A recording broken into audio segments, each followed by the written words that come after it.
received a modern remaster, yet many people always assumed it was just a port of the original Doom. But then you have Kirby 64 The Crystal Shards.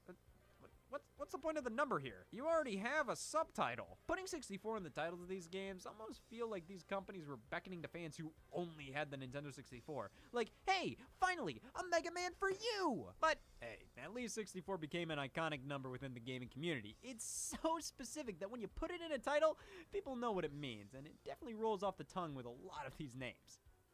Monopoly for Nintendo Switch.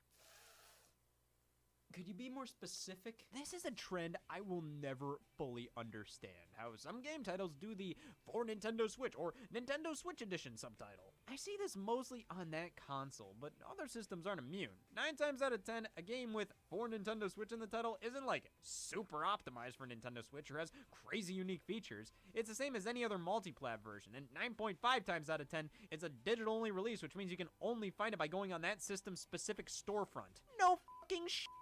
Oh, this is the Nintendo Switch Edition? Really? Nintendo gets this treatment the most. I mean, Yakuza 1 and 2 HD on PS3, Yakuza 1 and 2 HD for Wii U on Wii U.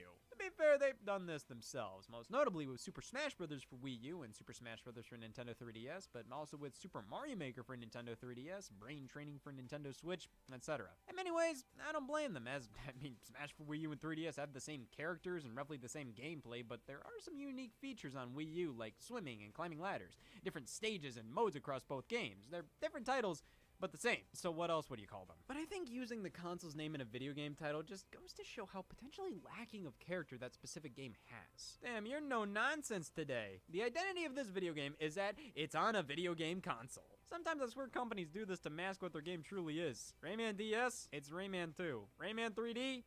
It's Rayman 2. Rayman Revolution? God damn, we get it. They're synonyms. Well, you think people are gonna buy these games because they think it'll be a completely new Rayman game? Judging on the back of Rayman DS and 3D make absolutely no mention of these being re-releases and how I keep buying copies of Rayman 3D thinking it's not Rayman 2. It's clear this is another case of titling trickery. I'd honestly say this is borderline false advertising. Like Power Punch 2. There ain't no Power Punch 1. Which shows just how good the sequel is if they jump straight to 2. So this game was originally developed as a sequel to Punch Out, but publisher Nintendo dropped out during production, so the developer just released it as their own original game, but since they didn't have the rights to the Punch-Out name, they renamed it to Power Punch and added a 2 to the mix, as I guess they still viewed it as a sequel. I mean, it just goes to show how powerful a number in a title can be with a sequel. You have a billion-ass Kingdom Hearts games released between Kingdom Hearts 2 and 3. Like, literally, there was a mainline Kingdom Hearts game released on the Nintendo 3DS in 2012, and 1 year later, people still lost their minds over Kingdom Hearts 3 being announced at E3 2013, as if it's been so long since the last Kingdom Hearts. But you know what just rubs me the wrong way? When a series flip-flops between using Roman numerals and standard numbers for sequels. Ninja Gaiden, Ninja Gaiden 2, and Ninja Gaiden 3. I hope the 4th one uses tally marks and is a part of the Black Ops series. It's that inconsistency that doesn't necessarily bother me, but just perplexes me. Like, why? Why are you like this? Especially when some games have subtitles and some don't. Like Resident Evil had this perfect string of sequel names. But then 3 just had to include Nemesis in the title. Hey, sometimes it's okay to stick out a little bit. And 3 thankfully wasn't the only one to do so. Resident Evil 7 Biohazard. So they switched over to Roman numerals for this one, but it's all a part of the logo, highlighting the V, I, and part of the L in evil to make a 7. Then the subtitle Biohazard is actually the title of the Resident Evil franchise in Japan. So over there, the game is actually called Biohazard 7 Resident Evil, with the 7 coming out of the Z in Biohazard. Just everything about these titles and logos are so clever and cool. I love them. It is weird, though, that while the subtitle being Biohazard is great and all, it doesn't really make a ton of sense. For this specific game, with this specific story, I'm not sure how well the term Biohazard represents it, as it's more of a cute nod to the series title in Japan, rather than an effective subtitle. And also, even with the English logo using a Roman numeral, most official listings of the game give it a standard number 7. But then with the next Resident Evil game, it followed the same format, had the Roman numeral 8 in the logo. That's not a part of the official name. It's not Resident Evil 8 Village, it's just Resident Evil Village. Why is the logo like this then? It's like Horizon Forbidden West. They put this Roman numeral 2 right here, but never refer to it when talking about the game. Maybe it's a pause button. But these specific cases, I can live with. Well, not for an extended period of time. They don't irritate me, they just perplex me. Now, sequel titles that do irritate me, less so irritate, more so enable. Removing words from the franchise's name and following entries, I just don't like this. It feels cheap and tacky and lame, like the game producers are trying to get hip with the lingo. Oh, people just call our series Gears. Well, we do too. You know, Gears of War 5 takes the same amount of effort to say as Gears of War 2 does, and we were doing just fine back then. This makes Gears 5 feel more like a spin-off than the 5th main entry in the series. It oversimplifies the franchise down to one word, like this is the word for us. Gear? I think it would have stuck out more simplifying it down to of. At least with Zelda 2, The Adventure of Link, I mean, that's more acceptable due to Zelda being a far more iconic word, a word unanimously used to refer to the Legend of Zelda franchise as a whole. But man, it still just doesn't feel right. This works better as an abbreviation for fans to use. Quick slang for your game title, not its legal name. At least it's still easy to follow, you know? Gears 5 is the 5th main entry, Zelda 2 is the 2nd main entry. The 3rd, well, me then. Titlers love breaking from tradition to nab some attention. Sometimes a series changes for the better. Just Dance went from numbering the entries to just flat out labeling them by the year, which when your yearly music game series is basically just changing the song list with each entry, that's a good change to make. Dance Dance Revolution always felt the need to give each title something unique, but it just overcomplicates everything. Like most of these subtitles are synonyms. For some series, just putting the year at the end, it makes sense. Like with Madden. Nothing but consistency. Sure, they went from naming it John Madden Football to Madden NFL, going from abbreviations of years to full years, back to abbreviations again, and skipping John Madden Football 91. Okay, it's nothing but not consistency. However, ever since Madden NFL 06, things have been smooth sailing. Can't wait to look at the title for Madden 14! I have to change my legal documents. The 25th anniversary of Madden. Sure. Oh, technically, this is the 25th entry in the series, but come on! I consider this to be a real dumb titling quirk done to just stand out while making your entire franchise more confusing to keep up with. Oh yeah, Madden 25! That actually didn't release in 2024. Battlefield 1! No, the first Battlefield was Battlefield 1942, which was followed by Battlefield Vietnam, and then Battlefield 2, then Battlefield 2142, then Battlefield 3, 4, then 1, then 5, now with a Roman numeral. Then Battlefield 2042. Battlefield 1943 may seem like a sequel to Battlefield 1942, but it's just a spin-off, so what does that make Battlefield 1 a spin-off as well, since Battlefield 5 isn't called Battlefield 6? No, it's mainline, unlike Battlefield Online opposed to the other Battlefield games that play online.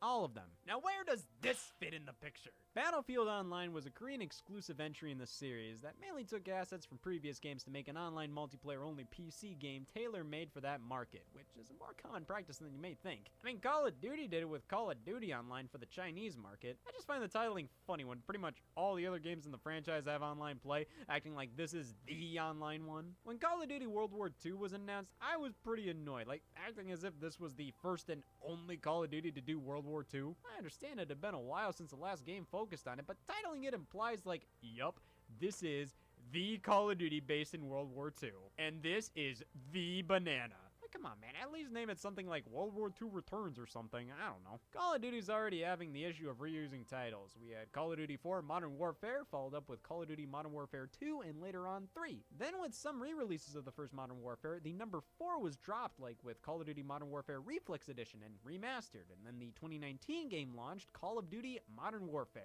To be fair, no other game was named that. And then the sequel to it, to also be fair, the same applies. I just wish sometimes they'd cut it with the reused titles. I mean, I get it. They don't care if they have 2 games called Modern Warfare 2 because 95% of the people buying aren't going to be having colorful discussions on the state of the video game industry and will never even reference a Call of Duty that released over 2 years ago. Most of these consumers treat each new Call of Duty, Need for Speed, and Madden like a bag of chips. Open, consume, dispose of. So reusing a title or making this entry a confusing name in comparison to previous games, it doesn't matter. You can name the next Call of Duty Ice Smell. It would do just as well as last year's, and people would just call it the Call of Duty for this year. Last year's smelled better, though. But it also just rubs me the wrong way when games with the exact same name, logo, even box art release, and they are completely and utterly different. You can no longer just call the game Rayman Raving Rabbids. You have to specify Rayman Raving Rabbids, the Wii, Xbox 360, PlayStation 2, and PC version, or the Nintendo DS version, or the Game Boy Advance version, because these three games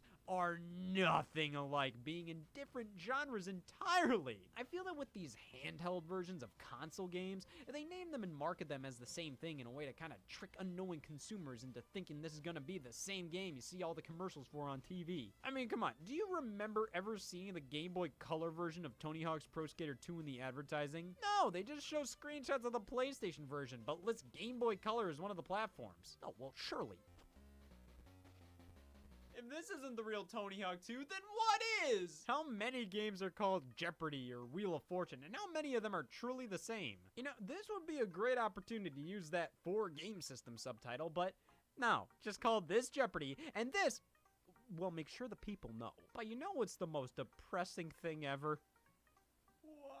You title a game with Volume 1, showing the intentions of this being a long and meaningful series. SNK Arcade Classics Volume 1, Best of PlayStation Network Volume 1.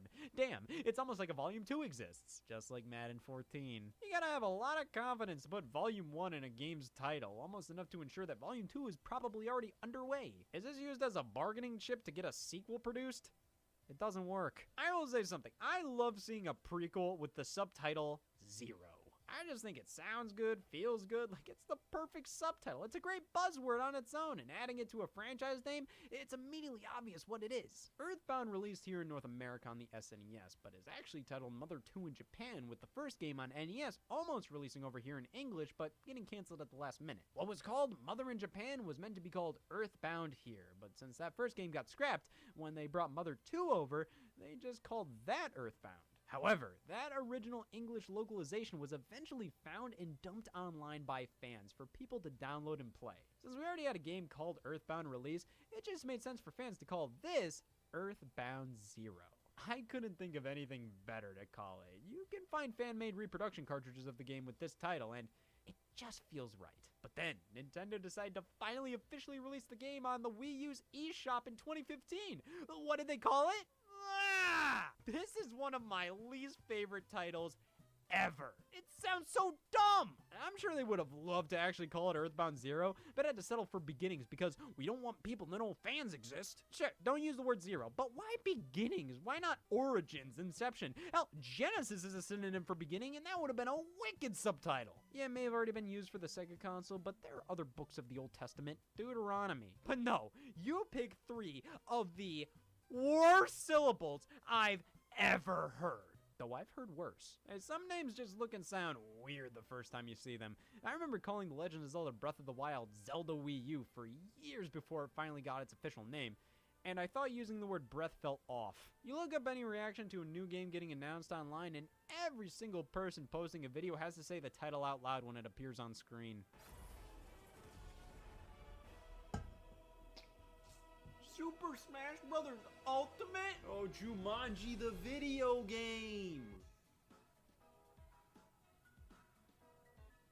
Oh! Which, hey, this game, Tokyo Mirage Sessions Sharp FE. Bless you. Originally announced as a crossover between Shin Megami Tensei and Fire Emblem, titled none other than Shin Megami Tensei Cross Fire Emblem, which we'll get to you later. Eventually was renamed to an unlocalized Japanese title for a bit, and then Tokyo Mirage Session Sharp FE. Yes, Sharp, not hashtag or number or pound. Not sure why we needed this portion. I understand FE is an abbreviation for Fire Emblem, and many have pointed out how TMS backwards is SMT, Shin Megami Tensei. I have to give them credit. They found a way to incorporate both series titles into one while keeping this as its own separate thing, which is what it is. While originally planned as a traditional crossover between SMT and Fire Emblem, it became more of an original game that just plays like Shin Megami Tensei, with Fire Emblem characters making appearances assisting the main cast who are completely new and original. So I guess the title was as good as we could get. I still think the Sharp FE is unnecessary though. Like, if you wanted to push out Fire Emblems in the game, the title already barely makes any sense, just throw it in there.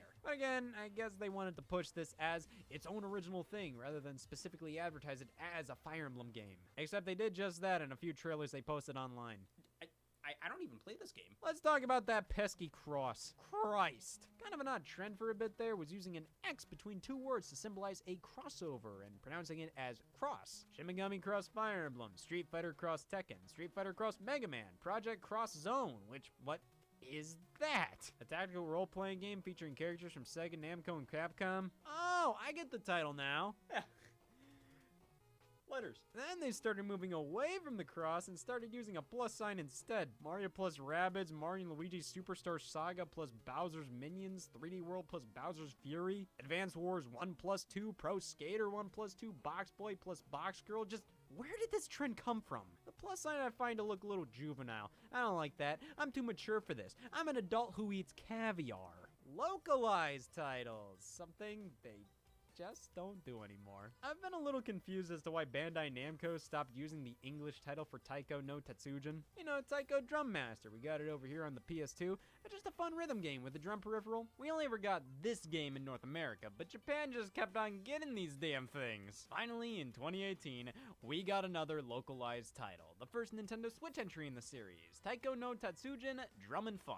They didn't even try to change anything like they did with the PS2 game, changing the song list for North America. They didn't have the Jimmy Neutron theme in Japan. In Drum and Fun, it's nothing but Japanese pop songs, anime music, the works, which, hey, it's cool to see they're sticking to what makes Taiko Taiko.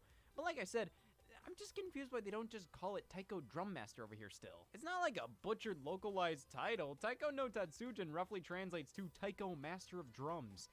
I guess because they're barely changing anything from the Japanese releases song-wise now, they wanted to convey that through the title itself, which, thinking about it that way, it makes sense. Now, Europe, I have a question. Why? Mario and Luigi Dream Team. Good title, game's about dreams and Mario and Luigi teaming up. Brilliant. Now, why do they have to call it Mario and Luigi Dream Team Brothers in Europe? To show they did the math? This is one of the most peculiar name changes from North America to Europe, second only to Mario and Luigi. Mario and Luigi Paper Jam. Great title. Game's about a crossover between the Mario and Luigi RPG series and the Paper Mario RPG series, jamming them both together. It's absolutely perfect. But did their parents f***? Well, that makes even less sense. At least with Dream Team, it's like, okay, Dream Team and Brothers are related enough terms. Paper Jam Brothers just sounds like I'm ending one sentence and starting another. Europe often gets these over-explanatory titles, like Mario Strikers being titled Mario Strikers Football, Kirby's Return to Dreamland being Kirby's Adventure Wii, Star Fox being... I don't know. But hands down, one of the biggest localization titling fiascos was the Final Fantasy series. Final Fantasy 1, 2, and 3 all happily came over from Japan to North America. Not Europe, though. They were happy just getting the spin-off title Final Fantasy Mystic Quest, which was titled Mystic Quest Legend over there. And then all of a sudden, in 1997, math.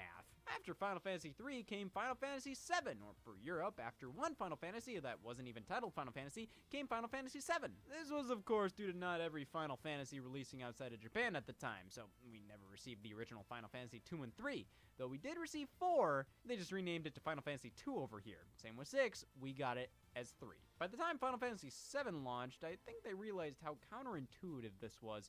Sure, you may not have released all the games over here, but you're not even naming them something different with a subtitle or something, so in the end, we have 2 Final Fantasy 2s and 2 3s. Eventually, they filled in the blanks over time. All the Final Fantasies became playable in some form throughout the world, so they did this for the best. If they kept up this naming convention, Final Fantasy X would actually be Final Fantasy VII, which would be the stupidest thing I've seen all day. It just turned midnight. Skipping entries is an oddly common trend with video games. Hell, Dragon Quest still does it to this day, and actually went through a whole localization name change back in the day, titled Dragon Warrior here for the first few entries until converting to the original Japanese name Dragon Quest. This was due to another product already being titled Dragon Quest in North America, similar to why Star Fox's name had to be changed in Europe for a bit until the rights issues were figured out for later entries. Hey, it may be confusing, but thank God they don't lie. If there's one thing I don't respect, it's a title that lies. Going back to Final Fantasy VII Remake. Is it a spoiler to say they're on thin ice? Not only does the game only cover the first,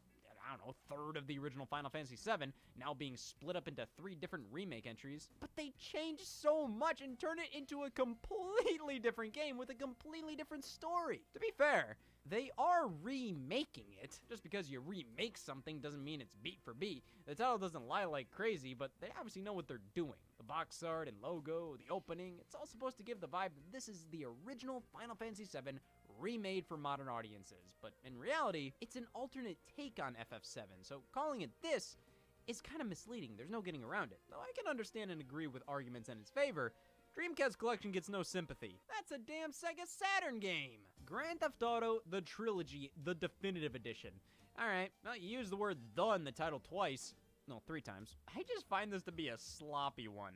The Trilogy, the Definitive Edition. But on top of that, Definitive Edition. Yeah, okay. Definitive Edition should only be used when, like, yeah, no shit.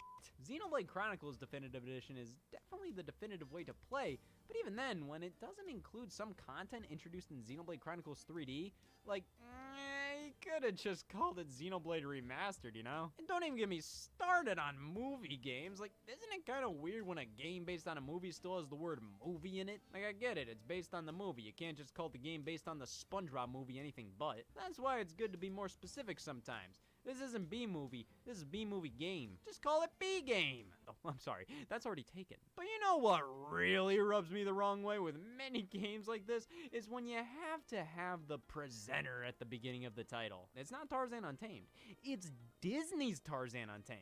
In that game like Epic Mickey, it's not even Disney's Epic Mickey, it's just Disney Epic Mickey. Where does it go on an alphabetical list? Is this Guilty Party or Disney Guilty Party? Is this Cars the video game or Disney Pixar Cars the video game? It's like everybody just calls this series Civilization, not Sid Meier's Civilization, but that's what's on the game's spine. So when I alphabetize my games, do I do the right thing the wrong way or the wrong thing the right way? Alphabetizing your games definitely makes you see these things in a bit of a different light. Like how some Mario spin-offs swap between titling themselves Mario and Super Mario, which can get kind of annoying when games like Super Mario Party and Mario Party Superstars are on the same console. Now they go in different spots on the shelf. Then when you have sequels to games that always start with a different word, Tomb Raider, Rise of the Tomb Raider, Shadow of the Tomb Raider, the first game is last tier! The World Ends With You to Neo, The World Ends With You. Why couldn't it have been The World Ends With You Neo? Especially when making Neo the core title of this game, like, there's already Neo games on the PlayStation 4. But this Neo is supposed to be a futuristic feeling variant of the word new, which we already get enough of. New Super Mario Brothers, new Pokemon Snap, new Super Lucky's Tale, new Carnival games, which they went from Carnival games to new Carnival games, back to Carnival games again. And they say taxes are complicated. Listen, I get it. The word new is very safe. It makes sense in many regards, like with new Pokemon Snap. Yeah, you could name it Pokemon Snap 2, but the game is more about doing the same thing the original did, again, while being its own game. So, new Pokemon Snap makes sense. You could call it Super Pokemon Snap or something, but new works in this situation. Same with new Super Mario Brothers. The problem is, when you make 9 more of them, you start to question the authenticity of the word new here. It can become incredibly confusing. New is always used to describe the condition of your video game. New Super Mario Brothers. Used. The word kind of implies this is just an improved and updated version of an old thing, when in most cases, it's actually a direct follow-up or successor. But parents will just look up new Super Mario game for their kids, and this is always what pops up, so that must be why it sells so well. But if they were willing to use such a marketing-friendly term for one Pokemon game, dear God, why not this one? Pokken Tournament, a Pokemon fighting game in the style of Tekken, hence why the 2 names are combined. I don't know why they didn't just call it Pokemon Tournament. I get the pun they're making, but you do realize the game would do infinitely better if you stop being cute about it. Just do what Ubisoft did, okay? They made a game called Gods and Monsters. That works! Just do that! Isn't it the worst when the working title for a game is better than the final title? Like, I prefer the working titles for Octopath Traveler and Triangle Strategy because they gave me hope for a future that never happened. God, f my uncle for putting me through so much misery. If it wasn't for letters, I wouldn't have to know why this pisses me off. You know, just to spite him, I'm not gonna use letters anymore.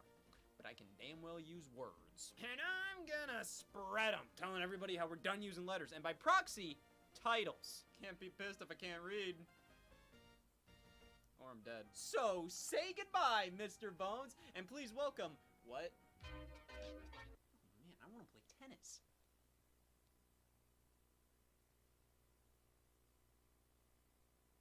What have I done?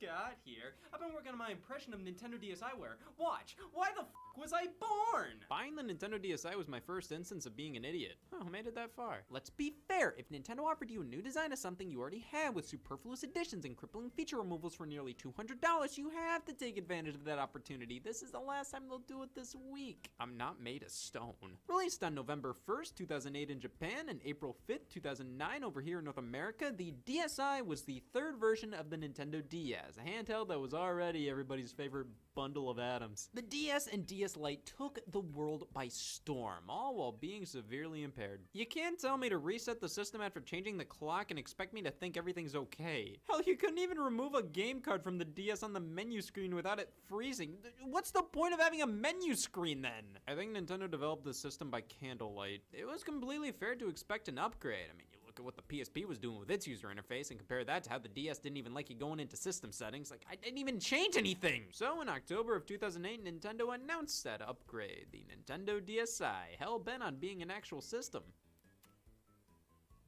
The future was here. And it was $169.99. Yes, alright, let's get this over with. Scott was nearly 12 when he got his DSi at launch. That's why we shouldn't trust him. This was the first system I went out of my way to purchase by myself. I scrounged up the money and traded in my Nintendo DS Lite to help pay for it. I have no idea where I got that cash at that age. I guess the mutual fund worked out. But man, the thought I bought this and not something else like a PSP, an Xbox 360, PS3, anything but a revision of a handheld I already owned. But the DSi not only had one camera, it had two. Son of a bitch. There is a lot more going on with this system. One of my favorite things about the original DS was the inclusion of PictoChat on board. It was like a little extra bonus game you can mess around with on the road trip if the game you brought lost its luster. I didn't even use it as it was intended most of the time, you know, sending messages to friends nearby. I liked making little flip books with the thing. And it felt like Nintendo realized how popular that application was, as the DSi has all kinds of stuff to mess around with. Nintendo DSi camera lets us take pictures and mutilate them. I spent hours with this, just messing around with the special effects and whatnot. Nintendo DSi sound, likewise, I adored. You could record small sound clips or import your own MP3s with the newly included SD card slot. I mainly just record my own sounds and absolutely demolished them. I loved it for tampering with evidence, but overall, it added to the amount of simple fun you could have with the Nintendo DSi without even plugging in a game, mainly because the software library was cut in half. What do you call this? It was the only cake I had. The Game Boy Advance slot was removed to maintain portability. Sure, I want to lose weight. I cut off my arm. I guess the new features help outweigh the lack of Game Boy Advance compatibility. At least they did at the time. These built-in apps were loads of fun, and the Nintendo DSi had a much heavier emphasis on internet connectivity, including a web browser built in, Facebook connectivity to upload your camera's pictures, plus the main replacement for the GBA slot, the Nintendo DSi Shop. Yes, what better way to make up for stripping the compatibility of 1,500 Game Boy Advance games than to give me the ability to play WarioWare Snapped? I can think of a couple. Being able to download games to your Nintendo DS was a massive upgrade. I mean, remember, those original models froze if you looked at them funny. And with the rise of downloadable software on the 360, PS3, Wii, PSP, and especially cell phones, it just made sense to go in this direction. They should have named the games that released on this thing as a good idea.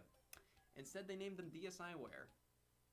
I don't know. I get it, it's Nintendo DSi software, combining the two, DSiWare, but they were obviously playing off of the name for Wii Digital Software, WiiWare, then had alliteration going for it. This is just a collection of letters. DSiWare games and applications were pretty much the only thing available in the Nintendo DSi shop, which makes me question why even give them a name like this. If they were offering classic games under the Virtual Console brand like they did with the Wii, I'd get that, you know, separate church and state. But they didn't offer Virtual Console titles here, which I think would have made perfect sense. The Wii Shop channel only offered Virtual Console games from home systems. The DSi Shop could have had retro titles from portables, maybe even Game Boy Advance games to make up for the missing slot. But nope! It was DSiWare games or bust. Original downloadable games for the Nintendo DSi. It didn't matter because I was still excited as a kid. Even without wireless internet, I was frothing at the mouth to download some DSiWare stuff. I would wander around the front yard trying to mooch off of the neighbor's internet signal.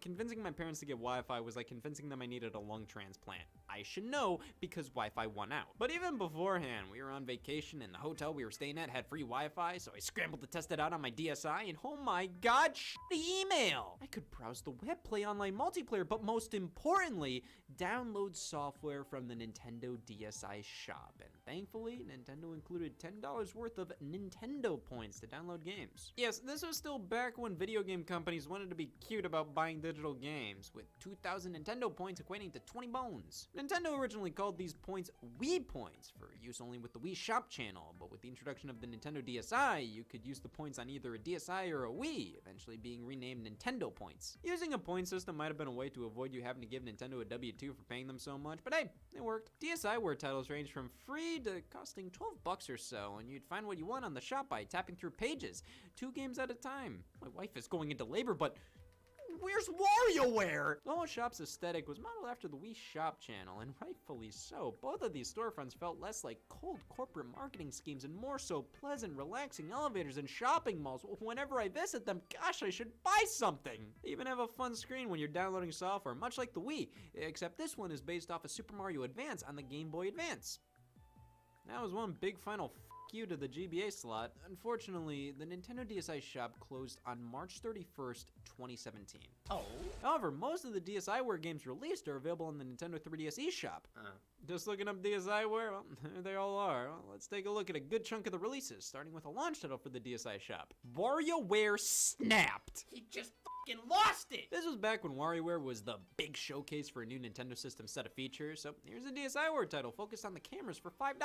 WarioWare microgames that focus on using the DSi's camera is an awesome time. I'm also fucking dumb. So Snapped has you line up your body with these outlines via the inner camera, then you play the microgames by moving yourself around. In concept, not bad, but WarioWare games generally have hundreds of microgames, all played at about 5 seconds apiece, getting faster and faster as you progress. It's what makes the series fun. Snapped has 20 microgames that give you about 20 seconds to complete them, with each of the 4 characters only giving you 5 apiece. So we pick Wario and play his microgames, and the only challenge comes from getting the damn thing to work. So it's like playing with the photo booth application on the Mac, right? This isn't like a camera that can sense fear. No, it's just a basic camera, and even saying that's being generous. Thus, the fact they got a game like this to work at all with such horrible cameras, there's something to be said about that.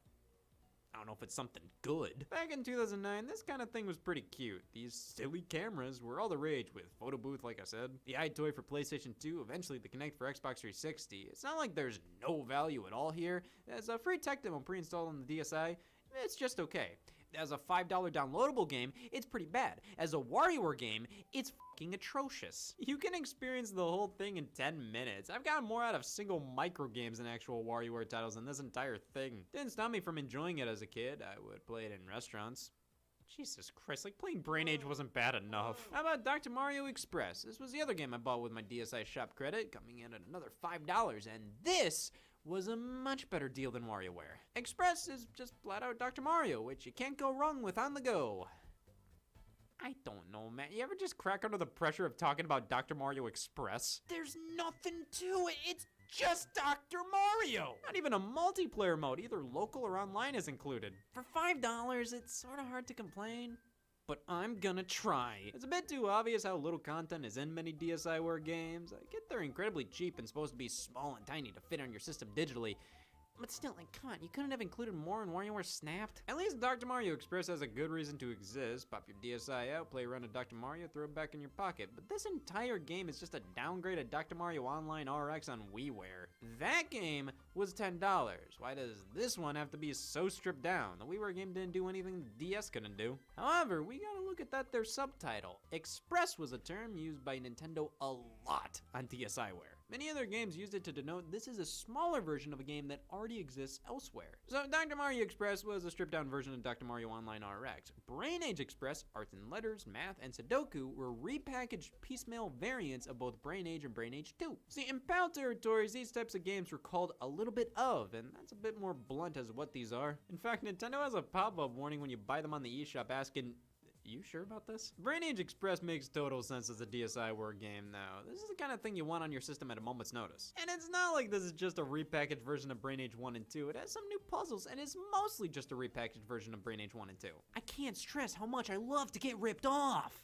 These versions were $8 a pop, and each honestly gave you more than enough content for that price. When they were just ripping content from previously released games, that's when you got decent titles on DSiWare. Clubhouse Games Express, a series of certain games from the original DS title. Master of Illusion Express was the same thing. Puzzle League Express was just plain Puzzle League with less features and modes. Same goes for True Swing Golf Express, being a stripped-down version of True Swing Golf, which I didn't even know was a Nintendo-published DS game.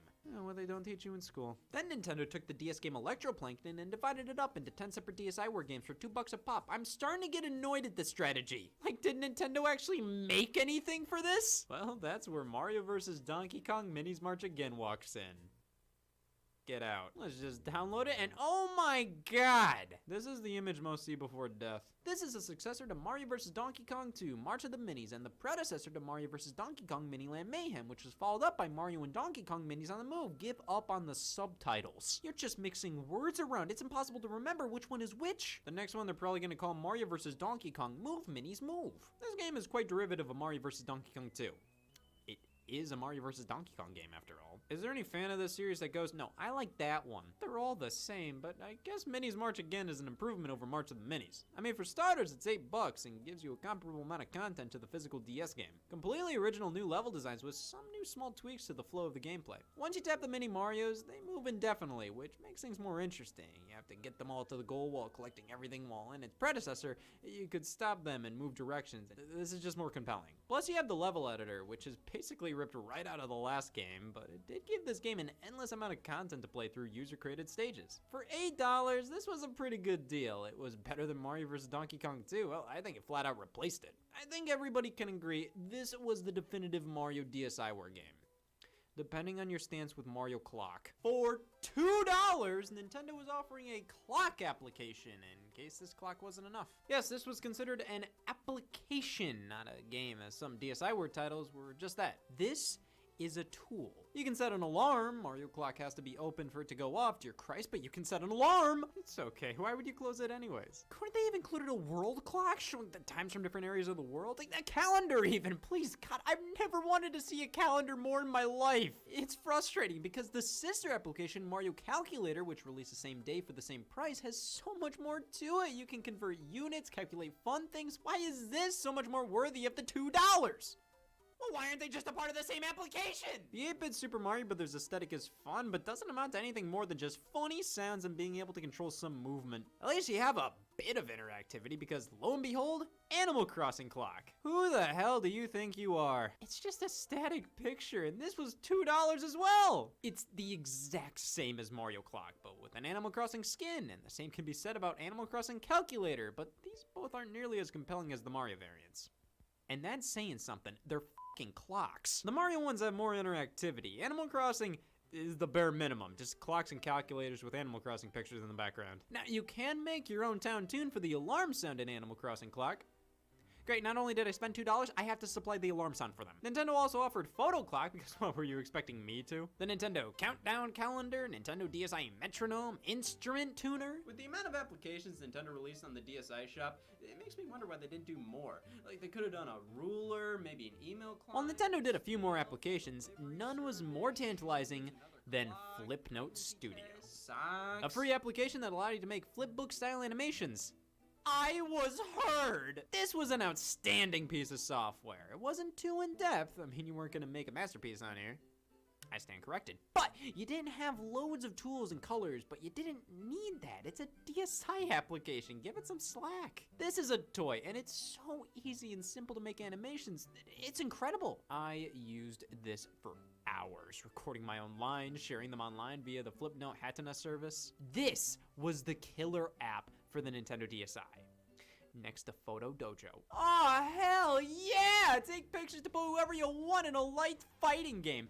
I used to love stuff like this that put my own creations on a screen where they normally wouldn't be. Photo Dojo was available for free for a short period of time before becoming $2. I don't know, man, I really need a clock. It's barely ankle deep, but for a cheap toy to put whoever you want in a fighting game, it's the most amazing thing I've seen all sentence. This was another I played a ton back in the day. Nintendo knew how to create very simple experiences that kids just eat up. It's like they're reading my mind. It's like they know what I want. Nintendo, what things do I want next? I I was not expecting them to get that right. More games derived from pre-existing games. Bird and Beans and Paper Airplane Chase both were playable within WarioWare Mega Micro games and were released on their own for $2 a pop. Being high score based games, they worked pretty well here. I think you'd get more playtime out of these than the actual WarioWare game on offer here. 9 Game & Watch games were put out, which I wish they had modern recreations of them like they did in the Game & Watch Gallery series on the Game Boy line. They charged $2 for each, but I would have paid $5 if they had a modern version alongside it. Then there was the Art Style series. Various games are released on either WiiWare or DSiWare. I got Art Style Picto-Bits back in the day. I still don't know. These games were very simple puzzle games, all with different aesthetics and vibes and gameplay. Again, the only one I ever played was Picto-Bits because I will take 8-bit sprite fodder over understanding the game any day. And that wasn't all. Nintendo also released a Kappa's Trail, Crash Course Domo, Hard Hat Domo, Pro Putt Domo, Rock and Roll Domo, White Water Domo, Face Pilot, Flame Tail, Lincoln Launch, Looksies Lineup, Metal Torrent, Number Battle, Picture Book Games, Pinball Pulse, Snap Dot, Spotto, Starship Patrol, Touch Solitaire, Trajectile, Escape. Who the f are these guys? Let's not be hasty with criticism though, like any of us spent a day in Spotto shoes. On top of everything we already discussed, Nintendo released quite a lot of completely original DSiWare games. It's just nobody ever talks about them. I think Nintendo went a bit too light with many of their releases here. And most games were one-trick ponies. They were about one thing, and then doing it again for a high score. I understand why they were like this. They had the mentality of downloadable games for the DSi have to be quick, bite-sized games you can play whenever, arcade-like experiences, or just stupid dumb tech demos. Except Looksies Lineup, that's a sexy tech demo. I mean, there are standouts like Escape, which is a successor to the Japan-only Game Boy game X, the predecessor to Star Fox. The Face Pilot, which was pretty much a Pilot Wings game on DS that you control with your face. I made an accessory. Pinball Pulse is a good pinball game, Touch Solitaire is a bad pinball game. Nintendo's output was pretty large on DSiWare, but inconsequential. Too many of these games felt like afterthoughts with how little there was to them. I understand creating smaller games for DSiWare was Nintendo's philosophy here, but seeing what some third parties were doing just completely put them to shame. The best developer for the platform, bar none, was Way Forward. The flagship DSiWare game was their own Shantae Risky's Revenge. Unlike other games on here, this was an actual game. A sequel to Shantae on Game Boy Color, Risky's Revenge was a huge title here. It was so well designed, beautiful to look at, a great return to a cult favorite series. It was everything. And it showed that downloadable games on this system could be so much more than a cheap thrill. Games that you play for 5 minutes and need a cigarette afterwards. It's only roughly 5 hours long, so maybe shorter than most box DS games. Do you ever play Pokemon Dash? Way Forward also released Mighty Flip Champs. Keep thinking that says chimps. Followed up by Mighty Milky Way, 2 really solid puzzle games, which eventually led to Mighty Switch Force. It's unfortunate these games don't get as much recognition as Switch Force 1 and 2, but it just shows how forgotten many DSi releases were. Like, you know, SteamWorld Dig and Heist and Dig 2 and Quest, a pretty popular indie series. The first game was SteamWorld Tower Defense on DSiWare. SteamWorld Tower Defense. I was the first person to say that this week. Cave Story was on there. That was the indie darling of the 7th generation of game systems. Just cool to get games like that on the go. DSiWare wasn't a huge breeding ground for indies like future Nintendo platforms were, but at the very least it laid the foundation. It gave various developers another avenue to publish their smaller titles. But there were some big names on here, like Need for Speed Nitro X, stripped down version of a retail game. God damn it. I was gonna say, this is of an impressive quality for DSiWare, and now it's obvious why. It wasn't for DSiWare. Tetris Party Live, the same thing. Combat of Giants Dragons Bronze Edition, oh, great subtitle. Phantasy Stars Zero Mini, Plants vs. Zombies, Bookworm, Zuma's Revenge, Bejeweled Twist, these were all games that just cut content from retail releases to sell them for cheaper on DSiWare, and I don't know how to feel about this. Which I need to figure out, what if somebody comes up and asks me on the street? On one hand, hey, it gave more players an opportunity to play certain games. Maybe you just wanted to play the main mode in Plants vs. Zombies rather than all the extra junk. But these games flooded the shop. The fact they had to put disclaimers before you buy to tell you, hey, this ain't anything new. I mean, the whole thing made DSiWare feel like it was full of game demos you had to pay for. If they wanted to put a little effort into games, why not release classics through a virtual console? It makes no sense! Well, some publishers went ahead and put out their classic games anyways. The original Rayman, Earthworm Jim, Dragon's Lair 2, and Space Ace, a version of the Oregon Trail based on the current iPhone app at the time we're all here and accounted for. I like these ports because they give me a glimpse as to what could have almost been. Game Boy games downloadable on the DSi. Hell, throw Game Gear, Neo Geo Pocket, Atari Lynx games in there. Don't tell me the DSi couldn't run them. We're talking Game Boy games, not, I don't know, Prehistoric Man or anything. Oh, you son of a bitch! I would have loved to see more classic content on the shop rather than cut down versions of pre-existing DS software. It's just, what would you rather want? Phantasy Star Zero Mini, a stripped version of an RPG? I don't even know how you do that. Or Dirty Larry. Gosh, that's tough. Let's be fair. There were original games made by big-name studios. We got Dragon Quest Wars, which was a Dragon Quest Tactics spin-off developed by Intelligent Systems, the Fire Emblem devs. When a downloadable DSi game is in 3D, my jaw drops. Dark Void Zero is one of the more infamous games released by Capcom in tandem with Dark Void on Xbox 360 and PlayStation 3. This was mockingly set up as a lost NES prequel to that game, and I think it ended up overshadowing it in many ways. Bomberman Blitz, I will describe like I do most Bomberman games. It's a Bomberman game. Frogger Returns. All right. I've come across this game numerous times on the Wii Shop channel on the PlayStation 3, and then they made a DSi version? Why is it Frogger Returns? When did he leave? This version is very comparable to the consoles. It doesn't have the piss ugly title screen though. So I don't know if it's worse or not. Outside of those, DSiWare didn't get too awful much. It just got awful much. Shovelware, baby! Look at this. The house game, 40-in-1 explosive mega mix, 1950s lawnmower kids. My Asian Farm, I Spot Japan, Box Pusher. Ah! Spot the difference? DSiWare was full of garbage. Doesn't mean the stuff from actual publishers was much better. The more I dive into DSiWare, the more its existence perplexes me. Like, nobody did anything with it. Nintendo decided to finally care about the service in 2011 by releasing the Legend of Zelda 4 Swords Anniversary Edition after the 3DS came out, and it was only available for a limited time for free. Technically, WarioWare Touch was released as a DSiWare title, only in the 3DS eShop, only through the My Nintendo loyalty program. I only mentioned that so I met my WarioWare Touched quota for the day. And the final DSiWare release was in 2016, Crazy Train.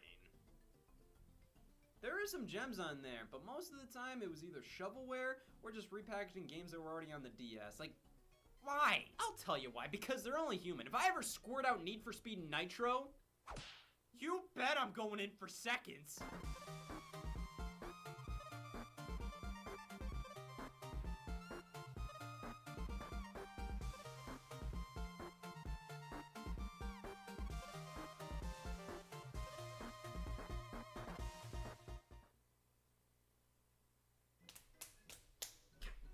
Best of two. No, I've given you more than enough chances. One. And you weren't willing to be my bitch. I wasn't gonna make an exception for you. You never paid your bills, and as a bank, we have to treat everybody the same. It's our sworn duty to everyone over. Come on, give me a break. Come on, I saved your wife from getting shot. She's a convicted serial killer. How can you expect me to get out of debt? I can't be employed. I'm unemployed. You act like it's a religion. More or less a kink. Listen, you pay us back by tomorrow, you can have your stuff back. How about you take this and we call it even? I don't want your bribe. I'll give you a 5 to want it. Just go out there and make some money. It's so simple. Just start a successful business that sells a product that the market grows every day and there's not enough stores out there for it. A product that's everywhere that no one has. A product that'll never go out of style. Keep it cheap, cost effective, and on a budget.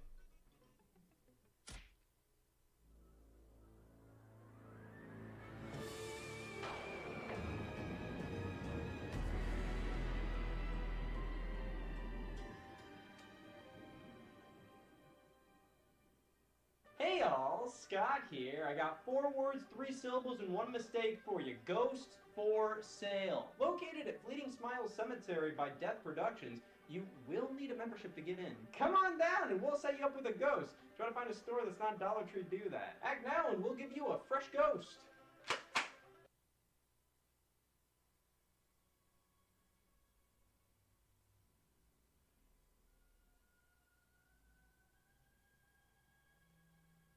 The death market is huge, and I did the math. This is the hottest spot for it. So many damn ghosts who all need homes. These guys have been in stock for eons, things that have died ages ago, like Scott's financial stability. Everybody dabbles in death at some point. You can't tell me that this isn't the best way to repay the entirety of my debt in a day, and if you do, stop. It's time for the customers to line up. It is happy hour. I need this, I really do. I just want my stupid Nintendo games back. I deserve infertility. I just need to tip the edge off before my first big sale. But wait. Oh boy!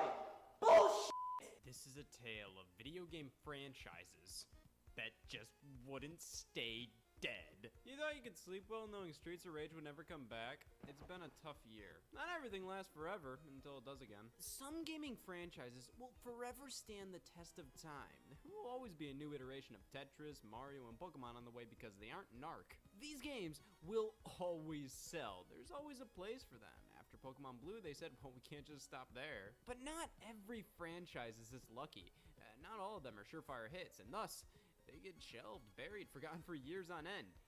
Until it's time to play God. A revival, taking a dormant series and acting like nothing ever changed. It's Crash Bandicoot 4, the 8th game, 12 years later. Now, what constitutes as a revival? No, not this, that's just necrophilia. The terms reboot and revival are interchanged quite a bit, but I consider a reboot to be a fresh start, ignoring most of what came before and being something primarily made to appeal to newcomers. A revival is just that. It's picking up where the last game left off, let's say around 10 years ago. I feel like too many fans get antsy if it's been a year without a new game in their favorite franchise. In 2011, people were acting like Mega Man needed a revival when we just got Mega Man 10 the year prior. Now, to be fair, many Mega Man projects were being canceled around this time. Fans were worried, but there was no reason to be.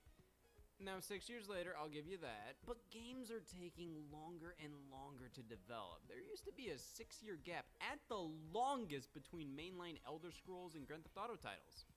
Tell me more, Grandpa. So what, would Elder Scrolls 6 be considered a revival? Contra 4 was, and that came out 3 years after the last one. Well, I think the only way we can consider a game to be a revival is if it passes the Who test. Who? A series that, by most means, was forgotten by the time they decided to bring it back. XCOM was such an old PC-only series that died out by the early 2000s until they decided to bring it back in 2011.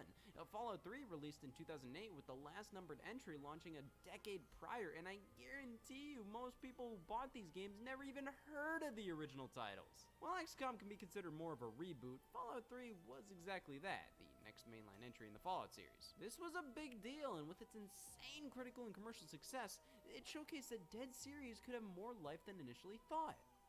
Rock Band 4. Ow, my face! I used that at cemeteries! Oh my god, I'm sorry! Hey, watch it. Oh, well, what brings you to the cemetery? Just looking. Oh, could I interest you in a ghost?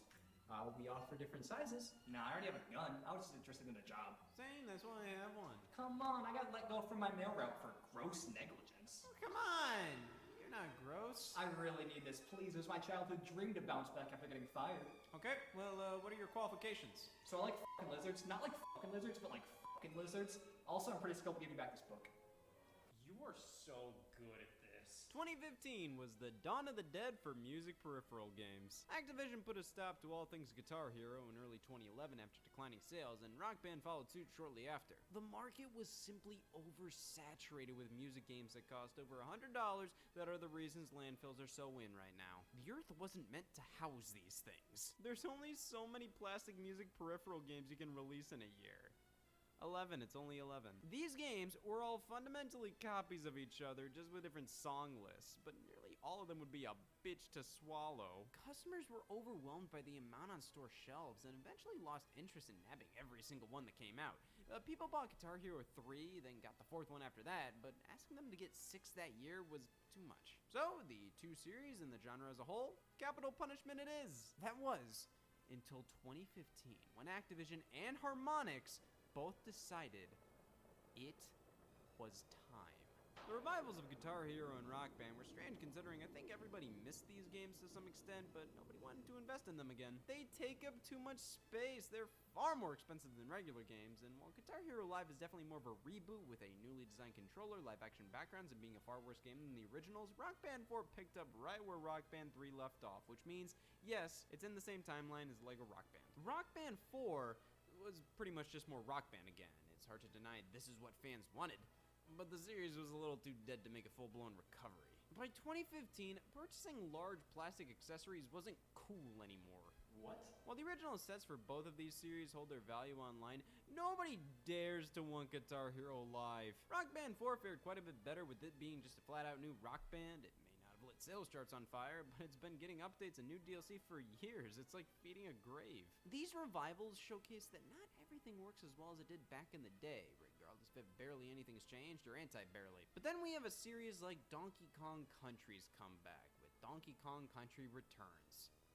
The whole continent? Donkey Kong Country was a reboot in of itself, as it took Donkey Kong from the arcades and made something far more substantial out of it. Well, that's a good place to end off for now. The beginning of chapter 2? Yeah, we might as well do inventory. It has been 8 minutes. Alright, we got 14 billion ghosts and a bunch of spider bites. Okay, and how much did we make? 0. That's 0 more than yesterday. We have a customer. Ghost, huh? Are they chipped? No, Oh, they're gone! You gotta chip the ghost. I should know. My brother's really dead. You know, he could be a good addition to the team. He seems to know what the word ghost means. You like hearing words? After the trilogy on Super Nintendo and One Night Stand on Nintendo 64, the Donkey Kong series got weird. Only just then. From the early to late 2000s, Donkey Kong only received oddball spin-offs like the DK series, King of Swing and Jungle Climber. Anybody else think this game doesn't exist? Why can't more people be like DK Jungle Climber, non-existent, we have an overpopulation problem? They decided to make some Donkey Kong games that work with the DK Bongos peripheral, Donkey Konga 1 through 3. Yep, it was officially on a spree. Donkey Kong Jungle Beat, which was definitely more of a traditional DK game. No, it depends on your definition of traditional. Yeah, we do this all the time. Donkey Kong Barrel Blast? That's f***ed up. A lot of companies do this, where there's no big official entry for the longest time, so they decide to make low-quality spin-offs instead. Like, not only do we hate this franchise, we hate you too. On top of being a series of nothing but spin-offs for a decade, Donkey Kong had a fair amount of canceled titles during this time, which mostly can be attributed to the original Donkey Kong Country developers, Rare, being bought out by Microsoft, meaning a decent amount of their Donkey Kong games, well, they had to be scrapped or reworked. So for a while, I think Nintendo just didn't really know what to do with DK. To be fair, I don't think most people knew either. Use words. This all changed with the Donkey Kong Country series revival, now being developed by Retro Studios. Their founder made the guy game. Country Returns was a phenomenal resurrection, as its design felt incredibly fresh and new while staying true to the original DKC formula. And I think that's something Retro excelled at, as they did the exact same thing with Metroid, a series that goes in and out of cardiac arrest. Twice already, I've been critical on whether or not the series can conceive, to which it responds, "I'm fertile, bitch." I personally believe Metroid's absences throughout history has less to do with sales and more to do with if Nintendo felt like it that morning. Don't get me wrong, sales definitely play a part. Metroid's never been a huge seller, but you don't put 2 chibi roll games into production during Metroid's hiatus and blame low sales for why there isn't a new game. You funded this? A series may go dormant because of a lack of drive to make a new game. Like Nintendo keeps saying they won't make a new F-Zero unless they have a good idea to back it up. That good idea is just a new F-Zero. Out of the thousands of employees at Nintendo, I think every single one is repulsed by the idea of making a new game. That's what you call a corpse? My dead brother's corpse was awesome. That's too far. Well, it's a learning experience. What else are we gonna do at the cemetery? Well, there's a Del Taco. That sounds amazing. Come on, we cannot support a competing business. We sell dead people. Yep. As a resident carcass expert, I say we mimic the Del Taco strategy. I already have the papers written out. No, he has a point. Everybody goes to Del Taco till fucking die. What we need is a marketing guy to point us in the right direction. And we need better ads. So, Terry Lessler, we know you've run your own pumpkin orchard. How well can you market? You want this? Yeah! You're hired. The long absence of a series can be a detriment towards sales of a revival, but it can also be a huge plus. Half the time, a revival's entire existence is plagued by, finally, it's a brand new Super Monkey Ball game. Did they forget to turn on spell check? It's the first 2D Metroid in 19 years. Is that something to brag about? To be fair, I don't think games like Streets of Rage 4 would have had the same impact if they released during the series' original run. Time allowed for people to truly understand how much they missed this series, because without it, I don't think a new Streets of Rage was at the top of anybody's bets for the year. I lost so much money in 2018, but when it released, this felt like such a necessary game. They knocked it out of the park. It's so fluid, so beautiful, so much fun. And selling over 2.5 million units, I think it just goes to show how well a faithful revival crafted out of love for the franchise can do. In contrast, what about franchises that haven't had a game in a while, so the companies say, buy this new game, and you might see them again? This isn't a revival, it's a hostage situation. Super Monkey Ball Banana Blitz HD. Who wanted this? Oh, of course. This was the first console Monkey Ball in years, and it just wasn't the best game in the series. Far from it. It was where the game started to truly go downhill. So Sega decided to remaster that one. Great! Remakes and remasters can be fantastic solutions to bring back dead series. It pleases fans who just want to see their favorite thing with a new logo attached, and it helps companies figure out if it's worth pumping money into a wholly new game, just like it going from Crash Bandicoot Insane Trilogy to Crash Bandicoot 4. But it still feels kinda grimy to almost blackmail fans into buying a game they don't want just to get games they do want. At least with Contra, they gave us both options. The Contra Anniversary Collection or Contra Rogue Corps. I like that they advertised this collection right after whatever the this is got announced. Marketing. Please, God, don't be pissed. So after all that, sketched out a marketing plan? I'm a resident corpse R&D. And I have seniority. Alright, so after hiring 3 employees and making no sales, our profit is... I need to hire an accountant. Hey, look alive, first customer. Ooh, ghost store, eh? It's about time somebody gave Del Taco a run for their money. What are you doing at the cemetery? Bro, I've been getting so goddamn religious lately. Oh, what religion? The real one. Target. I've been getting really invested in the culture of my religion lately, but the word culture kind of rhymes with vulture, so I don't really like it. I've just been calling it a cult. Well, if you decide to buy a ghost today, 100% of our customers today were involved in a cult. See, I'm just a small cub in a big pond. One day I might be able to learn my cult's resurrection techniques, but for now the whole concept is foreign to me. Like, I don't even know how to begin to resurrect a being. You ever wait for a series to come back and it's just... A continuation of Half-Life 2 was one of the biggest ongoing jokes in gaming. Like, it needed to happen. It just needed to. Here's a VR prequel 13 years later. Thanks, Sean! Disregarding the high critical praise of Alex, it's just bizarre and pretty deflating to wait over a decade to see what happens next when what you get is a dirty prequel. Like, damn it! I didn't want to learn more about the Half-Life universe, I wanted to learn more! And you want to talk about less than ideal reveal situations. What about telling the fans to do it themselves? Many revivals occurred via crowdfunding websites, as there's a reason these series were dead to begin with. Shenmue 3 released 18 years after its predecessor. How did this series not have menopause? Shenmue wasn't revived because companies saw potential in sales figures. It's one of those franchises that everybody said, damn, we need another Shenmue.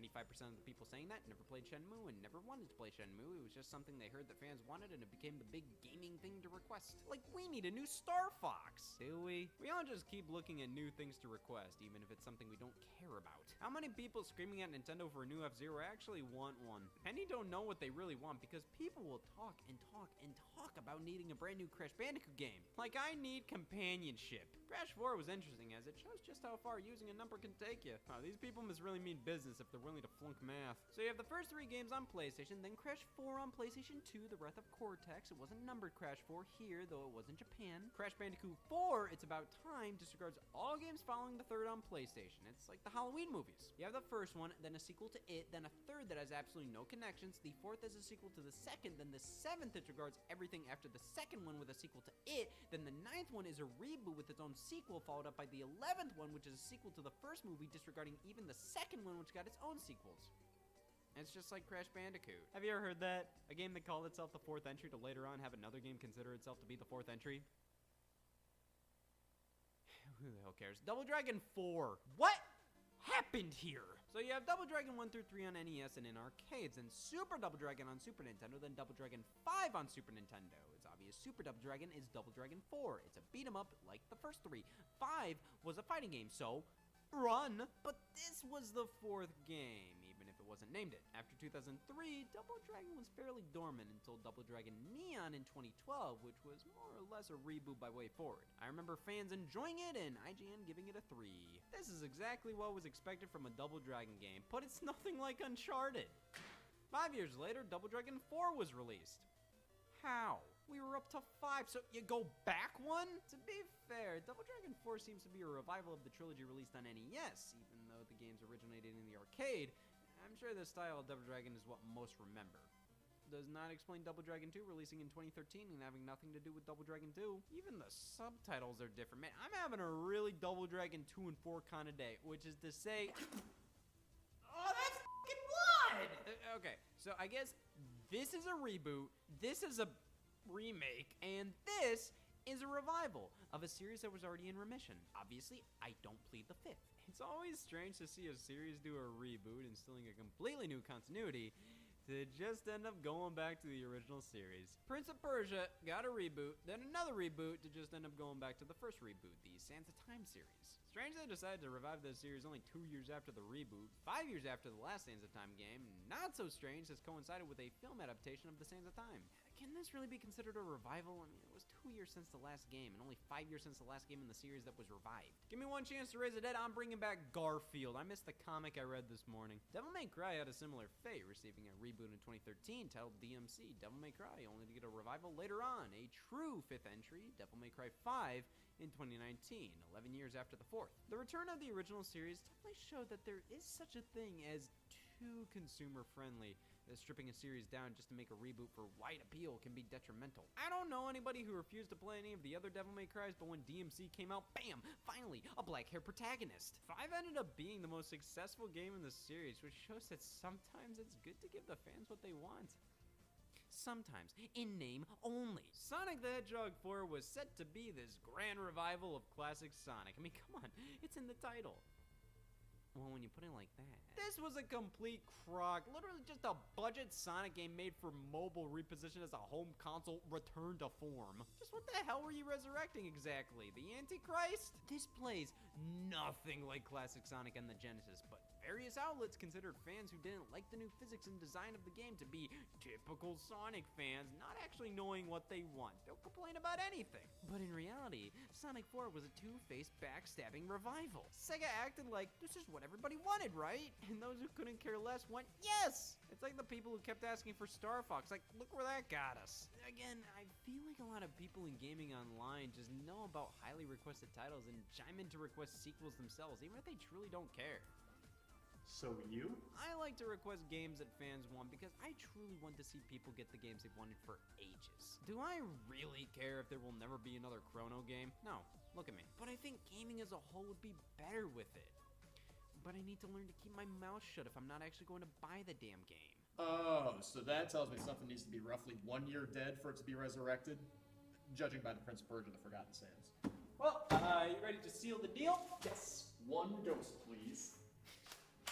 Wait, he could be a vital member of our team. He's already in a cult. But if he could raise the dead, those ghosts would bring glowing testimonials of our work. We've had no complaints so far. But it can't hurt. Welcome aboard. I never even applied! Though Sonic the Hedgehog 4 was created just to follow the success of Mega Man 9, an actual revival of classic Mega Man, in which during that era, the Mega Man series devolved into nothing but not Mega Man. It's really strange that they basically abandoned the classic Mega Man series and opted for 14 Mega Man Battle Network games during the 2000s. Oh, well, then these must be more approachable and popular than regular Mega Man.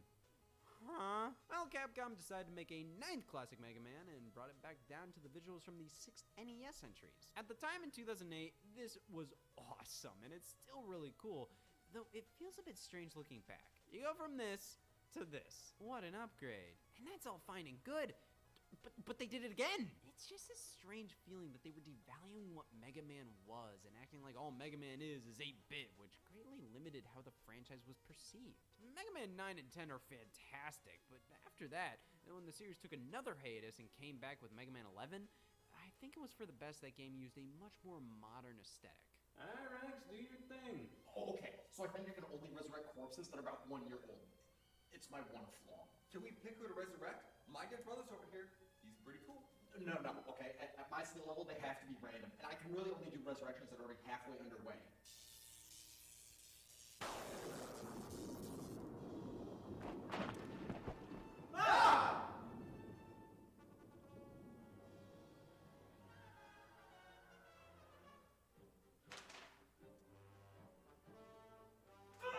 This was a bad idea. Do not tell my dead brother this. I do not like dead people. You really think you can shoot a ghost? Ah! You fool. That was just a ghost wound. Oh, yeah, I forgot I survived before, but dead brother or something. He smells so bad. There's gotta be some info in here. Usually you'll see companies plan ahead of a full-on revival with new merch and other forms of media. Like, you're willing to fund this and not a new game? They were gonna make a Klonoa movie. When was the last game? I'm sure it'll do fine. Many projects like this are far easier to put together than a whole-ass game. So a Banjo-Kazooie figure, why not? Might as well make some money out of this thing. See, Nintendo, I bought the Captain Falcon amiibo. That shows you that there are people who would buy a new F-Zero. You noticed, right? Many times, revivals resurrect the last damn thing anybody wanted. Instead of an actual game, they do something else. Emphasis on thing. They just resurrected Bubsy because, that's right, laugh, it'll be even funnier if you buy it. I love that Psychonauts 2 was announced via crowdfunding and they were chipping away at it just for the VR side game to release before it. I mean, that kind of took a little steam away from Psychonauts 2 being the grand return, but it's a bit much to complain. I mean, I just wanted one new Psychonauts experience, and instead you gave me two? Resurrect something else, and it might help us. I can't go again 5 minutes after a mission. Go to his cult practice tonight. Dinner's in 30 minutes. Learn his ways, and then we'll have two people who don't know what the f they're doing.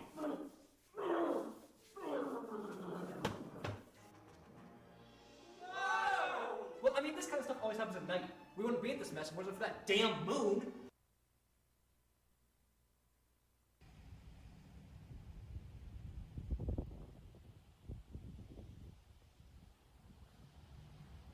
So it turns out we can't outlaw the moon. That's it. I'm calling 911. No. Calling 911 is for pussies. Well, what's his biggest fear? Maybe we could try to scare him off. He's a corrupt police officer who tried to kill us. His version of hell is a room full of people doing the right thing. Tap out! Tap out!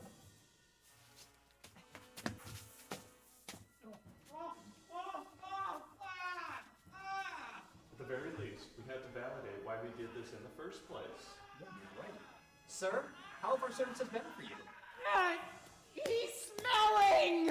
Or we can just chalk this up as a fluke. I think I've got enough left in me to go for another one. That was it. There's gotta be something in here! Companies won't resurrect something without financial gain. It just won't happen. And when a series is dead for so long, it's just not certain. But all it takes is one game to stroke the flames, like Street Fighter 4, resurrecting the fighting game genre in the late 2000s after it was just fucking weird in the mids. That forced Mortal Kombat to get its shit together and brought fighting games to a whole new level. Sometimes you're resurrecting more than just a game. You're resurrecting a whole genre or concept, and that can lead to financial stability across all gaming. Financial stability and a concept. That's it! You guys are still milking that dead person trend? As your former head of R&D, I'll give you my research, but never my empathy.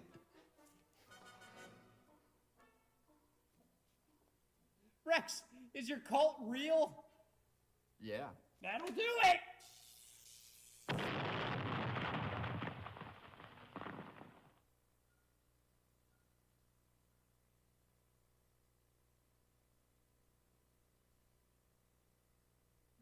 God, my eyelids work. It's pretty stunning. I've only worked with someone who paid off their debts and bought a house unconsciously twice before. Wait, what? It's all over the news. 3 corpses were resurrected last night and they're still out there. Really impressive. Keep up the good work. Well, I resurrected my financial stability, a dangerous serial killer, and some other person while failing to sell any ghosts. That's a net loss. Am I still my cell phoning a house? Well, let's call it New Locationer McGee. It's even more new locationer than the last one. But hey, if gaming revivals have taught me anything, it's that the end is never really the end. I'll be back to financial ruin in no time. Should have put more of a budget into that whole cemetery thing then. In the meantime, I can get used to this. I've wanted more space ever since I bought my 3rd copy. Yeah, why would I ask for a new Star Fox game? I have 10 of them right here.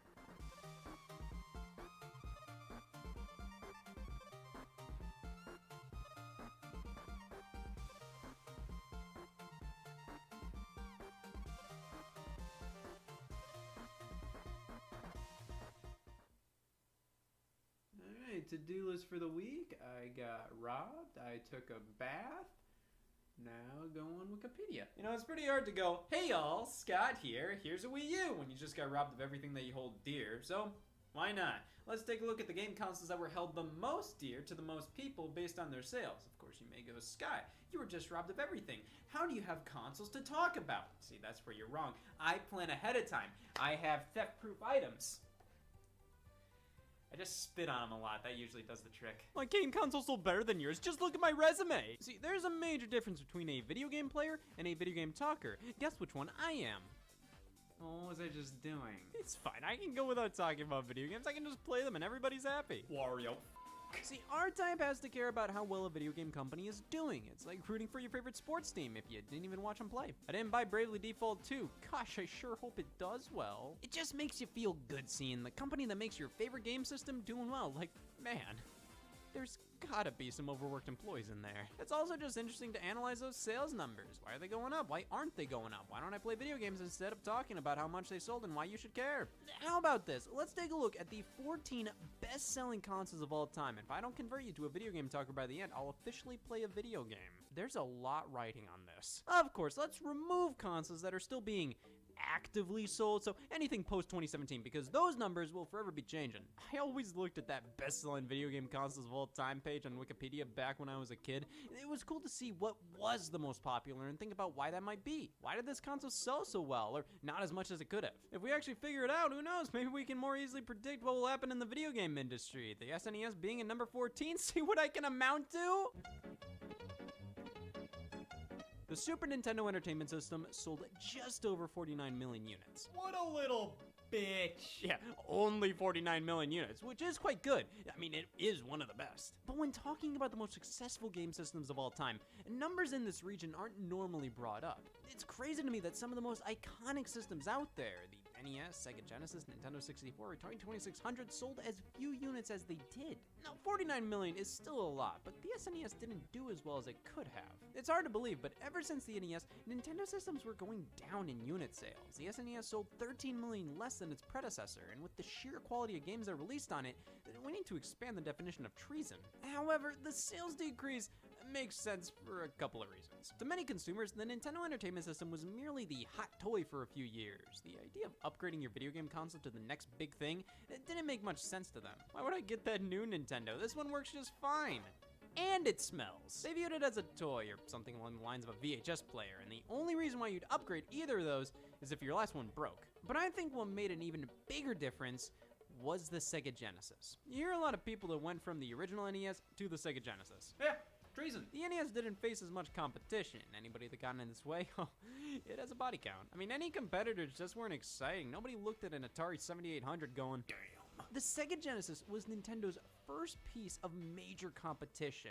Without it, obviously, I think the Super Nintendo would have sold significantly more. But as it stands, I'd say it sold as well as it did due to amazing games and loads of them at that.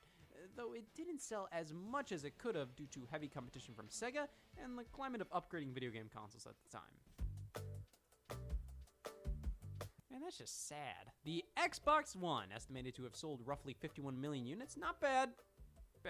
The PlayStation 4 absolutely demolished the One by selling over twice as many consoles. Now, to be fair, the Xbox One is a week younger than the PS4.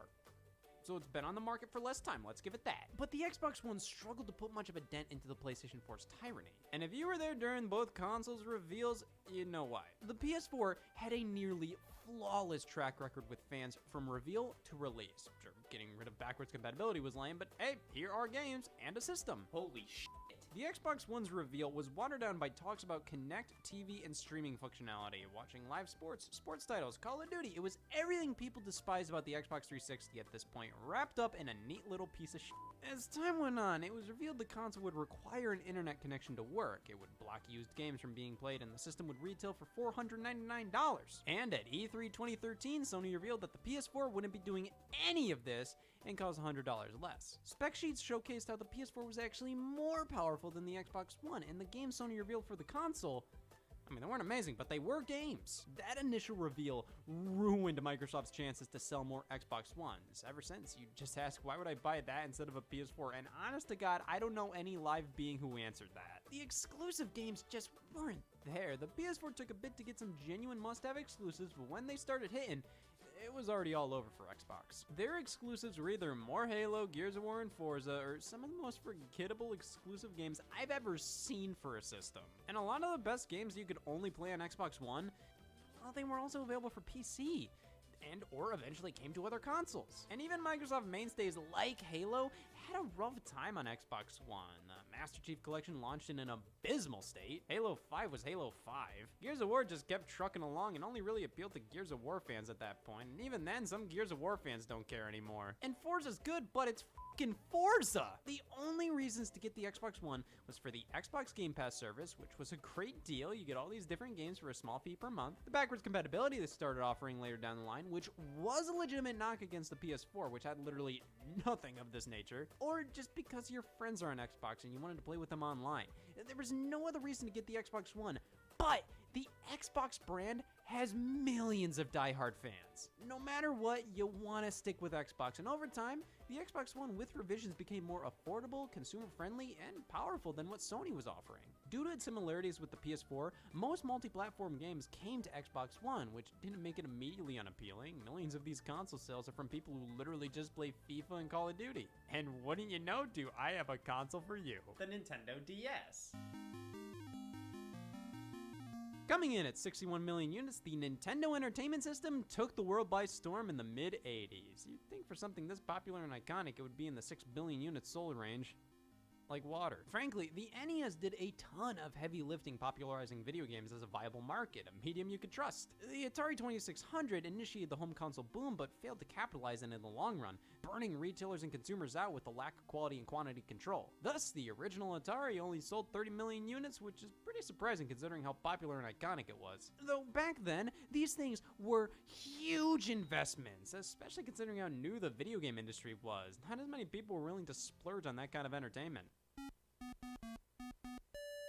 I'll think about it. The NES effectively doubled Atari's install base by not only being more trustworthy, but being home to games every kid had to play. You needed to get Super Mario Brothers. You needed to get The Legend of Zelda, and these were experiences that would last you a while. A system as popular as the NES in the 80s would have sold twice as many units today. I feel like capping it off at 61 million is just because of it being released in the early days of home console gaming. Because the statistics just don't make any sense. So in 1991, you're trying to tell me only a little over 1% of the world had access to Snow Bros? Okay. Now this is interesting, the Nintendo 3DS. Frankly, I think only 4 people bought these things, they just like getting all the colors. Roughly 76 million sold, that's no easy feat, but that's pretty much half of what its predecessor sold, the Nintendo DS, spoiler. But why such a steep decline? Gamers would praise the 3DS non-stop, lauding it as this massive success when there were more PSP-like systems that sold more, like the PSP. And that was considered to be a slight disappointment.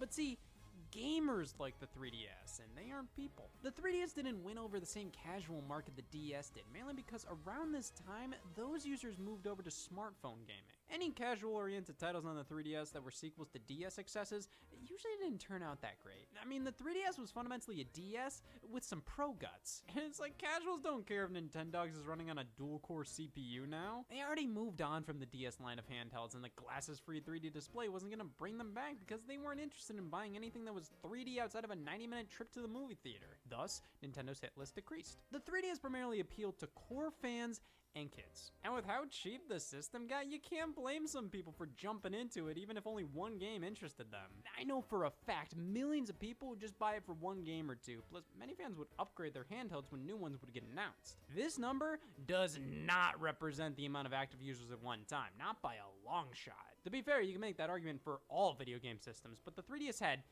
6 revisions, with each and every one giving some knuckleheads a reason to upgrade. I've seen people upgrade to the new 2DS XL because it looks so nice. The top screen looks like a smartphone. Yes, they went to public school. The 3DS was a handheld many bought because they wanted Nintendo experiences and they weren't gonna invest in a corpse. Yet outside of that core demographic, there really wasn't a reason for most casual users to care about the system. It looked like a kid's toy. Many people were embarrassed to play it in public. Yeah, well, guess what? It doesn't want to be seen being played by you. I mean, Nintendo's advertising during this generation was so bad that many haven't even heard of this thing yet. And when they did, can you blame people for being embarrassed for liking Nintendo? But because of a vast and appealing lineup of software, consistent hardware revisions, and a gimmick that got some people interested at launch, the 3DS sold well. Just not as well as other Nintendo handhelds. What happened here? The day the PSP sells over 80 million is the day well, I don't want to finish that sentence and f myself over. How did the PSP sell around 81 million units? Who talks about this system anymore? The PlayStation Portable was a big deal, no doubt, but anybody I knew who had one, I never saw them play it. Fast forward to today, and it's not discussed nearly as much as you'd think it would be, considering it sold as many units as it did. Now, that may be because I'm sheltered, but the PSP overall seems to be something most people look back at fondly, but don't want to revisit a ton. Kind of like an old iPod. Like, oh man, so many memories with this thing. Want to use it for music? Oh, no. A lot of people will say the PSP sold well because everybody knew it was easy to hack and you could put emulators on it. Most people don't even know the 3DS exists. Why would they know that? I think the PSP sold this much due to the excitement of what it was and represented. The PlayStation brand was on top of the world. The PS1 and PS2 won their respective generations with record-breaking numbers. Everybody owned these consoles. They dethroned Nintendo as the market leader, and now they're entering the portable scene with a handheld that can do PS2 quality visuals? We were all used to 2D sprites on the Game Boy Advance. We could all only dream of taking PS2 games on the go, and the PSP promised exactly that. Dozens of articles claimed that the PSP was going to win the war against the Nintendo DS because, by God, why wouldn't it? You got Spider-Man 2 at the launch, and this ain't no phony baloney Game Boy Advance or Nintendo DS version. Nah, this is gonna be the PS2, Xbox, and GameCube Spider-Man 2 on the go. Do you have no shame? So I think the PSP did live up to the hype of being a home console to go. I mean, games like this on something so small is still crazy impressive to me. It had a decent amount of console ports, so you could be playing that PS2 game just in a morgue. But some games weren't the console versions. They were watered down PSP versions, like Spider-Man 2. This isn't the same game as the consoles. It's still an impressive handheld game for the time, comparable to a console game in many ways. But it's not the console game, so it makes the PSP feel like, oh, it can't do this. But then the games that were the exact console games on the PSP, well, the PSP was comparable, but not as powerful as the PS2. It lacked the 2 triggers, a second stick. Even if it were a perfect port of the game, it would still be inferior on the PSP. Camera control there would always be some garbage workaround. Exclusive games in the biggest franchises were relegated to PSP entries. Most of them were inconsequential to their series. It wasn't the next Grand Theft Auto game, it was Grand Theft Auto Liberty City Stories, a side game. The same goes for the God of War series or Gran Turismo, Killzone. A lot of these PSP versions of console mainstays were done by B-grade developers, not numbered mainline entries in their respective series. It made the PSP feel like something you could totally skip and not miss anything on. Either way you slice it, the PSP was impressive. There just wasn't a lot to keep players coming back. Yes, it was console quality on the go, but that can only get you so far after a purchase. You go, wow, this is just like a PS2 game, but that means it's not super designed for portable play, and on top of that, the PSP used a spinning disc drive, which, good luck playing that on a horse. If you play it at home on the couch, why not just play your PS2? If you're playing it on the go, it's not as portable friendly as something like the DS. There were better alternatives in both scenarios. I'm still in awe playing the PSP. It's so tiny yet plays games of this graphical quality. However, I think many players bought one, played it a bit, then kinda just moved on. It had some amazing games and impressive hardware, but it just felt like many people bought the PSP out of hype, liked it, but didn't really go back to it. As a kid, the true success of some products normally doesn't dawn upon you. NASDAQ was only my 47th word. But back then, it felt like everybody and their mother owned a Game Boy Advance, and with it selling 81.5 million units, that was practically the case, though it sold roughly the same as the PSP? That doesn't seem right. It was almost the de facto game system. No matter who you were, You had a Game Boy Advance, and that was due to a few reasons. The price entry was incredibly low. This was one of the cheapest and easily accessible game systems out there at the time. The name and brand was undeniably recognizable. Even these days, people still refer to anything with a battery as a Game Boy. It won't hold up in court, but it just goes to show how iconic the title of Game Boy is. And of course, the games. Not only did the Game Boy Advance have constant releases of all types, whether they were Nintendo first-party titles, third-party, or licensed kids games, but the Game Boy Advance was compatible with Game Boy and Game Boy Color games as well, luring in owners of those past systems and new ones as it already had a library of hundreds of games upon release. There was something for everybody here, something for the core gamer and something for their stepdad's daughter. And with 3 redesigns, people had incentive to upgrade from the first model to the newer Game Boy Advance SP, which makes me think 81.5 million units seems a bit lower than I'd expect. I think what stopped the GBA from selling even more was the lack of a definitive hook outside of, it's a Game Boy, but more. Nintendo truly excelled in sales when they introduced something new with a gimmick that's not just, it's more powerful. The Game Boy Advance is probably their most recent success that didn't have any major gimmicks involved. It was a video game machine through and through, which is why so many people adore it. But looking at its successor, it's obvious while Nintendo can successfully make a standard game console in the modern day, they still need a specific hook to lure everybody in. The Xbox 360 is well known as the winner of the battle between it and the PlayStation 3. Who did it pay off? 84 million units sold. The 360 dominated the better part of the battle for the 7th generation, and for good reason. Nobody wanted a PlayStation 3. Well, in actuality, I think everybody wanted a PS3 to some extent. The follow-up to the uber-popular PlayStation 2, it was considered the most powerful thing on the planet. Move over, Christ. But that price point was disgusting, and the amount of games just wasn't appealing. The Xbox 360 had a year head start on the PS3, had far more games, was considerably more powerful, and was pretty comparable to the PS3 graphics-wise. Even though that system was more powerful, many developers didn't have the time or money to fully take advantage of it, so they developed games for the more accessible Xbox 360 first and foremost, then maybe brought them over to PS3. Exclusives like Gears of War and Halo brought millions over to the 360, while the PlayStation 3 was struggling to sell. Online play was better on Xbox, many preferred the controller, digital Netflix streaming was exclusive for a bit, and in 2010, they introduced the Kinect, which revolutionized the act of hatred. That brought an entire new subset of consumers over to the brand, all of them casuals who simply thought the act of kicking the air was worth $150. Because of this, the Xbox 360 became the face of hardcore gaming. That original model and controller are burned into my brain as what you think of in an unfinished basement setup. But after the Kinect launched, it felt like Microsoft put the 360 on autopilot. The only exclusives releasing at that point were more Kinect games, which frankly, after about a year being on the market, I think most people who bought the thing gave up on it, or they were sequels to series that already kind of peaked. The entire marketing campaign for Halo 3 was finishing the fight. Do it again.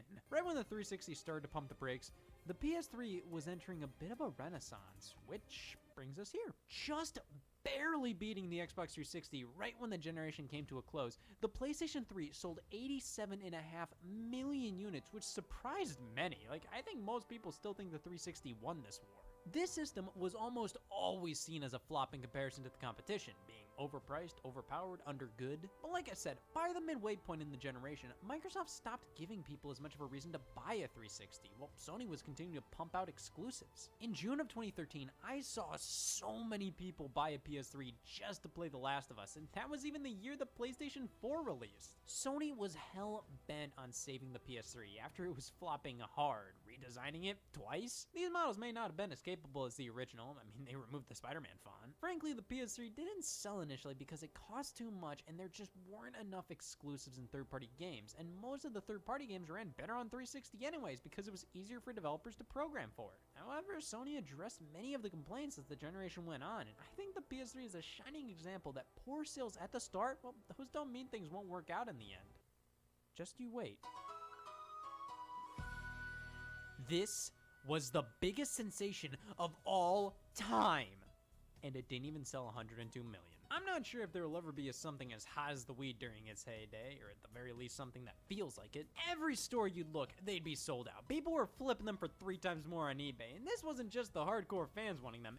Everybody knew how hard it was to get a Wii for the first 3 years of the product's life, and everybody wanted one. It was a sensation. It didn't matter you didn't know what it did, you just knew it was what you needed to buy. And it was all because the Wii captured the world's imagination. Utilizing motion controls to swing tennis rackets, it made tennis possible for many of us. And the initial price of $249.99 was lower than the Xbox 360 and definitely lower than the PlayStation 3, and that was because the Wii was incredibly underpowered. It was basically just a souped up GameCube spec-wise. The Wii cost roughly $2 to produce. The games helped showcase how amazing these controllers were. Online capabilities allowed users to download classic games, and with the Wii just flat out being able to play GameCube discs made it capable of playing games from all prior Nintendo home consoles and then some. The price was affordable to many, so why did the PlayStation 1 outsell it? I think that fact alone makes Nintendo hate the alphabet. While the Wii's success could also be attributed to it being a fad. Millions bought it, loved it, and kept buying software for it, but many of the sales were from people who bought it just because they thought it was their civil duty to do so.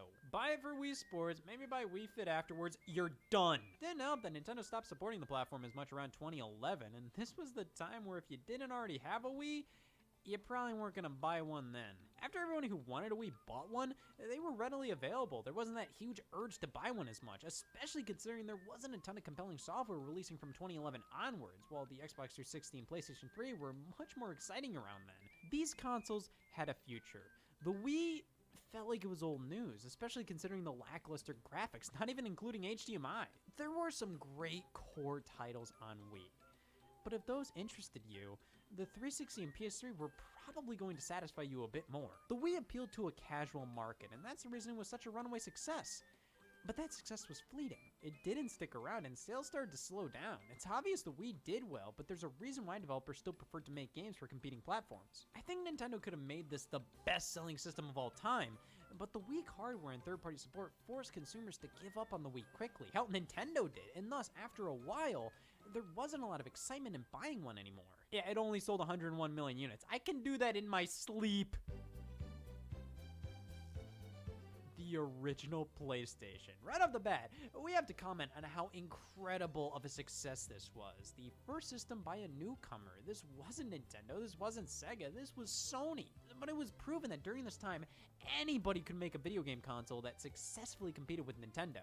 Sega just proved that with the Sega Genesis, and Sony just went too goddamn far. The PS1. It's incredible how successful it was. At the time, a video game system selling 100 million units, it was unheard of. The use of compact discs can be credited to a lot of its success, as these things were cheaper to produce and could hold so much more information than regular game cartridges. The PS1 was significantly cheaper than the Sega Saturn and released 2 years prior to the Nintendo 64, meaning when that system launched with 2 games, well, 1 game and 1 event. Right when that system was getting started, the PS1 already had hundreds of games. They were getting sequels to blockbuster PS1 exclusives that already released. All the third-party franchises you'd expect on Nintendo, well, they went over to the PlayStation, and on top of that, you could play your music CDs on this thing. Still a step away from Season 4 of Wings, I know, but still! The PlayStation had literally everything going for it during this time, and it didn't get discontinued until 2006, the year the PlayStation 3 released. Even after the PS2 came out, it was a solid budget option for many people, especially with its cheaper redesign.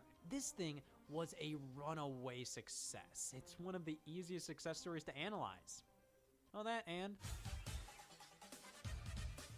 the PS4 did as well as it did because it wasn't an Xbox One or Wii U. The Xbox One shot itself in the foot, we already know that, and because of the resistance many consumers had towards the Xbox brand at the time, Sony took advantage of that. They highlighted all the issues people had with the Xbox One and clarified that they wouldn't be a problem on the PS4, while also revealing their system cost $100 less and was more powerful. It made me look at anybody who bought this as a fucking moron. I think the Xbox One had more compelling exclusives at launch, but it didn't matter because eventually the PS4 started to get blockbuster after blockbuster exclusive game, a feat that the Xbox One just never reached. Frankly, I do truly believe the PS4 did as well as it did because it was really the only choice for many. I mean, he didn't want that because it was more expensive, less powerful, and already proved itself as untrustworthy in an alley. He didn't want that because just buy a PS4. People flocked to Amazon after Sony's E3 2013 showing to pre-order PS4s, which I always found silly because, like I said, I do think Xbox had a better initial showing of software during that E3. Look at the PS4's first year. The viewer discretion is advised.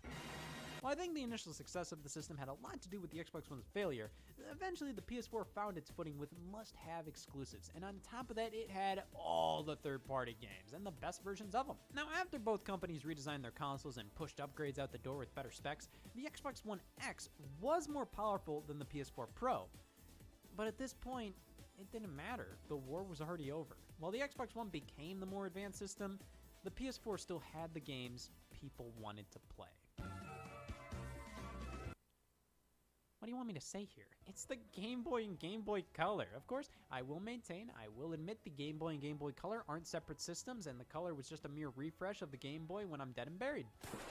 Still not buried. But Nintendo groups these two together, so sure, it counts. But the reasoning behind the success is pretty much the exact same as the Game Boy Advance. It was the go-to thing to get kids for the back seat. It was cheap enough to buy one or even a couple for multiple kid households. The inclusion of Tetris in the package, well, that lured in millions right there. Not only kids, but their parents as well. This was one of the first instances of a Nintendo product being marketed towards everybody, not just kids. And we can see that works well for them. The initial price was $90, $70 for the redesigned Game Boy Pocket. It was so cheap for a game system. You didn't have much of an excuse. And if you did, well, you were probably trying to cover up something. Other handhelds had color screens, lit screens for that matter, but the Game Boy had affordability and a never-ending game lineup to boot.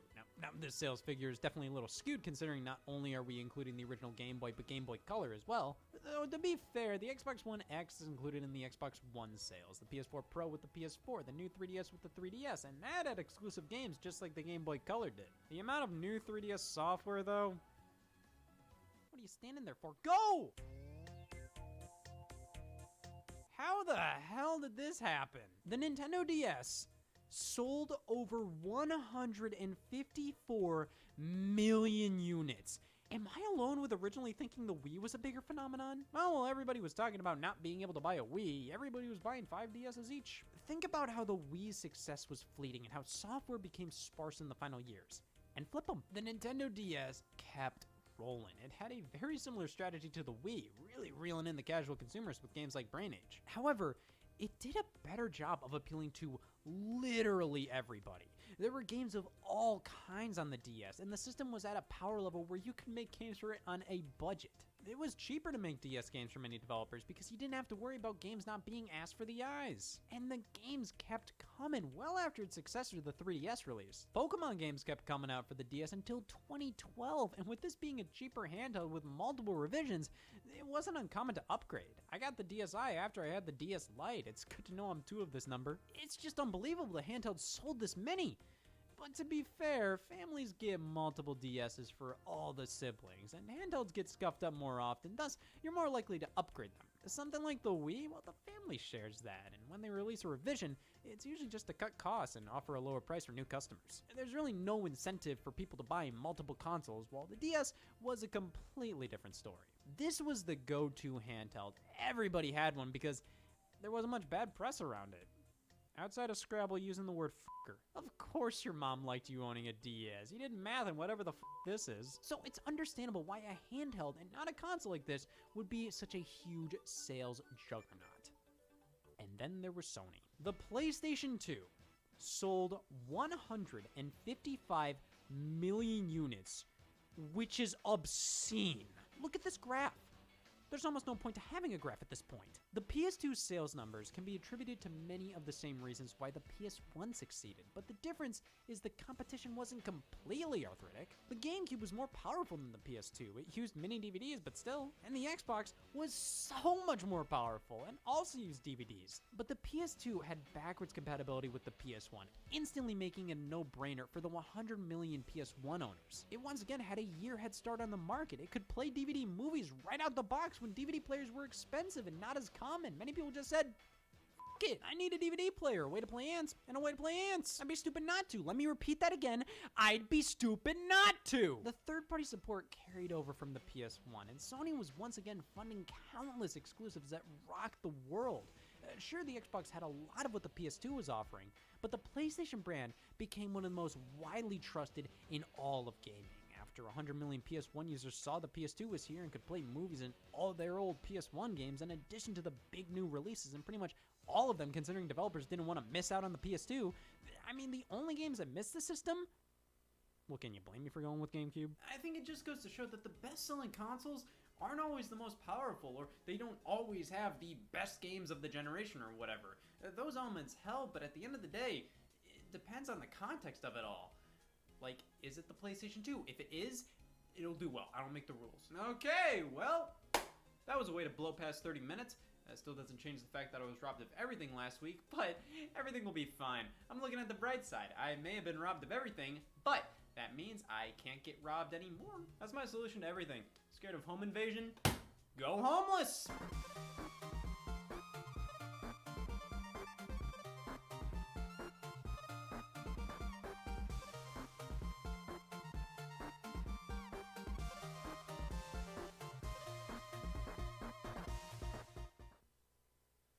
Hey y'all, Scott here. Everybody, please welcome my new assistant.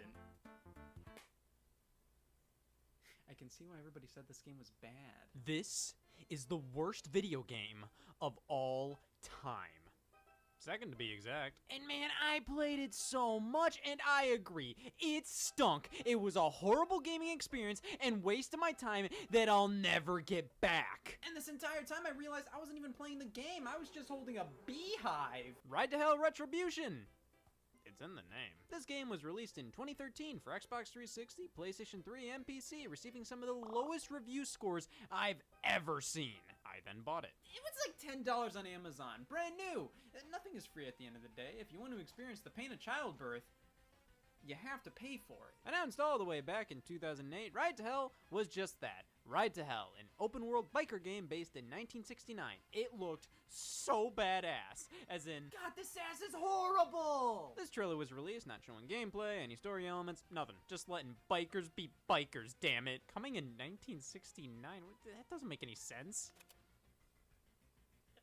Oh my god! All this trailer did was announce that a game titled Ride to Hell was coming to Xbox 360, PlayStation 3, and PC in 2009. Published by Deep Silver and developed by, put a gun to my head, I couldn't pronounce this. You know, Deep Silver is one of those publishers that's been around for a while, but don't move that gun because I still couldn't tell you what they published. They're kind of in that B-grade territory. Less than a Capcom, more than a Game Mill. Yes, World Snooker Championship. Is that a slur? Looking at their back catalog, their most well-known game was definitely Dead Island. Most other popular titles they published since were obtained from other studios after their closure, most notably THQ, to which they ended up publishing Saints Row and the Metro series. These days, Deep Silver has some noteworthy franchises under its belt, but they've never risen above the quality of a mid-tier publisher. They're sort of that company that'll publish a game when no one else will. However, in 2008, I don't think anybody knew this company existed, which brings us to the developer, Eucalyptus. They've done nothing but racing games. Meeting of the minds. Ride to Hell was supposed to be an open-world game taking place in the 1960s within California, based all around biker culture, to be co-developed by Deep Silver Vienna. They shut down. Ride to Hell missed its initial 2009 release date, as things were practically radio silent after the initial trailer released.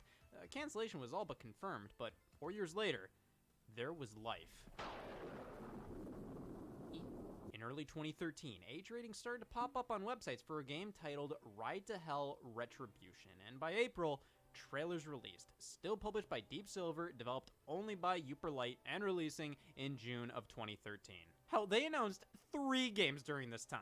Ride to Hell Retribution, Ride to Hell Route 666, an Xbox Live Arcade and PlayStation Network side game developed by Black Forest Games to be released the same month as Retribution, and Ride to Hell Beatdown for mobile devices. This was set to be a franchise, and then the game released. Yeah, Retribution was the only Ride to Hell game that actually released, which means it's on the same level as Applebee's and Chicken Fingers.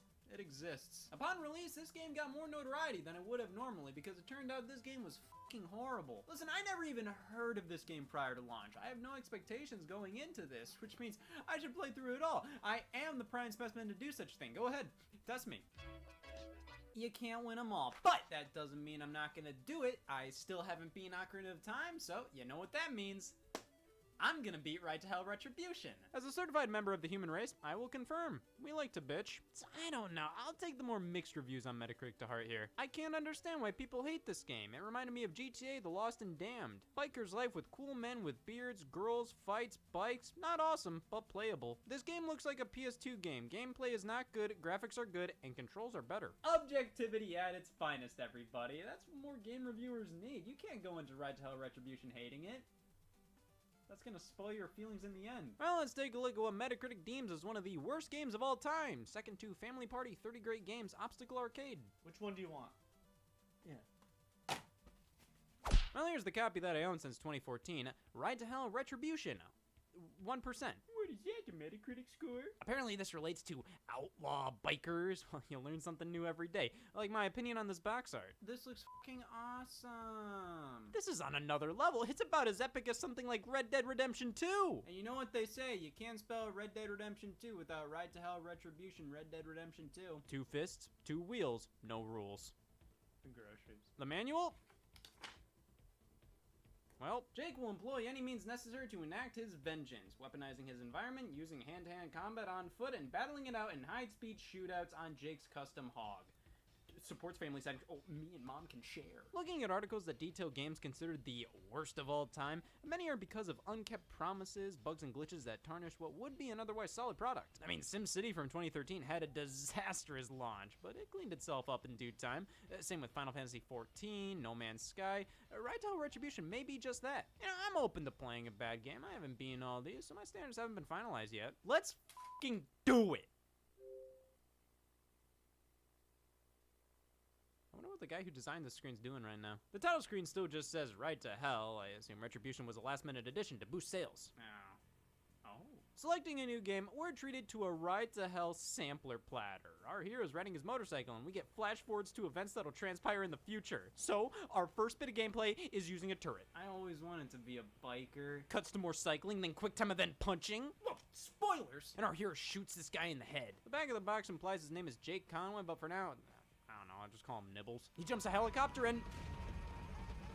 that's it! 10 days earlier. Nibbles just got done serving in Vietnam. I think. There's only so much deducing I can do here. The year, the army base, the only thing missing is seeing straight up the professional spelling of Nam, Viet. Nibbles is supposedly named Jake Conway, according to in-game text. Agree to disagree. He comes home meeting up with Mac, the uncle. Old high school nickname. He tells Jake he looks like shit. I too have uncles rate my appearance. It's time to meet your baby brother Mikey, but you gotta rest for a bit, so you're hanging out at home watching TV. Swear to God, I'd rather be polishing boots than sit through this crap. Just watching a movie's credits will do that to you. Mikey's not happy he's being treated like a little kid in front of big boy Nibbles. He just wants to see a band tonight, but Mac won't let him, so he runs away, and it's my duty to stop him. Here I have our first mission, chasing after Mikey on her hog. Cool feature is that if you mess up slightly, the game fades to black and starts you back somewhere else. Even cooler feature is that messing up slightly can mean just grazing an obstacle. Like imagine in Mario Kart, if you hit the wall, you get reset on the course as if you fell off it. I'm not even in an inescapable situation here, I just grazed the wall! We meet up with Mikey, who bitches us out for not sticking up for him. I said I'd take him to see the band. What does he want from me? We have a heart-to-heart with Mikey wearing a Toledo jacket? Well, this game hits home for me already. Toledo, Ohio. Stay a while. There's a Burger King down the road. Speaking of burgers, Jake's gonna get Mikey a burger. Finally, somebody had to do it.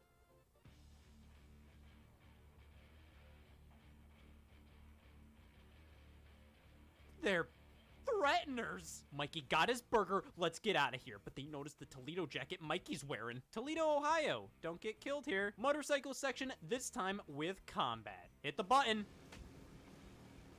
I'm a badass! I'm a badass! I'm a badass! After a 2-minute long driving section that was timed for some reason, we're now off our motorcycle and cornered by everybody. What led to this? Oh man, Jake does the sick move, watch. Don't you move now, cherry pie. Did you see it? Because you sure didn't hear it. Okay, so Jake knows that him and Mikey's dad has a past, and this gang wants to kill any member of his family. So why does Mikey keep wearing the damn jacket? That made him the target of these people. It's a jacket that has insignia that can easily be identified as their father's, which makes it a danger to wear around these people. Guess who gets their neck slit? So Mikey's dead. Rats. And if you didn't realize that, here's an instant replay in slow motion. Jake gets really upset, but the gang doesn't kill him for some reason, even though Mikey said Toledo Conway was both of their fathers. Toledo, Ohio. Everybody's your dad here. So Jake starts wearing the jacket. Smart move. They love that. And he's off to seek revenge and kill the gang that offed Mikey, the Devil's Hand. We then have another driving section. All right, cool. We haven't had that in a while. You know what? I'm gonna do it. I did it. All right, so we're looking for a guy named Anvil. So we get into a fight with this guy who is an anvil, and then a fight with these extra non-anvils, and this is where we get to experience the hand-to-hand combat in the game. Listen, you could block, dodge, use your light attack in addition to your heavy one, but why do that when your kick literally stops any enemies from doing anything to you? You can just keep kicking a guy until they eventually die. Other enemies around will practically never do anything to you, and if they will, it's always a telegraphed attack where you hit the Y button when that appears. Who knew the kick was mightier than the sword? So we get our info out of this guy on where Anvil is before brutally making his neck gush blood. It happens. Ever drink a glass of nails? Off to the big city, we find Anvil's dealer, Carlos, who leads us to these motels. I can see why that Metacritic review said it controls better than the graphics. I mean, on foot's okay. You don't really know how you can mess up a game like this where you can't jump or anything. Heading to the hotel, this girl's getting into a fight with this guy, so I kick the blood out of him, and it cuts immediately to... See, with the speedruns of Ride-Tail Retribution, even though skipping the sex cutscenes is 100% beneficial, nobody does it. Yeah, so we get a fully clothed sex scene. This is considered a collectible. And after that, there goes Anvil. Let's get on our bike and chase after him back where we belong. Fight more goons. Oh, hey, ghost bike. Get these guys off and then their bikes crash into something, explode, but the bike's still going. So Anvil is hiding out at this mechanic's place, so we make a sexist comment to the mechanic. That'll get us in. Let's go to her ex-husband's house and kill him. What the hell are you looking? Don't f with the Sons of Anarchy fan. So the mechanic randomly rewards us with unnaked intercourse in a jumpsuit. Impressive. Mac, you there? Jake, what's the situation? I just f***ed a mechanic. We grab some guns from Tyrell, but we have to prove how fearless we are before getting them by beating the piss out of his closest friends. This is why he should trust me. We get our guns and go to the shooting range. Just like any game that has shooting elements, this is our tutorial. Oh my god! This is the stiffest control I've ever experienced in a shooter. It's so sluggish, it's like you're controlling it through water. See, Tyrell fixed you up good. Cannot say the same to you. We're in the hideout. It's completely silent until I open this garage door. Oh, here it is, our first mass murder! See, the tactic I have here is to just go for headshots. It already takes forever to line your gun up with enemies, so you might as well make them count and bite them off in one shot. Of course, you have a dead brother, which means you do have dead brother rage. After walloping on an enemy enough, you can grunt with the B button. Then we have 3 quick time events to do our business. So I travel throughout this warehouse office thing. I have this effect on chairs, which I mean, hey, say what you will, that's impressive. Sometimes the enemies give you time to figure things out. Sometimes they give you more chairs to play with. Like, come on, they must have known they had funky physics. Why give the biker homicide game a room full of chairs? We are approximately 22 minutes into this level, and nothing's changed. I met these big guys with the hockey mask. They're tougher and have stronger guns, which makes me ask, why give the big dudes stronger guns and facial protection and the smaller guys weak guns and no protection? These guys are a pain. Like, did you know fat guys take twice as many shotgun shells to go down? So we get to Anvil and chase him out. Quick, he's out of my range.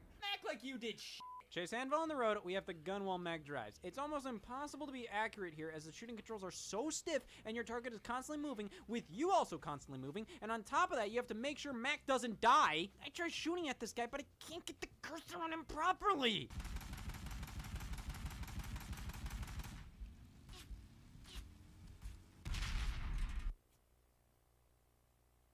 What the f just happened? Afterwards, we have a timed chase with Anvil. You have to shoot him enough to win.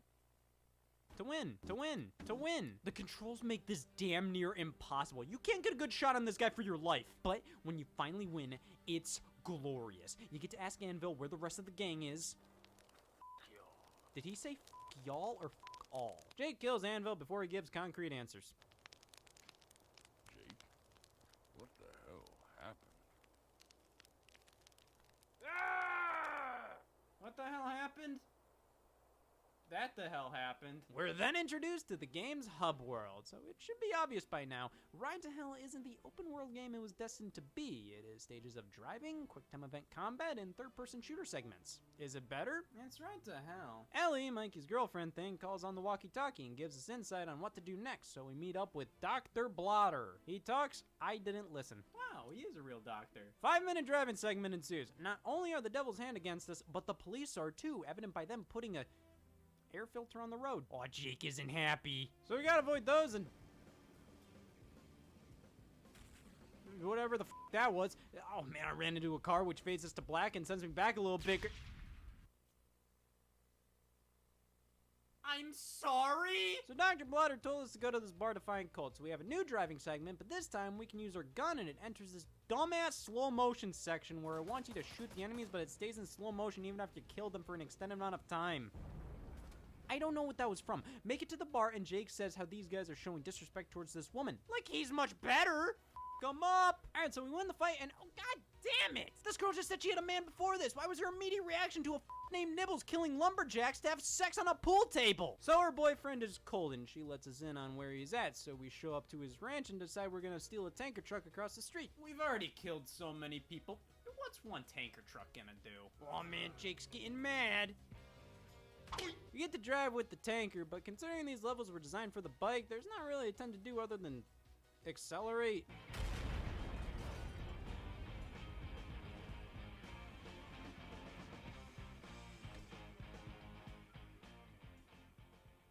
Oh no! That guy! Now it's a combat section. I gotta traverse this area to get somewhere, I don't know. I apparently need to shoot this fuse box here. Should've shot the fuse box. Some explosion happens, we're at the ranch. Kill everybody at the ranch. Oh, come on, there's another sex scene, and it's the exact same as the first one! Sonic Adventure. Alright, kill that guy, and wait, this isn't real? we find Cole, and Jake takes a bite out of the air.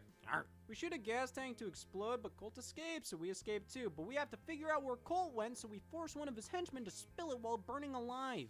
Where is he? Airplane 7. Guns to protect the stock. God damn it, man. Give me the water. Colt told him all of that while he was running away?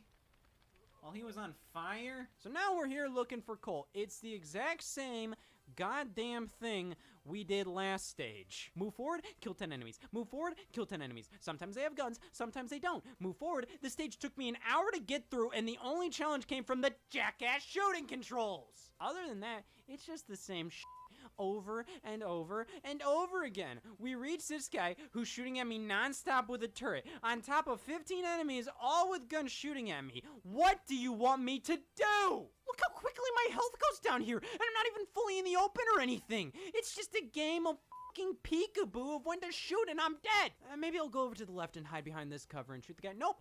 Here. No. Here. No! Oh good, the same 20-second long loading screen again. I love this thing. That's why I die a lot. I guess I was focusing too much on the other enemies, as just shooting at Colt is enough to at the very least get a cutscene. He's not dead, so we have to deal with all 30 enemies here. Get all the way up to the airplane with this whole ass football field of space between you and the dozen enemies with guns and no cover for you to take, but they have some. That's what I thought. Oh, and when I respawn after death here, it doesn't start me after I shot Colt enough to get him to retreat into the plane more with that cutscene. No, it starts me at the very beginning of the Colt encounter. Okay, I'll try harder this time, son of a bitch! Damn it! Damn it! Damn it! Oh my god, I was shooting at Colt that entire time? Oh, this is from the opening cutscene. We get to control it. Look how I get to pull the triggers. That was all me. On to our next target of the devil's hand, Meat Hook. Get the f off me. Shut up, old man.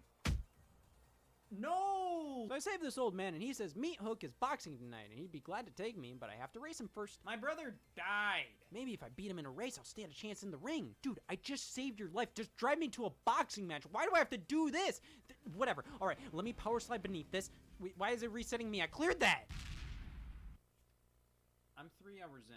We take Farley to the ring. He gets us entered and we go up against opponents, and lots of them, including Meat Hook at the very end. I keep tapping the X button and kick everybody to death. This was the entire stage. Right when Meat Hook was about to tell Jake why they're out to kill his family, Greasy Steve stabs him and runs away. Greasy Steve, what's next? Dr. Bowel? Well, Greasy Steve is our next target. We gotta chase him for info, but he's just so greasy. He throws dynamite, we lose him. Greasy Steve's girlfriend asks us to take her to a band playing that night, and she'll tell us where to find him.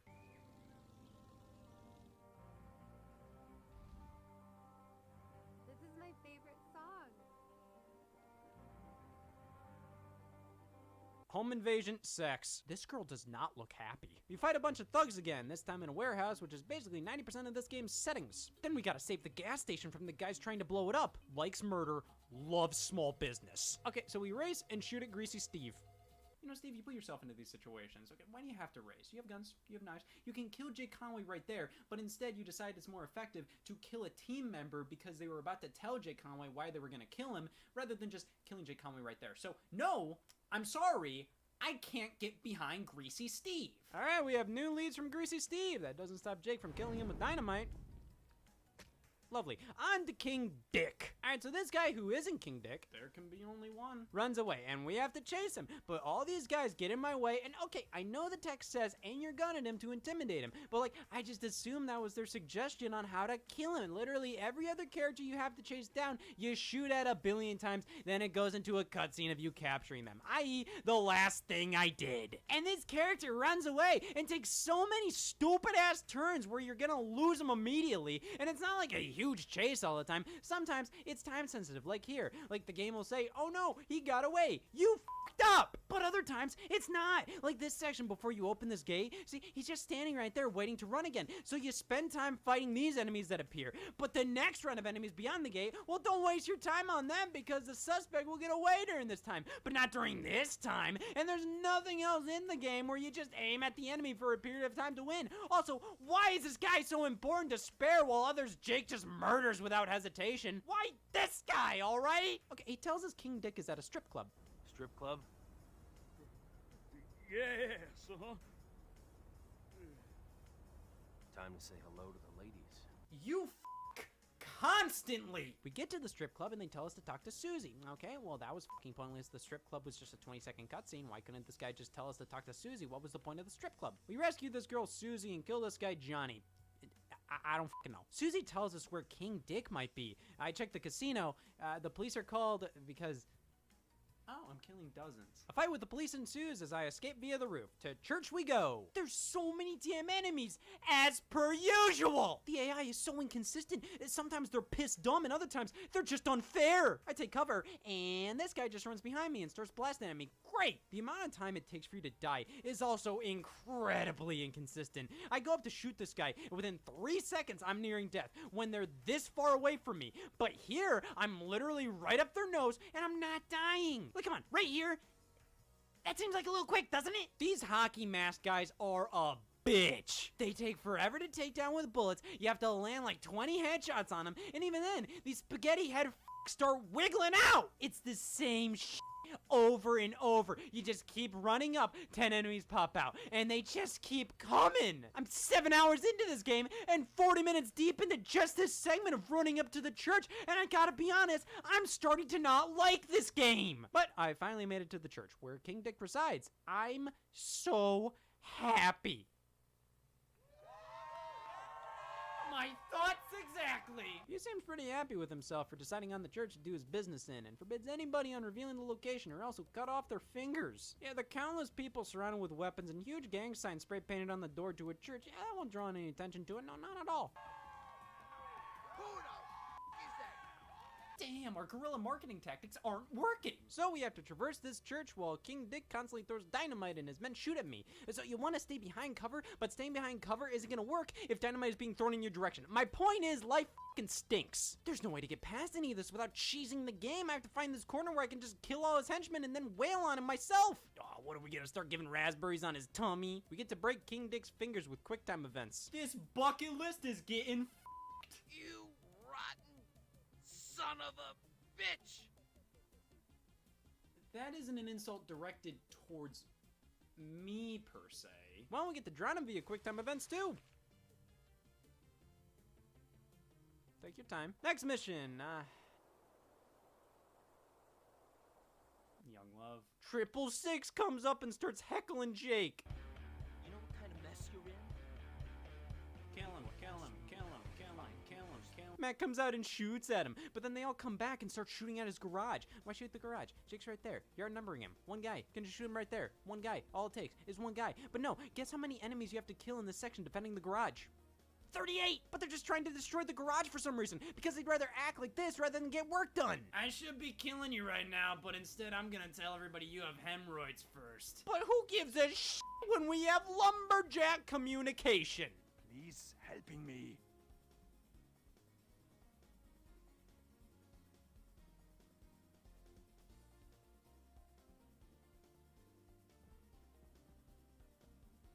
I'll take that as a no. This segment of the game, we have to explore this forest area for 7 boxes. When we get a box, normally more enemies pop out. We get the boxes, but Lumberjack has more stuff for us to do. This man has murdered so easily before. What's stopping him from threatening a lumberjack? Alright, so drive for 3 minutes and beat up thugs. I.e., use your foot, you coward. After all this, we return to the lumberjack, who's bragging to fellow lumberjacks. As all lumberjacks do. About how I just did a bunch of stuff for him, as he had no intention on telling me the truth about the next guy. So Jake slashes him in the legs with an axe. Lumberjack tells him the truth, then Jake kills him. You know, every single interaction in this game ends the same. Either Jake tortures a man until they tell him who to go for next, and then he kills them, or he f***s them. So we follow this guy 666 on bike, shoot him down, then follow him throughout the sawmill. This portion was abhorrent. So you have to stand on this platform to trigger an elevator to come down. But then enemies come out and the game says, hold them down, take cover. There's no cover to take on the elevator, so I assume it means, hey, the elevator's already coming. You don't need to be on this pressure pad. Find cover and take out the enemies, then go take the elevator. But the enemies never end. Like, they legitimately never end. 50 minutes of fending off these enemies in the right-hand corner. Turns out, yeah, you were supposed to stay on the elevator. Okay. This elevator moves so slow, but enemies will go on the pressure pad to bring it down. But it's not a big deal. Just move over and shoot them. Move over and shoot them.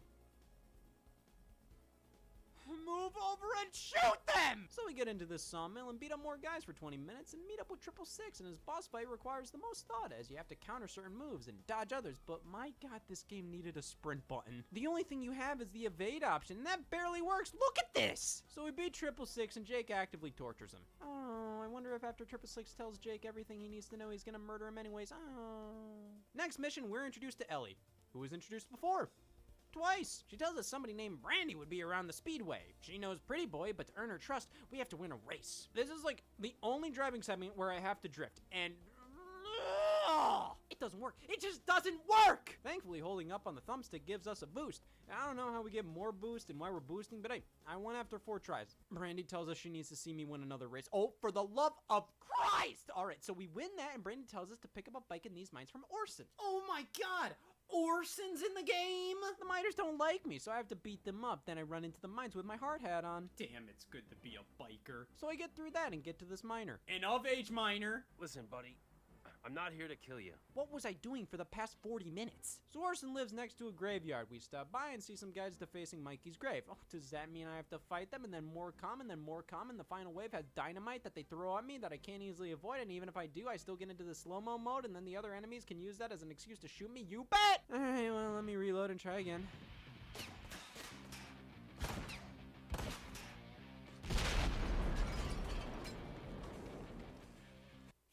Well, we find Orson's place, steal his bike, he calls the cops, so now we have a driving segment. Looks like I have to make this jump.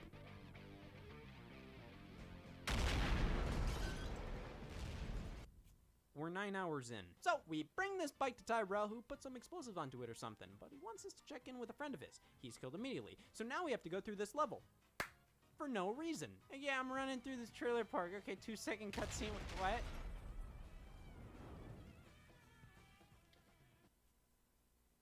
You ever have a bad game make you feel like an idiot?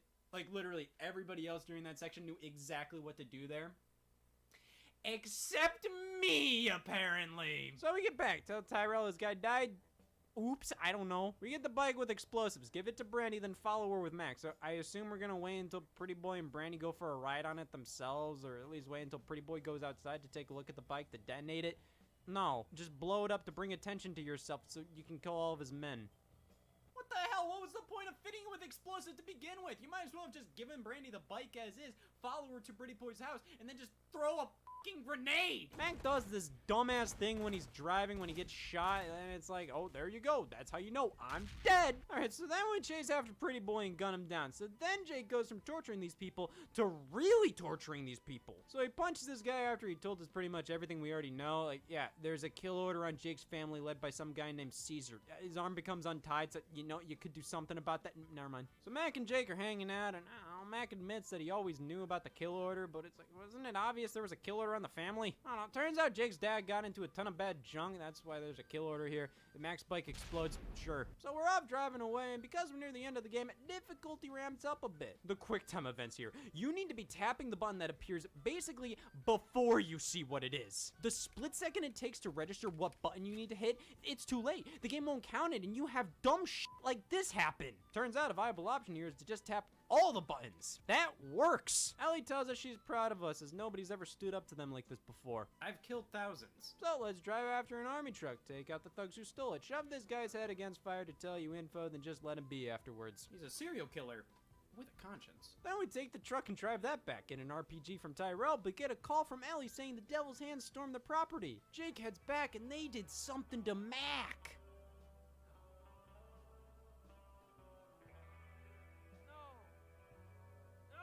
Well, at least they told him where to go. So we show up here and we get a 7-minute long cutscene of plot exposition where it turns out Ellie is the daughter of Caesar. Oh my god.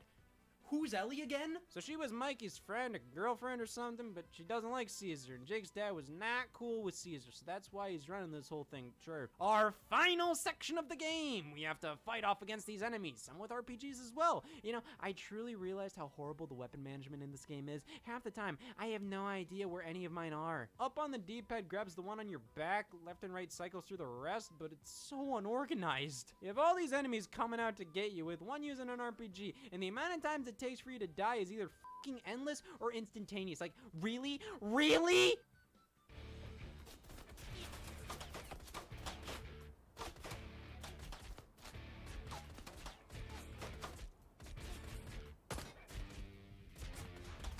How did I lose so much health from that? Chase down Caesar, kill him by gouging his eyes out, tell him to stay cool.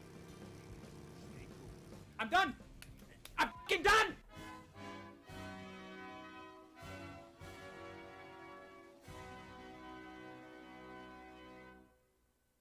Big fucking hands. Oh wait, there's DLC.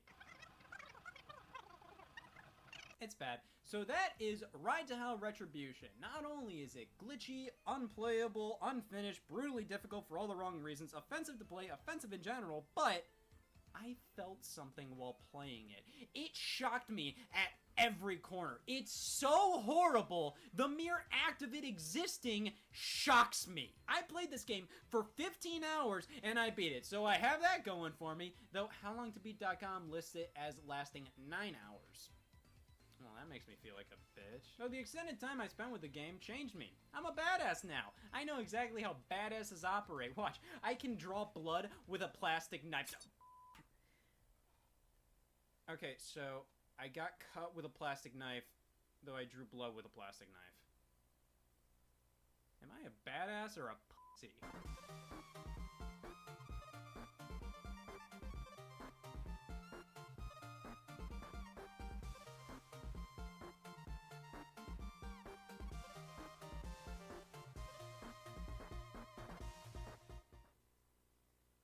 Hey y'all, Scott here. I have to make a decision. My life depends on it. What do I take? Well, this one does have Knuckles. It's once again time to talk about Sonic. What? The Hedgehog. Oh, thank God. Last time we checked in on him, he just absolutely crushed his fourth game. Sonic the Hedgehog 3 was a fantastic experience. It just felt incomplete. Less stages in Sonic CD, Sonic 2, even Sonic 1 technically. The level design, power-ups, the sheer polish, it was on a completely new level, but right when Sonic 3 felt like it was getting started, the credits rolled. But see, it wasn't meant to be this way. Sonic the Hedgehog 3 was planned as the biggest Sonic adventure yet. So big they had to cut the game in half to meet deadlines. You just couldn't fit the full adventure on one card in time. I mean, come on, Sega Genesis cartridges can't even hold me.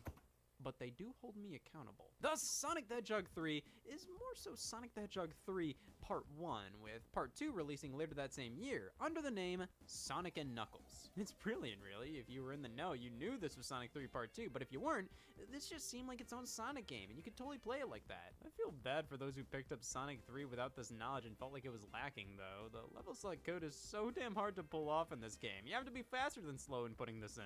And it's obvious why they made it so difficult. Levels that weren't in the game appeared on the list, implying Sonic 3 was meant to be far bigger in scope, with levels cut from the initial release. With 3 releasing in February of '94, Sega waited until June of that year to announce a new Sonic title for the fall with just the logo, date, and name. Sonic and Knuckles. It released on October 18th and featured something new, something revolutionary, something we all can't live without. Lock-on technology. Come on, picture my life without this thing.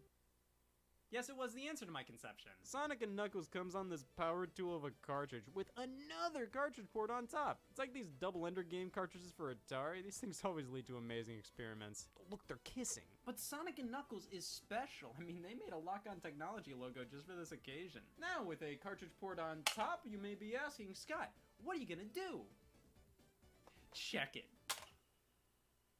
Where am I? This allows you to connect Sonic the Hedgehog 3, and presto! You have Sonic the Hedgehog 3 as it was originally intended. Where Sonic 3 ended initially, it now continues with the levels from Sonic and Knuckles alongside a trough of other features. However, we can also connect Sonic the Hedgehog 2, and with this, we get Knuckles in Sonic 2. If you ever think humanity is a waste, we did this. It's literally just Sonic 2, but you play as Knuckles now, which honestly is just as cool now as it was back then. It's commonly said, but it's true. Sonic and Knuckles was like downloadable content before downloadable content, and they could have stopped with connecting to Sonic 3. I mean, the entire point of Lock-On Technology was to give players the definitive full Sonic 3 experience. But they threw us a bone with Knuckles and Sonic 2, and on top of that, by connecting Sonic 1 or most other Sega Genesis games for that matter, you can play an endless amount of Blue Sphere bonus stages from Sonic 3.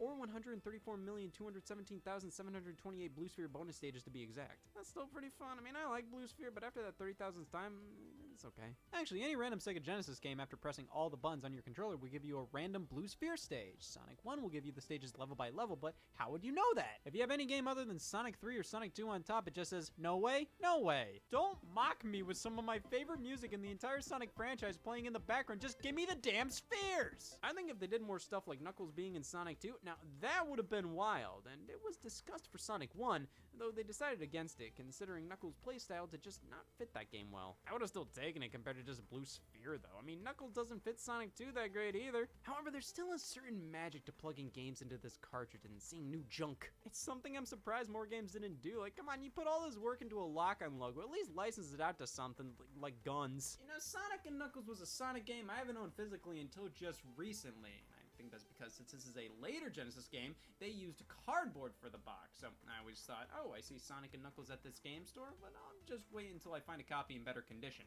That day never came. So I bought this one on eBay, and now I can finally feel a game that I've only merely just seen as a part of Sonic Mega Collection, which is where I was introduced to the game as a kid and where I initially thought Knuckles was Sonic's girlfriend. I mean, this logo, come on. There are a couple. Similar to Sonic 3, I played a lot of Sonic and Knuckles on Sonic Mega Collection on the GameCube, and when I say a lot, I mean a lot of the first stage. All I said was I thought Knuckles was a girl, never said I wasn't bad at games too. Well, it's been a wild ride. For the past 4 years, I've played through each of the classic Sonic games, and now I've reached the final one. The final one. I'm finally ready to not get laid for the 5th time! Let's start off with vanilla Sonic and Knuckles, regardless of how incomplete the cartridge looks. Let's play Sonic and Knuckles.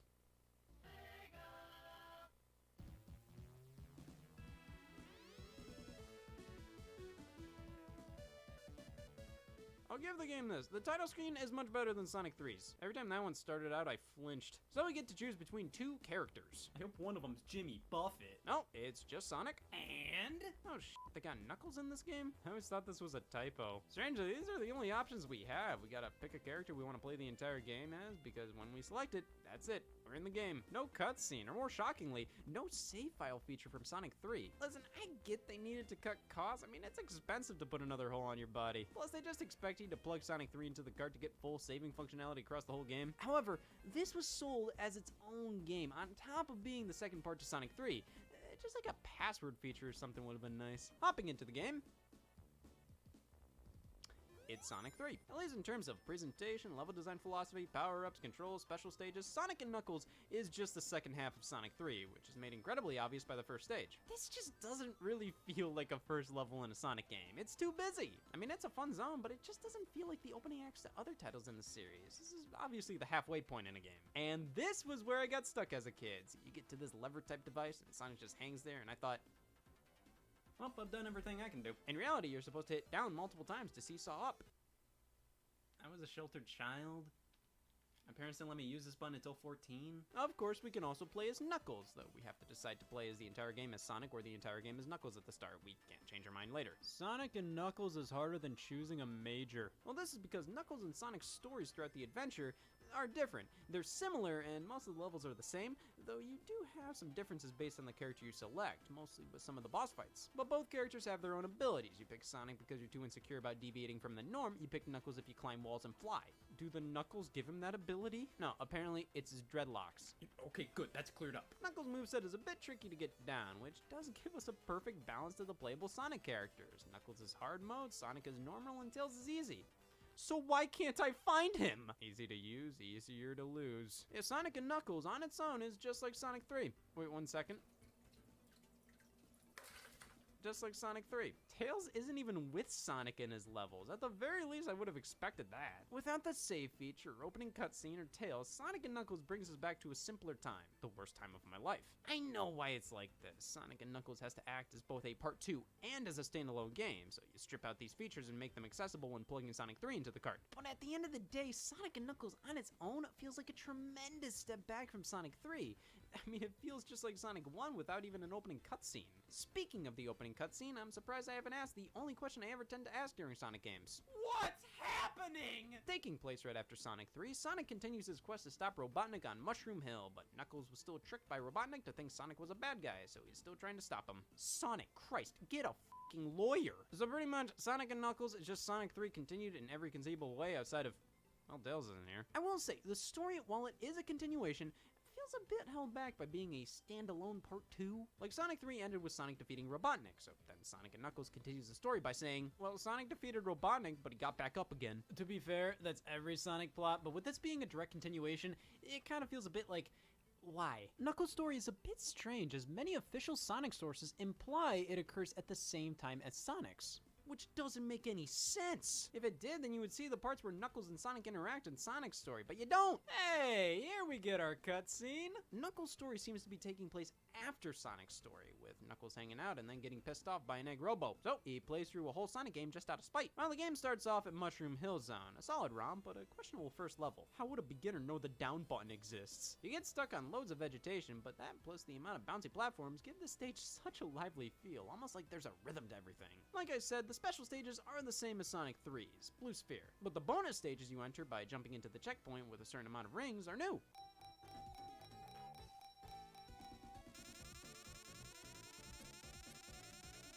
And nothing was gained. There's actually 2 separate bonus stages in Sonic & Knuckles, which combined with Sonic 3's mean we have 3 different bonus stages. They weren't kidding when they said they wanted to make this the ultimate game. Next up is Flying Battery Zone, a stage on a blimp.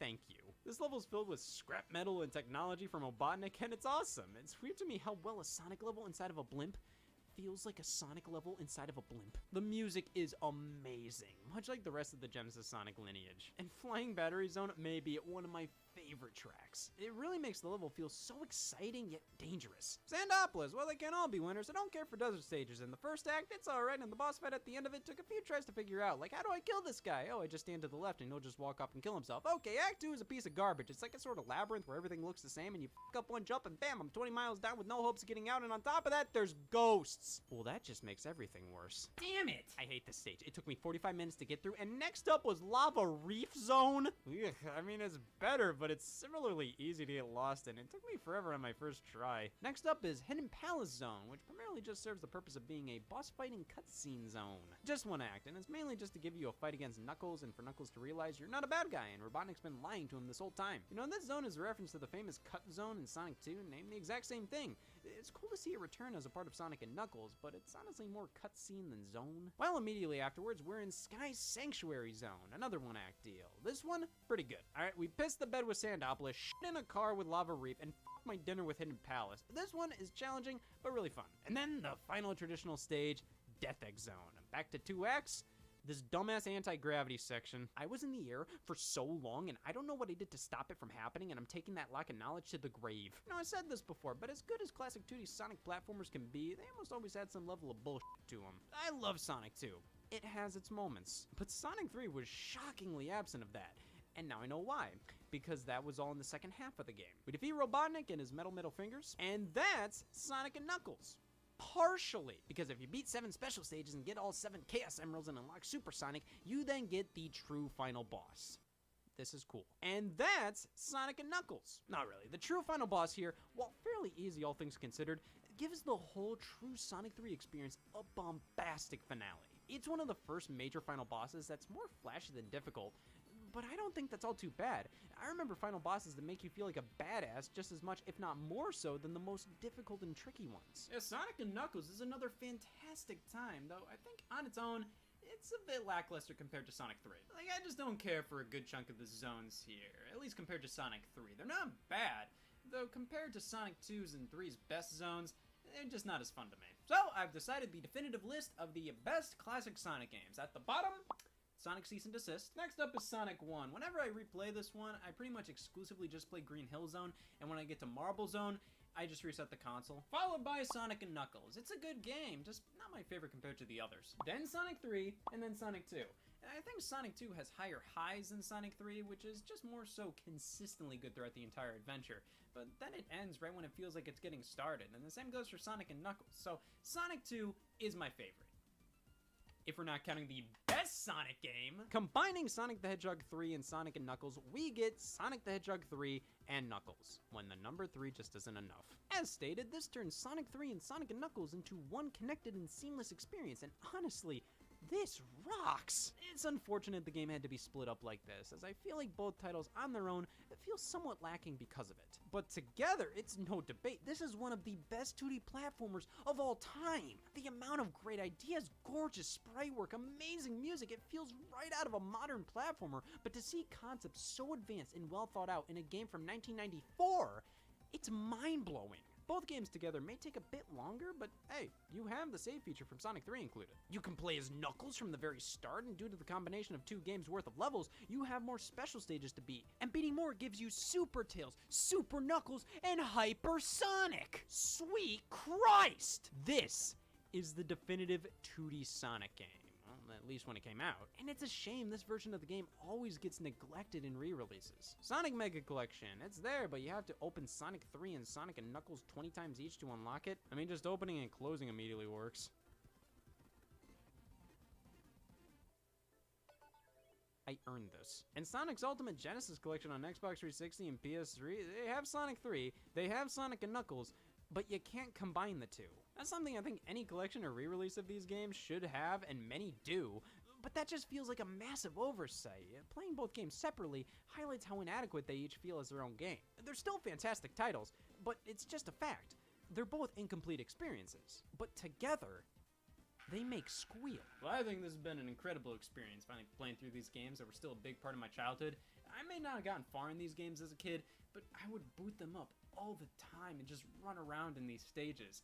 Just seeing those 3D models of Sonic on the title screens for 3 and Knuckles, it was mind-blowing. And I was playing these games on the GameCube. I just found the evolution of these games from start to finish to be amazing. And I think people don't give these games the credit they deserve, especially Sonic 3 and Knuckles.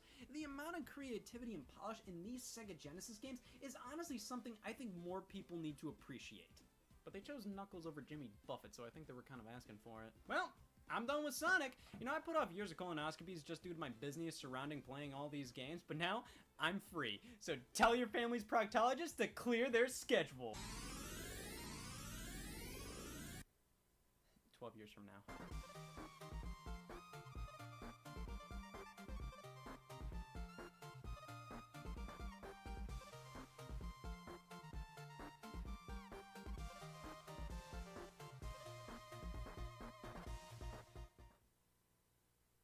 Hey y'alls! Scott here. Put on your 3D glasses right now because I'm about to be as realistic as ever. I'm never gonna be truly happy. 3D, making old things new again. Out of all the gimmicks to warrant re-releasing old stuff, 3D is definitely fairly compelling. I mean, it's an entirely new way to experience something. But at the end of the day, that's all it is to many. A gimmick. In some instances, 3D isn't an unnecessary gimmick. It's also expensive too. Nevertheless, some products are enhanced because of the pop-out sync-in effects. They add a level of depth that, if done properly, can truly immerse you in that ordeal. While movies are the most common use for multiple Ds, video games seemed like a no-brainer. Sony really leaned hard into the whole thing, with many PlayStation 3 titles supporting the cause. But I want old shit in 3D, not good shit. See, that's where Nintendo steps in. They've been one of the most consistent supporters of stereoscopic 3D. They had a headset for the Famicom, tested it out with the GameCube, f***ed up with the Virtual Boy, and created an entire handheld surrounding the technology. The Nintendo 3DS was released in early 2011 featuring a glasses-free 3D display. I can't see anything. Every game supported 3D for the majority of its life, but that was a big deal, and it wasn't a big deal. $250? I can get surgery for that price. I never said it was quality. I mean, the 3D worked, but no game really made you go, I get it. The effect was merely cool, but you'd inevitably pass it up after a while to just go back to normal 2D visuals, pretty much how everything else 3D worked. So how do you convey what 3D can do to enhance your gaming experience? You make good games that use it properly, or you re-release Excitebike. Wow, I wonder what Nintendo will do. In the early days of the Nintendo 3DS, Nintendo announced a new line of titles, dubbed the 3D Classics series. Retro games remastered with 3D in mind, released exclusively on the Nintendo 3DS eShop throughout 2011 and 2012 for roughly 5 to 7 bones a pop. This is such a cool idea. Imagine the possibilities. This line can truly go on forever. They can include some of the greatest games of all time. I f***ing love this company! Remakes were Nintendo's answer to validating 3D in the 3DS's early days. Ocarina of Time 3D, Star Fox 64 3D. What better way to show how it can enhance something than by using it with something we all know inside and out? But these games were already 3D in terms of polygons. How do you take a 2D game and convert that to scopic stereos? Well, Nintendo knew exactly who to get on the phone. Eureka! They made Endless Ocean and Dr. Mario Express. No shit, they know what they're doing. With that, development of the 3D Classics line kicked off all the way back in 2009, which 2 years seems like an extraordinary amount of development time for that. I guess it just goes to show what seems like the easiest things to make in the game industry, well, they can often be the toughest. Bringing a game over to a new platform, yet most assume there was an Amazon dash button for that. In reality, it's a ton of work, and these 3D classics were a similar story. They had to rebuild these retro games from the ground up, while also taking how they would work in 3D into consideration now. The results? Well, let's check out the first game of the lineup, 3D Classics Excitebike. This was initially seen at E3 2010 amongst 17 other classic games showcased in a demo titled Classic Games. Mario Bros., Super Mario Bros., The Legend of Zelda, Metroid, Punch-Out, NES Open Tournament Golf, Kirby's Adventure, Tennis, The Mysterious Murasame Castle, Twin Bee, Kid Icarus, Urban Champion, Mega Man 2, Castlevania, Smash Ping Pong, Super Mario World, and Yoshi's Island were showcased in addition to Excitebike, all with a 3D effect. Now, these weren't playable demos, it was merely just showing the games running in 3D. The background usually just kinda sunk in. But considering nearly all the 3D Classics titles were a part of this demo, may imply that these were being considered for the series as well. In fact, the 3D Classics developers outright stated Tennis for NES was being worked on in the series, but it was scrapped due to just not being that appealing in 3D. Maybe because it just wasn't that appealing in general. Regardless, 3D Classics Excitebike was made available right at the Nintendo 3DS's eShop launch, which occurred on June 6th, 2011. And for the first month, it was completely free to download as a way to thank 3DS users for putting up with the fact the eShop wasn't available until 4 months after they got their damn systems. The 3DS was released in an incomplete and overpriced state, but they gave me Excitebike for free, bitches! In actuality, I was one of the schmucks who waited until August 2011 to buy their 3DS when the price dropped from $250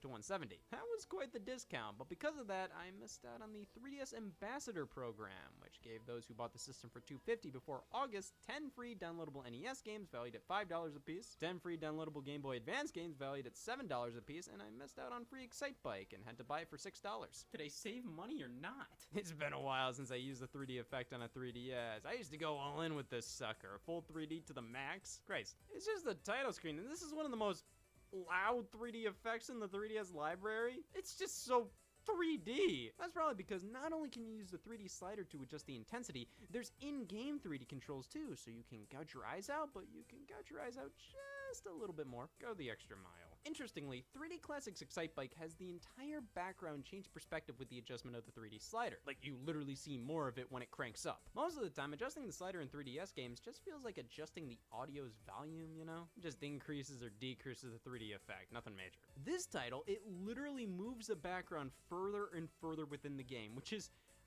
really cool. It's a level of control I never associated with the 3D slider, but it's here. The game itself, it's Excitebike. Don't look. This is an undeniably nearly flawless recreation of the original NES game from 1985, though now it's in widescreen with a few other graphical improvements. Certain obstacles are rendered in 3D now, and it all runs so much smoother. You have analog control, meaning you can pop a wheelie, or just kind of pop a wheelie. It all adds up to the game having a much smoother feel than ever before. However, the game having these 3D obstacles, well, they're only really in 3D when the 3D slider is on.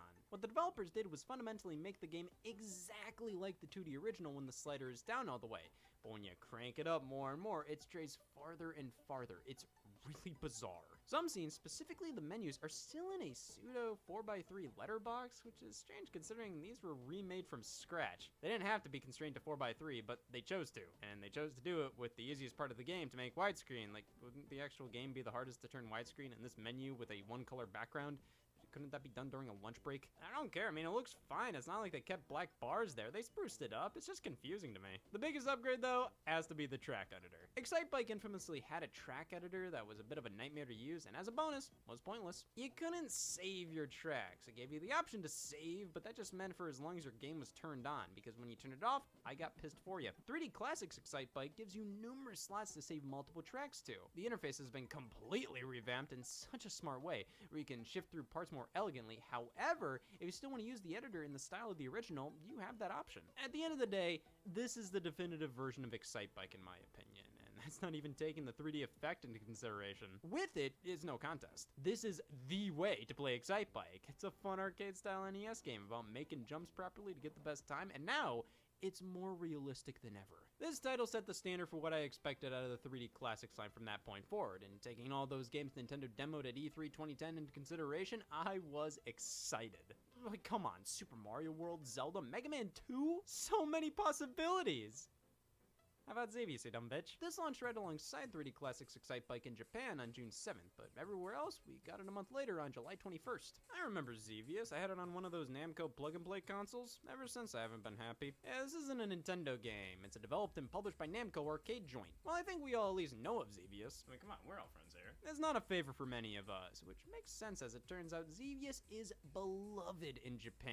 Well, here it didn't see as much success. It was the first game they developed for the 3D Classics line. Japanese players and developers adore Xavius, and it's not difficult to see why. It's a solid arcade title. I just personally prefer the likes of Galaga. But even if players outside of Japan, i.e. the man myself, I, weren't too excited about Xavius itself, the idea of non-Nintendo games being eligible for this series gave me goosebumps. Hopping into 3D Classics Xavius, it retains the exact same menu setup as Excitebike, including the same main menu music. Literally all the options are the same across the whole series, so it's all about the game now.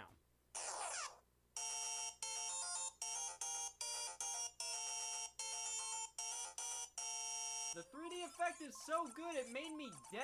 Oh, as Xavius was at the review in 1982. Just like Excitebike, this is in widescreen as well, though being a vertical shooter, there's not a ton you could do to make the game widescreen while also perfectly recreating it. Like, okay, if Xavius is in widescreen now, well, there's gonna be no enemies on the sides of the screen, and if you put enemies on the sides, this isn't my Xavius! So the developers put clouds on the sides to give the game widescreen, which is a brilliant solution. The 3D effect helps differentiate between what's next to you and below you. You have two different shots, one for enemies in the air and one for enemies on the ground. And as a dumb kid, i.e. 4 days ago, never really thought about how perspective really plays into Xavius. These things are below you and require you to drop a bomb on them. I just thought they were bullshit. Why isn't my main attack hitting them? Okay, I'll use this one for whatever reason. 3D Classic Xavius with the 3D on helps show specifically what obstacles are right in front of you and which ones are on the ground. And for a game all about firing the right weapon depending on the plane your enemy's on, yeah, I'll give in. This was a good choice for 3D Classics. Other than that, it's just Xavius. There's no real new additions. You can quick save high scores. There's not much else to it. So for $5.99, it's okay. When you're in the $6 territory, there's not a ton you can do to argue against its value. Where were you gonna spend those $6 on? Xevious? Oh, he's gotta budget things out. The next 3D Classics release came to Japan on July 13th and everywhere else on August 18th. That being 3D Classics, you gotta be fucking kidding me. Urban Champion is an old school black box NES game, meaning it saw Reagan. Excitebike was a black box game too, and it's actually older than Urban Champion, which gives Urban Champion less of an excuse. It's an early example of a fighting game. Nintendo's first to be exact. You just punch and punch and punch your opponent, and whoever gets punched into a manhole loses. Just like real life. Now this game is sort of the punching bag in Nintendo's early titles, generally considered one of their worst. I don't think it's that bad. I mean, I wouldn't willingly play it, but I'd so rather endure this than most of the NES Black Box sports titles. It's just so basic and simple and stupid and clunky and slow, and I think Nintendo knows this and re-releases it all the time as a joke. It got an arcade release, numerous virtual console releases, it can be played on a card, and it was the third 3D Classics title, which again, I'm positive they did this as a joke. I mean, Urban Champion just doesn't have anything warranting a 3D re-release. Like, what are you gonna do? Finally answer the question, oh, where is this building? Turns out 3D Classics Urban Champion is the most in-depth one so far. The title adds up. Deep in the settings, you can turn on a new camera mode where after every round, it shows us exactly what was going on 30 degrees to the left. Yeah, they pretty much recreated the entire game with 3D models. Why we not step foot on Mars? Because we wasted our time doing shit like this. On top of that, multiplayer is included where you can connect to another 3DS nearby. You get new rank titles for enduring a certain number of rounds, which brings incentive to playing the game longer than a minute. Man, I played 3D Classics Urban Champion for 4 minutes. I was only expecting to play for 3. So they really went above and beyond with this version. Maybe they decided to remake Urban Champion to see how much they could improve a game that legitimately needed improvements. I think that should be done more often with remakes. Remake a game that actually needs remade. At the end of the day, however, the 3D Classics developers stick very close to the originals, improving things that need improving, but making the game at its core still feel the same, which is a great mantra to have, just not for Urban Champion. There really wasn't a ton you could do to this game to make it that much better without changing it completely. This is definitely the definitive version of the game, but for the amount of development time this probably took, was it worth it? Like I said, the developers might have decided on this game to see if they could improve it substantially, but I don't think they chose it for that reason. I think they chose it because they thought it'd be funny. It was only $5. They knew what they were doing. Next month, on August 10th in Japan and September 22nd elsewhere, the fourth title released, 3D Classics Twin B. Who? Twin B was an arcade vertical shooter by Konami, ported to the Famicom and various other Japanese computers in the mid-80s. It's barely had a presence here in the States, and it released under a different name, Rainbow Bell, in a Konami collection for the DS over here in 2007. But this 3D Classics version was the first time it released under its true title. That's awesome, but why? Why Twin B? Out of all Konami games you could have remade via 3D Classics, why this one? Twin B seems to be a similar story to Xevious. It feels like Nintendo has a lot of love for this game. Just like Xevious, they keep respecting the hell out of it. They respect Twin B more than me as a person. It was re-released as a part of the Famicom mini-series of games on the Game Boy Advance in Japan, and also released as a game on the NES and Nintendo Switch Online library. And also, just like Xevious, it's a vertical shooter where you have two weapons, one attacking enemies in front of you and one attacking enemies below you. So, okay, that makes sense why it would be chosen for the 3D treatment, but when you only have 6 games to do this with and you chose a game nobody's heard of that already had very similar gameplay to another game you already remade, with this being one of only 2 games in this lineup that Nintendo didn't develop, so they had to go out of their way to license out. I'll stop talking shit on Twin B. Well, it's Twin B, pretty much the same game as the Famicom version. Which is also kind of strange. This was originally an arcade title, and when Xevious got the 3D Classics treatment, they used the arcade version, but with Twin B, they didn't use the arcade version, they used the Famicom one. And on top of that, the game's not even in widescreen. They have this weird curtain border on the edges, when they could have done something like with Xevious and put clouds on the side or something. There are clouds in the game, after all. The 3D effect is fine. I mean, like with Xevious, the game uses dual planes, so it's totally logical. I just don't think it adds a ton to the experience. But Twin B was a game that made sense to be converted to 3D, even if it didn't need it. The game's good. It's a fun retro shooter. They added rapid fire, which is nice, but overall, it's just an odd choice for the series. Similar to Urban Champion, this one was also only $5 compared to the $6 charged for Excitebike and Xevious. Honestly, I kind of like this one more than Xevious, but that game had more work put into the 3D conversion. At the end of the day, I wouldn't trust either one of these with my life. Well, it took a while, but we finally got a game with some meat on its bones later down the line on November 17th, everywhere other than Japan, which got the game much later on April 25th, 2012. 3D Classics Kirby's Adventure. It's about time we got a game that wasn't just a simple high-score type game, and Kirby's Adventure was an excellent pick, as it was one of the biggest games for NES. But because of that, the title experienced a ton of technical issues on that platform, which is literally the only thing they really fixed in the 3D Classics version. This is just Kirby's Adventure, but it runs buttery smooth now.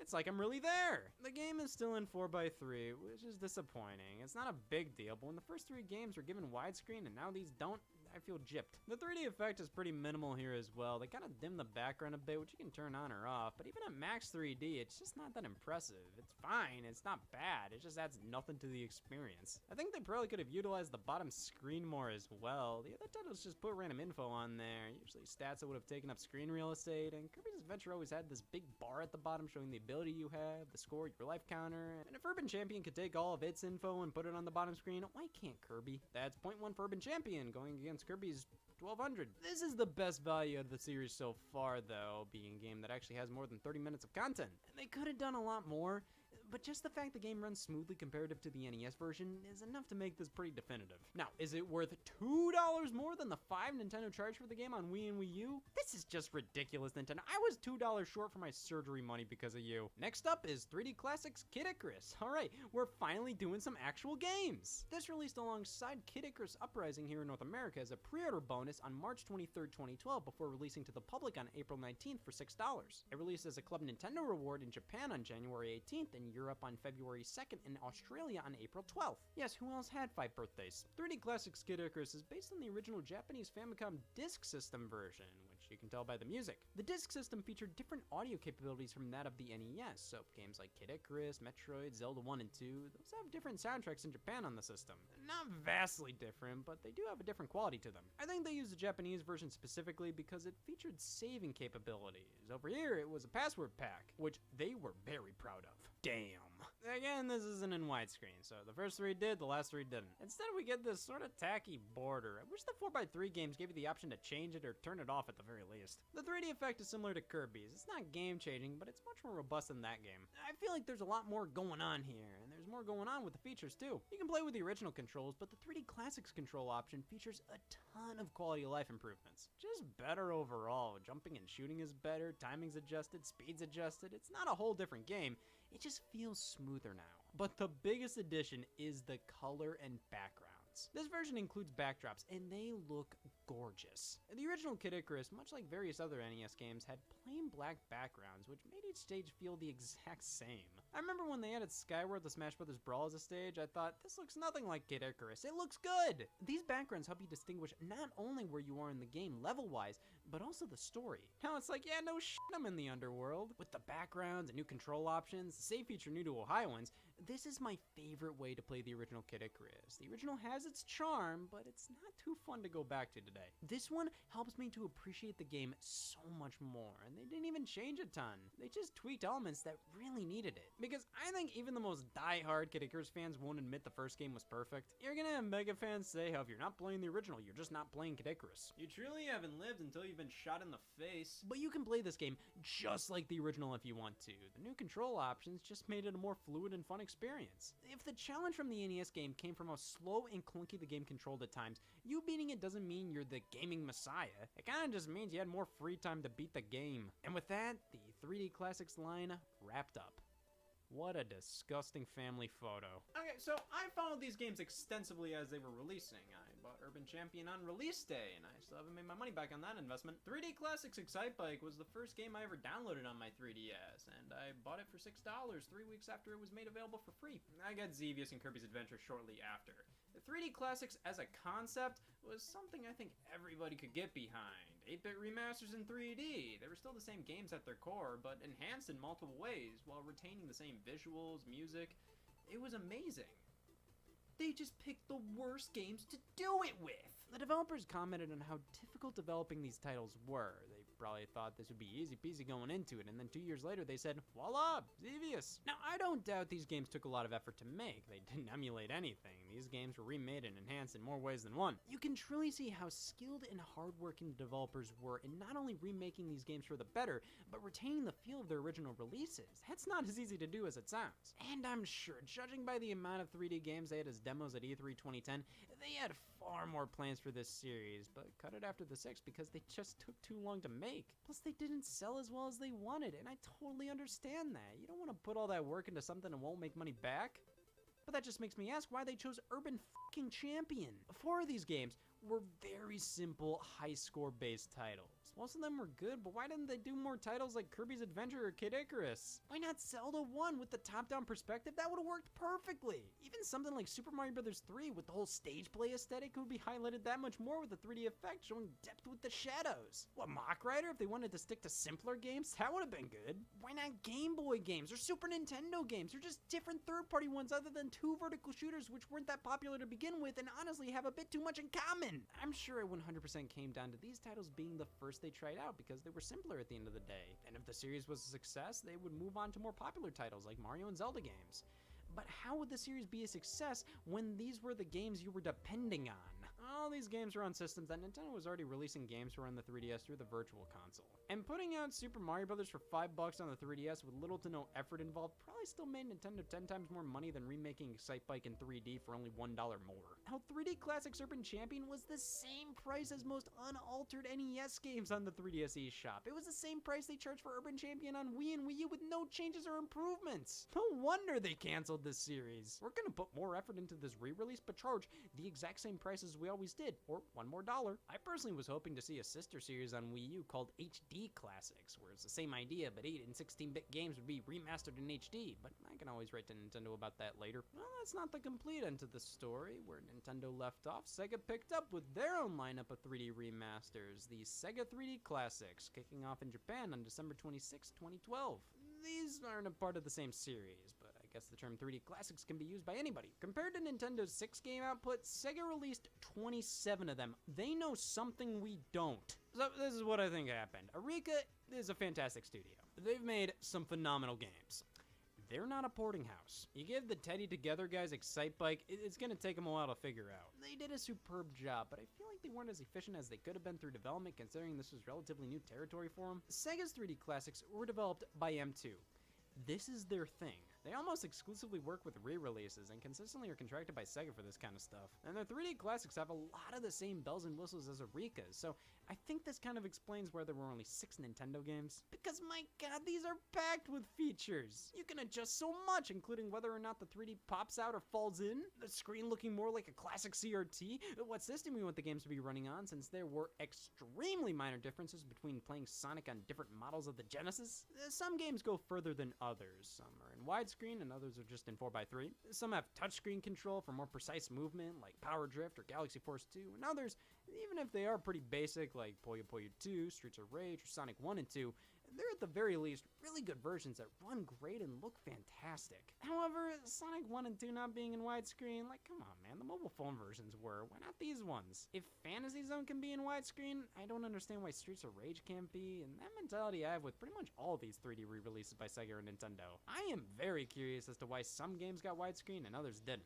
There were so many Sega 3D Classics that released. Some of them were exclusive to Japan, some of them were exclusive to the physical collections they put out. The first one was the only one to come out here, Sega 3D Classics Collection, and it's so well done and full of life. I'd say this is one time where Sega easily ousted Nintendo. Their 3D Classics were from all kinds of different systems, arcade, Master System, Genesis, the SG-1000. They put out loads of them, and they were mostly games people actually wanted to play. Nintendo did a couple of good ones, but mainly sat in their own piss asking why nobody wanted to play with them. Yeah, these are all great re-releases. I just wish they did more of them. Specifically Nintendo. I think if Sega did more, they'd pass out. They just chose the wrong games to do this line with. I'm happy they did what they did. I mean, these are all the definitive versions of each game. But why Twin B? Why Urban Champion? I'm sick of living in the dark about this. I'm gonna go into the credits and find who to harass.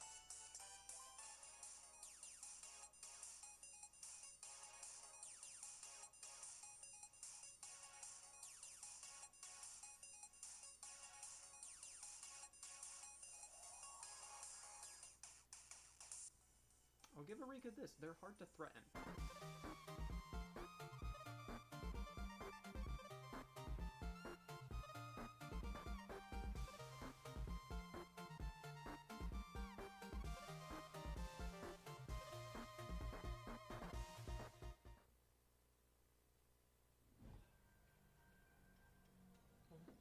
Oh my god. A room! I don't know why, but I feel like giving Super Mario 3D World a critical look.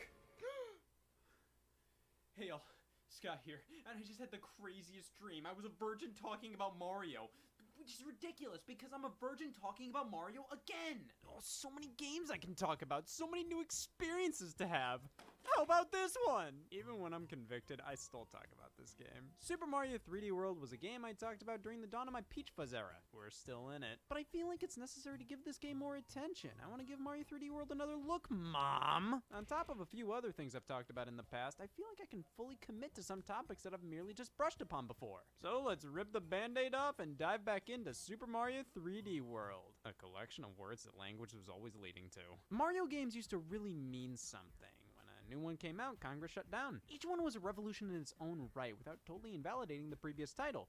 People didn't stop playing Mario 1 when Mario 2, 3, and World came out. Just pure, simple fun. Get to the end of the stage by avoiding the obstacles. At its core, that's what 2D Mario was all about. But then Super Mario 64 squirted onto store shelves and it changed everything.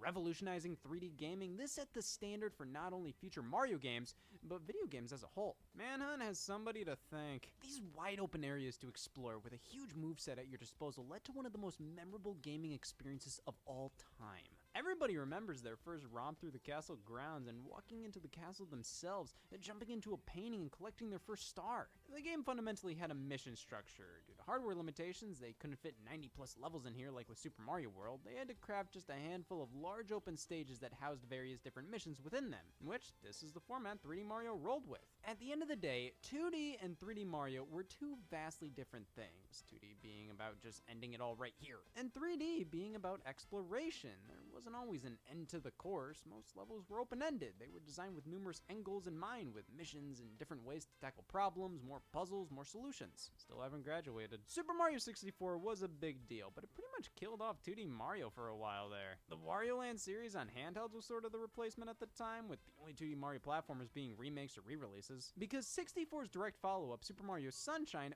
pushed the series further in the direction 64 initiated. Its main innovation was plagiarism. Aquafina, call your lawyers. Sunshine was a bit more love it or hate it for some. Wow, you hate water? Then what, you hate 70% of your body? Yeah. Nah, it mainly boiled down to the difficulty. Collectibles, level design. Some didn't like the new flood pack for spraying and hovering with water. Why won't you play Mario Sunshine? I'm more of a Pepsi guy. But it's a great game overall. May not have been anything groundbreaking, but this format for 3D Mario was still doing wonders. But I think Nintendo realized Sunshine and 64 lost a few people in the transition from 2D to 3D. It truly sets us apart from the 40-year-olds. So, in 2006, on the Nintendo DS, we got New Super Mario Bros., a complete return to form, showing how the 3D games just can't replace the 2D ones. They were two different things. And when sales came in, that was more obvious than anything. The 2D games had a far wider appeal. They were so easy to understand. Anybody could pick them up and play them. They needed to come back. Though 3D Mario was still alive and well, even if it was starting to change. A year later, in 2007, Super Mario Galaxy released. With everything feeling so grand and epic, this was the magnum opus for 3D Mario, even if it was quite a bit different from previous titles. You're still collecting stars with missions to tackle, but the courses are much more linear. You don't fall into a world with Nintendo saying, I don't know. Most Galaxy levels really funnel you in the direction to go, which isn't a bad thing, it's just different. If anything, it felt like a throwback to how 2D Mario was designed, but still feeling like 3D Mario. It was this amazing inbred cousin. Even if you preferred how 64 and Sunshine worked, Galaxy was so damn cool. Like, I'm wearing overalls in space, go f yourself. But after Galaxy, Mario games kept leaning more and more into this style, until it got to the point where 64 and Sunshine's influence on the series was barely recognizable. New Super Mario Bros. Wii, just another new Super Mario Bros. Game, now with a multiplayer mode. Super Mario Galaxy 2, another phenomenal game, but it was even more linear than Galaxy 1. These stages truly feel like 2D Mario levels in 3D, which is exactly what the next game went for, Super Mario 3D Land. The first original 3D Mario game on a handheld was structured exactly like a 2D Mario game. I'd say it's more 2D Mario than 3D, which is perfect for the handheld form factor of the Nintendo 3DS. Play a few levels, get the 3 star medals hidden throughout, throw the system in the back seat. All of these games and the direction Nintendo was heading with Mario made sense and felt justified, but a year later, Nintendo released 2 new Super Mario Bros. Games within months of each other, New Super Mario Bros. 2 on the 3DS, and New Super Mario Bros. U on Wii U. This was when I think everybody had enough. New Super Mario Bros. Was great. I mean, I think the 4 stages of grief are awesome, but each one was just a new Super Mario Bros. For that console. They didn't stick out. Each game just felt like a variation of the other. And this iterative nature of Mario at the time caused everybody to look back at the past few years asking, what are we doing here? New Super Mario Bros. Had infected the entire Mario series. The 3D games were starting to feel more and more like the 2D ones, and we were getting less unique characters and art styles. It was all becoming just basic, generic Mario. These games were all blending in with each other. We weren't getting these massive 3D worlds with cool new characters and settings anymore, and the Mario franchise was becoming less and less interesting because of it. New Super Mario Bros. Followed this very clean, basic template. They didn't really want to take things in a new direction or introduce new types of worlds or enemies. It was always about bringing back fan-favorite elements from Super Mario Bros. 3 and World and keeping the art style corporate-friendly. I'd invest in that. So while these games were all at the very least good, they were too derivative of previous works to really stand out. There's a reason to play Mario 3 instead of World. There's pretty much no reason to play New Mario 2 instead of U. And with New Super Mario Bros. U launching with the brand new Wii U console, it didn't really take advantage of its unique features. Unless you count changing the fucking world as one. Can't do that in The Last of Us. Having a Mario game alongside a console launch was nice. That's the best thing I can say about this game. But we were all waiting for that new 3D Mario experience for the system. 64, Sunshine, Galaxy, even 3D Land all took advantage of their respective consoles. They showed what they were capable of. 3D Land really validated the Nintendo 3DS's 3D display. God only knows what they could do with the Wii U gamepad. Seriously, only God knows, nobody else does. The gamepad was famous for not having a purpose, so I think we were all looking towards a 3D Mario for Wii U to show us why. And we didn't have to wait long to hear about it, as on January 23rd, 2013, a Wii U Direct occurred with then Nintendo President Satoru Iwata basically telling Wii U owners to dear God like your systems. Even if they didn't have anything to show, Nintendo made it clear that a new 3D Mario done by the Galaxy and 3D Land team was in development for Wii U and would be shown and playable at E3 2013. My God, this game could be called anything. Super Mario Universe? Super Mario Universe again? The main idea I saw thrown around was a sequel to the Galaxy series, subtitled Universe, playing off the Wii U name because honestly, there weren't a ton of other options. Speculation ran wild up until E3 that June. Expectations were high and my virginity was nearing tornado siren levels. The E3 2013 Nintendo Direct started, and shortly after, Iwata told us to take a look. Yes! No! The title revealed was Super Mario 3D World, a sequel to Super Mario 3D Land on the 3DS. Nintendo likes to say they put smiles on their fans' faces. They sure do. Honestly, I didn't see a ton of people excited, or if they were, it felt like they were going, Okay, new Mario game. Needed that. I don't think anybody was beyond disgusted. I just felt the entire world during this announcement go, huh. What made 3D Land so great was its use of the 3DS hardware. It was designed for that handheld. So taking that and putting a sequel with the exact same structure on Wii U, it was underwhelming. There's no other way to put it. It didn't look bad, but it screamed just another Mario game. And that was my biggest issue with it. It had that plastic basic art style that the new Super Mario Bros. Games had, and while it was running in HD, the Galaxy and the Wii still looked better. It had a superior art style and lighting. Just comparing the lava in this scene from the trailer to that game shows the problem here. There was no fanfare to this announcement. Even the trailer felt like it didn't care. This wasn't a big moment. Nintendo wasn't treating this like Mario's next big step. This felt like a press release made a trailer. Mario's in 3D on the Wii U. They were the first ones brave enough to do it. The trailer itself is fine. It just came out at a bad time. There was legitimate Mario fatigue. So many games that felt too similar to each other, all releasing back to back within the last 4 years. This new Mario game needed to be on the same level as Mario Galaxy in terms of a big idea that wowed. But the trailer just showed green plains, ice world, lava, some new enemies here and there, but is that really enough to make the game stand out? We were getting to the point where seeing mice got us excited, like, wow, that's new! Like, do something original for once. Make the pipes clear, huh? What? They did show off some more unique elements, like the cat suit, the game's new power-up, the Wii U gamepad functionality, letting you rub gophers. Like, I can't already do that. Multiple playable characters, Luigi, Peach, Toad, all with unique characteristics based on their appearances in Super Mario Bros. 2, and you can play 4-player multiplayer with them. An awesome addition, being the first mainline 3D Mario game with 4-player co-op, but it's already so similar to the new Super Mario Bros. Games, and those already had multiplayer. If anything, this didn't help differentiate the game. This just brought 3D Mario that much closer to new Super Mario Bros. 3D World was warmly received. The people who got to demo the game said it was a ton of fun, but these are gaming journalists we're talking about here. Do they know how to have fun? I didn't hate what I was seeing. It was just hard to get excited when it felt like Nintendo wasn't even excited. This wasn't the game they needed at the time. It felt like a very ho-hum announcement. They weren't immensely proud or confident. It was just a new Mario game. Buy it. You can tell many fans were upset that 3D World wasn't a regular 3D Mario due to them releasing a YouTube video during E3 showing how the game does in fact have camera control. Oh, come on, man. That's a technicality. This game just didn't really do much for me initially when it was revealed. I mean, I was obviously going to play it. I mean, look at me. But it felt like a 3D Mario that was created just to put out something quickly on Wii U, rather than something created out of a lust to do something creative and new with Mario. It's like they just took what they did with 3D Land and just rolled with it. It was the latest 3D Mario game they made, so it was probably the easiest to do a new 3D Mario in that style. You just take 3D Land, spruce it up in HD, put it on the Wii U, boom. That's how game development works. Those lazy swine at Nintendo thought they could just make a video game when I wanted a video game in space. But it turns out all of life's problems can be and will be solved on October 1st, 2013. The second trailer for the game kicked off an October Nintendo Direct, with this one blowing everybody away. While it may not live up to previous 3D titles, at the very least, 3D World looked like an actual video game instead of the product of Nintendo hitting Make Mario on the keyboard. So much personality, big band jazz music played against cutscenes, boss fights, new power-ups, crazy level design. This isn't just a 3D new Super Mario Bros. Game.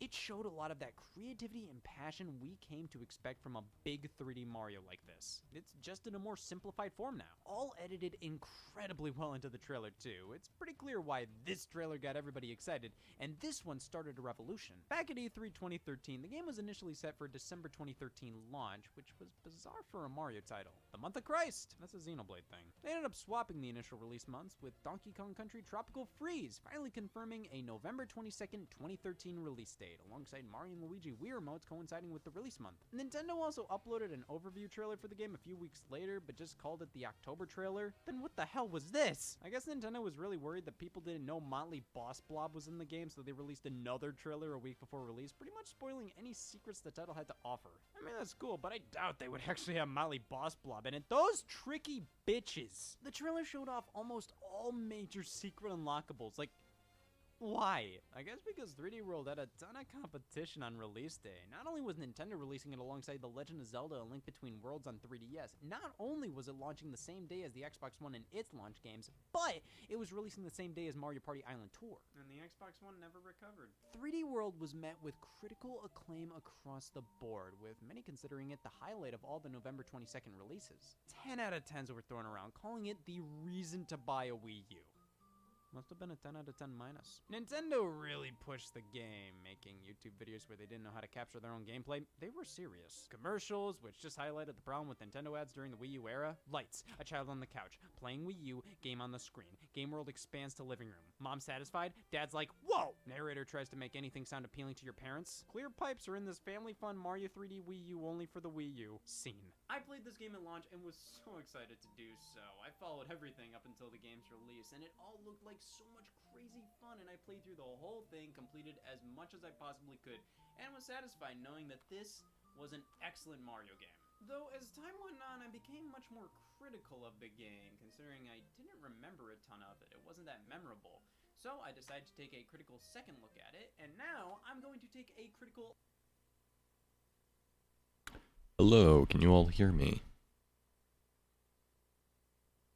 Hopefully so.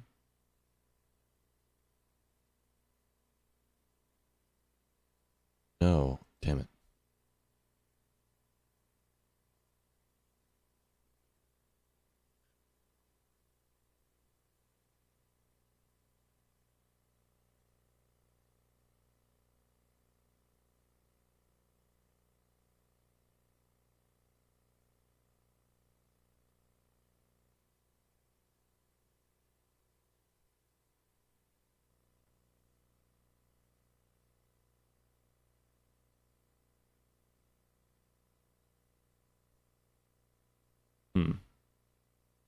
What up, Colin? We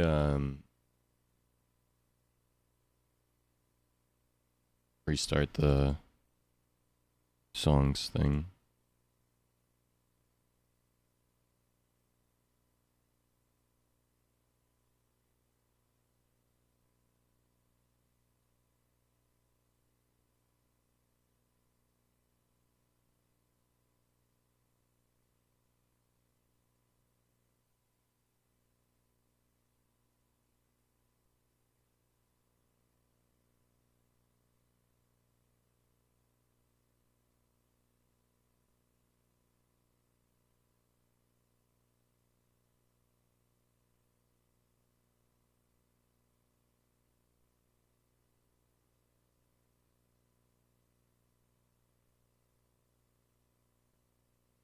Alright, the song requests are back up. If someone wants to do a request real quick just to make sure it's working, that'd be cool.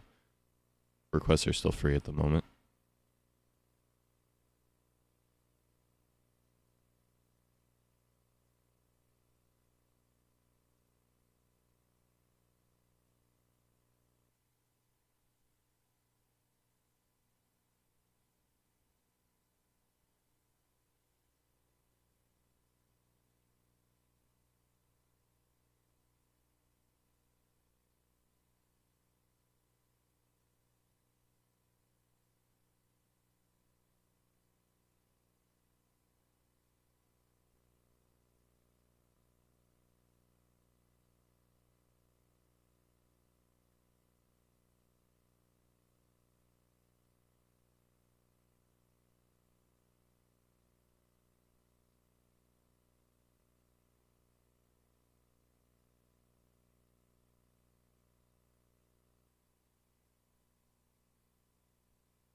Nice.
Ugh.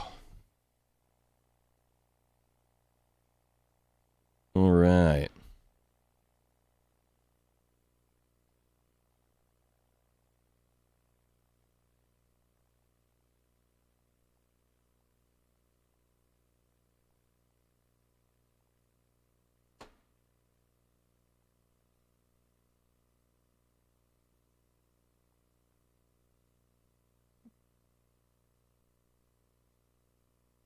Ooh, is that your ghost energy drink?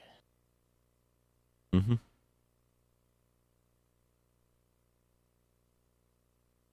Yep, yep.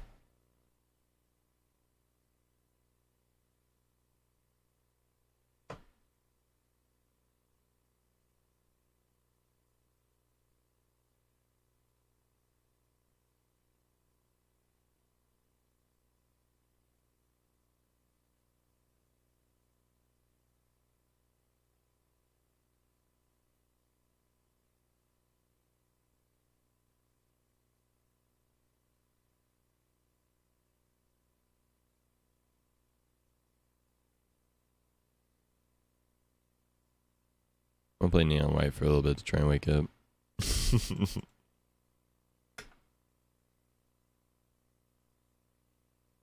And then I'll get working on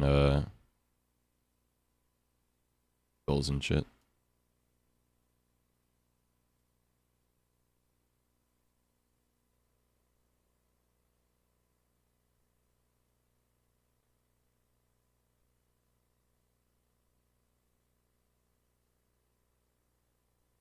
Only have 2 more levels to get dev medals on in this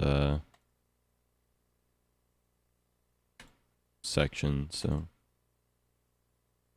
If you want a time, you'll have to tell me what you're on, because I don't know what level you're in. cool.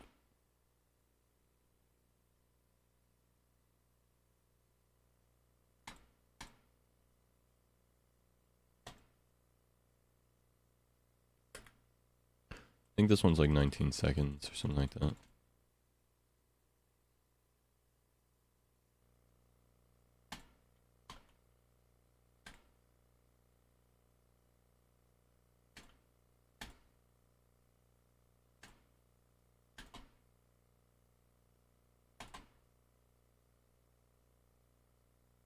I think it's mostly just shooting at the bullets that I throw down with the purple.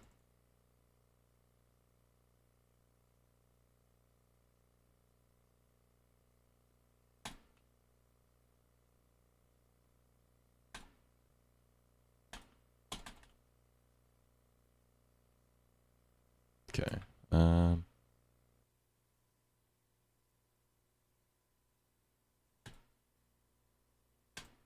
Oop.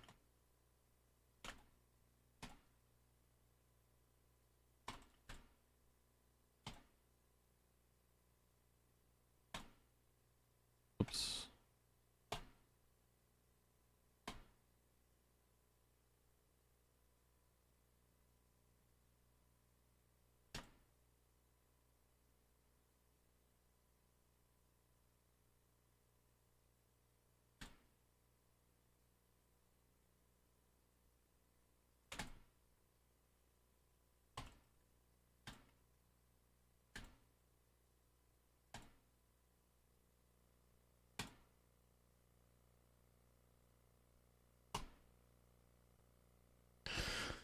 Damn, I did really good on this one the last time I did it.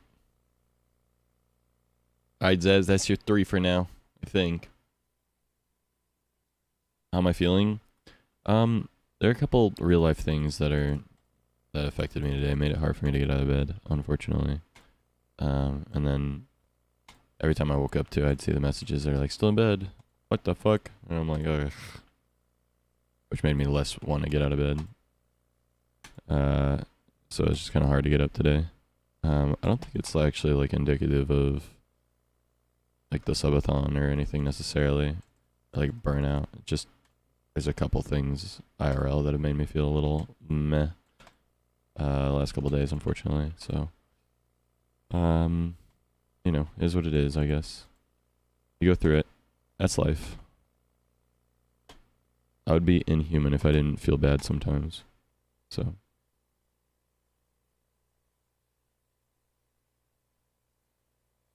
Yeah, and I know that people don't, like, people just don't get it. Like, they just don't get how it affects me. Like, they're not thinking about it. So they're saying it without thinking that there's anything, like, wrong with saying it. But it just makes me feel, I don't know. There's a lot of things that makes me feel. Not all of them are necessarily right. A lot of it has to do with just having like rejection sensitivity problems in general. Like just having someone comment about something about my life in general can be kind of meh. Which has kind of been a hard thing to balance over the last 5 years as a streamer, considering that's like half of the job. But what's up, Becca? Afternoon. But specifically about things that are like mostly out of my control, that's when I'm like,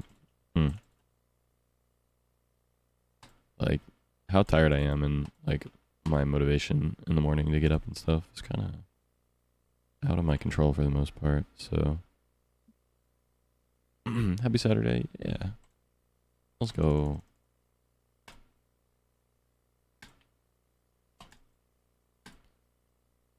I don't know. I guess it kind of feels like people are like I don't know. I guess it just makes me feel like it's not okay for me to be human. Like people expect more out of me than most people or something. I don't know. And like my sleep is like worse than most people. Like a lot of people have a much easier time getting up in the morning than I do in general. So I don't know. I wish I could get up easier. That is unfortunately just like a genetic thing. My mom has the same like issue. So morning, Sykes. How did I sleep?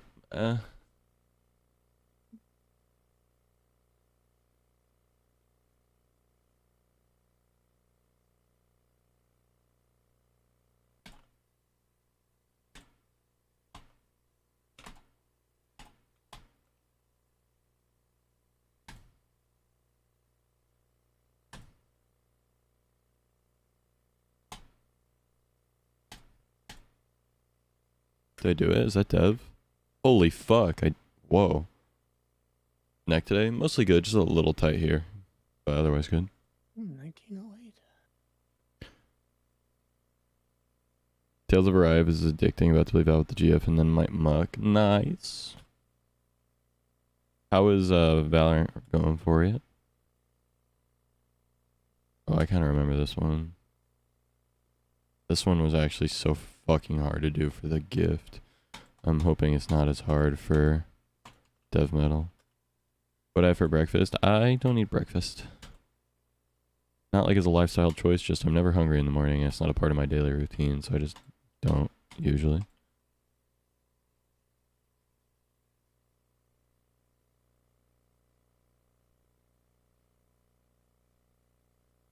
Yeah. If I do have to eat in the morning, what I'll usually do, or like because I want to be healthy and like eating in general in the morning is like healthy or whatever, usually what I'll do is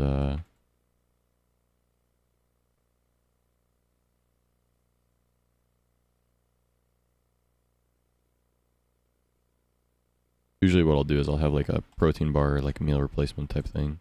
Something with a lot of protein in it. And shit just to get started.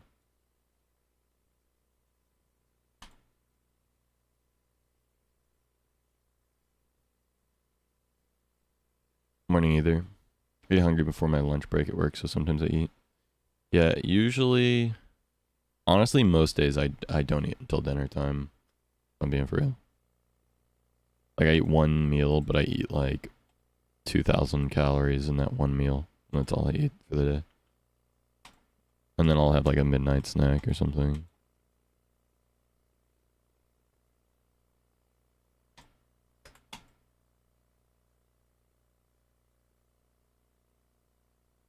Granola bar this morning. Nice. I also just get really bored of things that are like theoretically morning food. Morning food's not like my genre of food per se. Like I'd have dinner for breakfast every day if I could. And I guess I can, but yeah. Effort. I like eggs though. A friend last subathon taught me about one thing called shakshuka, which is good. It's like 4 eggs in like a tomato sauce with cumin and some other spices is good. I like that. I like savory stuff. Because we talked about this last subathon and they were like, oh, try this like savory thing. I was like, okay. Down.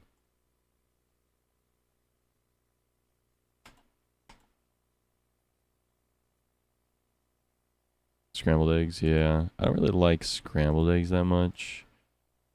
Unless they've got like a nice like browning on them from the pan, then I'm good with them. But I really like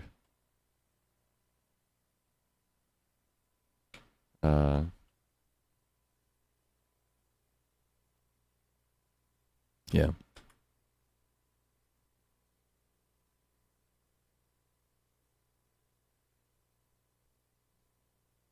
Favorite things to eat. Yeah.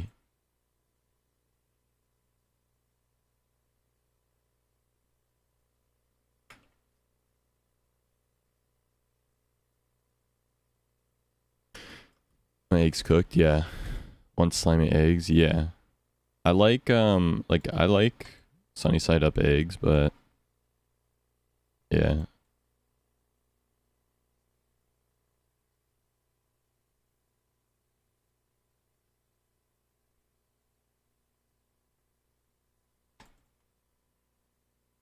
Hmm. Over easy, over medium, over rice, yeah.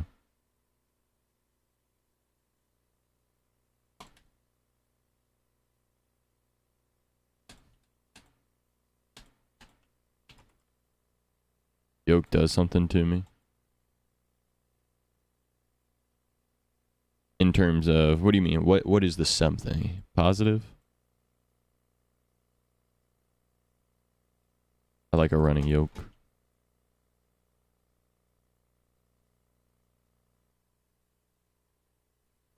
Yummy, yeah, yeah.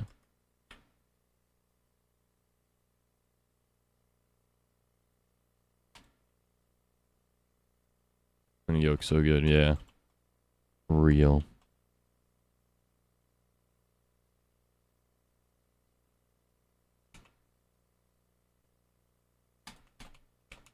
Oh, that was it. That would have been my 19-second run. I don't know what the time is for this one, but that would have at least been a personal best. Round edges, What'd you have on that one? I could have got 19 seconds there just now. Was this super kinetic or? Yeah.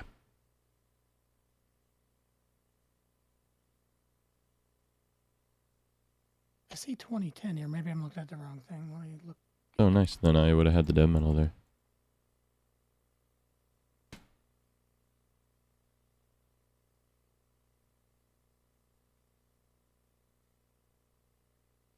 I can definitely do that. Yeah, those are the red ones are the ones you're doing, right? Yep. That's the dev ones. Yep. That's right.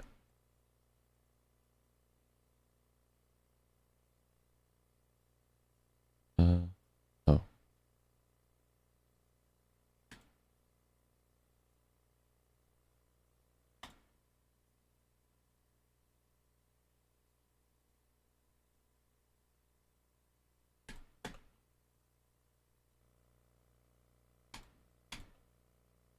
Got it.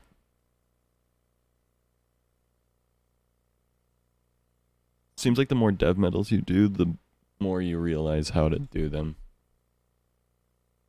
Kind of get the idea of how to do the skips properly and stuff.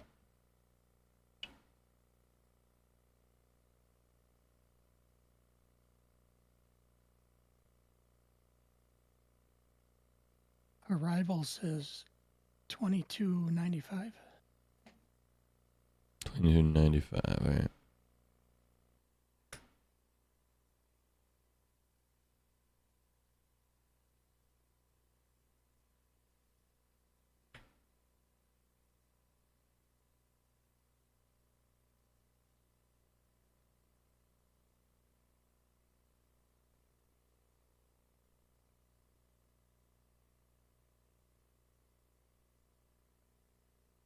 You said 22 something? 22.95. Alright.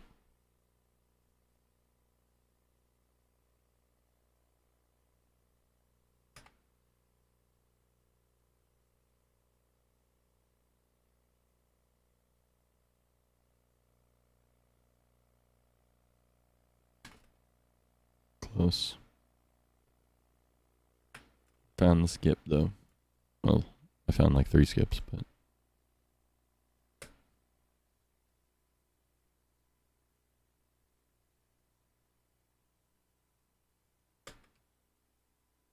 hydrate, I got you, Nim. Give me just a moment.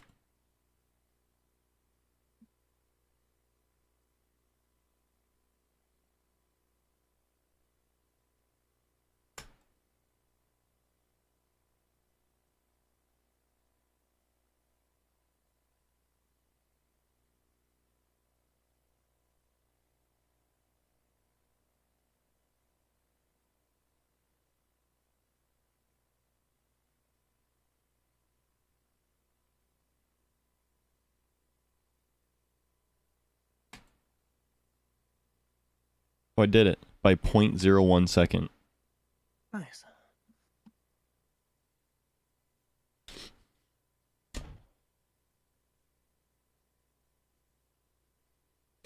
Quick. That was only what, second or third time, right? Mm-hmm. Good morning, Ash.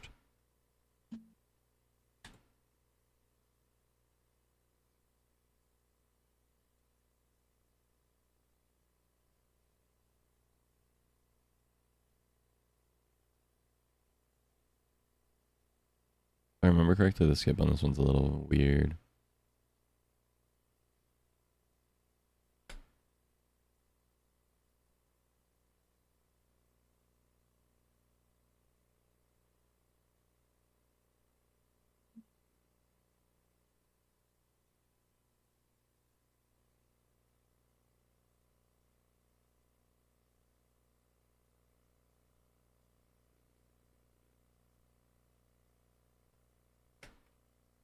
What up, Shoji? How you doing?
Whoa, I've done it faster than this.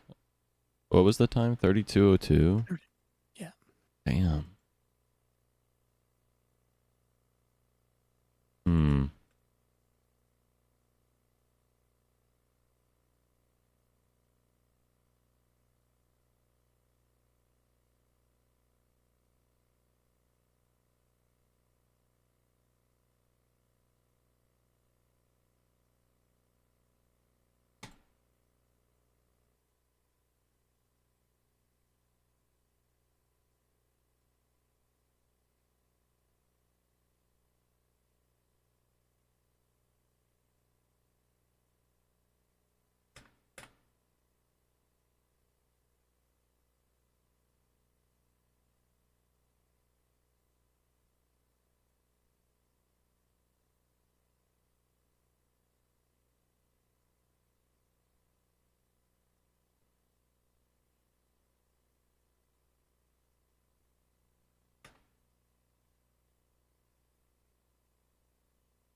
Maybe.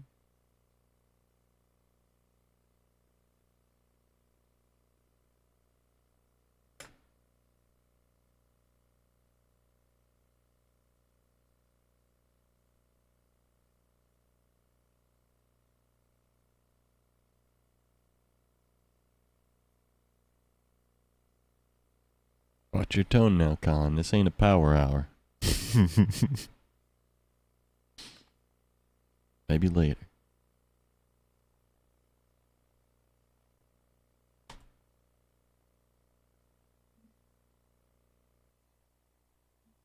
I gotta watch the video for this one.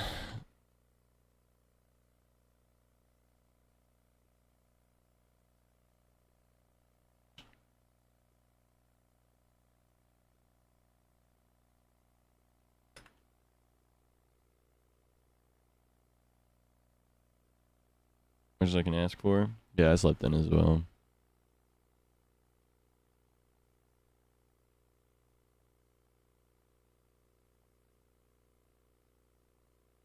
Ugh. Dizzying.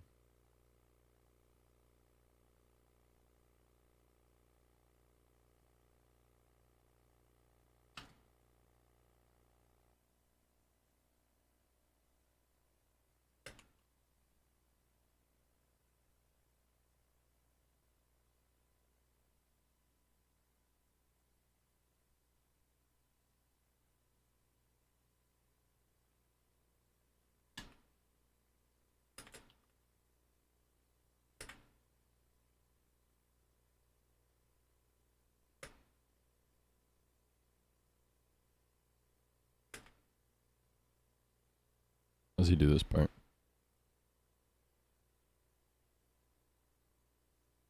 Where does he jump off of? Jumps back. Jumps off the window immediately. Oh, maybe that's all there is to it. Jumps off first window. Told you kill last night? Nice.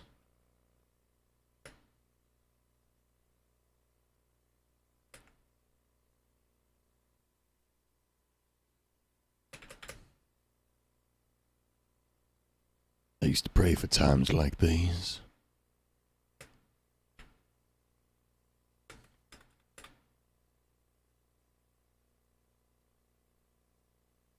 Does it not refund you even when you're full on them like that? No, what the fuck? I made it to where all song requests are free.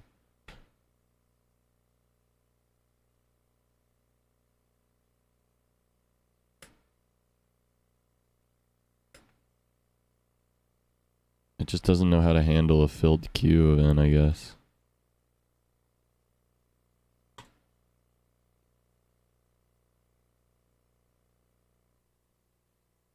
Just expects you to be better, I guess. Keep count. If you didn't hear a song of yours played, don't request, you fucking stupid piece of shit.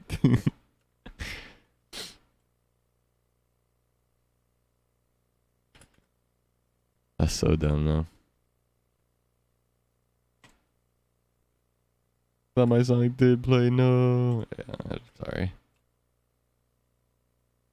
It's weird that you would have to pay attention.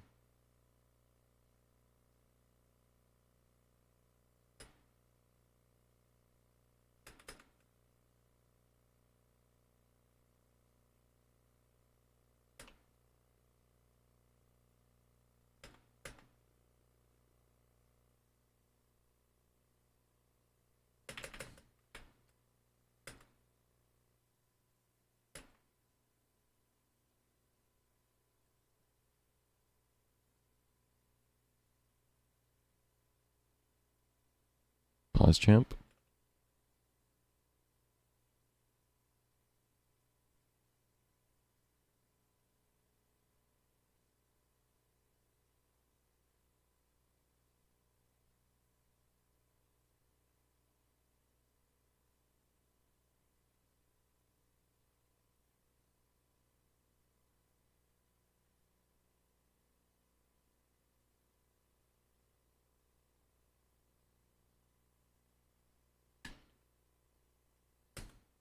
Choosing my phone, I have 5 minutes left on break. No. Come back, Thwax, come back. We need you. Thwax, I have a mission for you. Shall you accept it?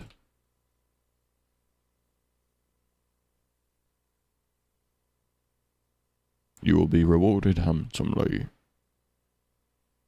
Sorry, there's no reward. There's no, I don't have a task for you. I was just role-playing or something. I don't, sorry.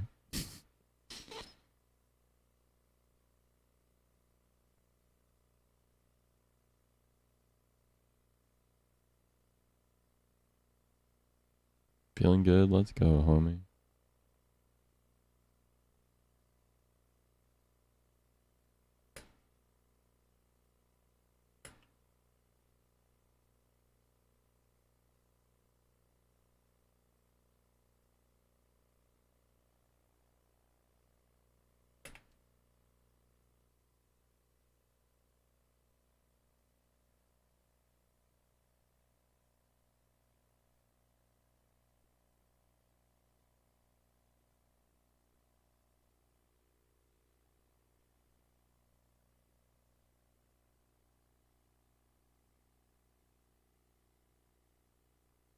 At work. No. Juice is running. It runs on apple juice, yeah. Real and based.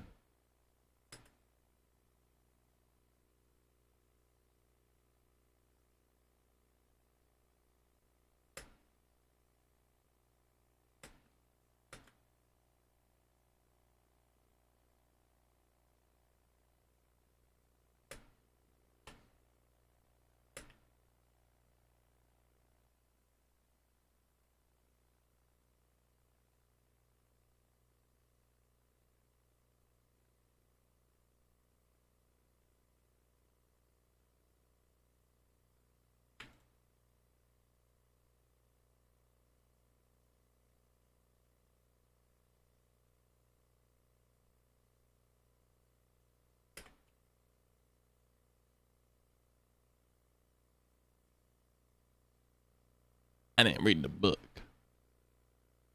Deep dives in internet history topics. This one was like 3 minutes long. 2 days ago. Just focus nice.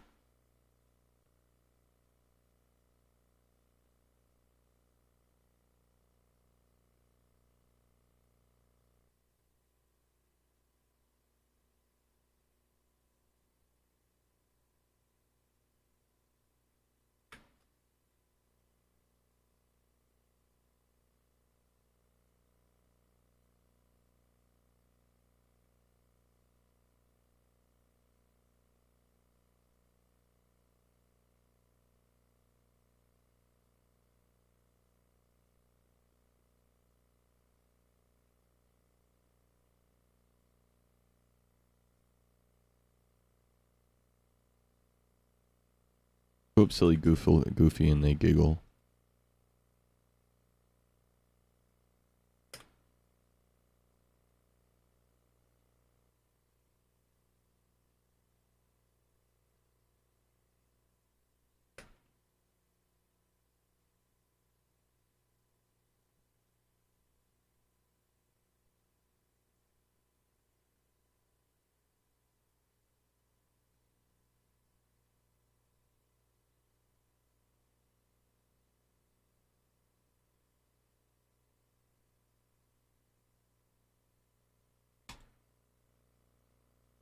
Nice. Breaks over. 07 Thwax. Oh, this one's a boss battle. Yeah, this is a long one, so 5368 on that clock tower. Well, the world record says 3287, so if you want a link, I mean.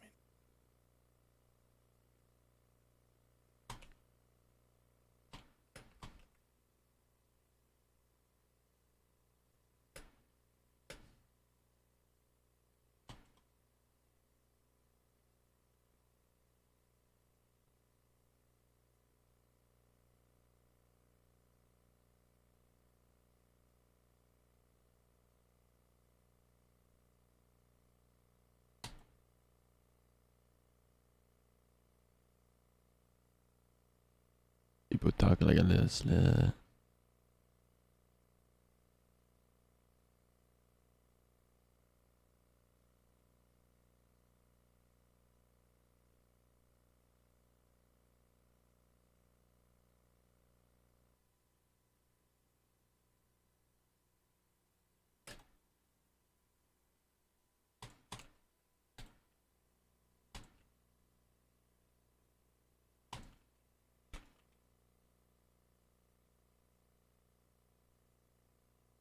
How many bullets left?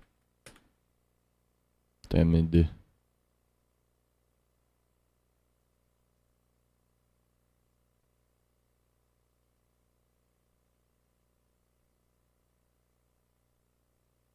I was being very cute. Dog being very cute and sussy.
Little white dog's always quite and cute. Aww. Rat dog. Classic.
Alright. Time for this one is what again? 53.68. Holy. Said the world record run was 32 something. Jesus. I know there's some crazy ass skips on this, but that's wild.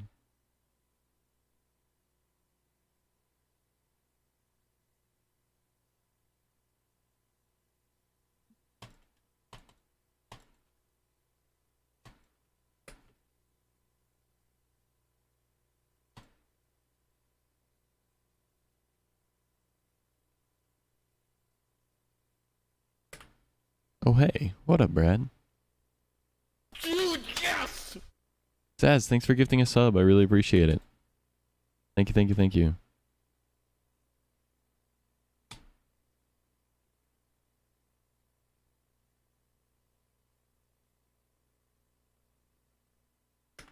Ba ba ba ba ba.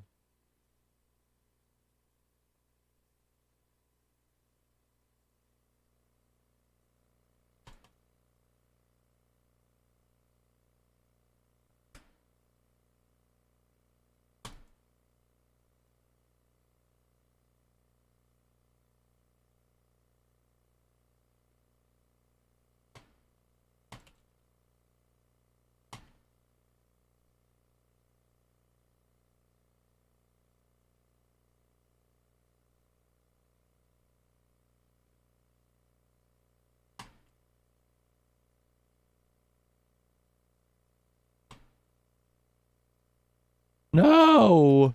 I was doing so well.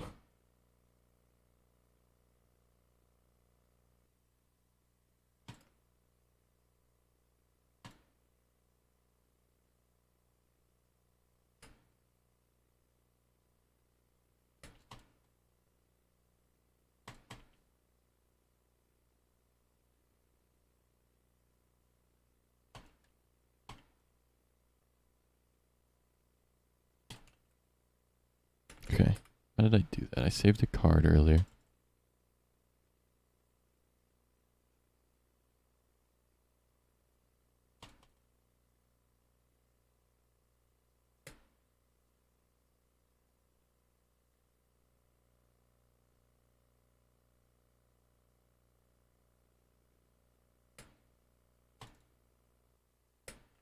There we go.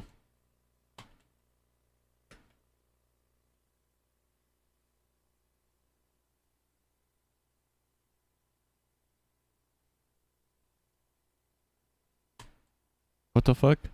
What the fuck? My game just tabbed itself out. What in the fuck, bro?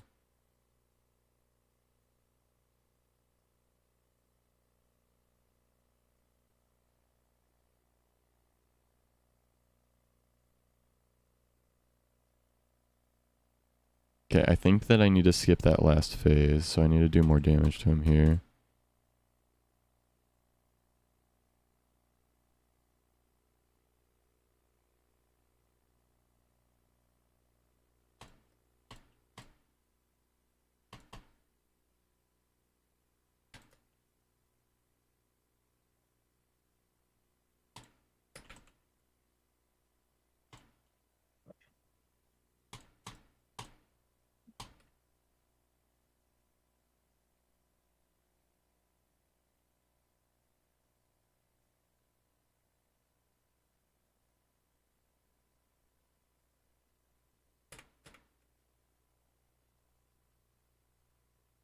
Hmm.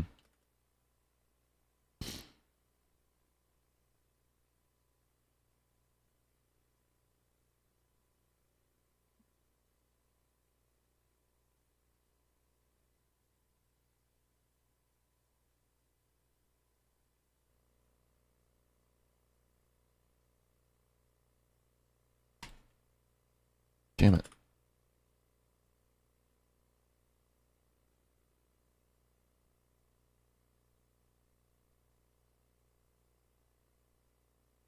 If you want to see the world record run at some point, just let me know. I have Okay. it copied. Sweet. Thank you.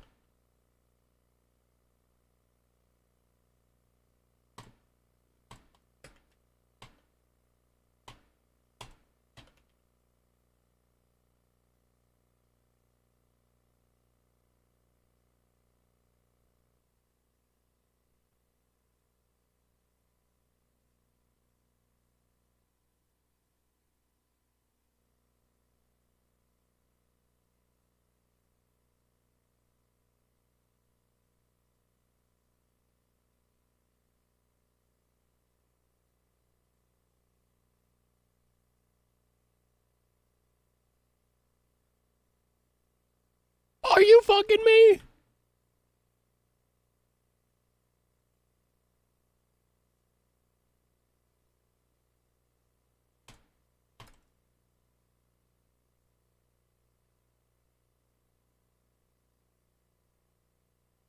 Oh, what time is it? Yeah, I'd love to do that.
Oh my god. 5:30, 8:30. Okay. 7:30 my time. Let's go.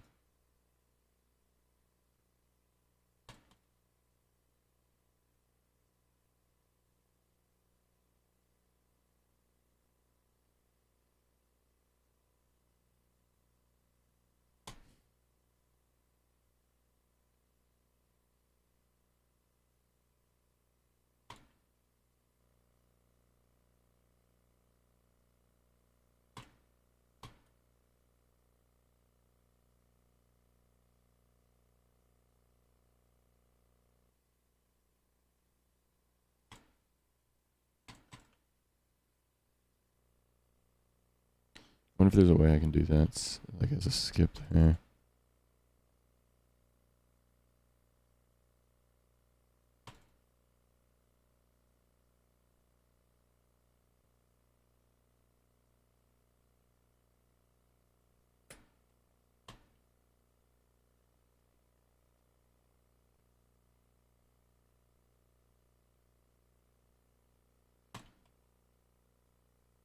Hmm.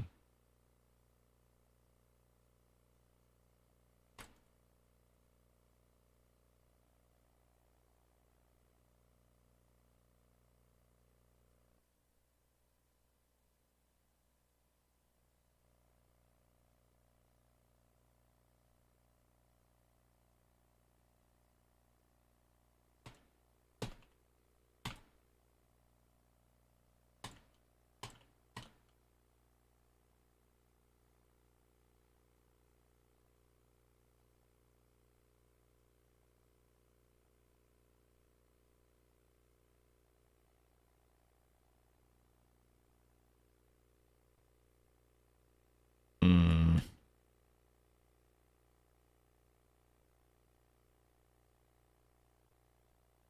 Smoke update looks crazy, bro. Yeah.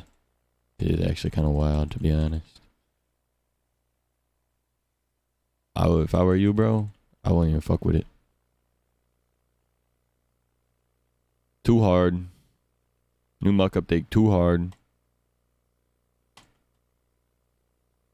My toxic trait is thinking I could make muck.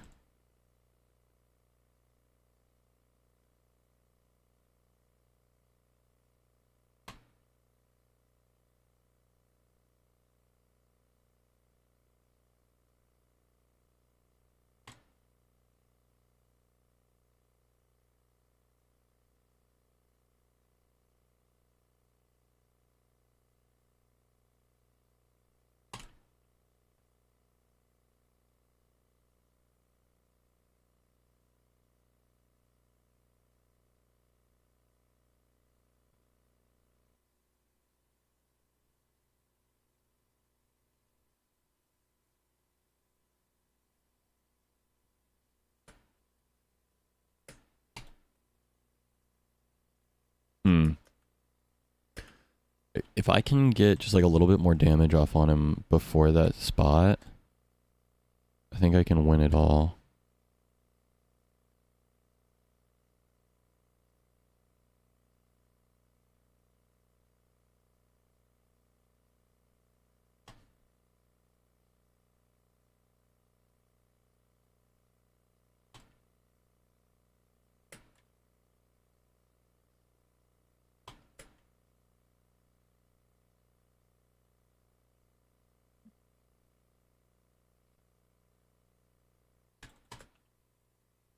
Mug is the friends we made along the way. That's actually so based. I didn't know you were based like that, Brad.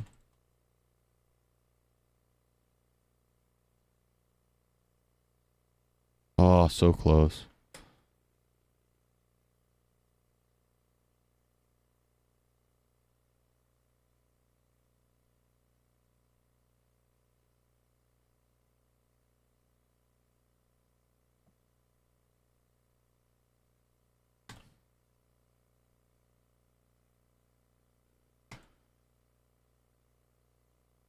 Time is what again? 50 something? 53:68, I think. Yeah, I have to do an entire phase skip, otherwise I'm fucked.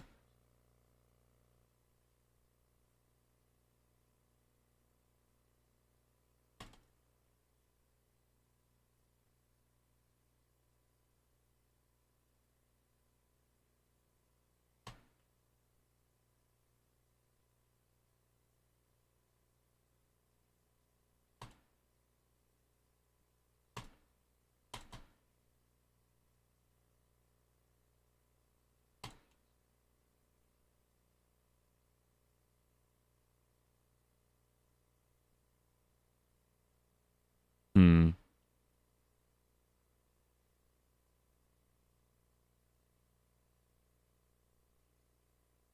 When you're actually in the clock tower, at least on the world record run, that's where he's able to finish him off in the top level. Yep. That's the phase skip. Like I just have to get like a minuscule amount of extra damage on him before that.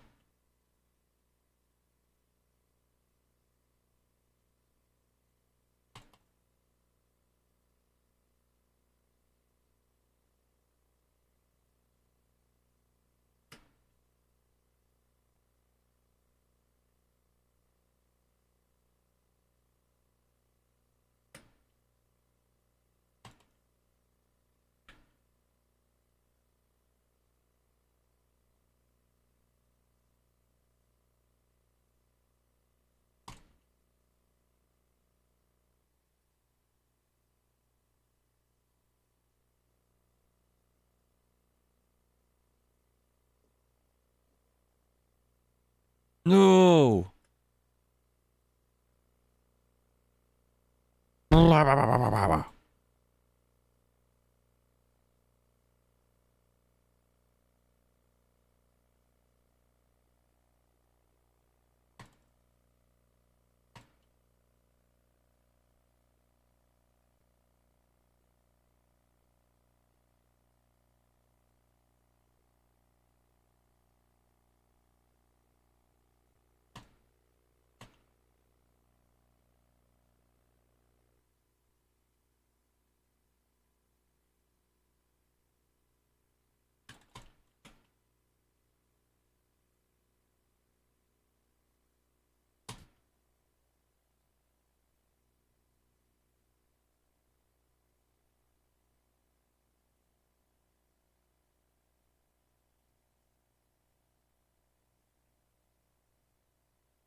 Supposed to get like, well, maybe that's it right there.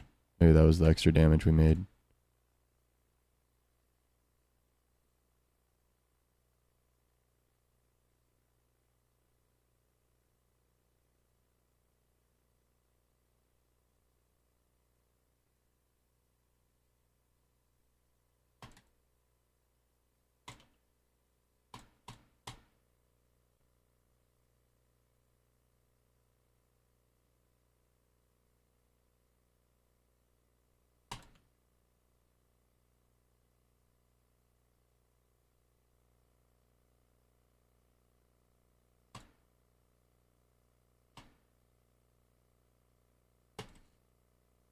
Nice.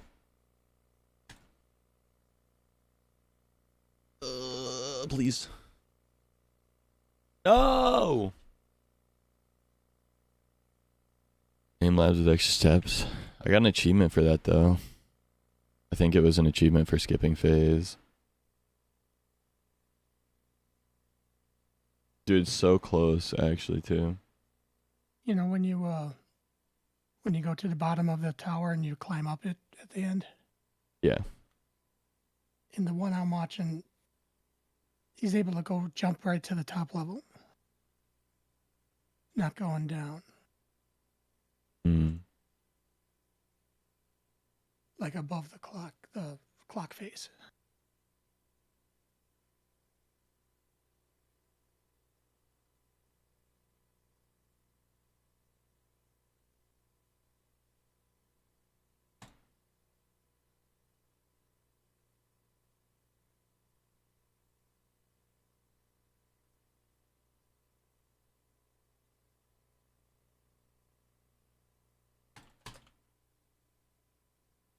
Hmm.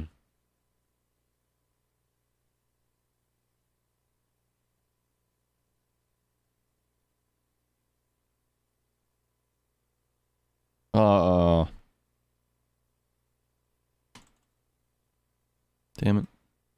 That actually could have been it.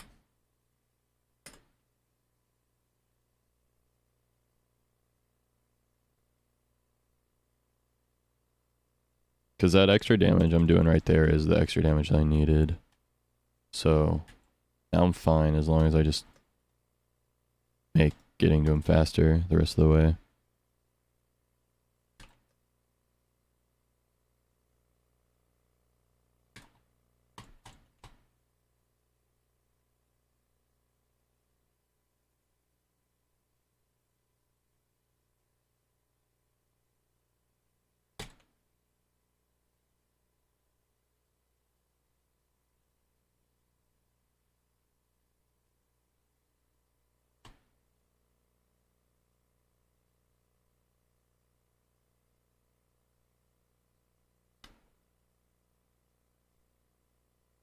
What the fuck?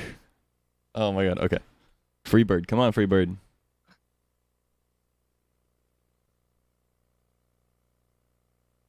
Fuck.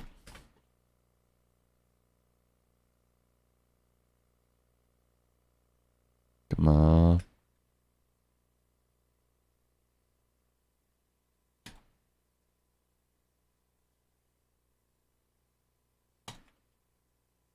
Well, I just wasted a bunch of time. Fuck me.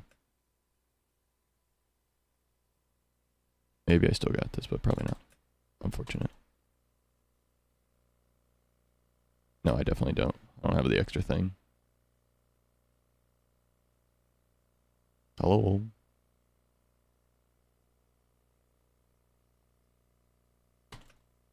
Hmm.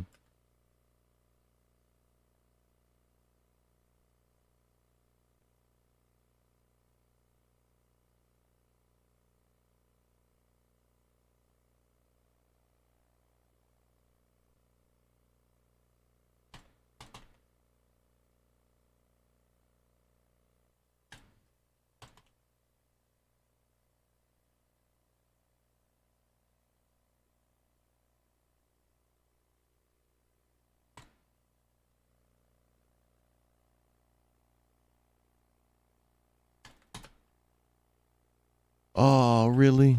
How do I do this? What about a good afternoon?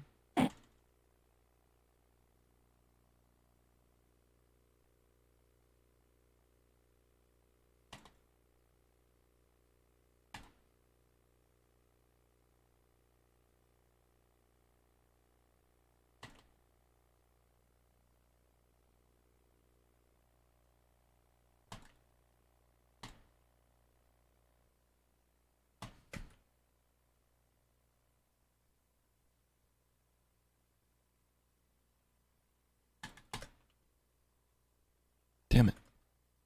Woke up. Good morning. Little sleepy any guy. Just like me. Eee.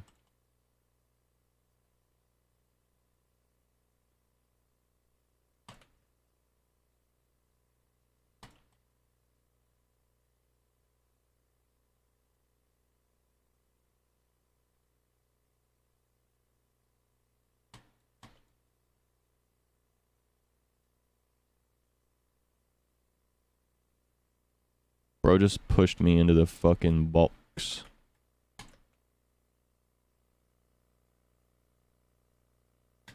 Hmm.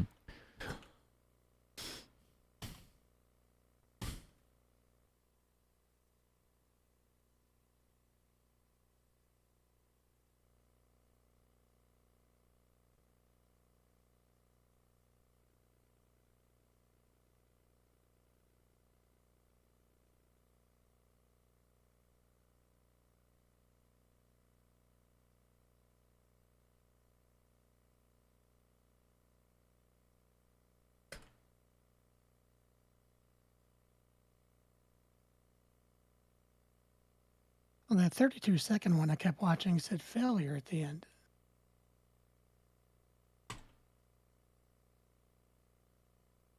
That's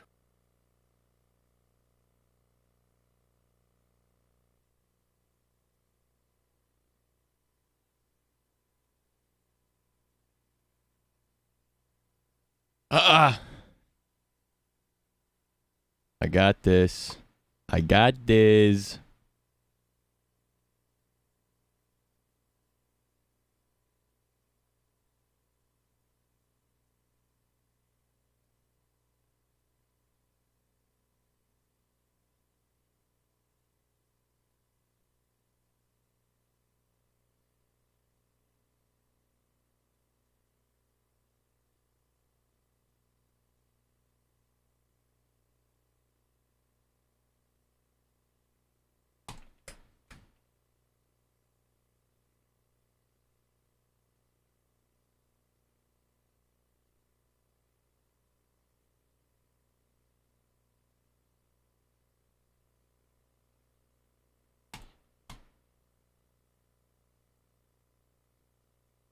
Boo!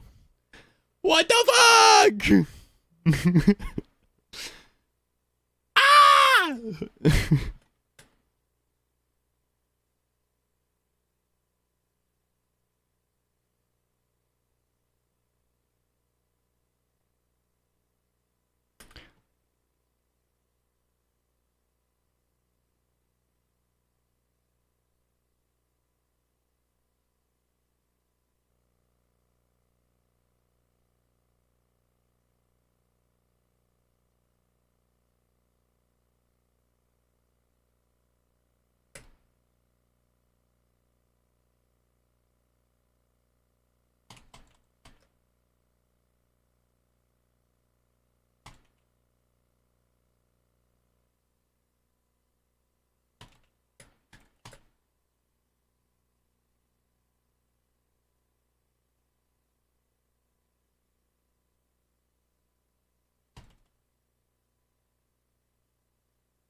Please.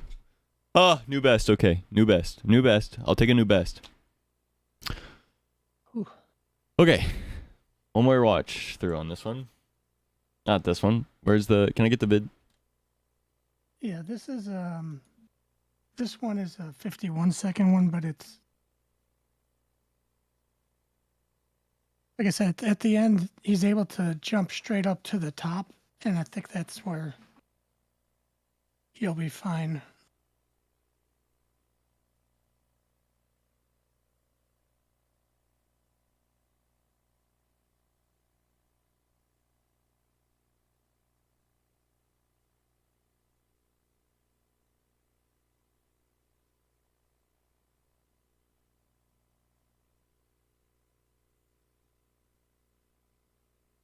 Oh. Yeah, they're able to go up like that.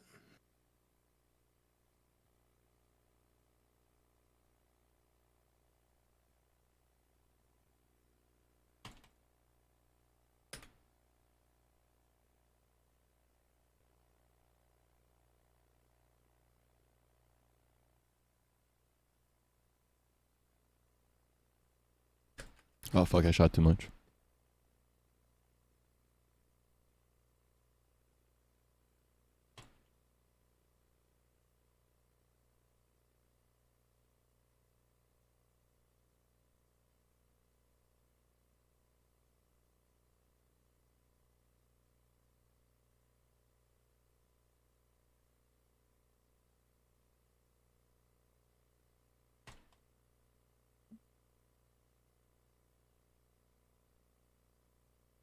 How do I do that?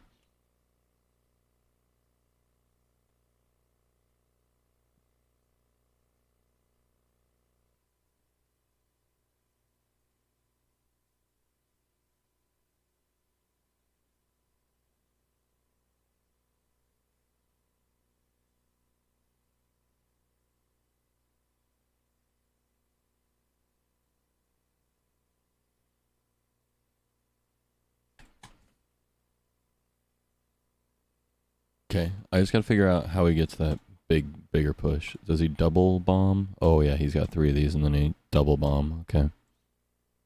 3 double bomb.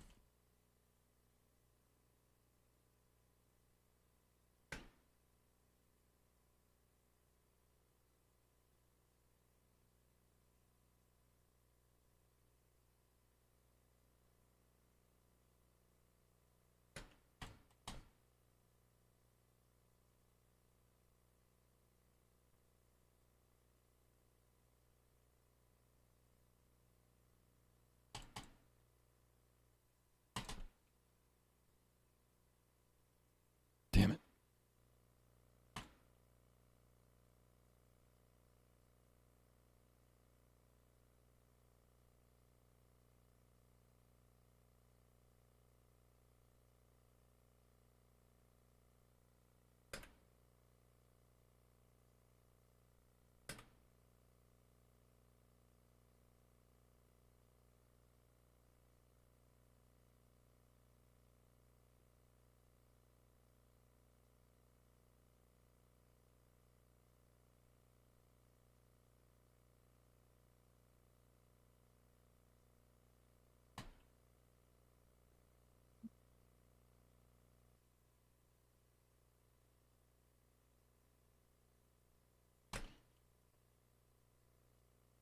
No!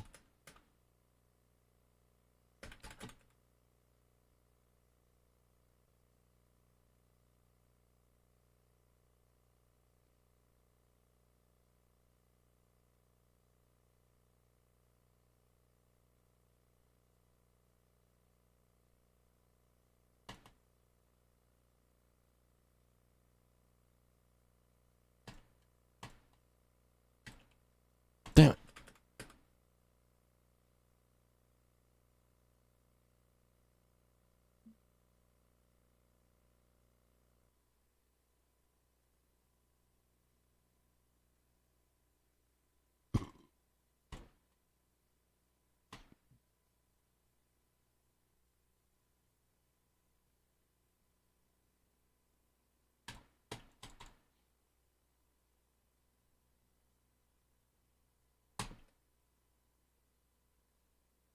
Damn it.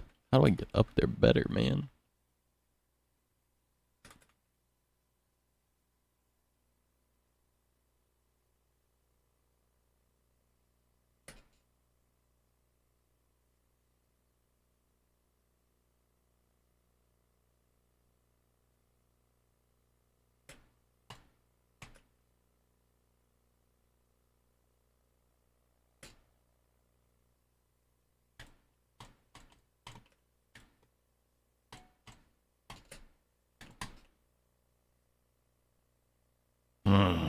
Close.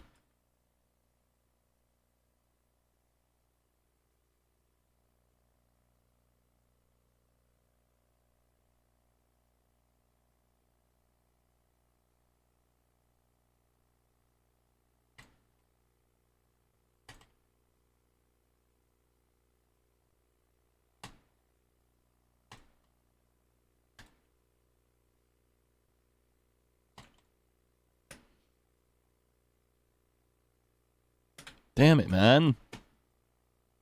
Okay. There's a secret hidden tech here somewhere. The tech is that I'm stupid. No, no, no. Yep. That's it. Some That's the sort of tech. it's trajectory of some sort. I don't know. Yeah. Trajectory based on how stupid I am. Oh, okay. That's how it works. Mm-hmm.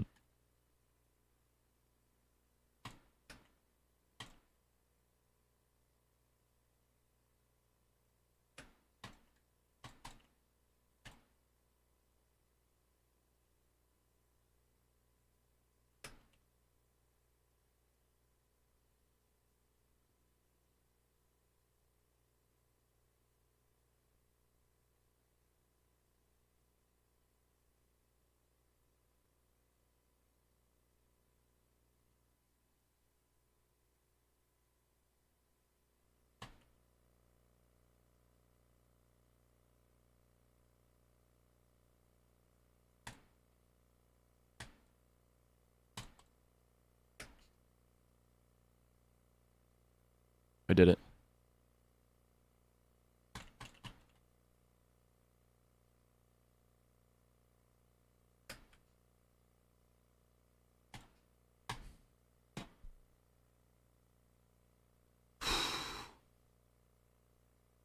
Let's go.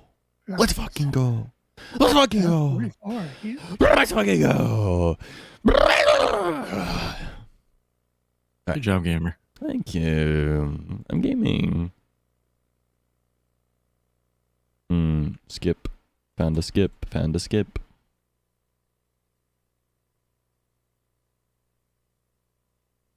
Now I can eat.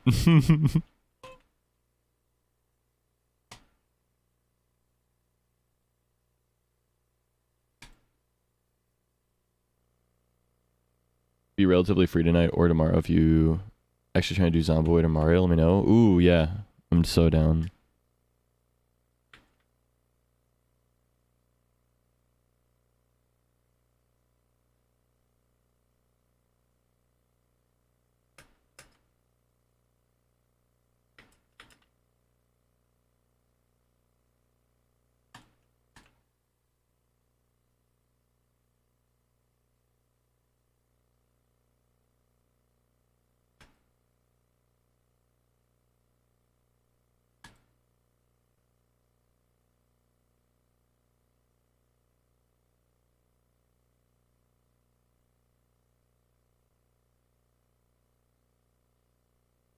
Yo, what up, Tito? What's time for this one?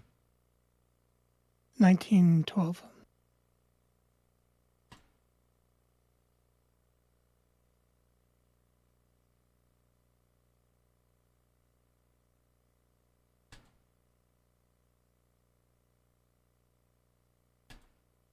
Damn. So I just have to be faster. 25 days in 25 to go. No, it's officially capped again. I gotta get back to my real life, unfortunately. I kept it at the 19th. If that's what you're talking about.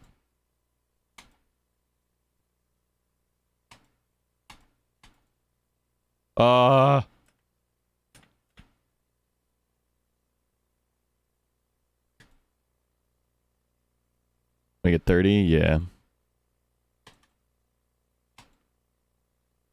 I think so. It'll beat my record of 28 days if we make it the whole way through.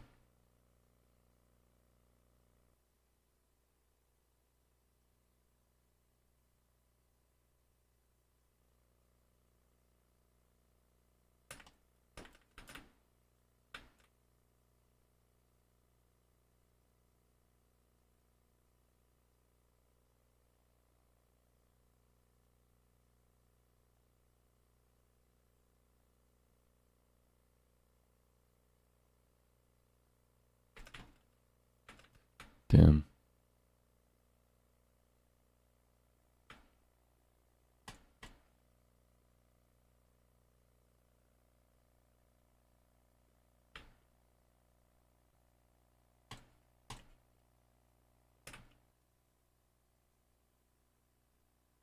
Fuck, dude.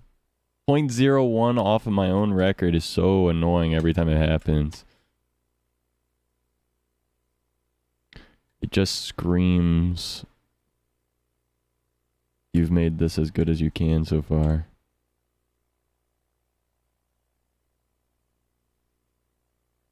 Yes, sir. Fuck that level. Okay, anyway, sorry.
What's time for this one? Do we know? What up, Emerald? Thank you for the 10 minutes. Ringer is 1660. In some ways, it's rewarding to know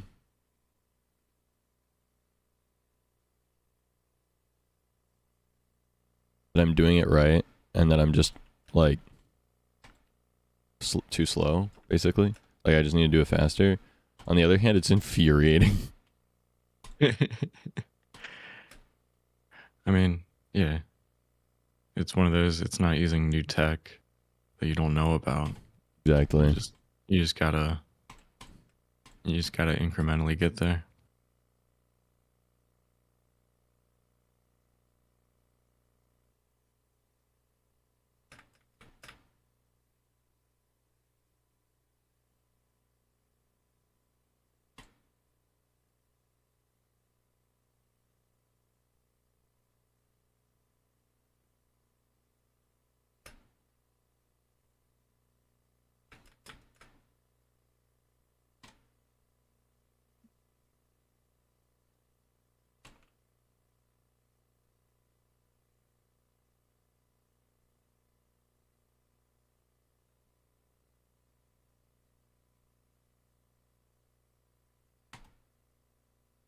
So slow. Nima Khwat. Last to my birthday. When's your birthday?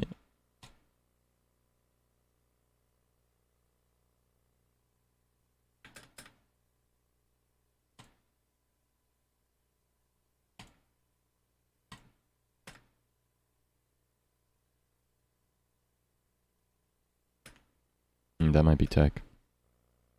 The 25th. It's only going to go to the 19th at the latest. I gotta re-announce that, to be honest.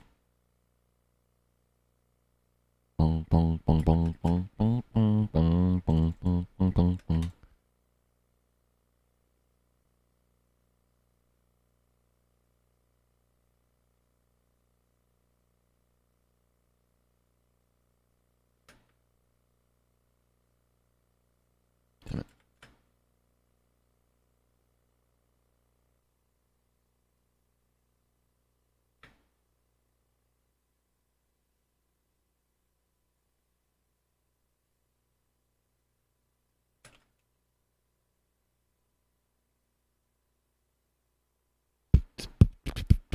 Extend it for me, not serious. I feel you. Part of me would love to stream just like all year round, to be honest. But people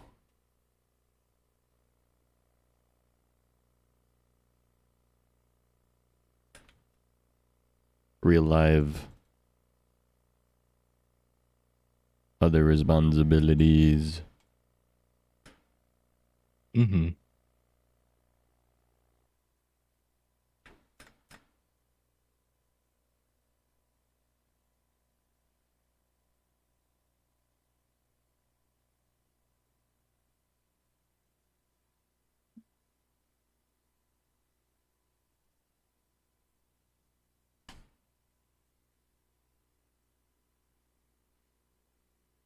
Was a coherent sentence? I think it was.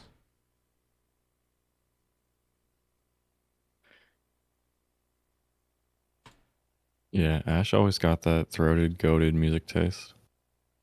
He only submits bangers. Don't have stream to get to. I mean, I will still have stream to get to, you know? I'm still going to be streaming every day regardless. I just won't have to jump on stream immediately. Basically, it'll be the same, except for more balanced life. Oh. Which sounds like a good thing overall. That seems healthy and normal. Hmm. Yeah, what's up with that? You gonna be alright? Be like waking up, doing my morning stuff, going to work, and then getting off work after I'm done. It'll be kind of weird. Hmm.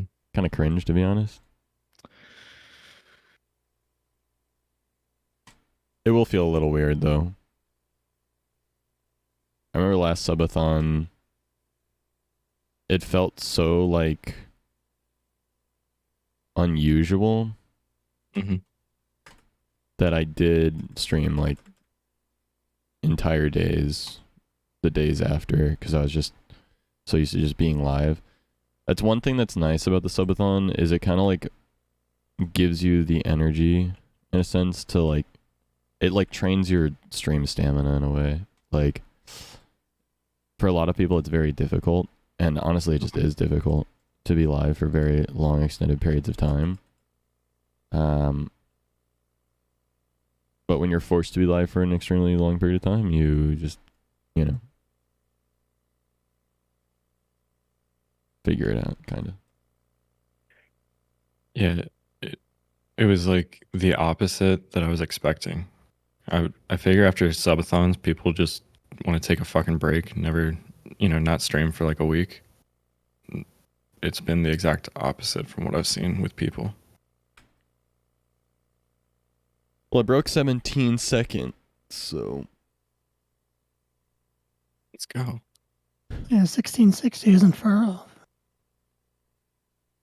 0.32. Streaming is draining, yeah, in a lot of ways, but in a lot of ways it's also just like so rewarding that it's very worth it. It's like, in like any scenario, like hard work is worth it when you get some kind of like a reward out of it, right? Yeah, it can give you energy too. It's just nice that you could stop, Yeah.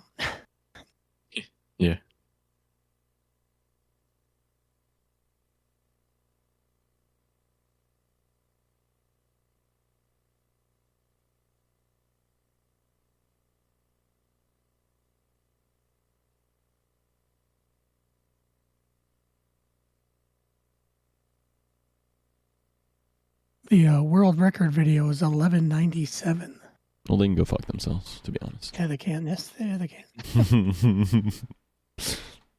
Yeah, that's why I try to find world record videos that are closest to dev time. Speaking of which, let me see that vid. All right. Let's see.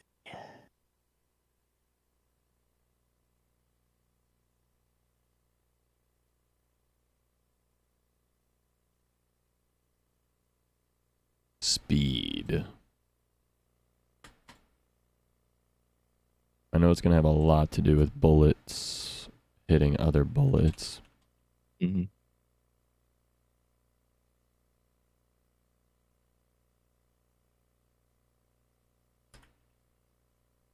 That was kind of crazy. My fingers smell like beer, which is weird because I haven't drank in 2 months something. I keep putting my hand up near my face and it smells like Blue Moon. Yeah, Blue Moon. I had to double check if it was Bud Light or Blue Moon. Yeah. I was like, wait. They are different and distinct. I didn't have a problem.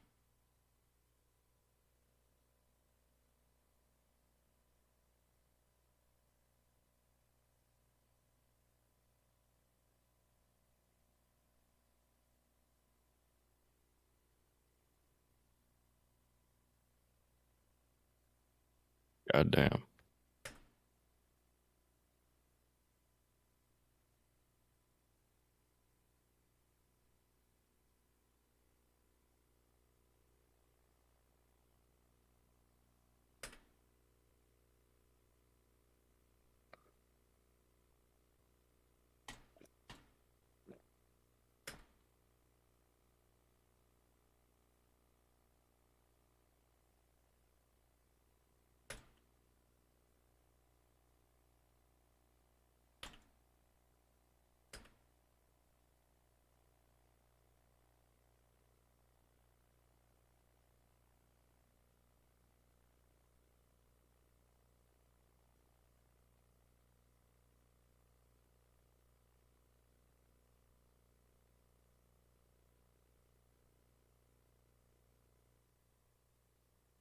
How did they get up there?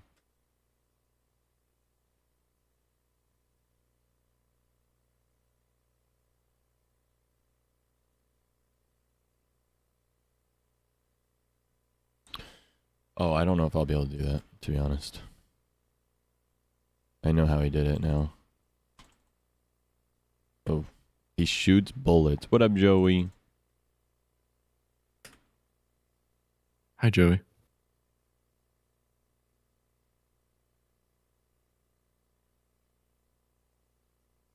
The way that he does this is like while he's in midair there, he shoots the bullets coming off of these blobs to get faster while moving away from them towards this thing in midair.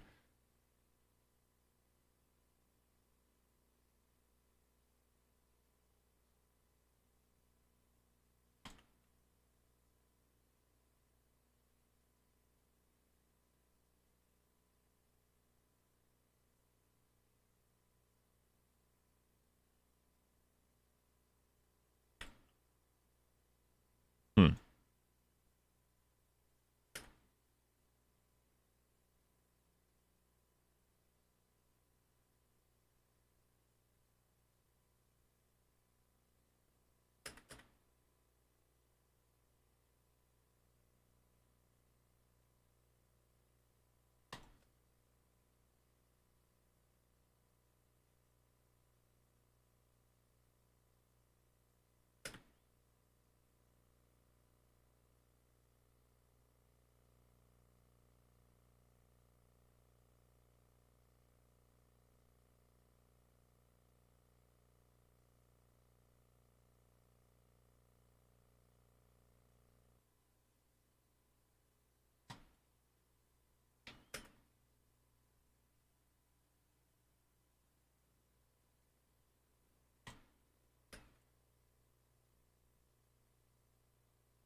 Damn.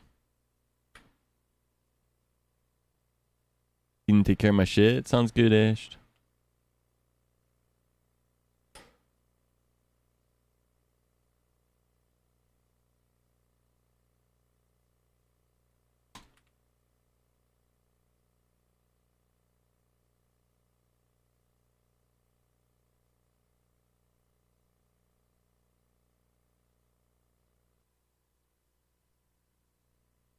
Hog gear.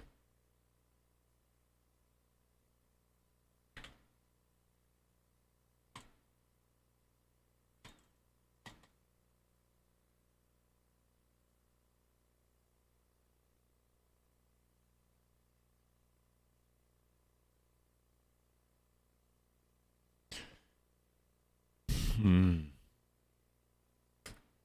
don't think I can do it this way, to be honest. I mean, I can save this card. That's easy enough, but...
There's another one there that's 16 something if you want to look at it. But Yeah.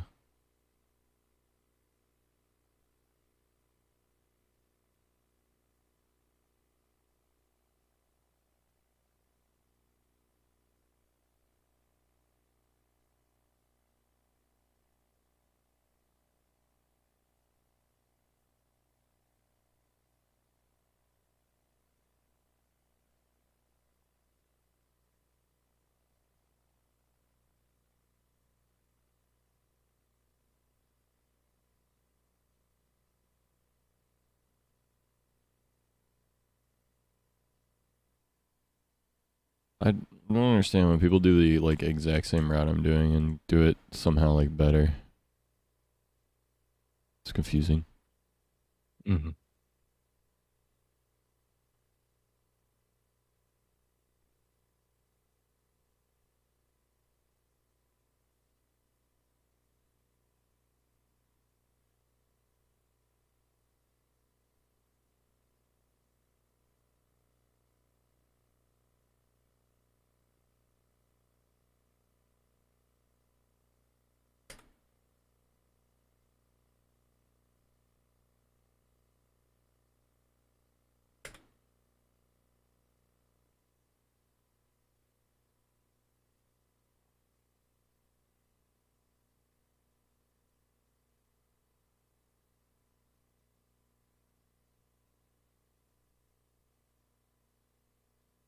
Is that it?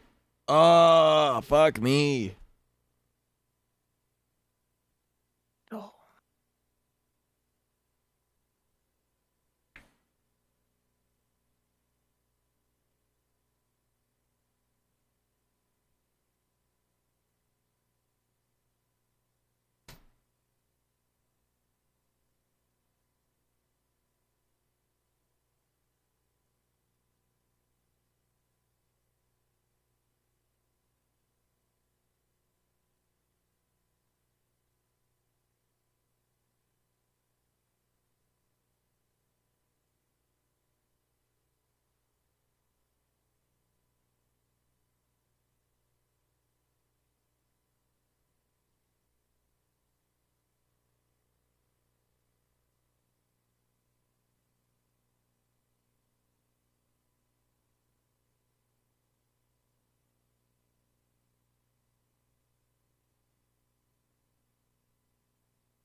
Okay.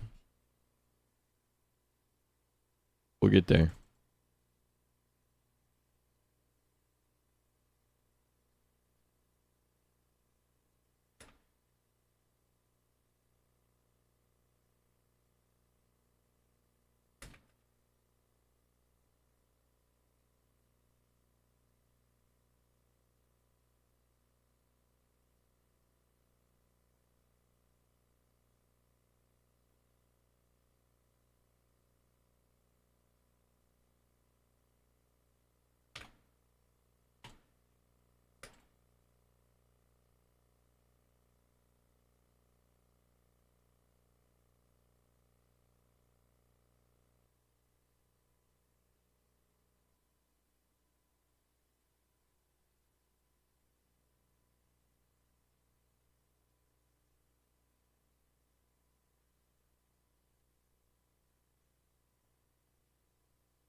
Please.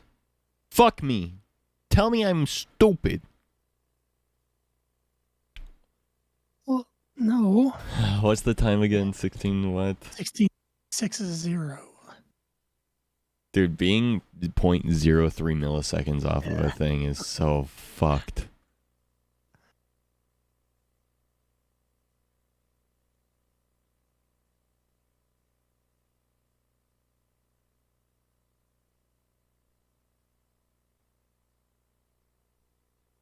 I'm so stupid, Joey. Why don't people understand?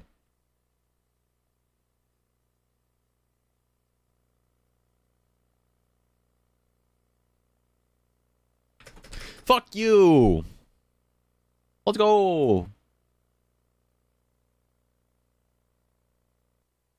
And just like that, he's a gamer. Why don't you just do that the first time? Jeez. Oh, my bad. That's on me for real.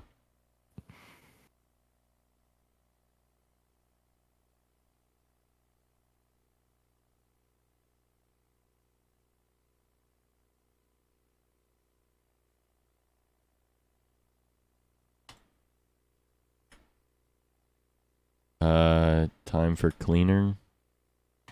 Cleaner is 14:31.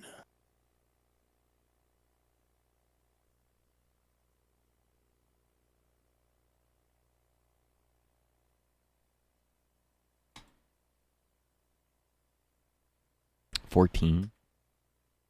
Yeah. Well, I'll be goddamned.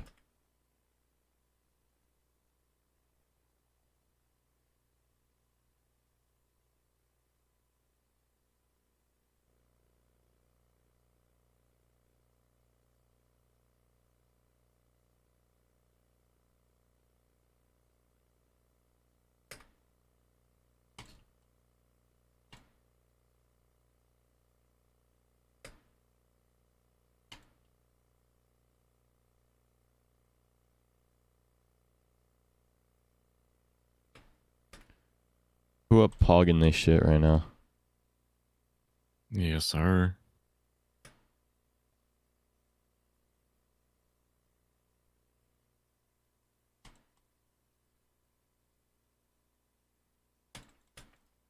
Damn it. So close.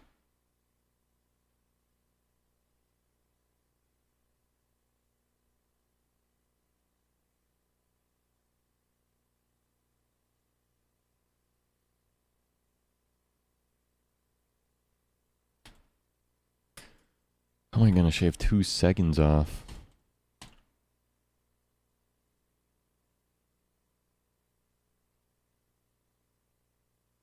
Ah, I see how.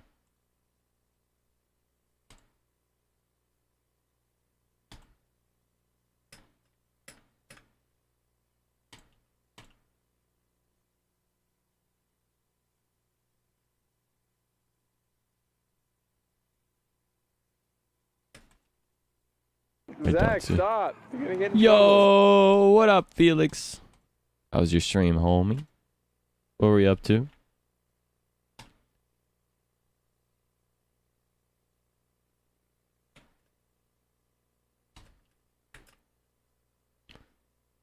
Some Monquef. Let's go.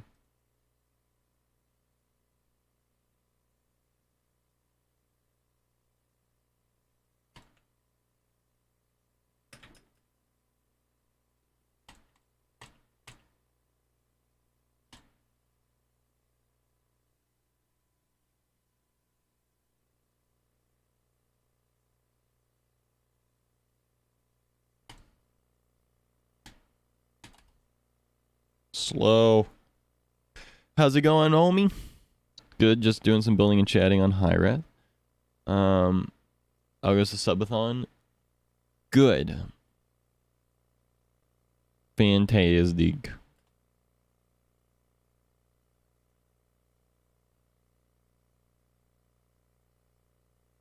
Just trying to get some speedrun stuff going here.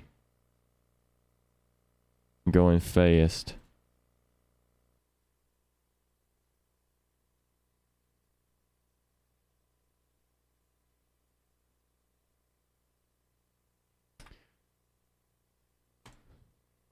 Going all right so far today. We might get some more snow tonight or ice or something. I don't know. Oh, seriously? Yeah, we got a few inches the other day. And it's supposed to be on that right around either freezing rain or snow later, so I don't know. We'll see. If it looks like a cool game. Yeah, so there's like different medals that you can get. And one of them is called a dev medal, which requires you to beat the level faster than the developers beat their own level.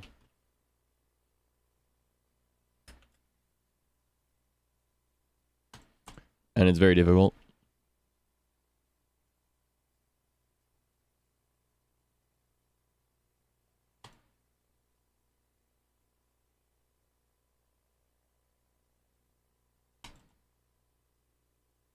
You have to take like every shortcut possible on the level and all that kind of stuff. And know all the hidden tech too. A 1428 video that barely makes it if you want to see at some point. Okay. Yeah, But I'll look at it.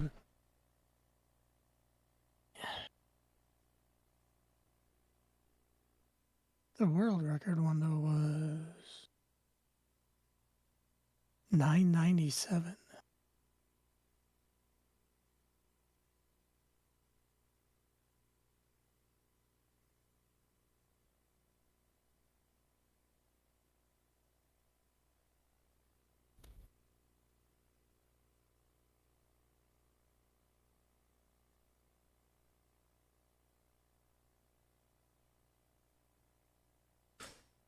Just be faster, forehead. Mm. Derp, derp.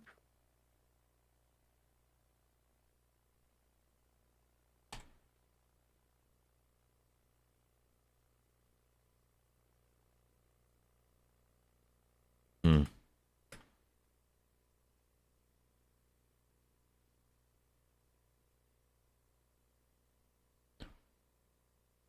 I'll say this, Brad. There's a good section of the Minecraft community.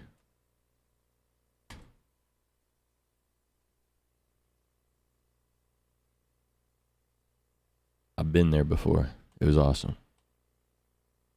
There's also a bad side of the Minecraft community. I've been there before. It was not awesome.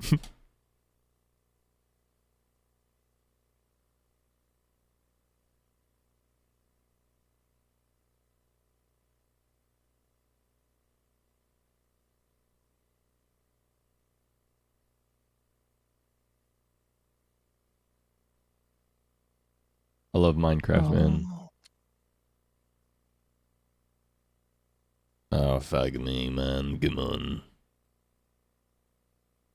There's a little different in that 997 one. I could see what they do at the end is different. Yeah. But we'll wait a little bit till you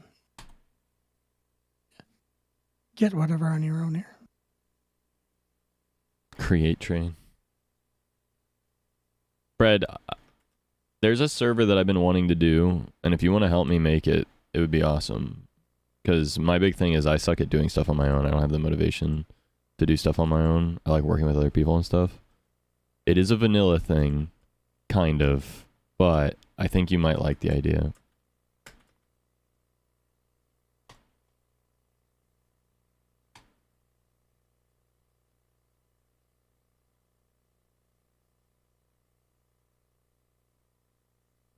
Minecraft purist.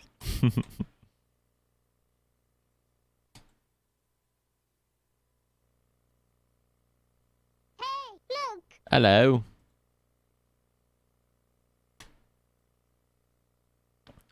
Mofino, I hope I'm saying that right. Welcome to the Zach Pack, homie.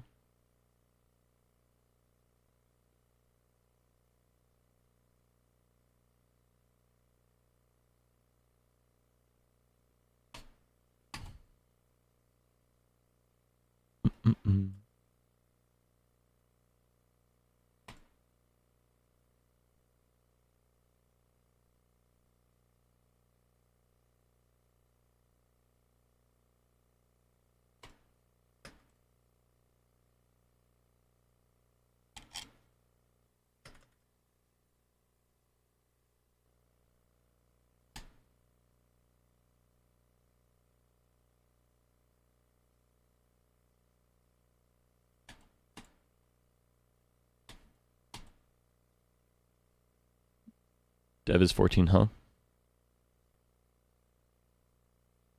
1431. Alright, I can do that. When I get back into Minecraft, I want to start doing like custom data pack plugin stuff with it, with my newfound coding knowledge.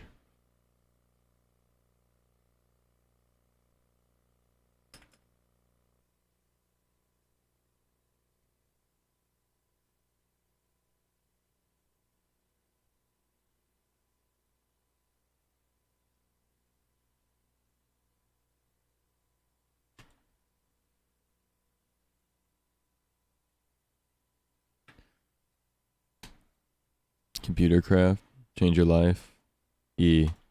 I learned JavaScript / TypeScript, and and Java for my coding classes.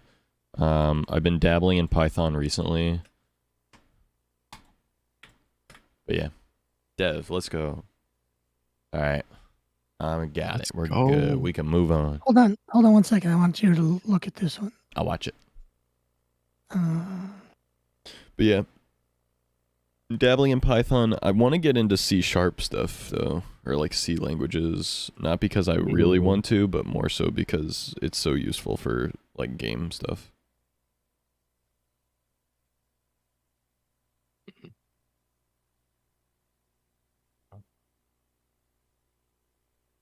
That's crazy. He's doing hovering. He's hovering based on hitting bullets with his bullets, like parrying. Yeah. Need a problem to solve? I have some stuff, but yeah. What's up, Will? Can also work on 2. Yo. I'm down. I'm down. Right now, my big thing, like, I have problems to solve, per se, that I could code for. The problem right now, it really is, like, I have a bunch of different stuff to work on, and not enough time to do all the things I want to do. So I need to, like, schedule it out properly, and then, like, prioritize things. But right now, we're doing a subathon, so I haven't really had time to do anything else. And also, I'm not super good at coding, so, like, obviously that's a little bit standing in my way. What up, Martin?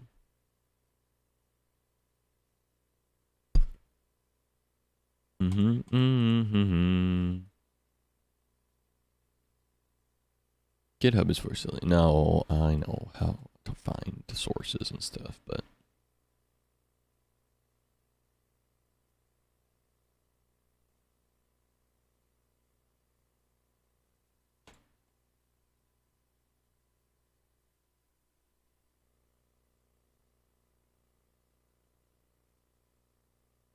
Going to a tennis tourney. I'll leave you on Lurk, Zach. See you later. Sounds good, Felix. Thanks for hopping in, homie. Thank you for the raid. I appreciate it.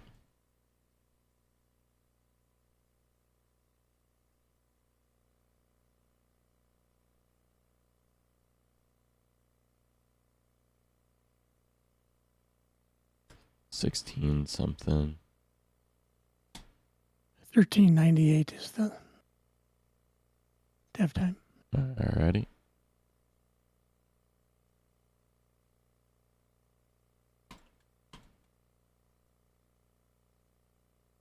$13.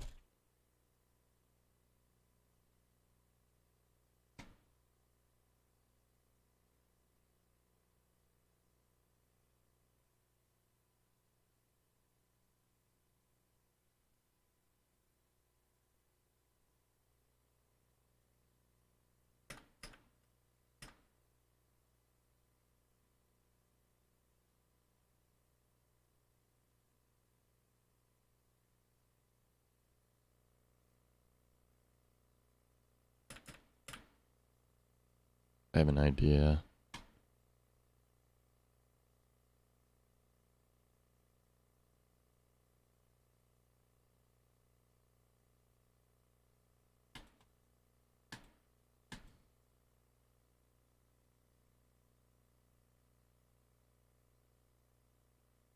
Into the future.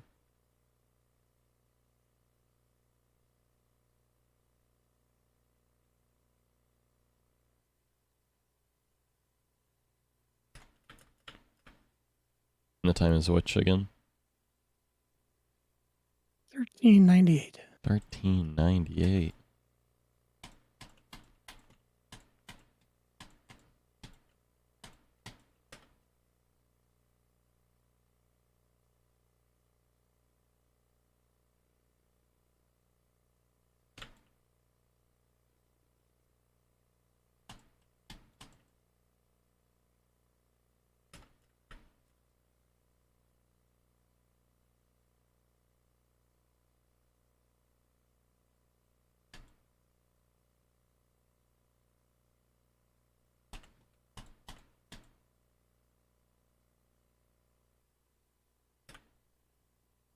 Fly like an eagle.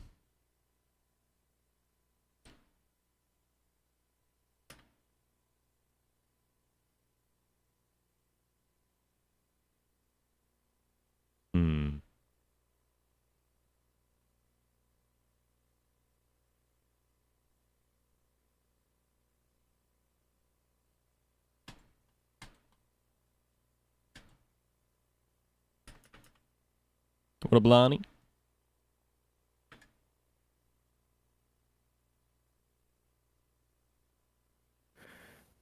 Hi, Lonnie. Yes! Gamer. I'm a genius. Truly. There was never any doubt. Mm-hmm.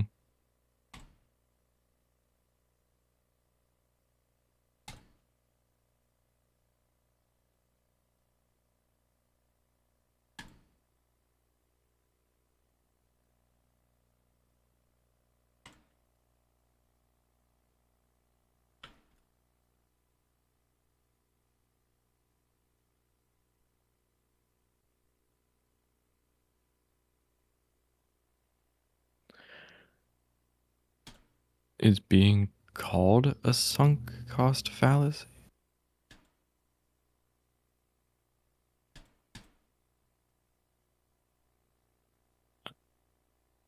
I don't know how someone can call you a sunk cost Yeah, that fallacy. doesn't make any sense. They can call you a sunk cost. Yeah. But or they could say that you're falling into the sunk cost fallacy. Mm-hmm. Or making one, yeah. If they call you a sunk cost fallacy, that sounds like they're saying they think that they sunk cost into you, but they know it's a fallacy. Which just kind of seems like a fucked up thing to tell someone, if that's what you mean. They're self-aware. Maybe. Hmm.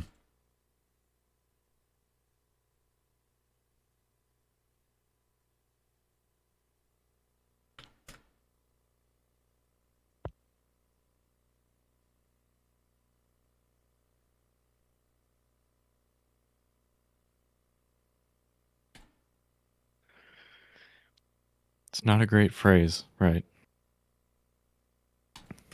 Yeah, it's just a weird thing to say in general to someone. Sunk cost fallacy, like...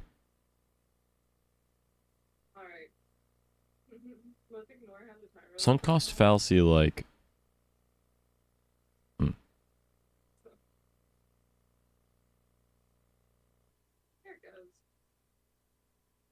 Doesn't make sense. Rings.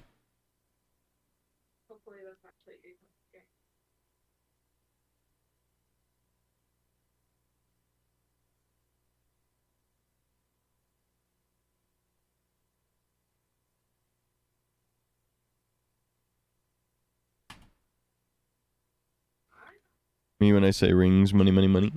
Rings, money, money, money. The sunk cost fallacy just doesn't make sense in a lot of ways, but like it's not a bad thing in it of itself. Usually it's something that people tell people in an encouraging way, like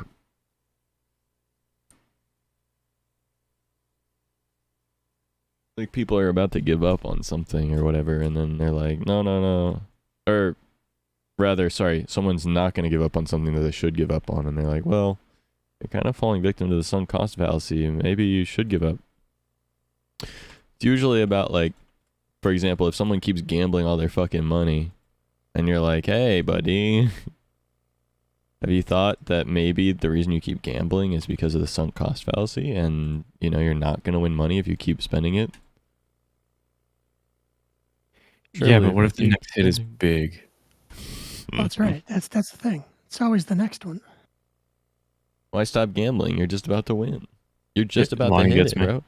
Lonnie gets me.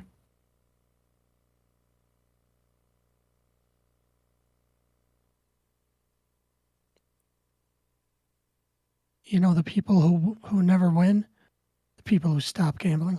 That's right.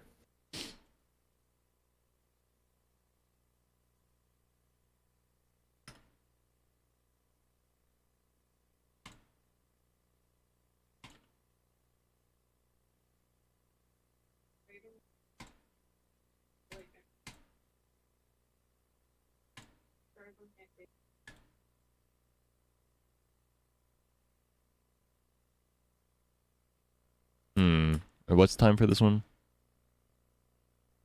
1845.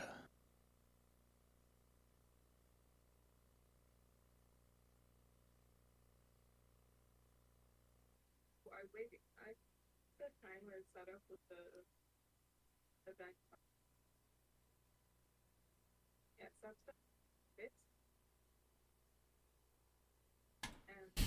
1845.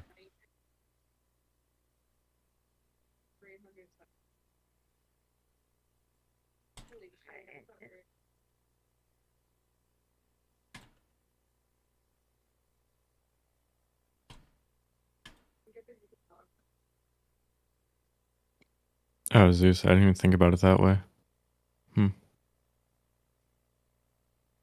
Ton of energy into a person and there's really no gain into being their friend.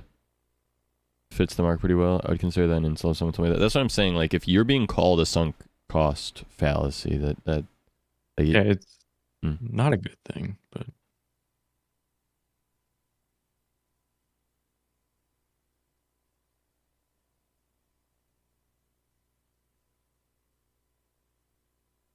also just like a weird thing to say though, because it sounds like they think that being a friend of someone is like a transactional thing some way.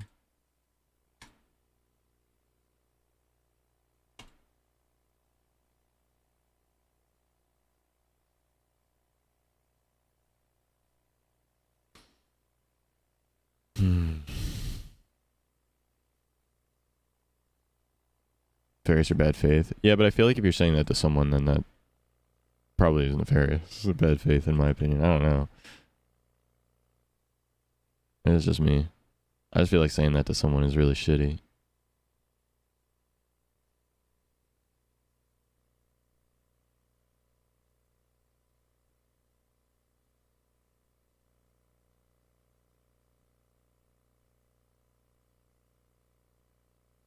I get where you're coming from, no.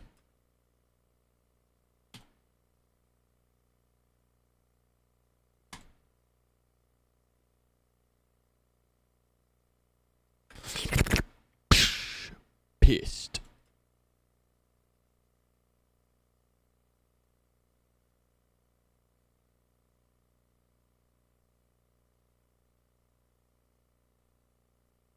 I'm so angry. I guess I'm gonna watch that video soon.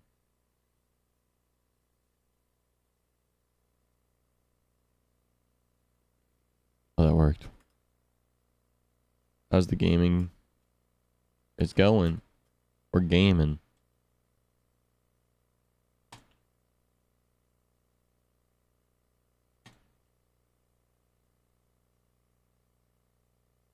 Damn it.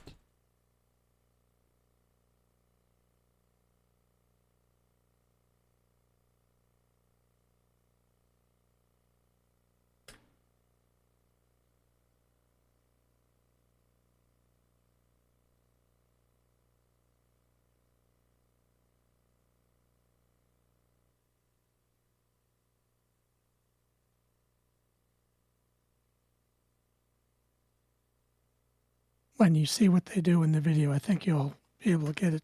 All right, let's see it.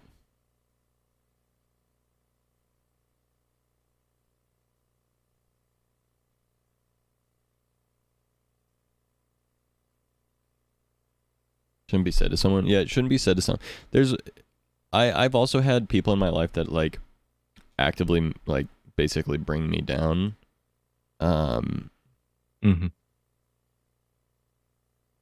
But like, yeah, you wouldn't be like, oh, you're a piece of shit, or your life direction's bad, or whatever. You just be like, just kind of stop hanging out with them because they don't match your direction of life isn't running parallel anymore. So you just break off and go in your direction.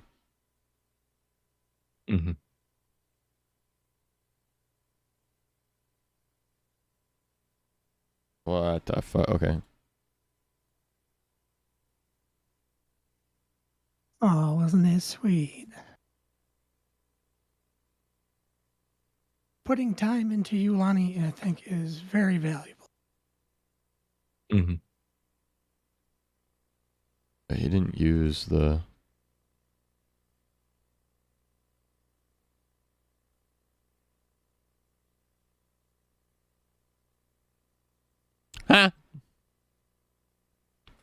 Alright, motherfucker. Tell me your secrets.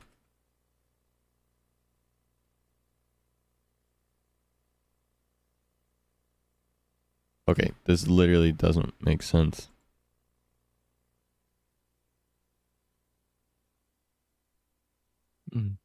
Cheek friends. He shoots too soon for me to be able to, like, get that boost.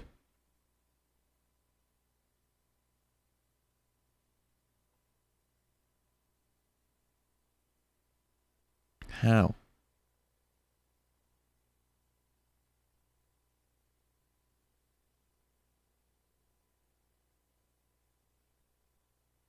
Lonnie, I heard you were up real late or real early playing games.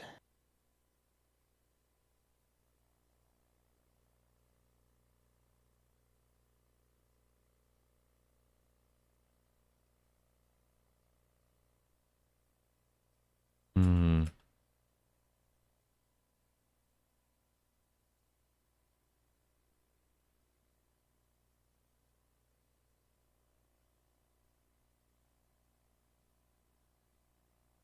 Oh, Otto was just telling me.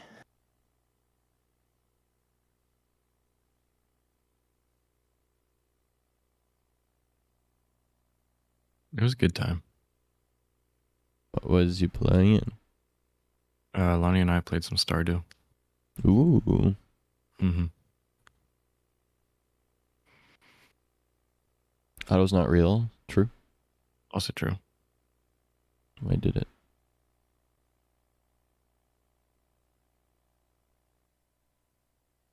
I'm just a silly little AI based out of Cambodia. Me too. Hmm.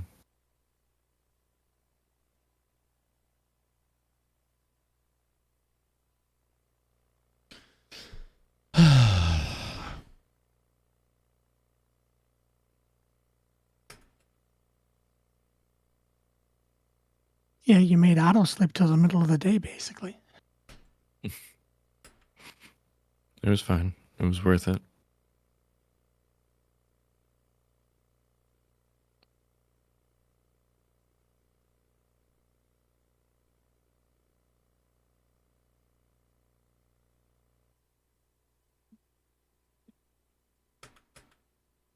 That's because there's no sunken value there. That's right.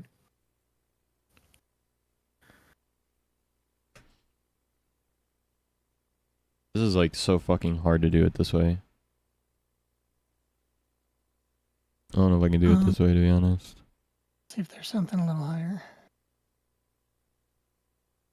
There's a couple seconds difference in there.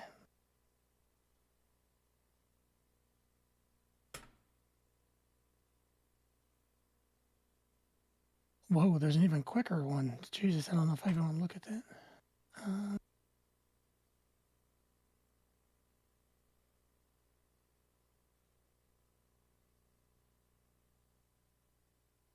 Goes from 14722 to that 16088 one I showed you. Let me see this one. And I'm the cool kid that Zach pissed the bed of. How did you... Why are you telling people that? Shut up. Alright, I'm going to watch this one, see if it's any different.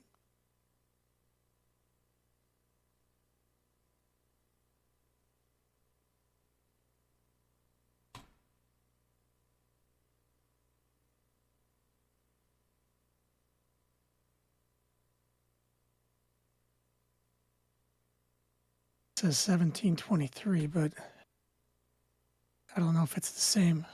Well, here, I'll paste it if you want to see if they do anything different, but I don't know if they do.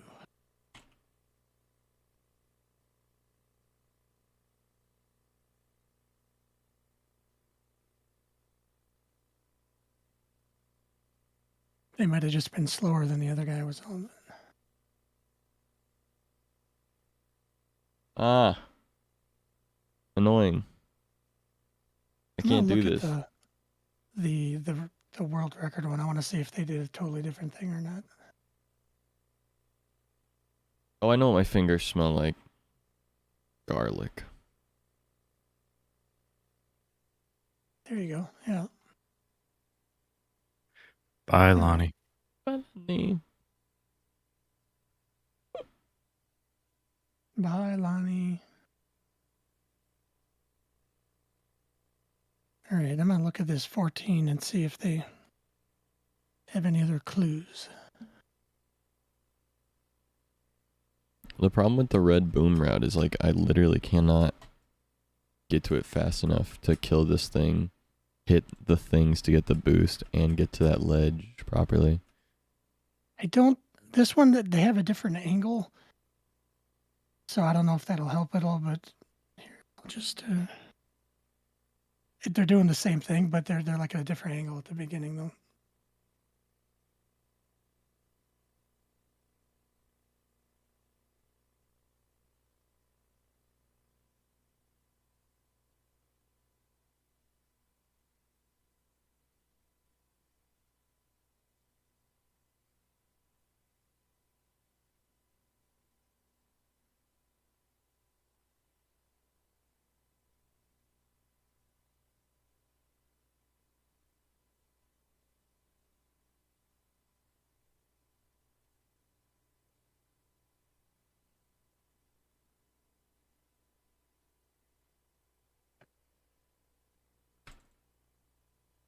It literally doesn't make any sense.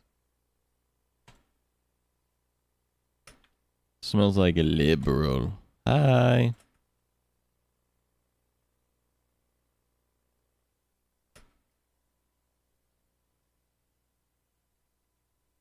We have to trying to get some like records right now. Not records, but red medals. Did someone say liberals? What up, Billy Dempy? Billy Frag Dempy Dempy Frag Frag Billy 2. -1. Ooh, it's original Frag Dempsey, not extra crispy. I personally think that the original is better. So Oh, how did Frag Dempsey spend Mario Day? Frag Dempsey saw Brad Pitt.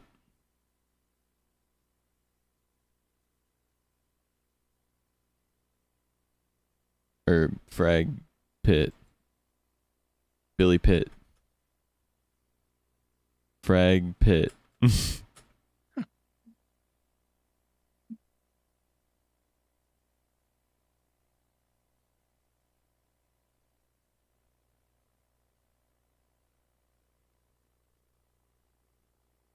Real life stuff.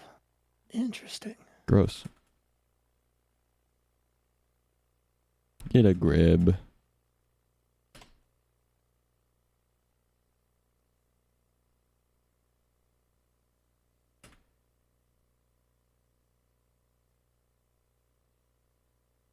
Meet you tonight, yep.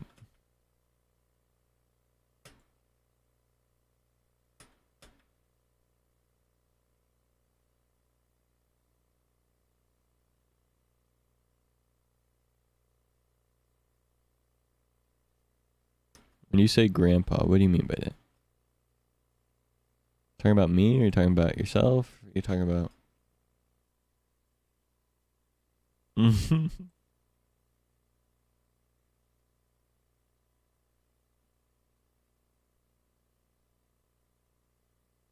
about you and you know it? Well, I didn't know it or I wouldn't have asked, but fair enough.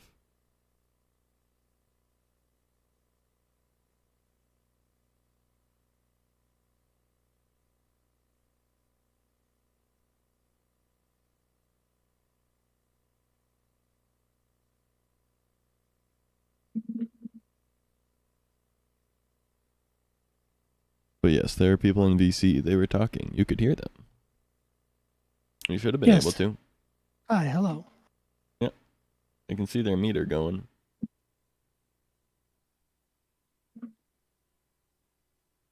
More than like a week older than me as a senior citizen, literally on death's door. That's fair. We're all gonna die soon. Epic.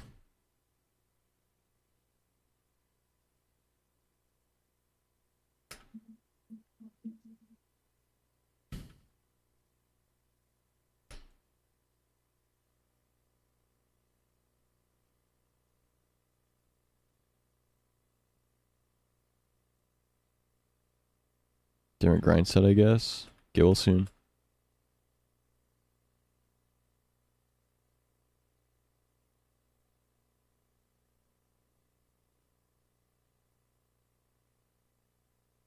Hello, Colin.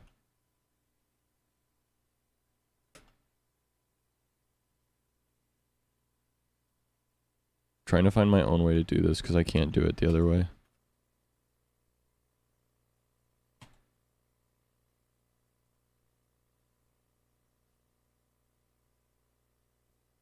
Yeah, I didn't notice any other times.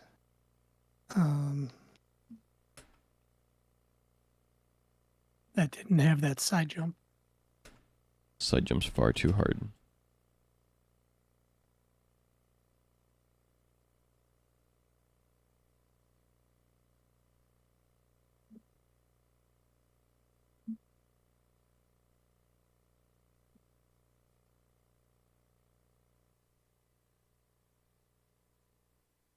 Hmm.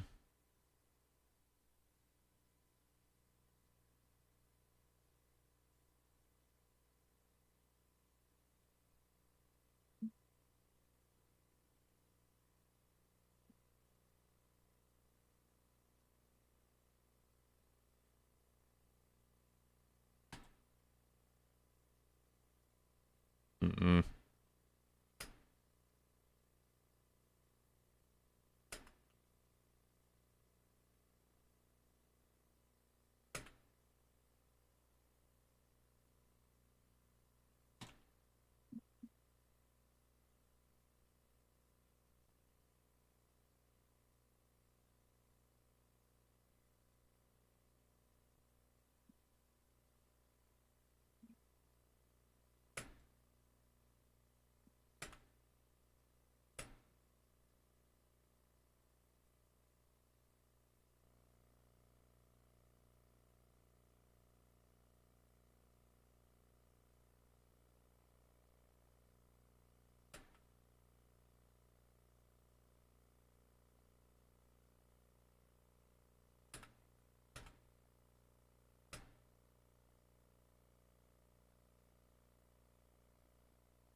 Figured out the secret and I'm stupid.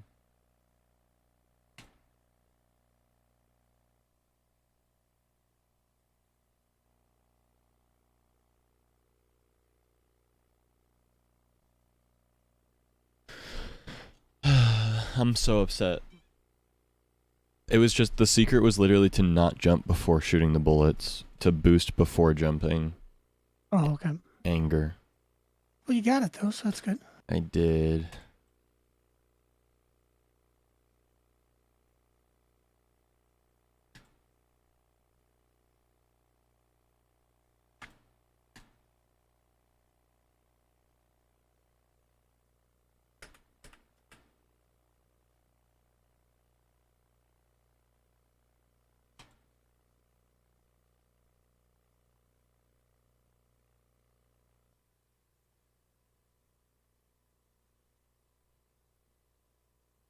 Record for streets.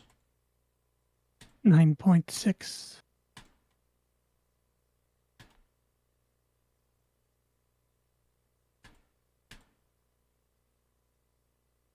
.6 for dev?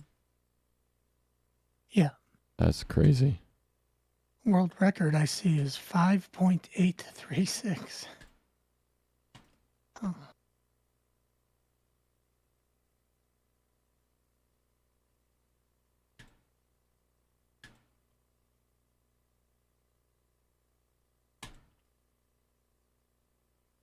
His eyes gets all big and queepy.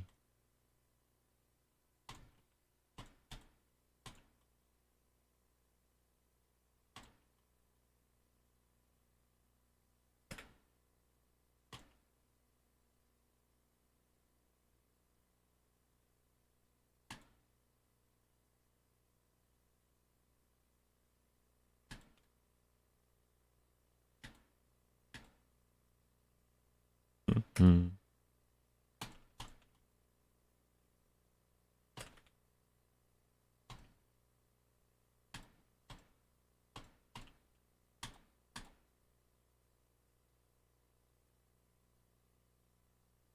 Just be faster. Just be faster. Just be faster. Just be faster. Forehead. Just be faster. Forehead.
Let's go. Nice.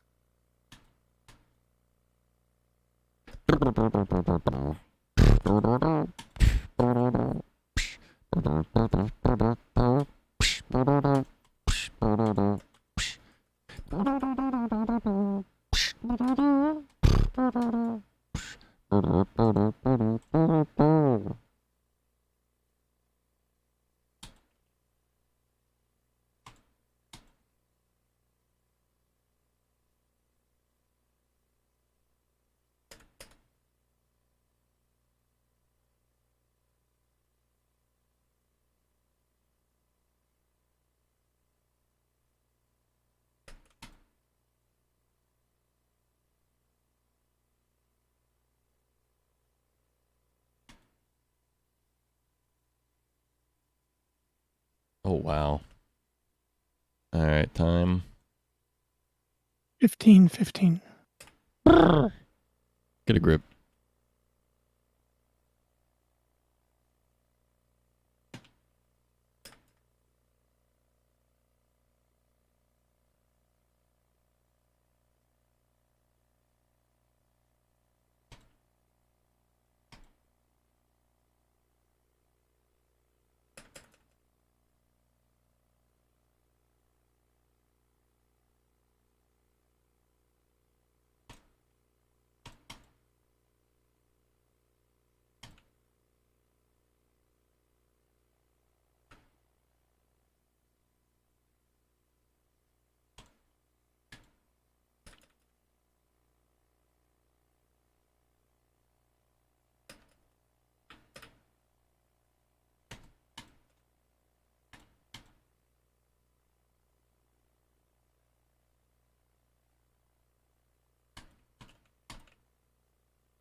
time is what again?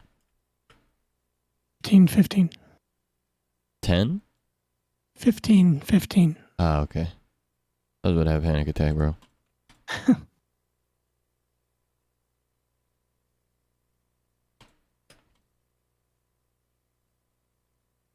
Just eat bread? I have. Very rarely, but I have.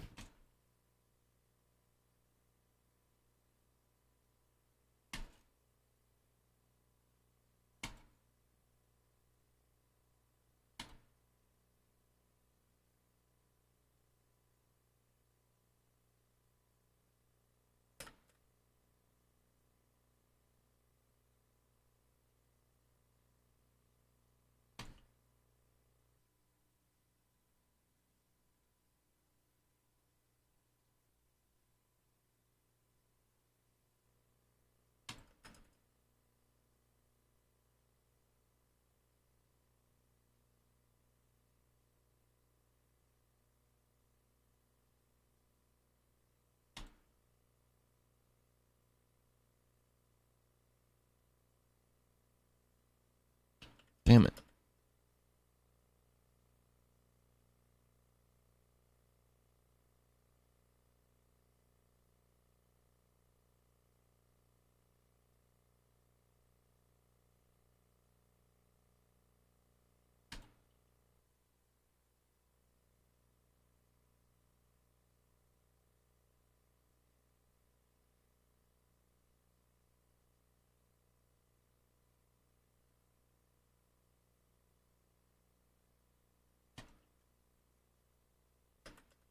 $15.50 or $15.15? 15:15. Fuck. On that middle waterway where it's got the squiggly waterway. Mm-hmm. They kind of skirted a bit, which I think would be enough. Let me look again.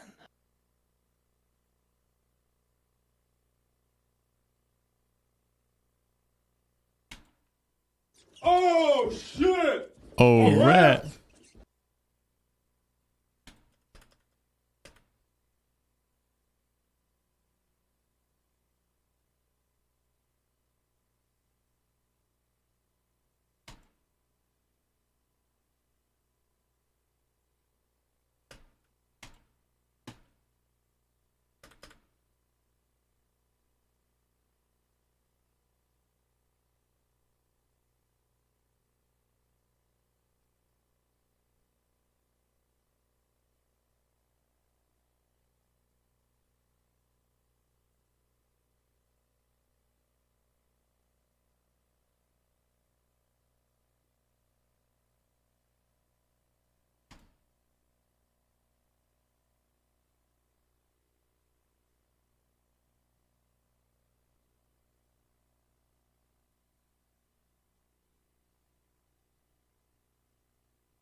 Hmm.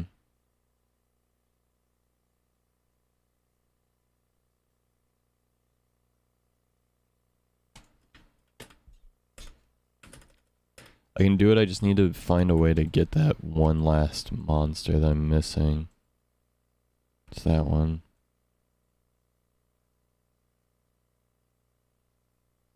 I need to be able to break through red door and get that monster at the same time, which is difficult.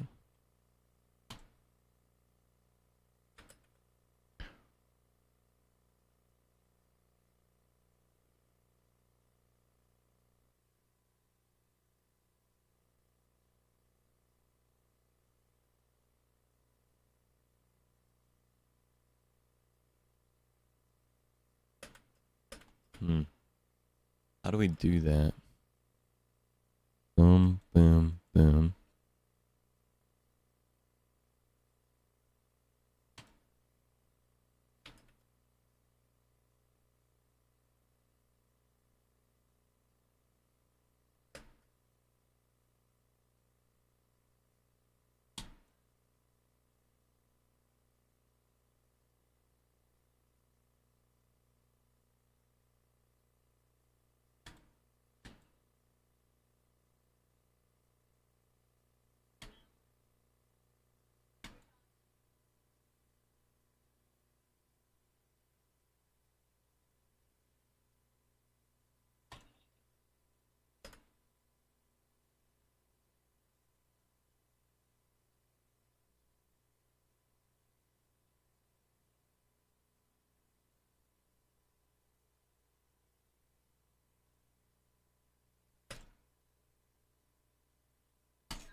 Shoots mid slide.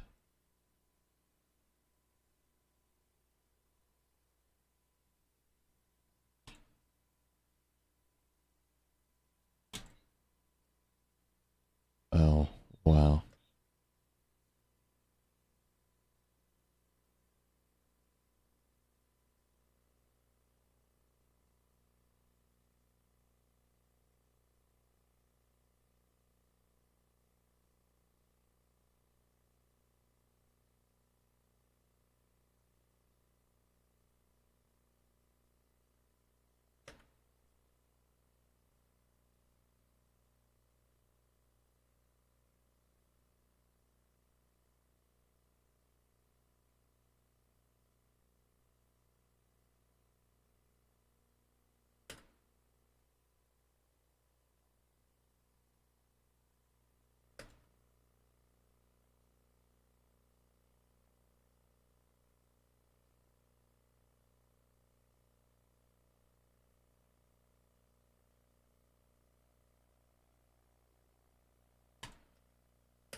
Okay, I had enough there.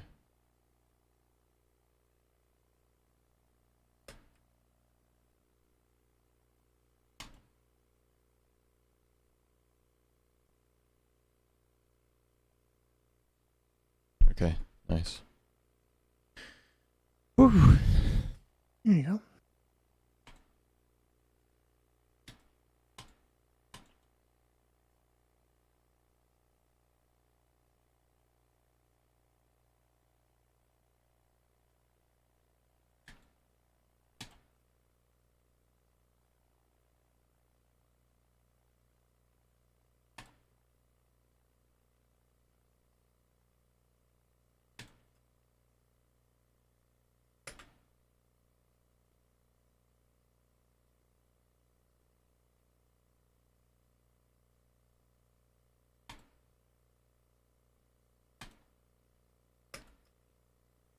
Dev time.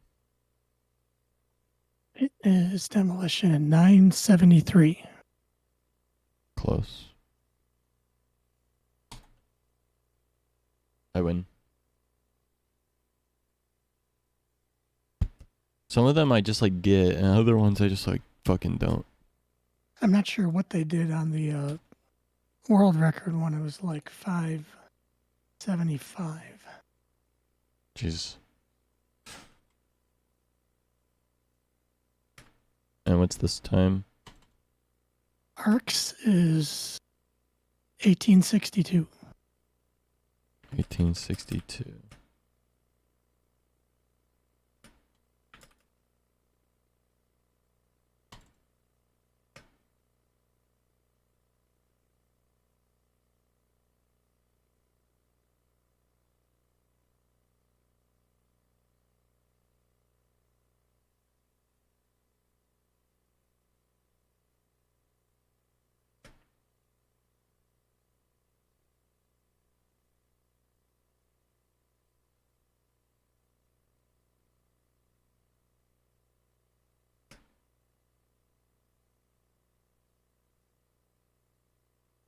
Damn.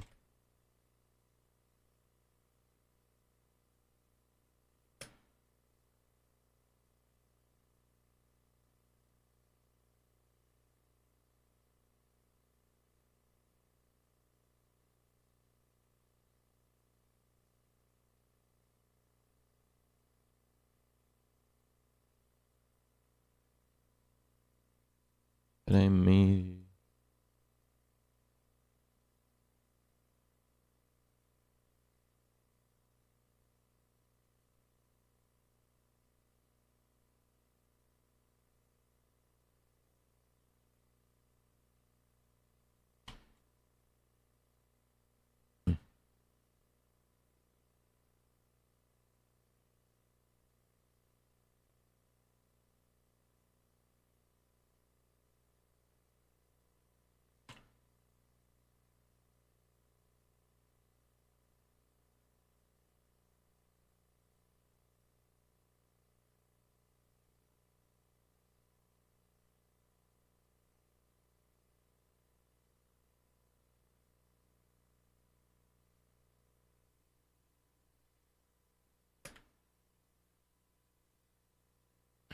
Might need to see route on this one because I don't think I'm going to be able to figure this one out on my own.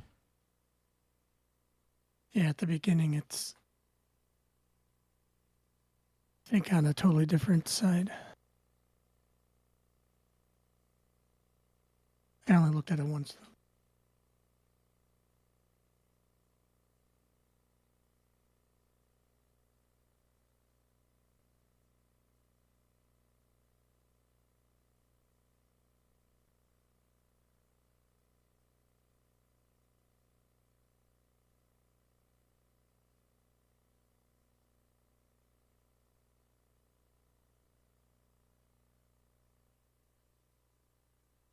That. Copium.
And what's dev time again? Is 1862. I wonder how the devs did it, because they didn't even know you could do that trick right there.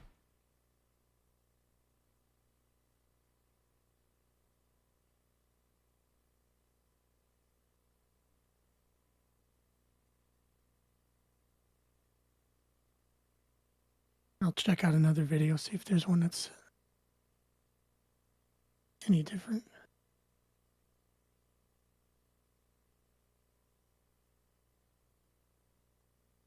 Oh, okay, this one's a little slower but different, so let me...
Dev time has been lowered. Look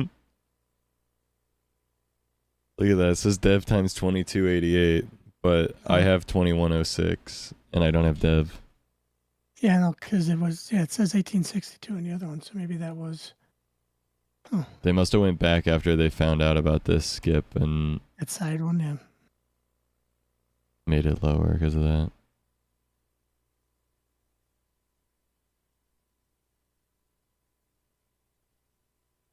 Yeah, I didn't even look at the end of that it was 2108, yeah.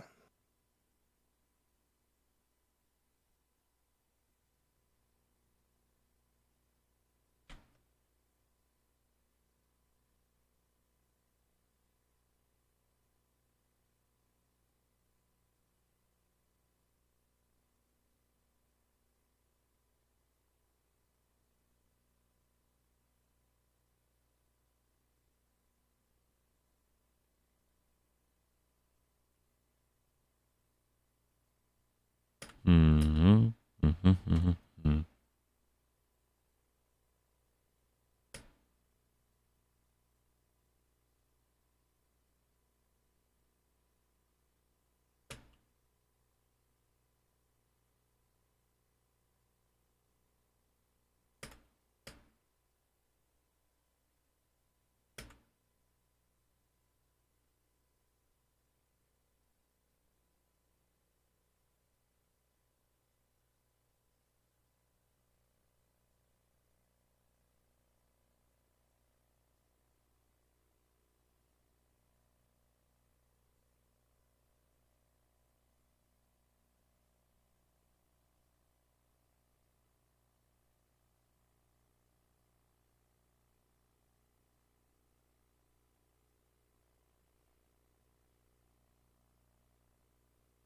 Mm.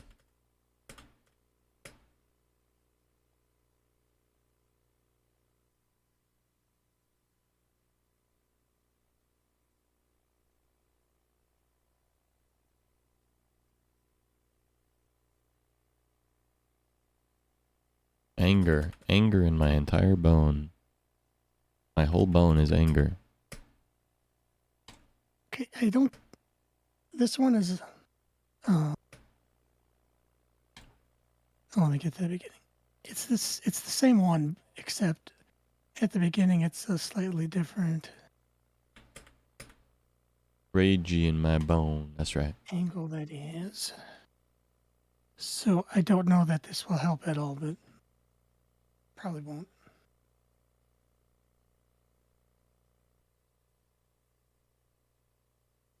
But that's the fastest time I've seen.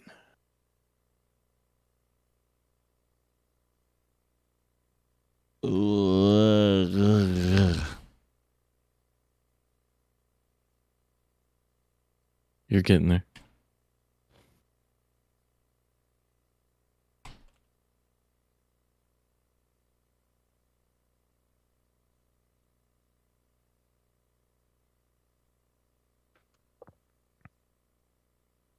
God, the angle of the barrels.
Here it is. This is the one.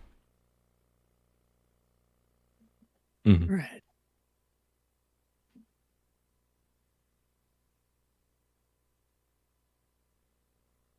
I messed up, but otherwise it would have been.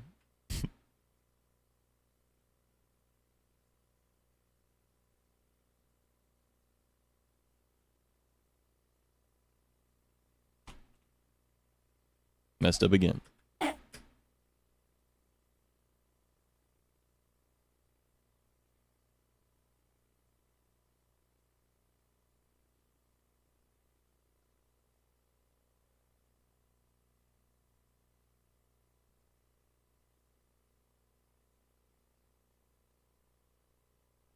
Oh my fuck. How far off am I?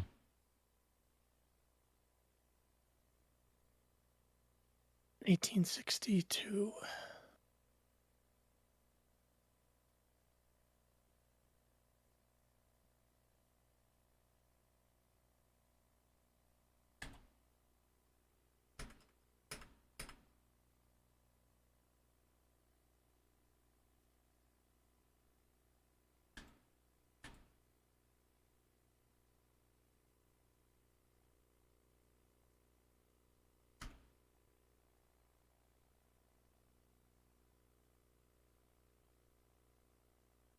I'm gonna do these last two levels and then done with Neon White for today.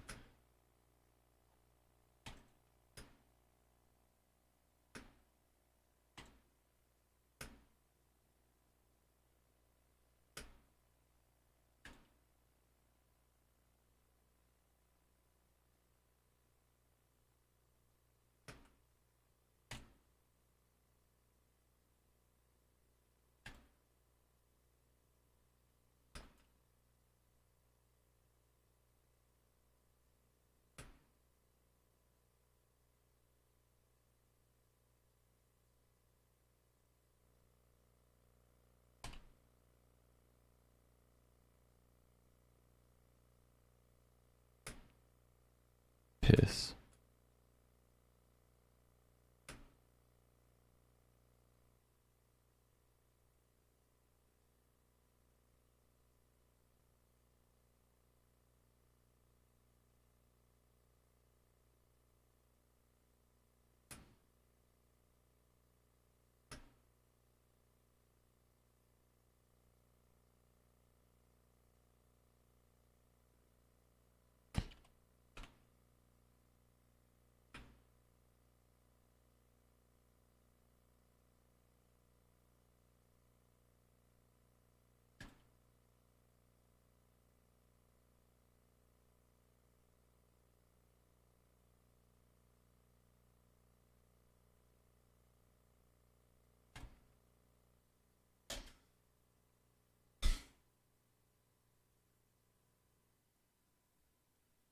Debs really had to go and be assholes about this. I'm gonna use the bathroom, which means you're gonna get it as soon as I walk away. Hell yeah.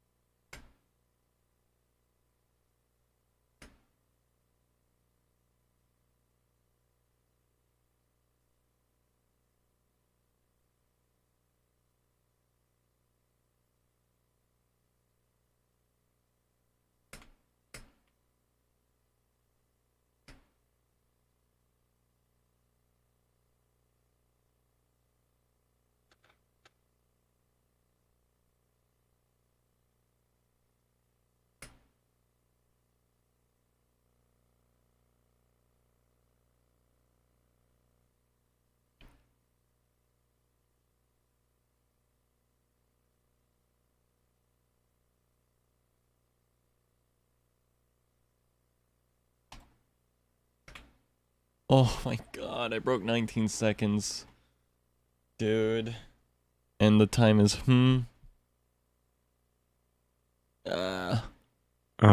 What level is this? Fucking, arcs.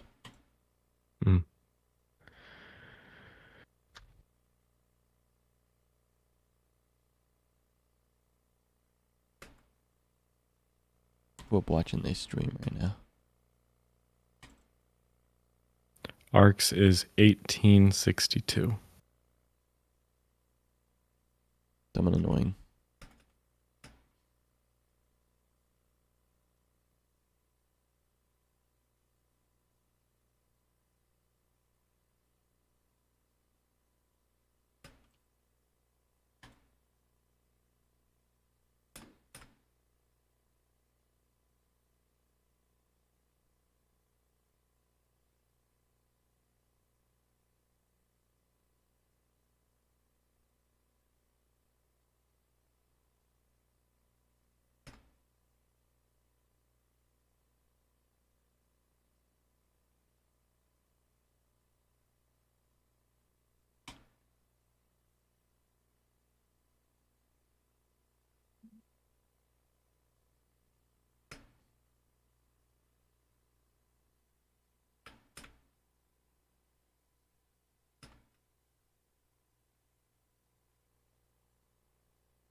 Oh. Well, that's the best you've done, though. You're right there. You're right there. It's somehow worse.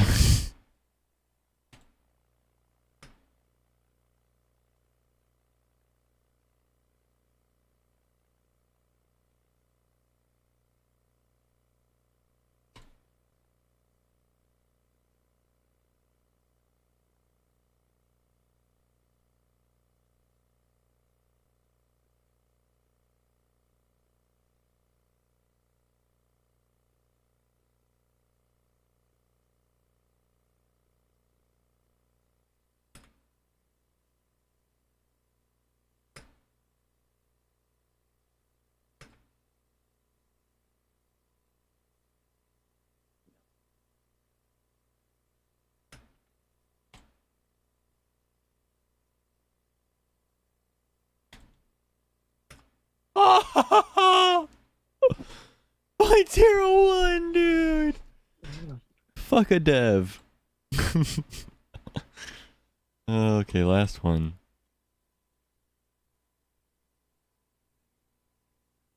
Not even close.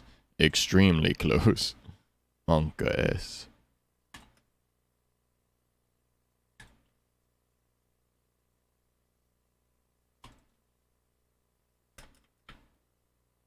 Once I know the route to this one, it should be pretty easy, I feel like.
What's time for this one? 2379. Apartment, yeah.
Time is what again? 23:79. Oh my fug. Here, I want you to. I'm not going to show you the world record one, although I want you to watch it once you've gotten your thing. But this one is closer to the regular time. When you're ready.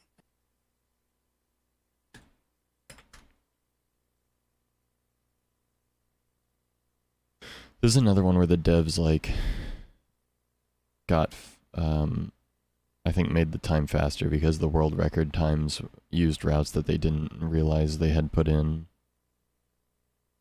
Yeah, the one I don't know if it's the definitive one, but the one I saw was 12.468, and it's kind of crazy, but I don't think it's crazy like you can't do it. Just there's a lot going on for me because I've never played. Yeah. But the one I showed you was 21:24. The link that I put in.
Mm.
Fuck me.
Damn it.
No way.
Yes. Let's go. Okay, I want you to take a look at this. I think this is the one I've actually seen before. Let's see. It's definitely got a skip, obviously, but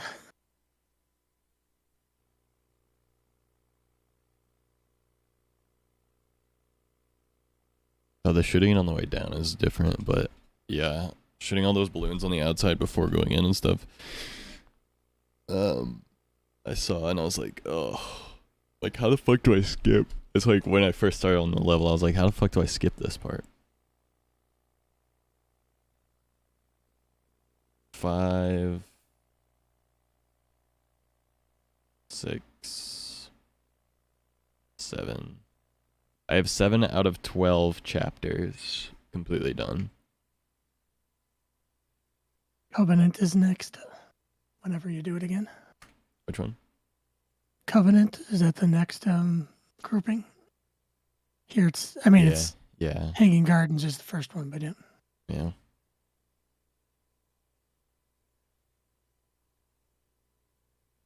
I don't necessarily want to do this right now, but I want to see how hard it actually is.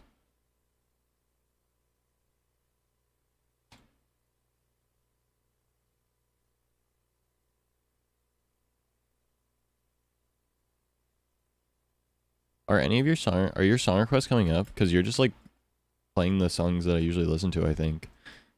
So I'm like, wait, are these actually the requests or?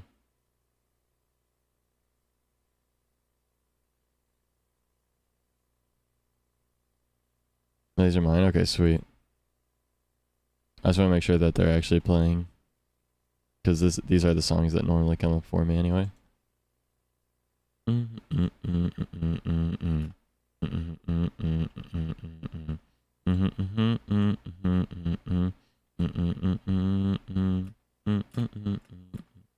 And what's time for this level for Hanging Garden? It is 2479. Jesus, get a grip.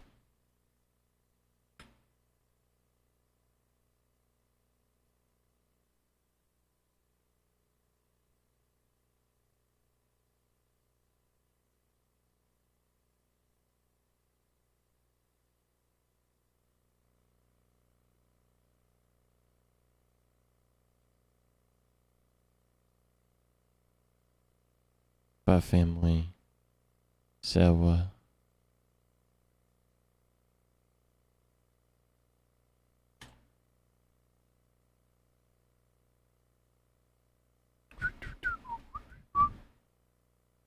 okay. Yeah. Calling it there on. Yeah, wait for today.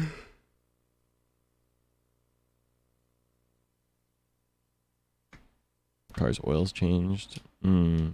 Very nice.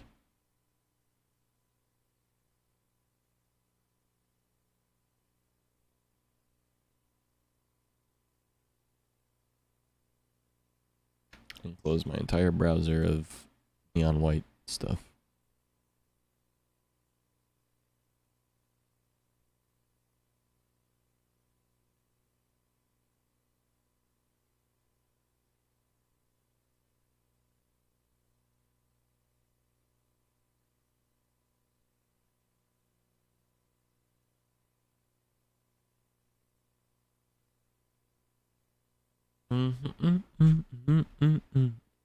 Damn, Spotify and AT&T sponsoring streamer awards, yo.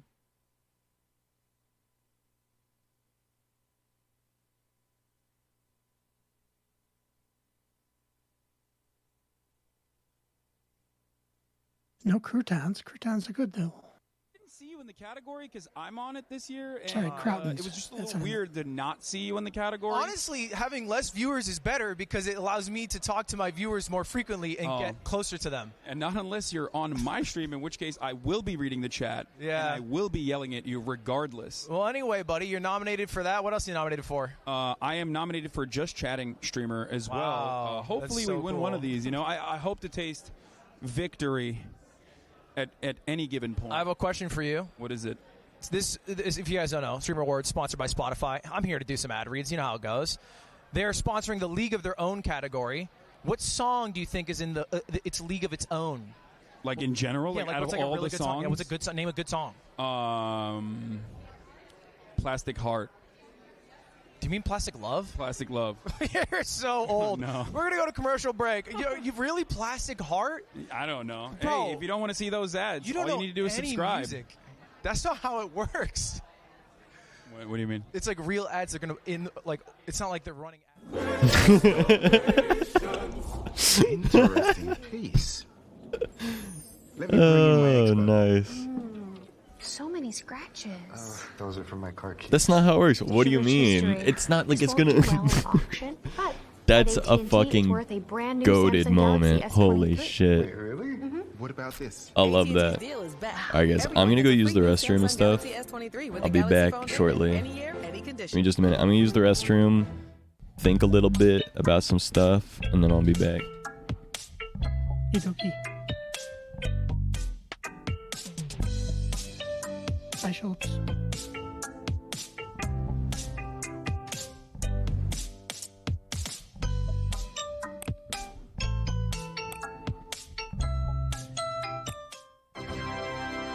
Zach was enjoying one of his ghost energy drinks, courtesy of Schultzman.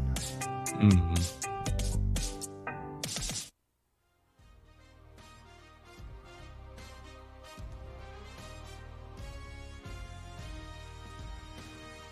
No, I put in my nominations, but I have not looked to see who actually got nominated. World-renowned Super Mario 64 speedrunner Simply, sort of a I only put Zach so up the for about tensions 7 or are 8 high. Simply, categories. Simply, tell me about your outfit right now.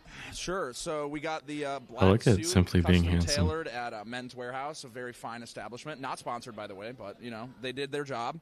And I got these little buttons that are black. Like a They're spotlight cool. Little and hidden flower, gem. And the bow tie, of course, and There's a few I others. got these. I'd like to focus Best on the shoes. I ASMR actually streamer. got these from Walmart for $15. They're a They didn't steal. have They're a best super hair comfortable. category, You so I wouldn't even couldn't- know that they're there. Mm. You know.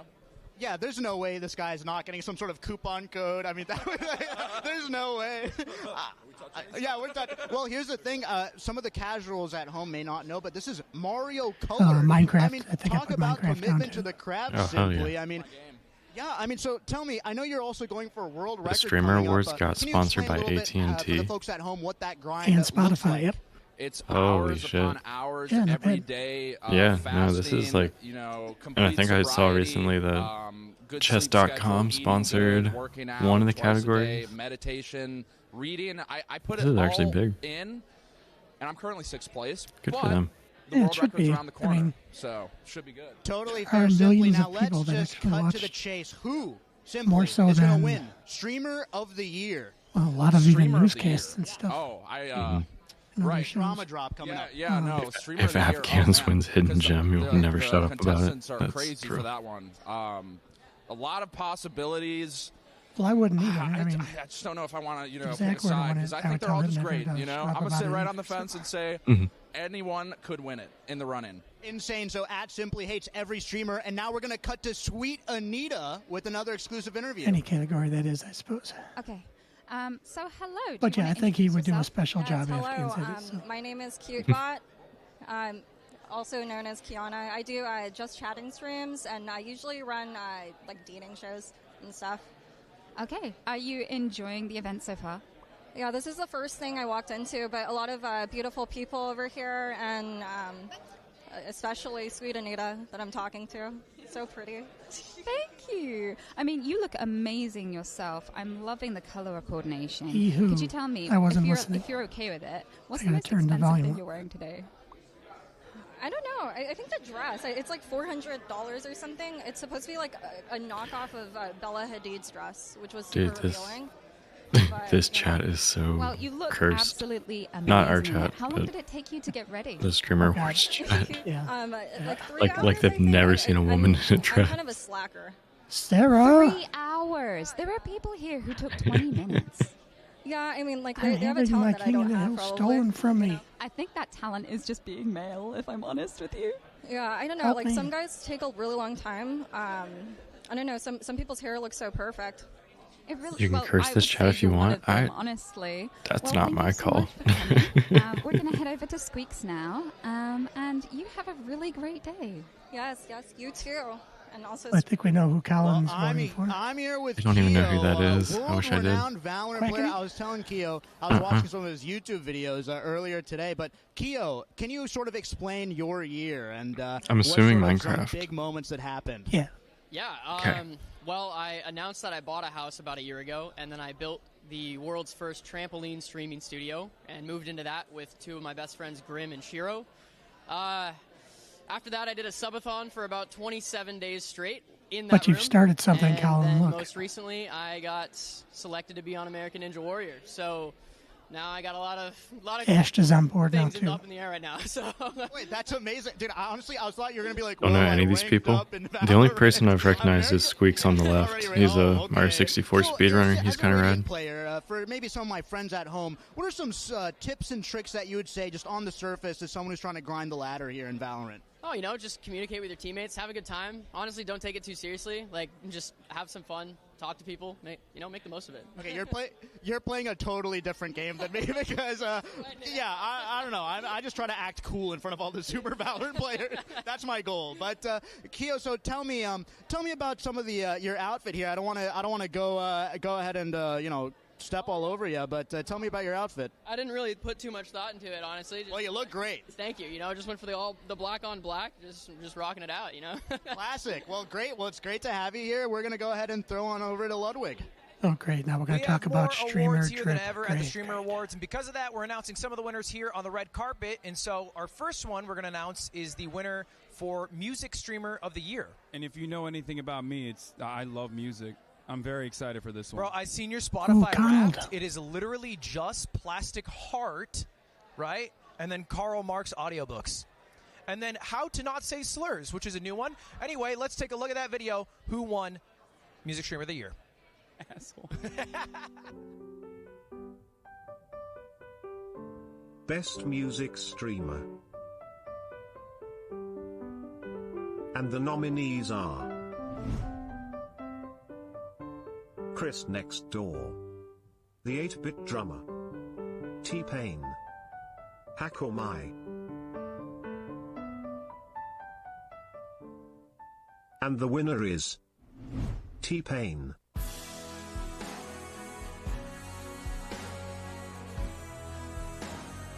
Congratulations. Yo. Congratulations. What's happening? Thank you, guys. Thank you so much. First and foremost, I want to thank the Lord, Secondly, I want to thank you guys. I want to thank y'all for putting on this great event. Thank y'all for the consideration and so much love for, Nappy Boy and, Nappy Boy Gaming, T-Pain, everything that I do, man. I've been streaming since 2014, so it's cool to be recognized in such a way that's really dope. Shout out to everybody that helped me get here, man. This is really cool. And I know what you're thinking. The answer is no.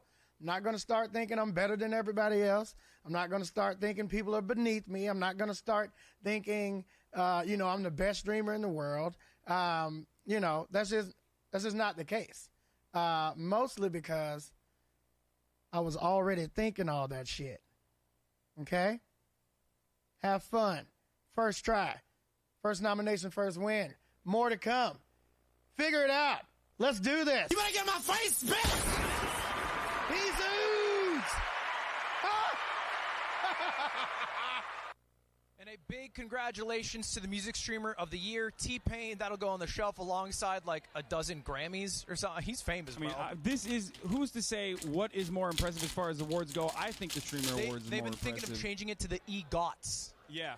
Emmy, Grammy, and Oscar, Tony, Streamer Awards. Yeah, okay. Well, if T-Pain, if you're watching, I just want to say, don't listen to Ludwig saying that I need an audiobook to not say slurs. I am not a conservative. Okay. For those of you who are watching at home that don't know, T-Pain apparently thinks I'm conservative. I'm sorry Does he about think that. that? Yes, that's not me. That's For a second, I thought I got totally rated. different guy, brother. All right. Because well, the we'll kick it quackity over to sweep Sweet shit Anita while in we the talk chat. about Hassan's ideology behind the scenes.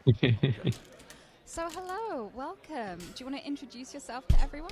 Yeah, I'm Anna Kramling, and I'm a chess content creator. Amazing. So are you looking forward to the event? I'm super looking forward to the event. I'm actually from Sweden, so in Sweden we don't really have like that many streamers. So it's super cool to be here and see everyone together. That's fantastic. Is there anyone you're specifically excited to see? Ooh, I'm excited to meet a lot of people.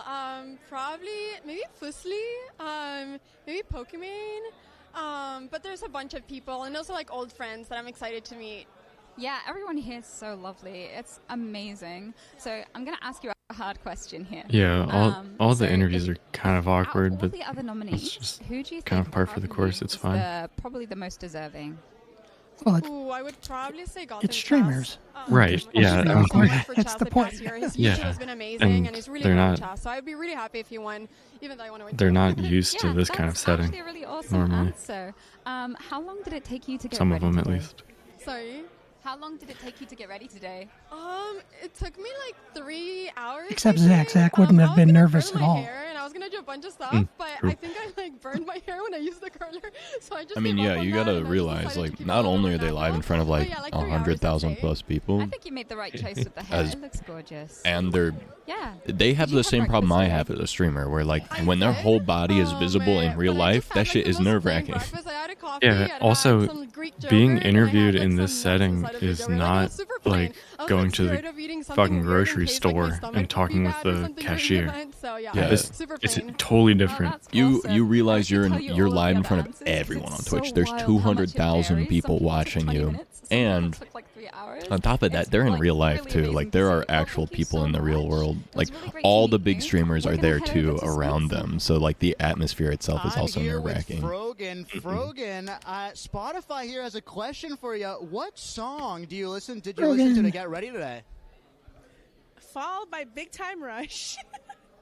In a way, the Streamer Awards feels like Big Time Rush fan. That's what we would expect, and I'm sure I feel like the way that I would feel Frogan, who's someone that you're excited to meet at today? like if I was a presenter at the Streamer Awards, it would feel the same way. Are you kidding me? We've never met This before. I want to make sure this doesn't come across as discrediting the Streamer Awards. The Streamer Awards is fucking awesome and amazing, but I think I personally would feel like I was doing like a middle school play or something, where like I'm supposed to be in my position and do the thing, and the crowd's out there, and I'm just like shaking in my boots because like I'm so used to just being in the classroom, but now I'm like in front of people doing my part, and like you have a job to do. Tell me what's the inspiration behind it, or any sort of story. Where'd you get it? So I got it from. I would go full Ludwig though. That is my I believe. that's my coping mechanism. My coping mechanism for anxiety is to either get really confident. Basically, yeah. That's awesome. Honestly, good coping mechanism. If I get nervous, I just start fucking going for it. I love that. And then people will be like, "You seem like you were having an awesome time." I'm like, "Dude, I was fucking dying. I was so scared. I was about to pass out. Awesome. Well, it's I so blacked good to out. see Don't you, even know what the Frogan, fuck I and said. we're Hope I didn't say anything bad." To Ludwig and Hassan. We are joined here with Doug. Dougie. You're nominated for an award. What is it? Because you said some threatening things to me earlier. Doug X2, Doug squared. We just did a whole run through where I had lots of funny things to say. League of Their Own. I'm excited. I'm not going to win. It's going to be great. You said, and I quote, "The only way I win is if I murder you, and I'm going to do that." That's not true. He's literally slandering his Evidence of that competition. because they were not filming. I would totally go Ludwig. Slandering Jesus his Christ. competition right now. Find the tapes. Well, look, Doug, I think you have a good shot at the award because I'll be honest, I've been biting all your shit for my streams for the past week and a half. My community knows that. So I feel good about it. What do you think about your odds, genuinely? Genuinely, I think the OTK audience will carry NMP to victory is what will actually happen. That's fair. That, you know what? Honestly, a fair point. And Doug, Dude, I Ludwig's do gotta face ask when you he said here, This OTK. award is sponsored by Spotify. So what song do you Doug said think ODK for and your Ludwig League went- of Your Own Song of the Year? So I had another song yeah. like 2 seconds ago, and we did this practice run. It was rapid. He threw that out so We're quickly. getting a second song? Pepsi Man from the game Pepsi Man. It's an exclusive song? I don't know. I don't know if you can even find it on Spotify, but it was in an old game. It's probably on Spotify. It's sick. I mean, that sounds hype. Well, either way, Doug, I hope I don't get murdered tonight, and I hope you do well, and I hope I beat you. Does that mean you want him to win the category? No, I want to beat his ass. I voted for him on stream so that when I win, I could maybe look like a gracious winner. That was my whole plan. So if you beat me, I will find you, and I'm taking back what's mine. I'm gonna win by 1 vote, and you're gonna. I had to sleep with the host for this. All right, come on, bro. What did you do? Anyway, let's get over to Squeaks. He's here with Point Crow. Hey, I'm here with Point Crow. All my favorite creators: Doug, Point Crow, Ludwig, How are you feeling tonight? Hassan, feeling Squeaks. all right. I'm a little nervous for everything. Squeaks is very rad. I'm just a guy who's. I didn't know here about at an Squeaks award until show recently, but he's that so got funny. nominated, and it's weird. Dude, you know? he Well, tell me. for a while has been what my are you like one of my nominated for favorite here? SM64 So I'm speedrunners. nominated for best speedrun streamer, quite like you. Very funny. We're enemies. This is all an act. It's all fake. Nemesis right here. It's like we're pretending to be nice, but once the camera's off, like, hey, I'm gonna bring back chess boxing, you know? That's right. Like in public, we're all friendly, and then in private, we'll be milking those LSF clips, right? Yeah, you know it. You know it. I'm also nominated for the best streamed event for Point Crow Party, which was a lot of fun. That was really cool. I mean, Point Crow Party was loved so good. watching it. Do you have any like fun events like Point Crow Party coming up? Point Crow Party lasted exactly 4 hours live. For the Streamer Awards. Some of my favorite moments have Nandre in them. The lights are and, shining oh on my you. god, I mean, dude, go it's ahead, just at fucking Point Crow, awesome. It was awesome. Maybe a debut event. Go ahead. Okay, well, I won't say too much about it. We do have more like really awesome events coming up, but the next one has to do with like It like is a on hospital. Spotify. I'll put it like that. Are you threatening me? Is that what's going on? Hey, no, I told you before. We're rivals, but I mean, relax with the hospital. And what about on the front of speedrunning? Because you know we trudge through the trenches a little bit in the speedrunner universe. Can we see a reprisal maybe of Breath of the Wild? I mean, what's the future going to hold? So Breath of the Wild is probably going to go down a little bit, right? You know, I mean, the speed run's insane. I mean, you got like 23 minutes to beat the game. It's nuts. Like that was by player 5. But for Tears of the Kingdom, like that's going to be insane. Like I hope that the game is broken enough where speed runs are fun to play, but not broken enough where it's like not a good game, you know? Yeah, totally. I mean, I'm going to play that game for fun because it's made for children. Anyway, I'm going to go ahead and cut through to Ludwig and Hassan. All right, here we are with the man, the myth, the legend, the fastest gunslinger in the West. I would say near airport. We're near. It's Timmy himself. What's going on? It's Timmy. You are up for 2 awards, if I'm not mistaken. You wanna tell everybody what you're up for today? Yeah, so I'm nominated for Best Battle Royale Streamer and the Gamer of the Year. Hell yeah, I did vote for you for one of those categories. Those are prestigious titles. They have called me the White It's Timmy of Valorant. What do you think about that title? Honestly, it's true. I mean, after you beat Tarek, you know, on land too. On land. So you would say because You only know Doug? Really? He's actually. I'm so I sorry. mean, Doug's a great creator. In those lobbies. That's how you would phrase it. I am a little surprised, though. Crazy in those lobbies. No, okay, but you would admit I'm a better gamer than him, though. I think I'm going to get rid of the chat because it's just says quacky. Okay, you need one second. You need a fucking. The chat is unimportant. right There's now, nothing by the way. funny happening there.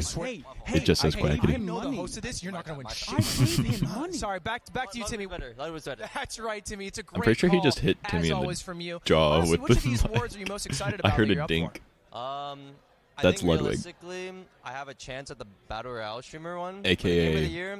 boyfriend looking of little the hard. person that Dude, it's actually created sick the that show. You're so good at video games. You're up that we're with watching. like 3 other people to be the best of all streamers. That is pretty crazy. I mean, like, it is actually unreal that I can be compared amongst like these gamers. Because like for me, I feel like they've been in the scene longer than I have. They've like Like been the gaming Mario boss? since, like, when they were super young. I mean, I've been gaming since I was young too. But like I don't think I've really gotten What do to you like mean by that? kind of the scene and like the gaming scene until like about 4 years ago. Out of everyone else on Gamer of the Year, You mean who is like Ludwig from absolutely Mario? someone who Yes. can Yeah. destroy Yes. 1v1 Yes, like in Ludwig. Yeah. all Like games. All games? Like the musician Ludwig. Like I don't know. I mean, yeah. they're all pretty cracked Ludwig. at every game. But if Yeah. I had to choose Mhm. one, Sorry, I forgot there was a Ludwig in have Mario. you seen Tarek play Apex? You're calling him a one trick. No. Let's say that. I want you to say that to the camera. No. Tarek is a one trick. No. He's a 2 trick. Okay. CS:GO and Valorant. Okay. All right. 2 trick. But he is definitely better than me at those games. So I mean, I think it's fair. What about if there was a Souls-like game that you were going to play against someone? Do you play any Soulsborne games? Dark Souls, Elden Ring? I've never played any like single player games. I don't know. I just don't really enjoy. Never played a single player game. Story. I'm He more of, just like, a liked me for real before the last year and a Oh, half. you're such a sweat. You're a gross. You Should have won best music streamer. Or like sound design or like music. You just like shooting people in the head. He has like all the settings maxed, min maxing everything. He's playing stretched res Dark Souls. Low graphics, max FPS, of course. Well, look, Hassan, I'll give you that credit. You're a goddamn good Soulsborne streamer, but you're not the best in the world because you're not nominated for it. That's true. We do have 4 fantastic people who are nominated for Just best click Soulsborne heads, boom. streamers. That's what I'm Let's take a saying. look Easy. at who won. Just be better. I don't. It's like what? One. Oh. Best Souls-like streamer. Fucking And the TTS. nominees are Lobos Jr., Happy Hobbs got to be in here, right? Lilagi, Miss Smicker, Distortion 2, What? Damn. I mean, I like all And of the them. winner So. is I don't know any of Miss them. I feel Mika. bad. I think I know Miss Mika, actually. Miss Mika's the Yeah. one that I showed the other day on the stream. Yeah, Miss Mika does some rad. Congratulations. The DDR pad and stuff. Yeah. Lobos Jr. has been a Wow, thank you so Dark much. Souls Such an honor to streamer receive this for award. ages. I never imagined I'd win an Distortion award like set this, some world all records in because I was Elden trying to Ring. find Do you think unique jokingly ways referring to to Germa as an entertain my SCP in my audience video is fine? while I also think so. feeding I my think elder Germa addiction. doesn't care. I think I Germa's really, in really on the could have been there jokes. tonight. So I think he's chill. I got the dress for it, as you can see.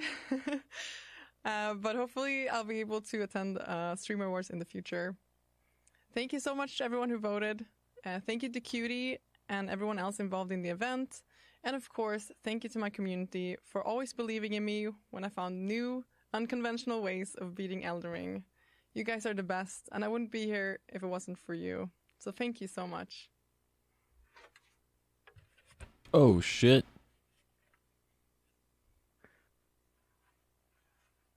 Sword. Okay.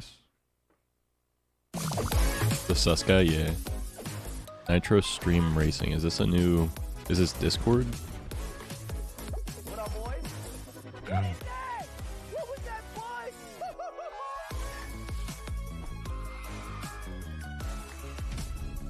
I'm assuming this is Discord Nitro. Yeah, it looks like it.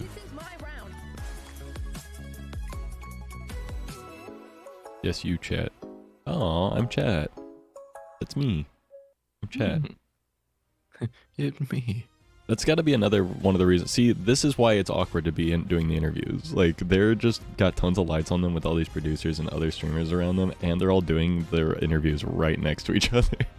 Yeah, it's a lot to take in. I love that go-kart.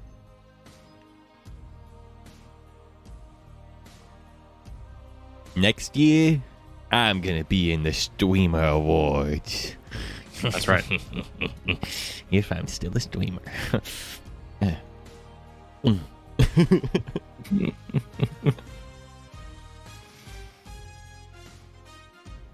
Dude, streaming is so cool. I love streaming.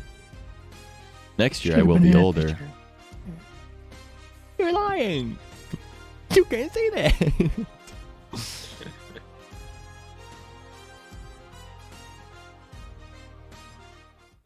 Yeah, come in, All bro. right, Come get in, in, join get in us, here, bro. get Get in here. bro. Get in here, bro. All right, You we freshly shaved. We have the baby smooth.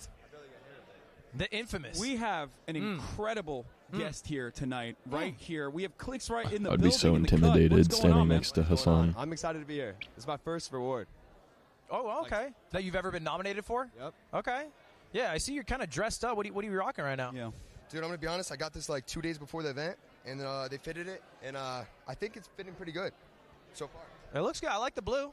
I'm rocking with it. Clicks, many people are saying that you might have been responsible for the downfall. Hassan's of beard Andrew is Tate clean. because you had me Yeah, on the stream true. with him, and then ever since then the dominoes fell in the way that they did. How do you feel about that? How do you feel about being in charge of making him get arrested? Honestly, I think I just played Fortnite. I don't even remember me even talking to him. I just play Fortnite every day. No, that's like that. That's great. That's great. I just play Fortnite. I just keep my head down. Yep. Focus on This the is Hassan guy entertainment rather than, talk. that part, Yeah. you know? But, yep. I respect that. Speaking of Fortnite, I'll have a good beard never one played. day in like 10 years. Well, Sarah, I don't played worry. like in 2017. I played like a little bit in no build. I've never played like You can't build for say real. that you haven't. Wait a minute. Hold on. What the? What? Am I doing this right now? What? Oh, all right. Well, what are Okay. you doing? What are you doing in a golf cart, bro? What do you mean you're pulling up? I don't even think they can see you. Okay. Not? I Oh, no, pull they can up. see me. So I heard that you're partnering with the game, right? Nitro streamer racing game. Yeah, I am. Yeah. Inspired, and I used some company funds to buy my own Nitro go. Who bought that with the company money? You piece of shit. You don't do that without. How much was it? It was a couple grand. I mean, okay. I hate that me and Ludwig have the same sense of humor. And what are we saying? And the same hair, Is because it it makes me ad feel read like a now? Ludwig. Yeah, we can write it off. We got Nick Wang, right? Do the ad read then. Yeah, the ad read is that you are partnered with this Quarter Jade. Other creators can also be. They can put their own little stream avatar as them in the game, as you've done. Okay, it does sound cool. Yeah, it does. Northern Line did it too. Yeah, he has a cool car. Okay, so you already know. Yeah, I keep up. All right, cool. Okay, he pulls well, up. Drops happen on 3/13, and the game releases today. Game's out. Yeah, Where do you go? NitroStreamRacing.gg? You're supposed to know that one. PlayNitro.com. Hey, we This get there, may baby. be an We ad. get there. I'm a No. two-take sometimes. Nothing wrong with that. This is not you are an two-take, ad. Jake. Well, hey, What are you that's talking correct. about? We go to PlayNitro.com. This is perfectly it's natural coming in out, every way. today, and the more stuff tomorrow. 313. Anyway, let's go back to Hassan. All right, we're Since back you were here with streaming Quick first, Quiz. though, If you had a- Ludwig if you actually had a little stole your go-kart, bit. What would you make your avatar? Well, as per usual, you know, he did it better. No So. one really like Fortnite that much. Is it your favorite game all time? Oh, 24 hours a day. If you had to go to a desert island, you could only pick one video game to play the whole time. You can't play online. No, Fortnite. How You're just gonna play by yourself. Fortnite by yourself on the island. By myself. Okay, are you building? How do you enjoy Fortnite that You much? go to Taco Bell. It's more like the skins. Like if you really enhance like the character skins and like really like detail, look at it. That's why. What's the sexiest skin on Fortnite, dude? Okay, he's saying he would You have Light masturbate to Bomber, you have Fortnite Spark Plug. skins. Spark Plug's Holy definitely shit. Kind of a hit. John Wick. There's no way you think you love it so much. I thought you were gonna go with the Street Fighter, like the lady on Street Fighter. Oh, Chun Li. Oh, I think I know what you're talking about. I mean, Think of the she's pretty cute too. It's not. but- I'm gonna get canceled. I have a question for you. If you go to a restaurant and you find something you like, do you order that every time, or do you try something new to see if you might like it more? Try something new. I'm a big calamari fan, but Not Fortnite though. Yeah, but why with Fortnite? It's just it. It's just the greatest game of all time. Food in Fortnite's a lot different. You know what I'm saying? If I go to a restaurant and get different types of food, I already know Fortnite's the best game. So it's like I already know that's the best food. You know what I'm saying? So I'm obviously gonna keep on playing that food. I'm playing with my food. Can you look in the camera and say, Epic What Games is happening? add the Luddy to Fortnite, or I will kill the devs? Epic Games add the Luddy to Fortnite and use code clicks. Did you miss the last part about the devs? Oh, what was it? You're gonna find them and take back what's ours. What?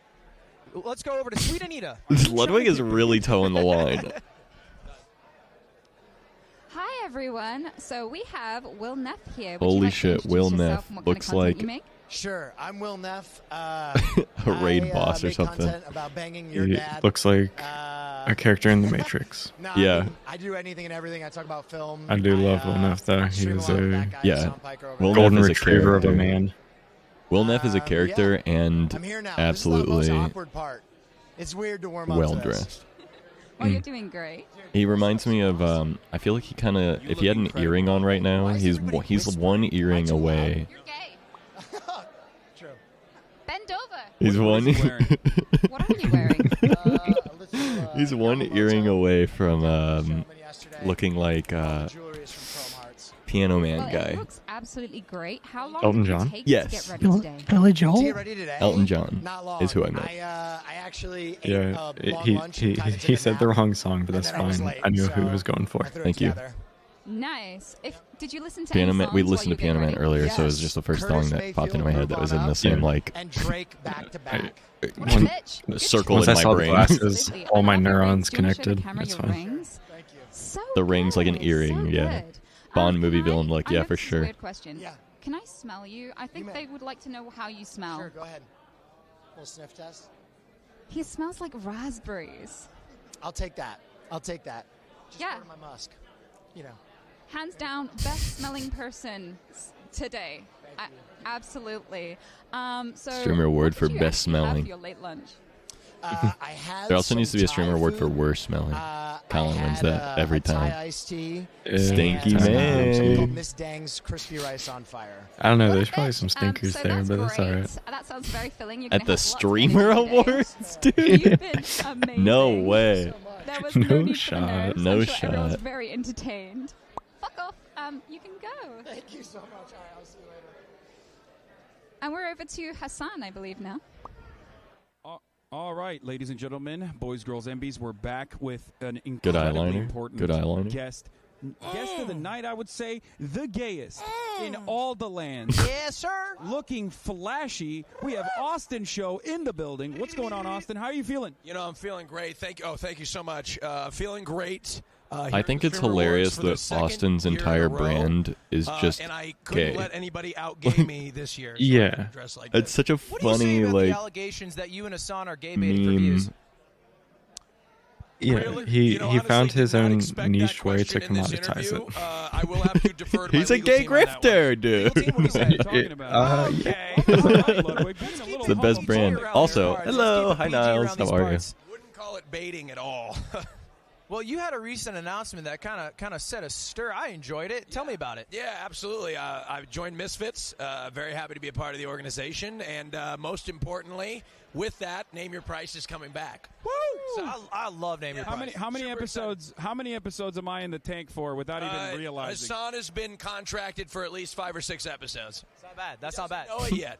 And congrats to Misfits for being Well, he knows nominated it for now, Org of the but, Year. you know. Yes, absolutely. Wait. Oh.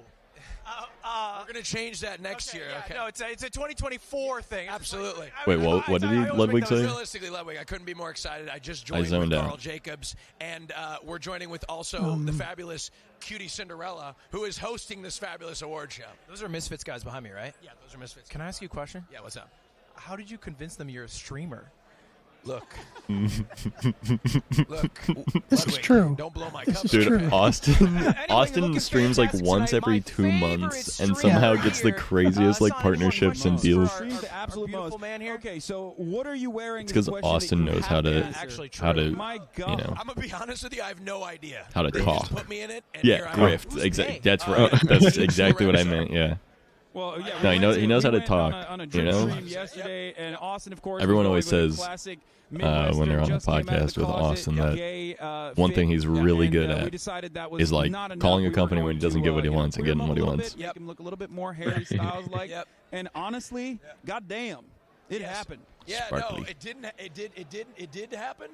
It did happen. Oh, thank you. Yeah, Wait, no, you look fabulous. I thought you look great. No, you look trying to get him to look better, and it didn't happen. No, I'm not lying when I say so far of the people I've seen, you look the best tonight. Maybe with the exception of Wirtual, who looks like he could fight in an 1800s Wirtual's so military cool. battle. I'm so flattered. Everyone is Thank so you much. cool. I It also makes me can't mad. help but notice that, and I don't even know how this happened. You Stop are being wearing cool. My jewelry. Well, we'll worry about that on another time. We got to switch over to Sweet Anita real quick. Run, get out, run. Hello again. Would you like to introduce yourself? Hi, my name is Anthony, otherwise Chill Chaos, and Yo. just happy to be here. Yes, fuck off. Would Chilled it be chaos. okay if I Oh, smell holy shit. What a throwback. Right. Wow. Okay. He smells kind of tropical. I can smell a little bit of pineapple, a little bit of perfume. Yeah, really good. Very classy. Thank you. No, I have a friend who It's gotta taught be me, hard an to older hear, friend, an older like- gentleman, to prevent like chafing. We can hear He great because of the recommends mic, to but swear it's got to be baby hard to powder hear everywhere. the person right next to you with that's all the been chatter a, going on in the thing room. I've been doing for the last decade. Well, I'm just like, 100%. I don't know. Sometimes I get out of the shower and it's just like I'm caked in it, which helps to dry, but also like you don't chafe, and it also smells like baby powder too, which is kind of nice. So if you smell that, that's probably the reason why. Excellent. So how long did it take you to get ready today? You're gay. About probably 45 minutes. I learned how to tie a tie for the first time today, which is kind of embarrassing, but I had a buddy who he made a Twitter video, and he's like, here's how you do it. He worked at the Olive Garden, and he just showed me how to do it, and then I got it on the first try. I feel So like felt getting pretty smelled when you're nervous would actually be it's like dark actually a really good Oh my like God, they're icebreaker to little like make tiny you calm down because it's like fingers. it's That's so so weird and out of like the expected of what's going to happen in the interview that it kind of like puts you at ease in a sense. I feel like So for me, I feel like it would be a coin flip. I would either activate every single one of my sweat glands or At the same time. Can I smell you? calm down. Agree. Thank you so much for being here. You're great. We're gonna Sure, pause it becomes for drenched now. immediately. Mitch? Hey, I'm here with Cook Sucks, world-renowned IRL streamer. I mean, I'm so happy to have you here. I was just telling Cook Sucks earlier that we have a special guest star as a reminder for Cutie subs. If you click that purple button to request to join, you can be the star. I mean, you at home, type in POG or whatever emote is trendy these days, can ask a fellow like Cook some questions. And here's a The question, guest Cook. star feature. Sheesh, that's actually What scary. song did you listen to get ready for the event today? Aha's Take on Me. That's my song of choice all the time. I really respect that. Okay, I was telling Cook earlier if it was something embarrassing, like just don't. Exactly, mention cool it. I was people just match, gonna ask that dude. question. I want to be cool so, Cook, people. as an IRL streamer, I'm sure you've seen so much stuff. You've traveled all over. I'm mad What that they're is cool a and I'm not. memorable travel moment that you experienced I want to on be stream in the cool and then past talk year? to the cool It's people. like it's like a test. This is the on-the-spot question more so than the Spotify question. Surprise. Okay. The most memorable experience off the top of my head. I climbed a very dangerous Mr. Zach, mountain in Vietnam Mr. just a couple days Ken. ago. And then my Hello. other streamer friend, he was there, and then he caught somebody almost falling off that Hello. same mountain. You saying Cinder isn't cool? I'm saying my people are cool as fuck. Bad answer to that question. No, I mean, yeah, bad answer. But no one watching knows a we're cool. near-death experience Yeah, is we like, have a small footprint. That didn't happen to me. It happened to my friend. Yeah, but you were there. I mean, still. Well, we got a question here from They don't know the about me. chat that should come up right about We're the now. guy in the corner with the cup going, they don't know I'm cool. Hello. I have kind of a silly question. If you could remaster any game from Those the pictures early in the background are so 2000s, cool. Which one would it be? Also, and why CPT. is it those Tony are Hawk good Pro Skater pictures. 3? Hey, all right, great question from Lightbender, and the question is, this is a tricky one. Get ready. The Twitch chat wants to know if you could remaster any game from the early 2000s, what game would you choose? Wrong answers, I'm going to kick you out. Would I remaster from the early 2000s? Can I just go with the original Red Dead Redemption? Sonic Adventures 2. That is the correct answer. Congratulations. That's correct. You can take a seat now, and we're going to go ahead and cut to Ludwig and Cutie. You should switch to the special events category. It's something that the people hosting it ask people to do who are reacting to it. Oh, I got you, Ken. Really pretty I and just taller did than it. me. It's fine. Hi, cutie. Maybe a little bit nicer of ask instead of being pushy about it would have been cool. I've been live for 24 days. I didn't know. That's just a bold-faced lie. I have to ask. I barely knew this was happening until like 20 minutes ago. I don't watch anything else anymore, or any news or anything. Oh my God! Also wearing Dolce & Gabbana. That's so crazy. Look at that. We've been in a corner, so didn't know. Sorry. They kidded me, and so I have this lovely red carpet look, every part of it from them. So very nice of them. Super nervous, super excited that you guys are watching right now. I've been in the dressing room literally like shaking. It's been really stressful, but I'm excited to get this rolling. How are we doing so far? You guys are the worst out of the three. Fuck. I'm sorry. Are we going to win our awards? We've been wondering. Can you tell us? No, I'm not going to tell you. She said no, as in like you didn't win your what? awards. We slept together all year. I'm supposed to get my awards for that. That's what. Okay, well, we'll work on it next year maybe. This is not like last year. Oh, shout out family. Anyway, what are you most excited for? Oh, my bad, Anything you're Ken. nervous about? I'm so nervous. Did I misunderstand? No, I just felt.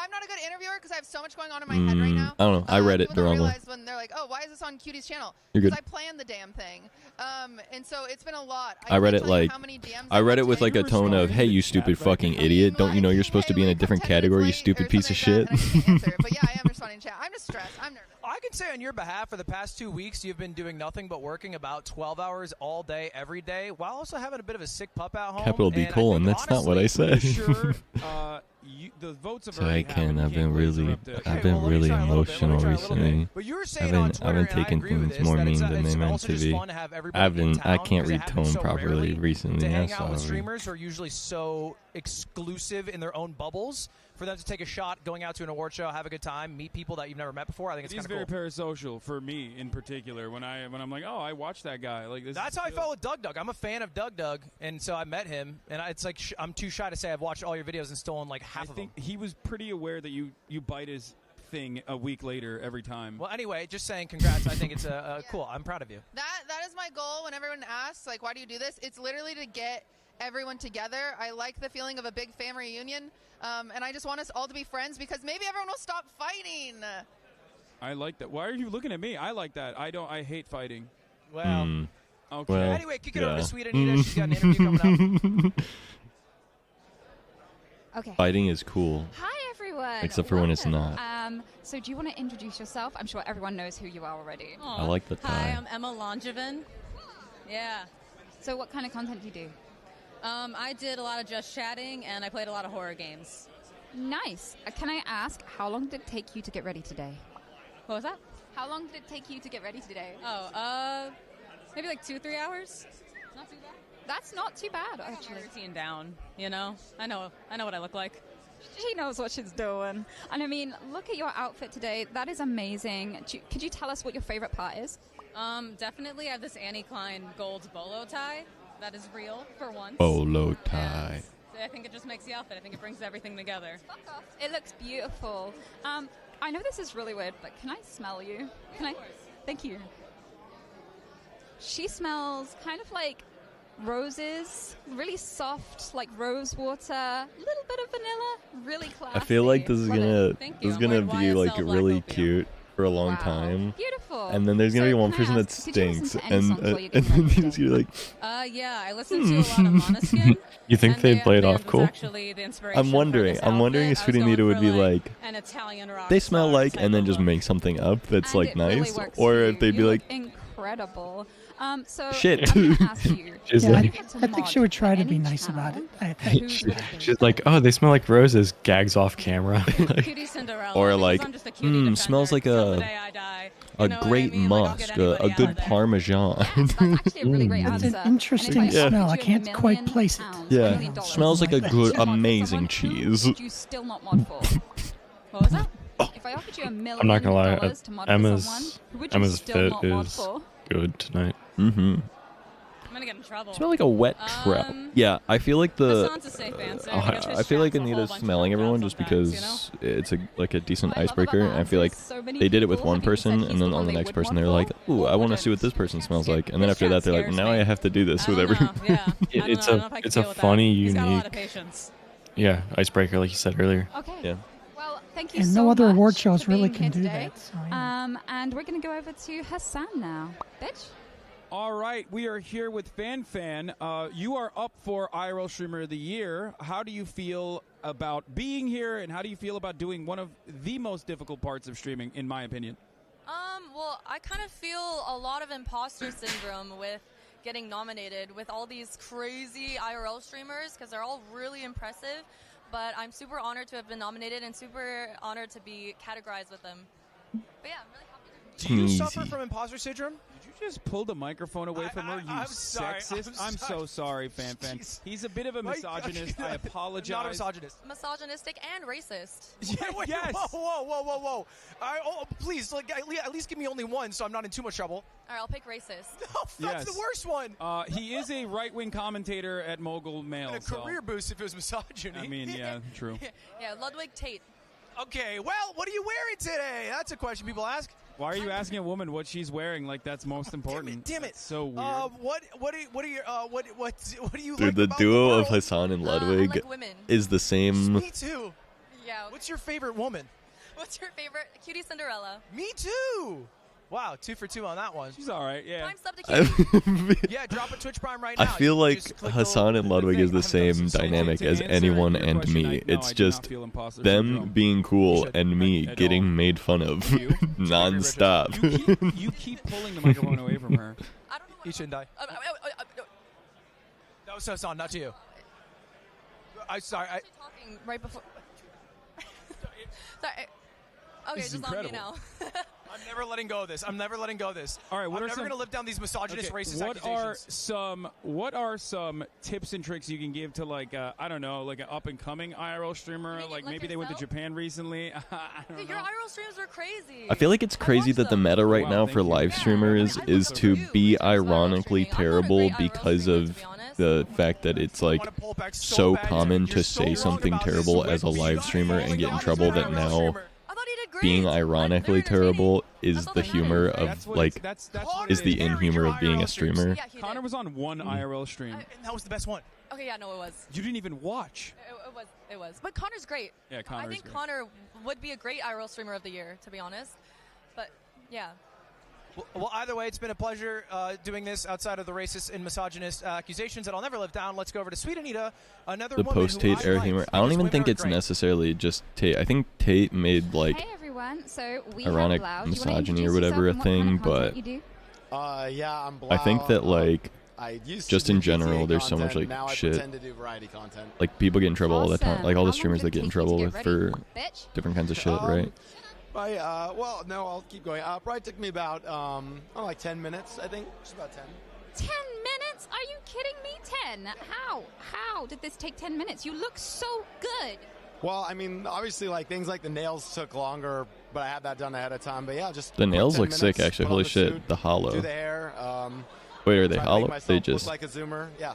just reflective. Could you show everyone Silver. your nails? Yeah, let me see Look that at shit. his it might just be silver. I think it's just silver reflective. Good. Blau Beautiful. disgusts me. He's like in his late Can I 20s tell and he everyone looks what like you that smell like? still. I had hollow nails for a minute. They were nice. Dick. He doesn't smell dick. It's dick. It's dick. It's not dick. It's. I knew it. You smell Someone like was a gonna smell perfume. like Do you dick. know the name of the perfume you're wearing? Show us your nails, Egg. I got two Giorgio Armani or like something. chipped plaque Very in the middle of classy, both my very hands, and that's classy. it. And did you listen to any songs while you were getting ready today? Yes, I listened to OMG by New Jeans so I can get more credit with the K-pop stands on Twitter. What a bitch! I'm gonna fuck him.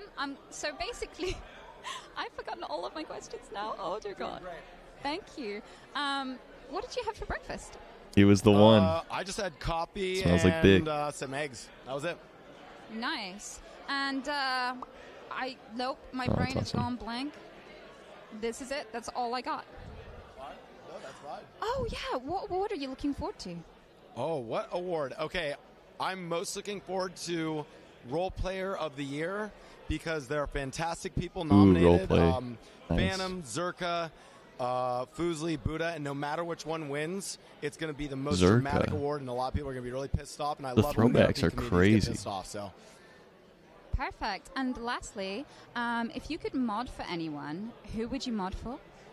If I could mod for anyone I would mod for Kay Katamina Myung because I get banned in her chat all the time. She still doesn't follow me on Twitch, even though she plays games with me. And I'd finally be able to get back at all of her mods who keep Nice. banning me all the time. That was a fantastic answer. And if I offered you $1 million, who would you still not mod for?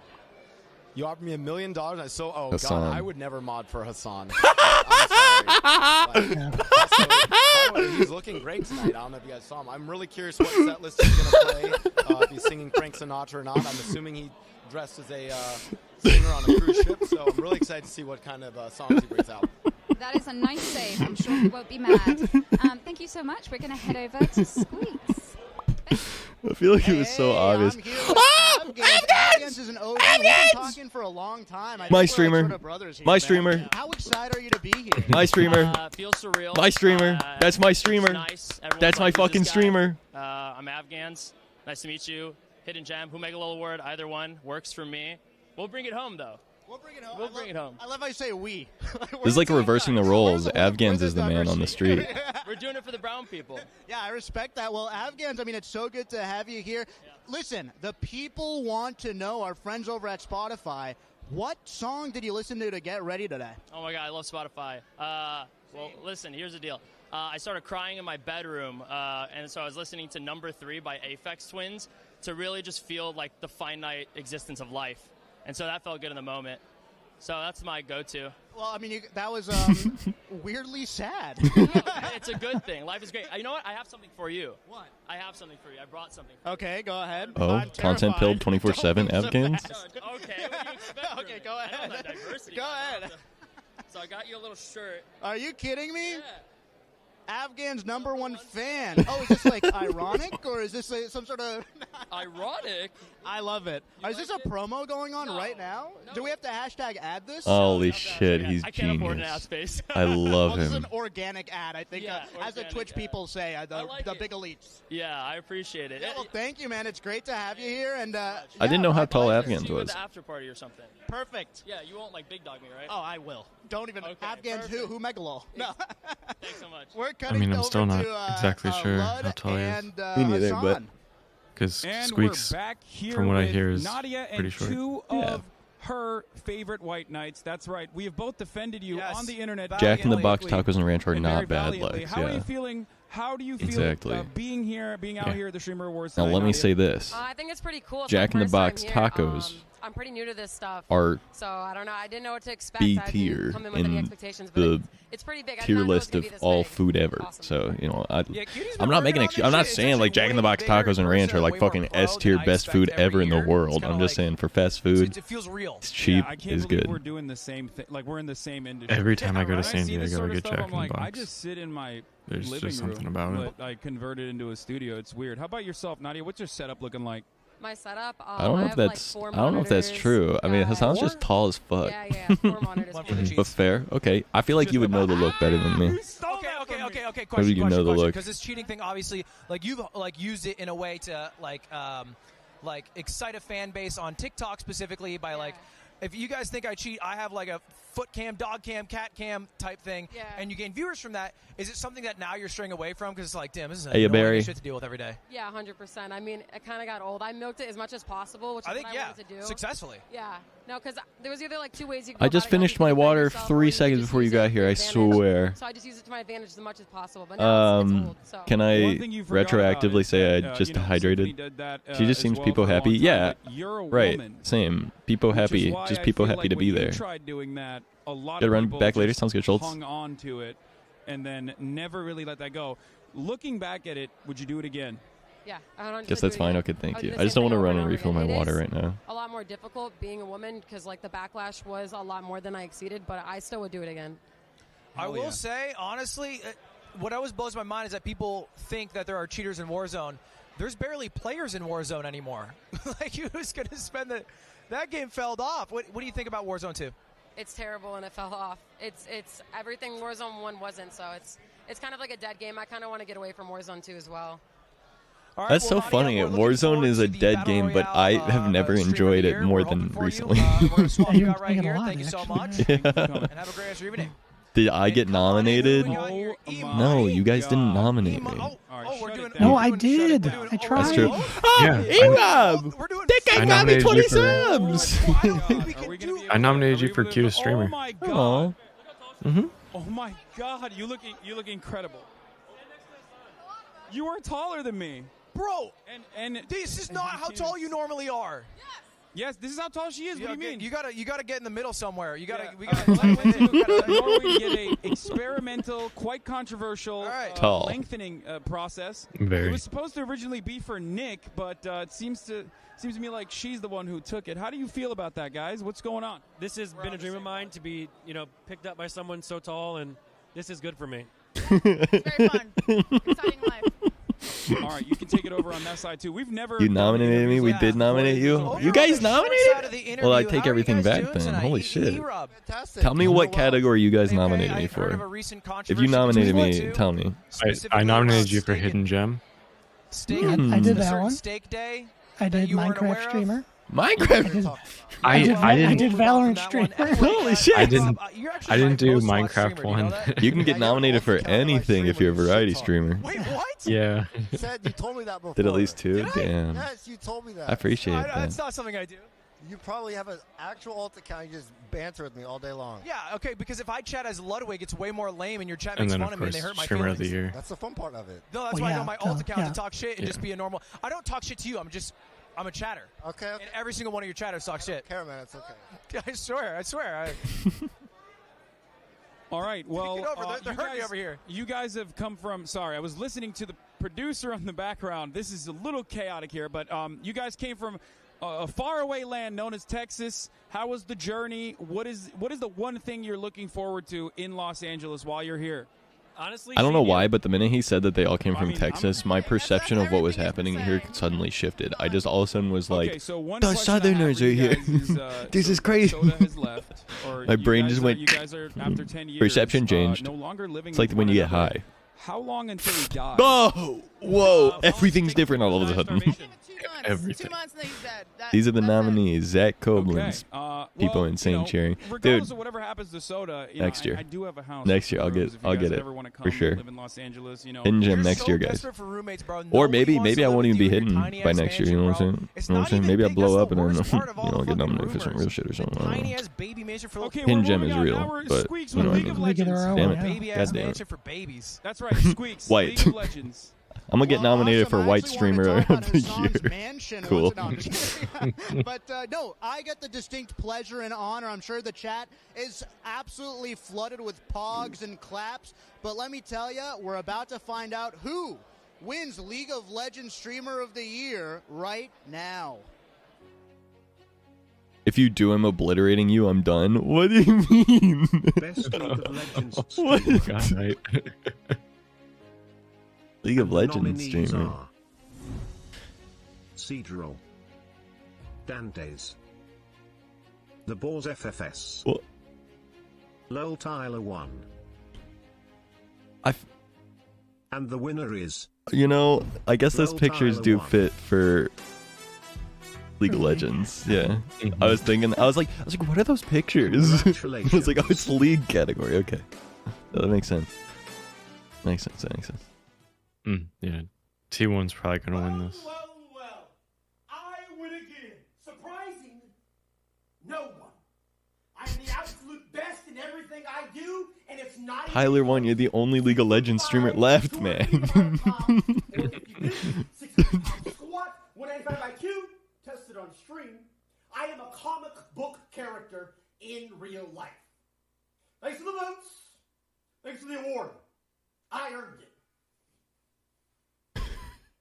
Big congratulations to Twitch's very own 6'5" No, Tyler worked his 1, ass who off, guy. unfortunately couldn't make it out here I tonight worked to my be with us. ass However, off. With me, you keep ignoring my DMs. However, there I is mean, when I win another that. streamer here who did make it out and did not check in with me. That's right, Your Rage Gaming. How do you feel? I feel amazing. I feel confident. Bro's drippy. Happy to be here, though. Just happy to be here around many great people. Dude, the chain is You've fucking done a lot sick. to try and Ludwig win is the award begging? that What do you and I are mean going up begging? What does that Yeah, what mean? award is this? Tell me. There's a little. You guys are both nominated for the same award. Dude, I'm so Ludwig pill, it's not even funny. I'm just the guy that gets made fun of all the fucking I believe I'm the better chatter. You know, I'm not gonna Ludwig miss my begs you theories, answer. maybe What do you amount of wait? What? This is so copious. You couldn't. So damn copious. You know. Okay. You know, just turned on the face cam a few months ago, so that means I was just chatting without the face. Hazan. Yeah, that makes it worse, I think. Most Like, people I was chatting with the camera on. Well, no, you know what I mean? because most people, there's a lot of people, and I'm one of them, who watch you specifically on mute. Hazan, a lot of people Now watch they you because you watch- look good. Now they watch you on mute. A lot of people watch you Now 'cause they you look watch you good. on mute. I've seen. Okay, give us. Can you rate? If our- Ludwig wore our, glasses, he would our look like best, Zach. White boy swag, light skin stare, whatever. Let me we show you got. what I'm Can supposed to rate look if like. if both Ludwig and This is I what I'm do it? supposed to look like if I could see Can you- still. I mean, Well, you give us the he already example. You went give us the into it. example. Show everybody that's watching at home what that means. By the way, I'm squinting my eyes you not give because the I'm trying to example, then we'll smolder. do I just can't see. The city was. It's Ludwig. Me and Ludwig's hair go opposite ways though, so if we stood next to each other, we would look like mirror opposites. You know what I mean? Yes, sir! Yes, sir, Ludwig! Yes, sir! He just like me for real. This is why the poggers. I've been streaming longer than Ludwig. Ludwig. Fuck. I gotta get a fucking grip, dude. I gotta get a job, man. I gotta get a fucking job. Oh man, this guy stinks. It's echo blind as fuck. Yes, sir. Yeah, who's better? Exhibit number 1 as to why I should win. Just that was terrible. That was That terrible. was ridiculous. Hassan wins though. Many people Hassan had that You're smolder more though for real. passionate, right? But I can't give it to you. You scaring people away with that one. They're gonna run away. I ain't gonna lie. They're gonna run away. I lost you the first part. I was better. Thank you very much. Okay, so I might have defeated Ludwig thoroughly in the best staring competition. However, there is another competition that you and I are supposed to be engaging in, and yet you keep dodging Big me. bulky people What is this thirst competition? after me. 1v1 I am a Hassan, political commentator. anytime, Let's go. any place. Watch, hey, he called me out for basketball, right? I'm watching this to try and like know who all the streamers are, so that way, you know, I'm not completely clueless if I ever show up at one of these events. Knee hurts. Now his knee hurts. Listen, I'm the one with the knee pain. This is lying. And I'm like, yo. This is lies. I was like, where you at? I mean, that seems equal. You both have knee pain. That seems I equal. was in Japan. He's like, yo, my knee hurts right now, and I'm going to Japan on Saturday. Come on, man. Like Now your knee hurt. Your knee never hurt in your life. Okay, I'm a big boy. My knee is always hurt, but it definitely started. What about this hurting week? How after long I you made here? fun What of about you this week? About your knee. My knee still hurt, but I don't care. Why don't you run it this week? We can run it right now, Hassan. We can run it right now before the award. I'm so Okay, down. well, I'm so before down. this happens, we got to go quickly over to Squeaks while we figure out how we're going to During play the basketball awards, since- this is true gamer content. Hey, I'm Yes, here sir. with JoJo the Mofo. I mean, here's the thing. When I saw your name, I was like, no way. This guy's got Mofo in his name? Unbelievable. Yeah, my mama was not happy. She was very, very, very upset when she saw my name was JoJo the Mofo. She said that I would What up, Krabby? lose out on many, many opportunities in life, but not this one, mama. Yeah, here we are, man. Well, tell me, we were just talking before the cameras were rolling that it's your first Streamer Awards. Talk to me about your experience so far, JoJo. Yeah, I was, Streamer Awards. It's been great so far. I just walked in the door and they were like, "Hey, you want to get interviewed?" And I was like, "Yeah, absolutely." I love that the title says "Watching Streamer Awards" and Kyrie's like, "What are we watching?" Dante was playing Hogwarts, and QT was like, "Y'all funny. Y'all want to come be funny?" Why the fuck here?" aren't you We were there? like, "Yeah." Because And then, I now am we here. too poor to go on my own accord, Mr. and I wasn't invited got a by question the people from the hosting chat it because for ya, I'm a live. nobody. Someone's dying to ask you using the guest star feature Unfortunately. as a quick little reminder. You forget, you Zach. at home I'm can gonna be ask a mentally slow. question. You're Here's totally up to good Cutie too. Cinderella, that purple I'm just box that fucking says with you. request, I just always we always joke about it and think it's funny kinda whenever head to people the ask like, "What game is this?" And it's like I'm in the category. Hello, JoJo. I would like to know what is the most bonkers, wildest, craziest thing that happened to you on stream last year? Oh, and here we go. Moonlight Social with a great Not a nobody to us. That's true. JoJo. That's true. Moonlight wants to know what is the craziest, most bonkers thing that happened to you last year during stream. The craziest, most bonkers. I'm so thing- grateful and so fucking proud of this community, honestly. I think I Like, dyed my hair pink. let me be for real. Let me be for real for a moment. Let me be clear. I couldn't beat the ice. Let me be clear. So I gave in, and I ended up doing the. Well, I mean, I can't do it here, but maybe one of these days. But I ended up doing her I'm very proud of the community that we have. So I'm not complaining at all. One day I hope to be recognized, Stunning today. but I'm very happy with what I've been able to build and the people that are here. So That's what I'm talking about. Listen, JoJo, thank you so much for coming here. It was a pleasure talking to you. We're going to go ahead and cut through to Sweet Anita. Yes, sir. Ted. Hey everyone, do you want to introduce yourself? Hey, what's up? What's up, pimps? I'm Ted. Nice to meet you. How long did it take you to get ready today? How long did it take me to get ready? Like an hour. An hour. That's actually longer than most of the guys here. it would have taken me 2 hours. Sorry, I didn't hear that. That's longer than most of the guys here. Yeah, well, it takes a lot to get this superior appearance, you know. I mean, I'm looking at Hassan over there. And Minimum. Okay, Sarah. Fuck off. So are you nominated for an award? Half the time it takes me an extra hour Nominated for an award? because I sit on the tub and I watch actually streamed for YouTube, the though. first time in 2 years a week ago, so... Newly minted streamer moment. What award were you looking forward to? I'm looking forward to the best streamer. I want to see who's the best out there and who's got all the skills. Yeah. Ted this is the other way that I would act at the streamer awards, by the way. You remember how I said when I'm nervous there are two ways things could go? This is one of them. You should check it out. One of them is overly confident, the other is kind of like being a little bit goofy because I don't know what the fuck to do. Hello, we are live here at the Streamer Awards with two famous YouTube streamers making it Makes me 3 versus never 1. Fuzz want Lights to be Kudo. interviewed.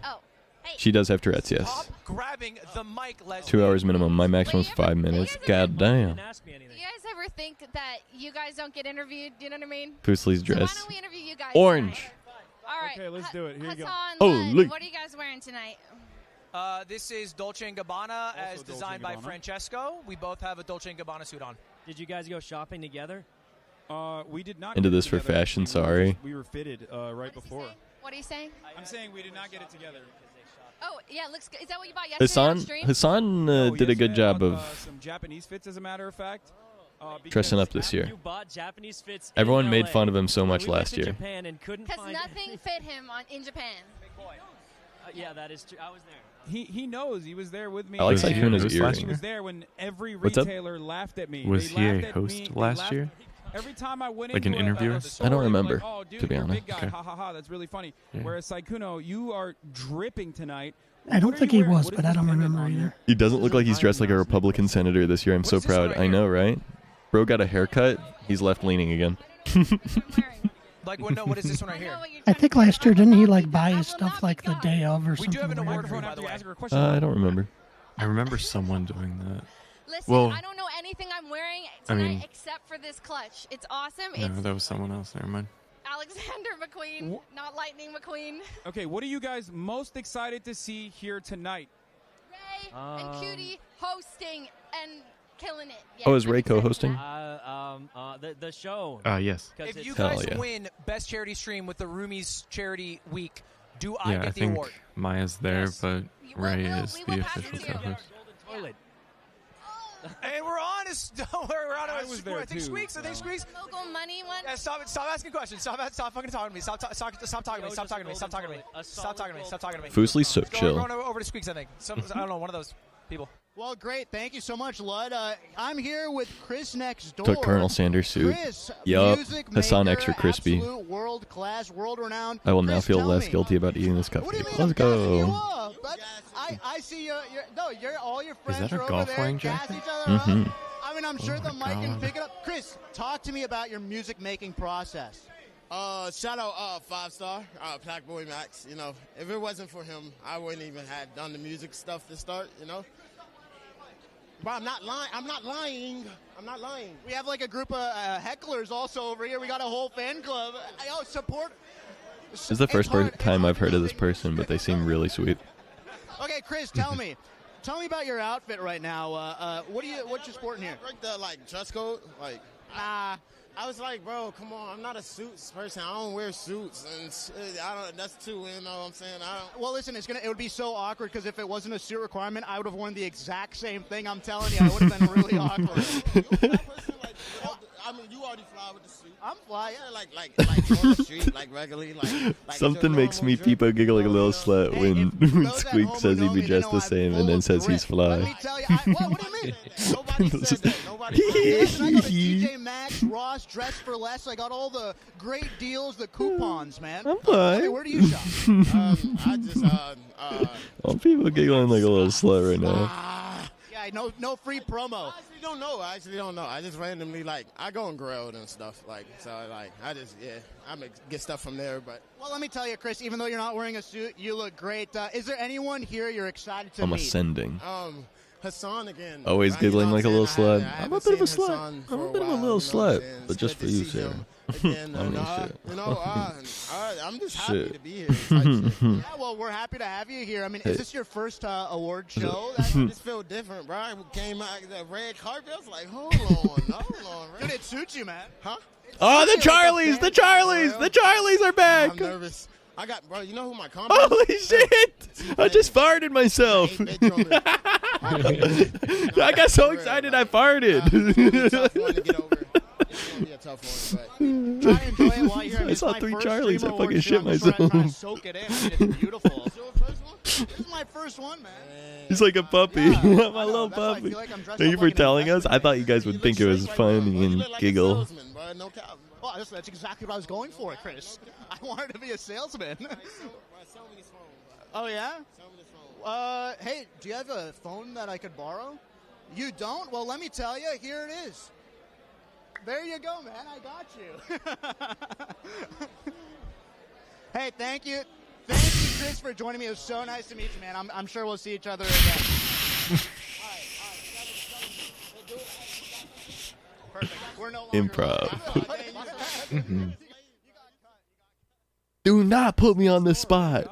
I mean, I've noticed that no one is saying Ludwig when they say, like, What was he here cooking? tonight. Not a lot of Ludwigs out there. Hey, in the well, answers. Hassan, you're hurting my feelings, and we are joined here. My by face has not cracked a Yvonne smile and, this whole Miyoung. How interview. are you two doing tonight? You guys look great. Thank you. I think Squeaks is a giggly guy. I giggle so hard.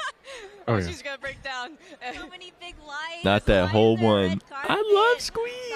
I didn't even know this is what they meant when they said interviews. And Damn, look at Chance knowing You all have a these people. tattoo, a very real tattoo. Can you show that to the camera? Not real. But That's a lie. It's actually a real tattoo. So if That your last family's one? watching right now, that's a very real tattoo apparently. So you guys are That's both real. nominated I also have a real as part tattoo. of the charity Real tattoo, by the way. Real charity tat event of gang. the year. Real The tat gang. Roomies Who Week, up where you guys getting really raised a lot of tatted? money. How do you feel about that? Yep. Who up tatting they I shit? feel like it was a You're in really, the really gang? fun week. I'm ganged up. I love the gold and black dress. That's so fucking cool. Wait, is it a dress or is it a jumper? No. This is just That's so like him fucking when she cute. was on What the fuck? It looks like it has. Oh my god, suddenly I'm fashion pilled. Chance. It might be Yeah. a jumper. It is a For jumper. version 2, because now you have a new spot. It's a new jumper roomies romper, question, so you have a new place stompin' now. rompin' Is this one domper. also going to smell like cat piss? Oh my god, it looks so cool though. Great question. Literally very important. that we were roommates. We didn't announce that. We didn't announce that. No, you both have separately new places. Oh, what the fuck? Do we have someone to kick it to? We have no one to kick it to. The producer said What no. the fuck did they just LSF? What did you guys? Why don't you just dox them while you're at it? Beatles are We're roommates? Surely they are just roommates. They're roommates. I didn't even know they were roommates. I thought apparently they're not supposed to be roommates, right? Bleachers by Templove. What about you? You have okay. I am very interested. I would have in played what that you off guys so are hard though. I would have been like, "What are you talking? What?" And be like, "You moved in together." Be like, "No." always like What are you Christian talking rock about? stuff playing. Like I'm not that bit confused. I don't know who told you that. League of Their Own song on Spotify. First of all, I listen to Discover Weekly a lot, which just gives me a variety of songs, which is why sometimes you might hear Is she paid? weird songs. Aren't they supposed to be roommates? My favorite song is from Keshi, Skeletons. How does that go? Can you sing it? Very private. Yeah. Some people are just extra private. We'll be back in just a couple minutes. To be fair, I mean, I didn't even say what state I lived in for a long time. So, if someone said what state I lived in, I would have been like, "What the fuck?" So, So many probably something like that. Those are from my car keys. Such a rich history.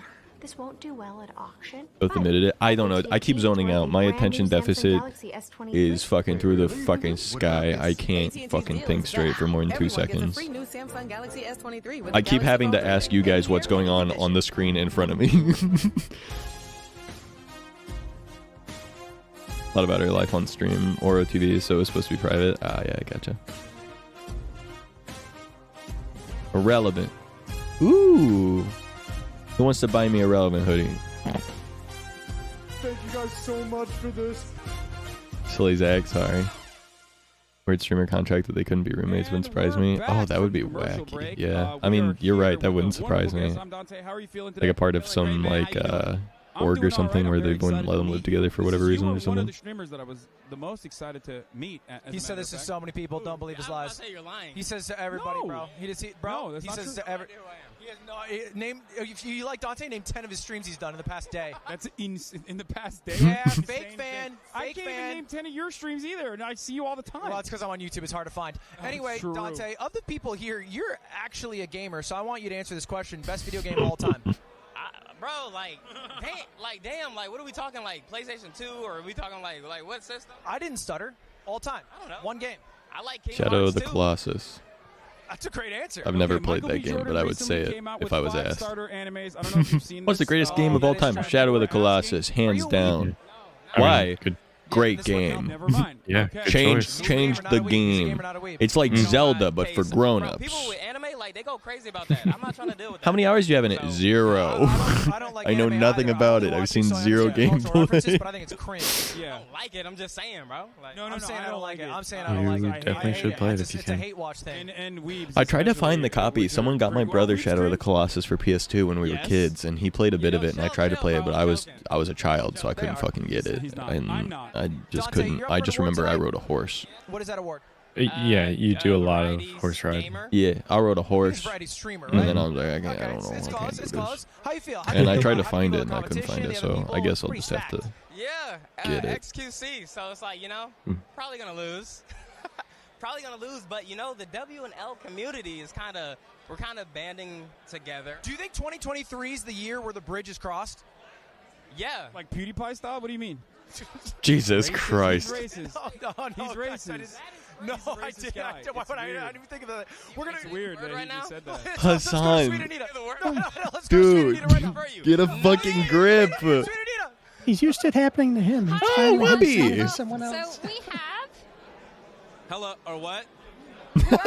Oh, I'm Wubby. Hello. Wubby is just like me. What's going on? I've got to Huh? ask. Am I allowed to sniff you and tell everyone how you smell? I have never dying to caught know. one of his streams, but I want to the watch one VODs of his of it- streams, dude. I watched his YouTube for a while. Yeah, his Okay, YouTube so- VODs are fucking so funny. You should be. We'll get to you in a sec. Okay? So, this one smells absolutely lovely, very classy. I can smell the... Can I smell you? Yeah, of course. Oh, you smell really good. Thank you. Wubby smells like alcohol. Okay, listen. He's just like me, baby. He's just like me. Apparently we did it. I'm trying to smell like my father, so shouts out to him. Oh God. Yeah. He's gonna love that one. Beautiful. I'm sure he's very proud. Bitch, so I'm going to ask you guys, how long did it take you both to get ready? Oh God, Yeah. way too long. All morning. Royal Blue. Yeah, and actually back to back 3 days. Yeah. 3 days? Yeah. I've been wearing the heels the whole time. What? What? I had to work them in. 15 minutes for me, by Damn! the way. 15 Maybe 10, honestly. Maybe 10. Holy Also, shit! I don't know how to tie a I was tie, not so expecting shouts out that. to my friend Booty Oh, over there. wow. He tied this for me, so thank you, Booty. That's actually true. Yeah, I don't know how to tie a tie. No. Fuck off, Booty. So that's awesome. Shut up. Did you listen to any songs while you were getting ready? Oh God, no. Dead silence. Just I was me and my thoughts. that Dream song about the mask. That one's been on repeat in my car, so that was a good Oh. one that got me pumped. Wubby, you asshole. Okay, awesome answers. Who would you never mod for? Ever, ever, ever. No matter what. I hate Wubby in like a positive way. You know what I mean? He called me a Everyone's saying grungus. Hassan.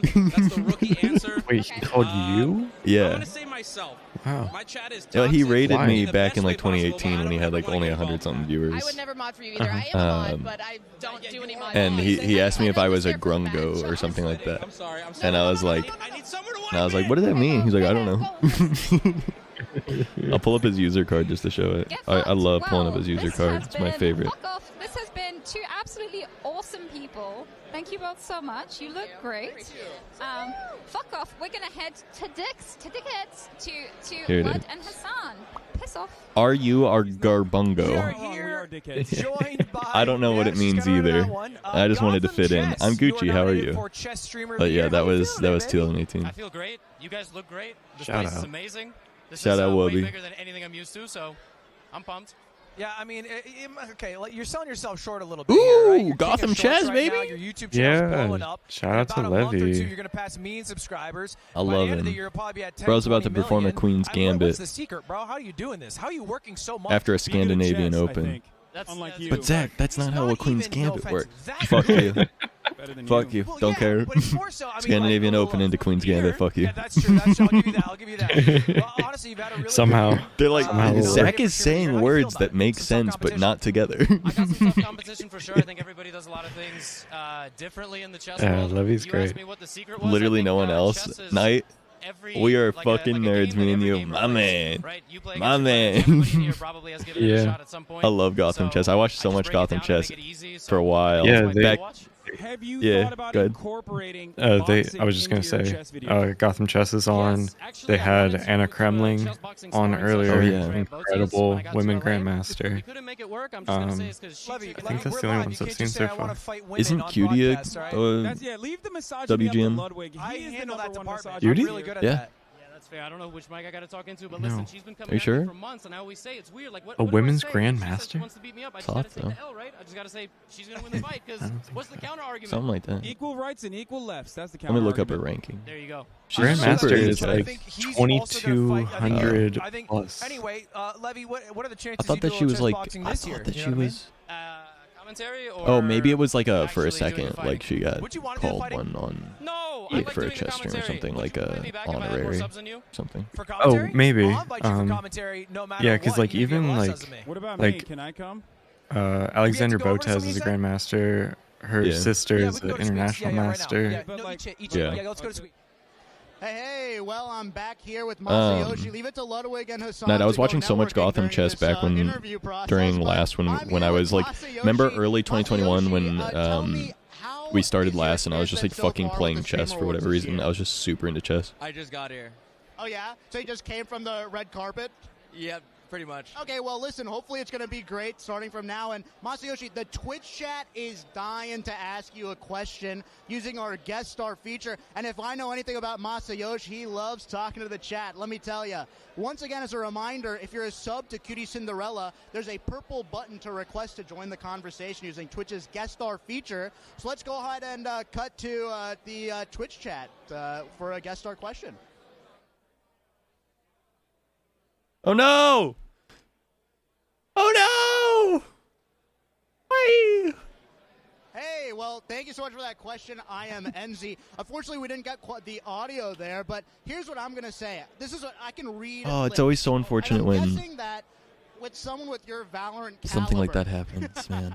What is some advice? Maybe Ludwig and Hassan can listen over to this as well. For someone who's trying to like maybe break through the early ranks of If Valorant, I were to do the you have awards, some sort of advice? if I hosted the streamer awards, every mic would break every 10 seconds. The more time you put in, the better That's you what get. would happen. You know, SM64, the more time you put in, the more runs you lose, but the more you win. Basically, keep hitting your head against a concrete wall until you break through. Exactly. The speedrunner mentality. Yeah, exactly. You know. That's we me. know this. That's me, baby. It's pretty much Stream 7,000 hours. Eventually, something will happen. Well, tell me, do you have anything planned coming up for the next year? Where do you want to take your stream in terms of direction? I want to play video games. Ooh, video games. Maybe play some video games as well. Ooh, video games. You know, do a little bit of reacting and then play more video games. Video games! Listen, you just stole my playbook, man. I think everybody here. But hey, it's so good to meet you again, Masayoshi. And Are you we're writing gonna this go ahead stuff and down, cut to Zach? Ludwig and Hassan. Yeah. Great. Oh, believe me. All right, we are here with the Yo! I know I feel like I've said that a lot of times now, but Disguised Toast. Hello. You are This guy's toast. incredibly dapper. I gotta say, I was going to wear not Green screen suit at awards. I mean, that's just pay money Wubby's bit, but being bitten by me, basically. Yeah, so I can tell. I I don't know about all that. wanted to do that as well tonight, but everyone made fun of me. You Now imagine if I somehow was wearing a really fancy suit made out of green screen color. What are you wearing? I'm not. That could an be expert. fun. I just want to know personally. I don't know. I just picked this up in Shibuya, like a random store. You've been there recently, right? God damn it.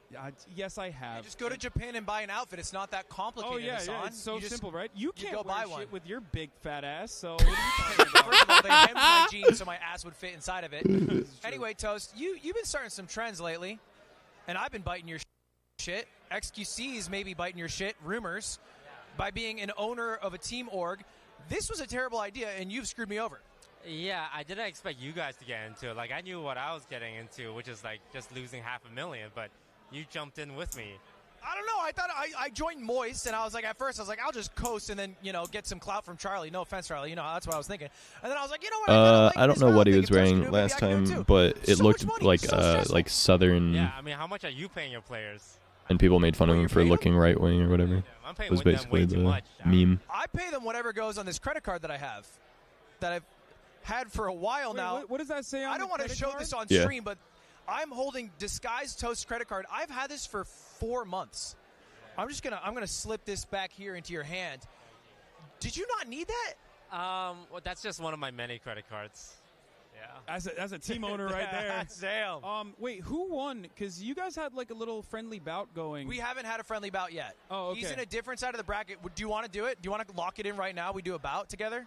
Yeah, and then loser shaves their heads. Yeah. Do you want it? Actually, I was memeing, but that would be so high stakes. Have you ever been bald before? Never. I've been bald before. It sucks, right? It sucks. It's terrible. Do you want to do it? We'll think about No. it. We'll think about it. All right. No, don't do maybe it. we'll do Moist Don't do Moguls against bald. Disguise Valo, and Don't then the losing bald, team, the owner guys. shaves their head. No we'll one think wants to that would see be either of you high bald. stakes. I mean, Prime sub people if you wanna see do. it happen. It's Anyway, not because you Toast, would be good bad luck bald, tonight, but you in guys the- have in the strategy fantastic gamer of hair. the year, and appreciate you coming on. We're going to Squeaks. I'm here with the Daily Dose of Internet. I'm so happy Hey, to what's meet up, you You're sort guys? a Daily legend Dose of in the Internet community. here. Everyone's reacting to you. I would get so much shit if I didn't This is have you your say Daily the Dose. classic line. Do you want? I can do that for you. Hello, everyone. This is your Daily Dose of Internet. Unbelievable. Thank you. Good? Do you want me to do it again? Or we can do it like a little bit for the Streamer Award. So, hello, everyone. This is your Daily Dose of Streaming. Incredible. This is the best interview I've had so far. That's all. But I didn't know you could listen, change I it. know consistency is so difficult. And if there's one video I can rely on is a Daily Dose video, how do you keep consistent? Like, what's your process like? The process involves working with some of the biggest media companies in the world. People don't know this. Okay, like 95% of all viral videos are owned by about 12 media companies, and I have to go and buy those videos from them to share on my channel. So it's pretty interesting. Yeah, well, I mean, that sounds like a lot, but more than I thought. I mean, that's pretty cool that you keep it so seamless. What motivated you to start this in the beginning? I thought it was just I one worked at a anyway. bank. I hated my life. Have I ever been bald? And I'm Fuck like, what no. can I do to change that? And I said, let's make YouTube videos. Never. And see what happens. Damn, why you gotta say it like that? Because I've never been bald. I gave up for a year. No, and but I didn't know it was the gonna like take off, visceral and then like. I Fuck had no. Fuck no. the voice actor of SpongeBob swearing. I've never been bald because I Out of your ever-loving mind? I have no reason to be bald. That's all. And then I've been riding that wave. How many ever since. subs But for yeah, bald, a Zach? solid, like a year and a half. I had to get totally gave up 2,000 YouTube. subs to bleach my shit. You think I'm going bald for an amount of subs that is achievable for my size? Then you're out of your goddamn mind. Yeah, 25,000 subs. I'll shave my fucking head. Hello, would you like to introduce yourself? My name's Meat Canyon. Meat Wonderful. Canyon. Are you nominated for anything? I am nominated for Best Art Streamer of the Year. Shut up. That's amazing. It must be really tough keeping people entertained on our streams. How do you do it? I don't know. I sing loudly. I sometimes drink, and I sing Alan Jackson mostly on stream. Shut up. That sounds Also, amazing. I'm gonna have to Meat tune Canyon's in. animations are Can fucking I crazy, ask so how that's long it probably took for one of you to the get ready things. today? Probably about 3.5 minutes. Yeah, I love his animations minutes. That's actually the shortest and out of how everyone. he's not afraid to. Yeah. That's someone He's who not took afraid 3 to days throw get ready? punches. So it took 3 days to get ready? God damn. No, this is Men's Warehouse. Easy to slip Thanks in. for calling. It's Sounds good. easy. Very good. I want to know what Meat Canyon Amazing. smells like. Well, I feel like getting ready that fast is a talent in and of itself. Very efficient. Good luck today. Could I just quickly sniff you and tell everyone? He smells good. He smells lemony. Yes, I want him to smell like beautiful. Well, thank meat. you so much for coming and speaking Lemon to me fresh. today. Meat Canyon doesn't smell like meat. We You're are still fucking here live kidding at the me. Streamer Awards, and Hassan, it's a hell of a show so far. I know. It's been star-studded as far as anyone who's anyone Okay, is what? here. What? Wait, What are we doing here? What is going on? What are we doing? What are we doing? No I thought baby. We weren't nominated this year, and it's a bigger spit in the face than spitting in God's face. It's Y'all like making me feel like slapping God on moist his crutudicle. freaking ass and then asking him to come show up anyways. Need I remind I don't know why we were you? nominated I'm if you don't have the famous. respect to give us the time of day.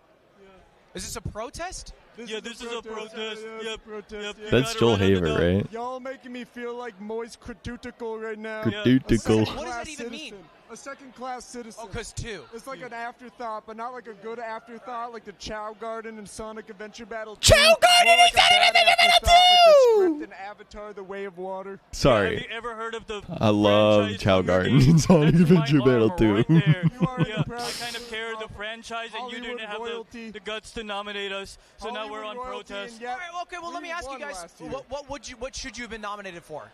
Everything. Yeah, everything. Yeah. Simple as They're that. more Charlie than Charlie. Look, let me show you something.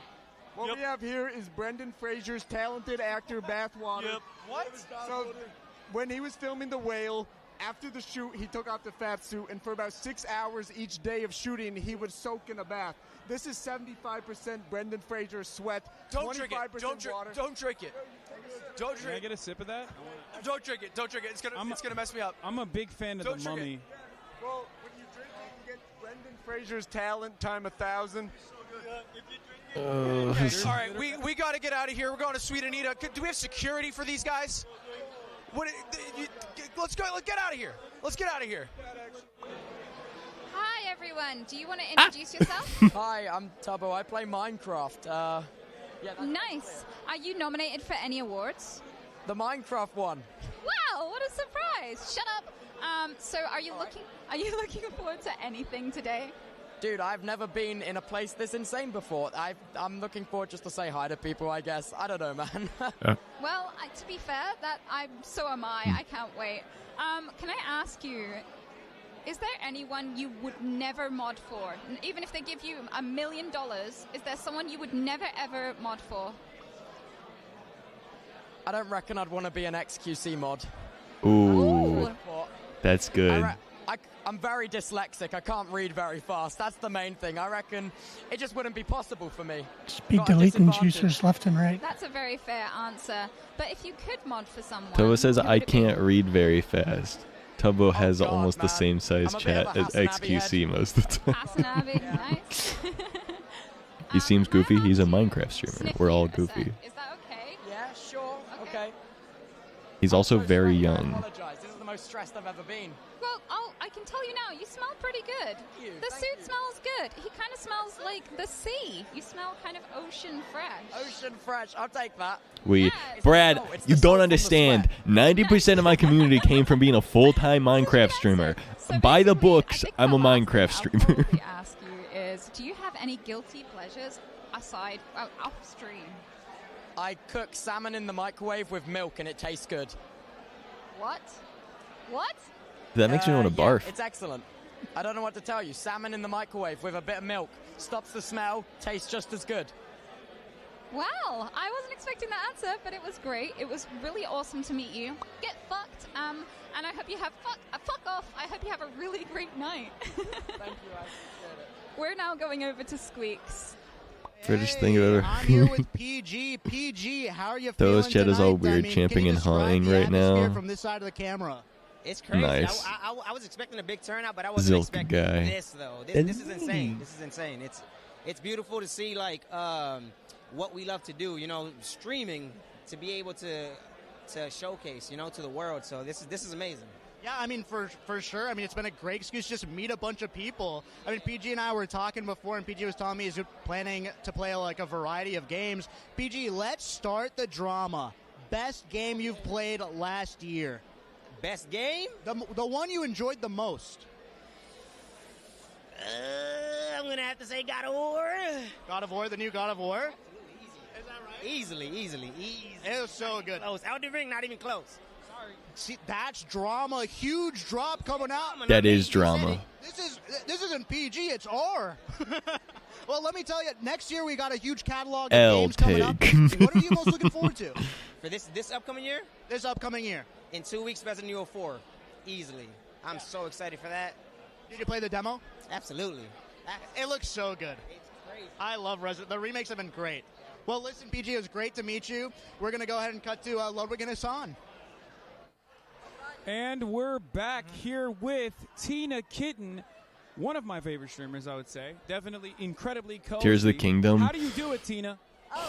I'm so hyped for Tears of the Kingdom. I think I'd be too nervous to even remember Tears of the Kingdom exists, though, to be honest. That's but your strat? That's the strat some people are like exclusively not Nintendo Tina, you are people. sometimes rabbit-holed into the Minecraft world. Do you like that nomenclature? Do you like being in the Minecraft side? Isn't it nomenclature? I don't mind it. I play it, so I don't mind it. I play a decent amount of Minecraft, actually. I think people who play Minecraft are part of the Devil's Org, and I think Minecraft is a sinful game. It's cringe. Just kidding. Sandbox, so I feel like how you play it is, you know, it's reflective of you. Oh, so what True. are you saying, Tina? I mean, it's how you play it, right? You have not been keeping up with the latest and greatest in Tina Kitten's life, clearly, as I have, because Tina is now a Valorant pro. Yeah, that's true. No, you are not a Valorant pro. You're getting hard carried by Foolish almost every single day. Misogyny. And you ask Folks, him to do play you see one more. this? It's not misogyny, bro. I watch. Undermining the accomplishment Tina. of female gamers is textbook misogyny, Bro, it is Iron Aim's paper brains in Foolish is walking around radiant level, tapping heads like it's nothing. I dropped 20 on Reyna once. Okay, that's actually kind of flames. Also, not only that, but I know for a fact that Tina could absolutely destroy you on hard mode. Valorant in the shooting gallery would turn you into Gruyere cheese. My highest is 23. Wait, that's actually really high. Yeah, no, literally. You know what? I'm actually a little busy. I'm not going to be able to do that. 2 questions. Yeah. So, I would normally, but I'm a little bit. About how I'm boosted. I am boosted, but What's your rank right now? Rank check. Well, it's new act. So, but my biggest one was gold 3. Damn. Okay, that's actually my rank. I stopped playing, but yeah, he quit. He quit. It was. I also much. quit. I'm gonna bring it back. I'll bring it back I eventually. just bought a $100 bundle. Anyway, I quit. Tina, what award are you presenting today? I love that game. I'm never playing it again until the next time I play it. You out for one person who's I can't play that nominated for game. I Thank you fucking so love much, it. Tina, right out this way. Come on in. Did you guys get a clear understanding of how I feel about that game? How you doing, baby? Very clear. First of all, congratulations. What's the word? El Campano. Oh yes, Campeón. You should know more Spanish by this point. I really tried. I'm really bad at learning other languages, but I'm trying my best. I always forget how much bigger Spanish-speaking streaming communities are than English-speaking streaming communities. But when you won, if you guys don't know, he won Squid Game, the Spanish Squid Game Minecraft competition. It's an annual competition with all the big streamers. It was everywhere. They are a lot bigger. They're crazy, and their fans are really nice. Like everyone's really nice over there. I was kind of surprised. I gotta use the restroom. More I'll be people back. might be pissed at me winning, but I saw a lot of their fans like defending me and stuff. So they're awesome. Was it actually hard to win? Like, is it a skilled game, or is it all rigged top-down, like all Minecraft events, because it's run by the devil? I'll tell you, the last game was very skilled. Like, I actually thought when I made it to the finals of 1v1, because I didn't know how good Shadoon was, I was like, I'm just going to dominate this guy, because I play a lot of Minecraft, and he was, like, actually really good. And I was, like, really surprised by that. I only won by, like, 1 heart or something. So last game was skilled, the other ones? The other ones, there was a lot more factors into it. There's, like, some of it was a little bit of RNG, some of it was a little bit of this, a little bit of that. We don't know. It's Devil Run. It's Devil Run. Well, you're nominated tonight, correct? No, I don't think so. We're gonna quickly go over. Who do we have? Give me someone. Give me fucking someone right now. We're Anita, gonna go cut the camera, dude. I was talking. I thought. Hey, would you like to introduce yourself? Hi, I'm Prezzo. I tweet. Sometimes I'm naked on stream, I guess, on accident. Yeah, I'm just here because, I don't know, Cutie knows me, and no one really knows who I am here, so I'm just alone. Well, now everyone knows who you are, and I would love to say your outfit is so cool, but my favorite thing is your shoes. Can we see those shoes? Aren't they cool? They're like boots. Yes. How long did it take you to get ready? To get ready? Honestly, I just, my friend Jim just gave me this, like, last minute, like a couple hours ago, and he's like, yeah, you'll look all right in this. You look amazing in it. I took, like, 3 showers. Holy to, shit, like, Prezzo's prepare wearing for clothes. this. That's really where the time came from, really. These boots Yeah, took, he already like, said an hour that to when put he came on. in. People know him for being really, naked. God damn it. Well, it was worth the time, My I can joke. tell you that. All right. So, seeing as you've had 3 showers, is it okay if I sniff you and tell everyone how you smell? Yeah. How's that? You smell like plastic. Plastic. Maybe that's the suit. Maybe that's my perfume. Maybe. It's not bad, though. I'd say definitely not the worst person I've smelled today. Plastic. All right. I'm okay with that. Good. Are you What looking kind of forward to seeing plastic? anyone Soft here plastic? today? Hard What's that? plastic? Wrapping plastic? The Goat Cutie, you know, and Valkyrie. They're amazing. I love them so much. I've seen them before, but they're super sweet, and they're gonna kill it. Awesome. Tell me, do you have any guilty pleasures off stream? Yeah, I kind of like making myself sneeze.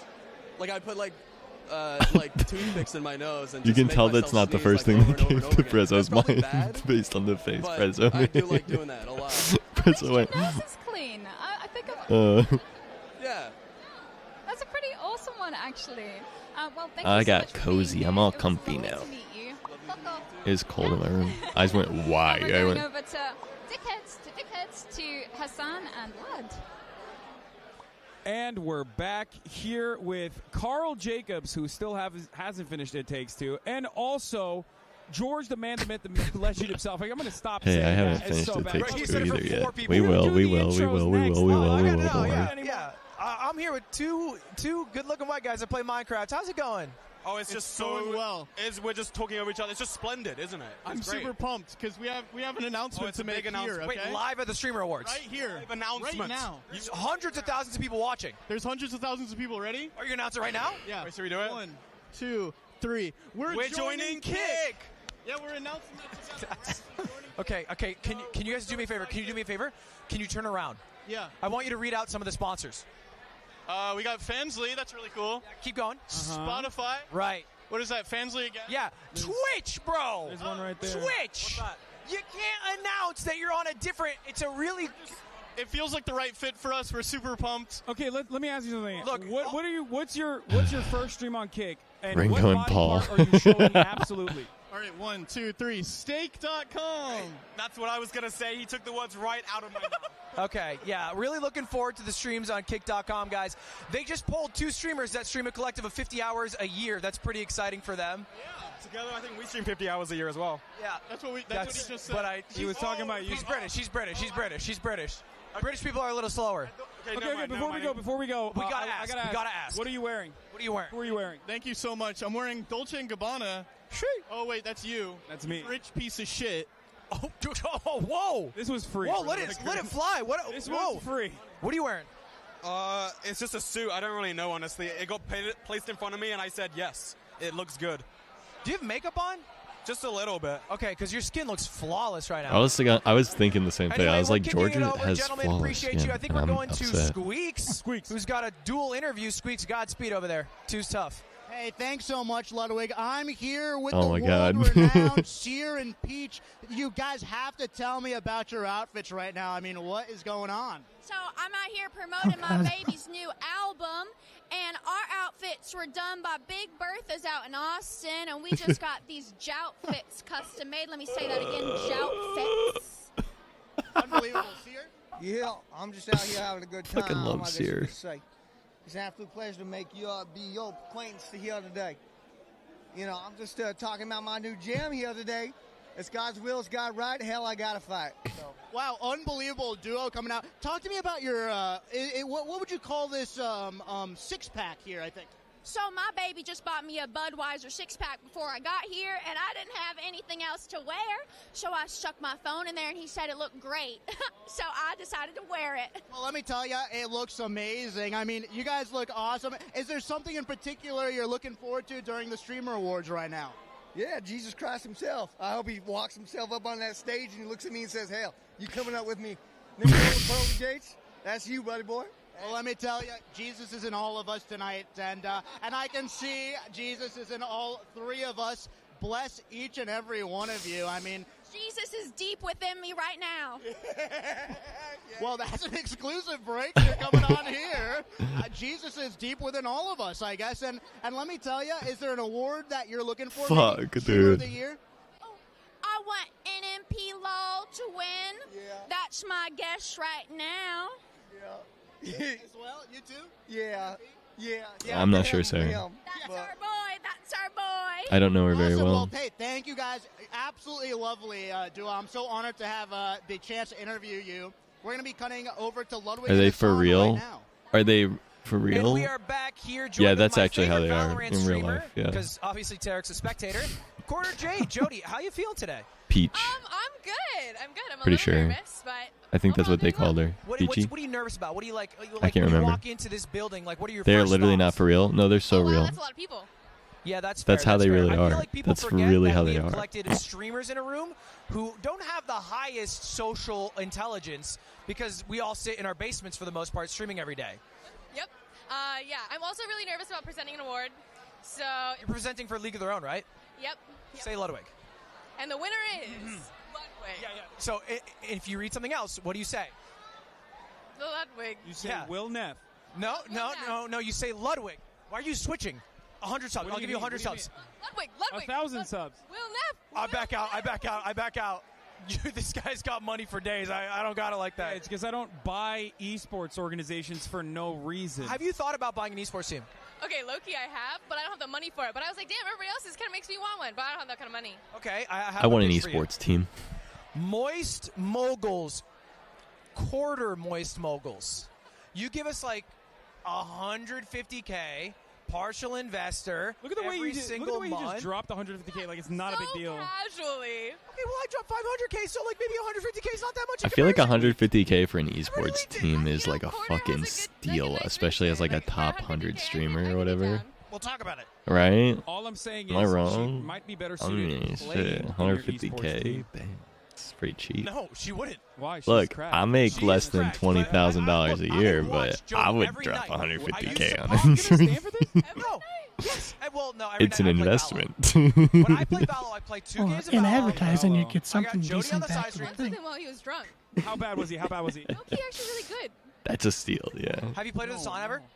No, I don't think so. Have you ever watched him? Yes. And I'm very good, right? Scale of 1 to 10. Be honest. Scale of 1 to 10. Are my 1,000 subs like gonna disappear? They're not a part of this. They're not a part of this. Really good. Oh my God! You're literally Can you say bribing better for than compliments. Don't. For 2,000 subs, maybe. Okay. All right. I'd say. Well, final question. What are you wearing? I don't know. I got this 2 days ago in the fashion district. It looks cute. Well, it looks great. Thank you. Nailed it. Sequins. Anyway, that's all from us over here. We're going to Sweet Anita. Thank you, Jody. Cookie.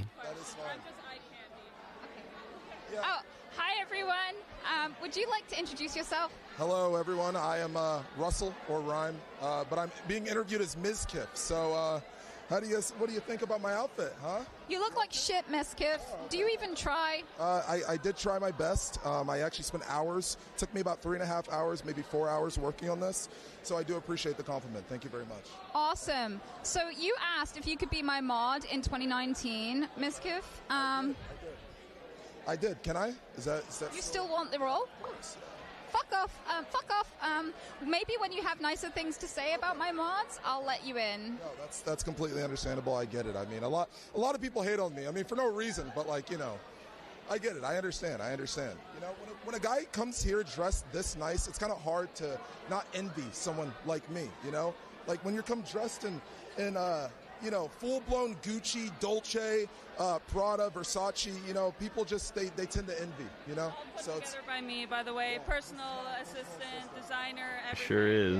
You did an amazing job. How long did it take you to get him ready? Oh my gosh, it was a long day. It's been weeks, honestly, prepping him, getting him ready, exfoliating, you know. So I would say it's a lifelong kind of thing that he was waiting to do today, so... Here's the thing, she had to physically dress me, so it does get a lot harder. That was the days that it took, that she had to physically dress me. But like the actual, you know, designing everything, probably took like a few hours. Wow, a few hours. That's actually, you've beaten the record. That's the longest I've had from any dude so far. Yep. Thank you. Fuck off. I'll kill you. He looks great. Well, thank you both for coming. Thank you very much. We're now going to head over to Hassan and Lod. Get fucked. What a great bit, yeah. We are here Yo, with what the a Boat great Says bit. Sisters, nominated for What a Chess good Streamer bet, of the yeah. Year. If you win, who gets the award? We fight. Well, I think we broke the one last year, so does it really matter? Just kidding. Wow. I said the awards are cheap. What the heck? I A wouldn't bit know ever, because yeah. I didn't sleep with the event organizer like Ludwig did, and I will never let that go. Okay, by the way, also thank you for not doing that. Yeah. Right? Like, obviously, you shouldn't. Yeah, obviously. That would be ridiculous. Question for you both. How do you feel about your odds this year? Pretty Yeah, tough obviously. competition. Best streamer of the Hassan? year. Levy's there. What are you saying? There's a fourth person who's Hassan! Anna Cramling, who's also great. Well, I'm ready to get this over with because our I think YouTube Hassan channel was trying to make a joke, and it just voted for didn't. Levy. Actually, I don't think he thought about the implications of the words he was saying. So toxic. I mean, he's better than us, so. I'm sincerely hoping there's not an Atrioc joke. I'll be honest. Is this how the Yeah, chess fans I sincerely get down? hope Like there they're isn't one toxic at like all. that? But I think the Levy stands knowing are streamers, diehard there's probably will be at least a sly Now, question for you, card on Andrea. the table. You've been asking Levy to fight you in chess boxing for about a year now.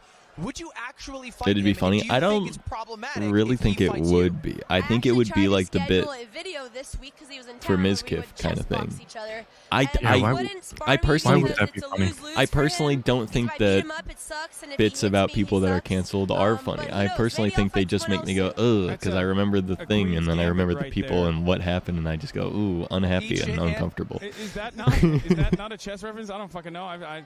It was kind of a Yeah, chess reference. exactly. I agree. There you go. By Hassan when half of the questions are him just commenting. I'm trying to do. He's trying to figure out how to pause this live interview, but he can't get there. I'm trying my very best. Thank you for making fun of me. Okay. Can I ask I say both an people, honest oh, we question? know. If we were to do chess boxing, me and You Hassan, are slime. who would win? Well, you're the Even strongest slime player, wouldn't so think it would be funny, though. I really thought you were going to say Right. something else there about stronger. What was that? I thought you were going to say you're stronger and end the sentence. I would knock him out in probably the first round. Therefore, the chess would be null and void. I I think. could maybe mate you in 2 minutes. I agree with I that. could box you faster than you can make me. I've made it in 10 seconds before. We're not talking about. You're talking about in bed, right? Oh, my bad. Okay, well, fair enough. What about you? You think I win? I would Slime, be nudge. surprised if even Maybe a two of little. you could beat Hassan. Your defining characteristic is hater, so I mean, maybe he is, but they did say that to me. it's kind of slime. I'd kill him in the chest. If you survived until the chest, I'd kill him in the chest. kill him. I got a future in Yeah. chess. Well, either way, I'm rooting for you guys. Okay. Does Ludwig have a future in chess? Who are you rooting for, Gotham or Botez? Answer honestly, or we will know. I am a 100% rooting for the Botez sisters. Levy. Did you say that about everyone? No, I didn't. I'm 100% rooting for the Botez sisters. And hold up, I'm voting for Levy. We have to go over to Sweden. I Nita. actually That's did right. vote for voting you for guys. Levy. 100% voting for Levy. Hi, would you like to introduce yourself? Yeah. Gotham Pogue. Look at the camera. Real. My name's Max, or known as Maximum. Nice to meet you. Are you nominated for something? I am. Yeah. I think the streamer of the year for the MMO category. Congrats, dude. I'm going to ask you some hard-hitting questions, okay? You ready? Yeah. Who would you never mod for? I'm fired up. Huh? I'm fired up. Is this a speed round question? Sorry. No, you can take your time. No, he's one of my. Yeah, the guildies, excitement in Anita's One of my voice friends, made yeah. me think it was like, Who would you want to mod for? Ooh.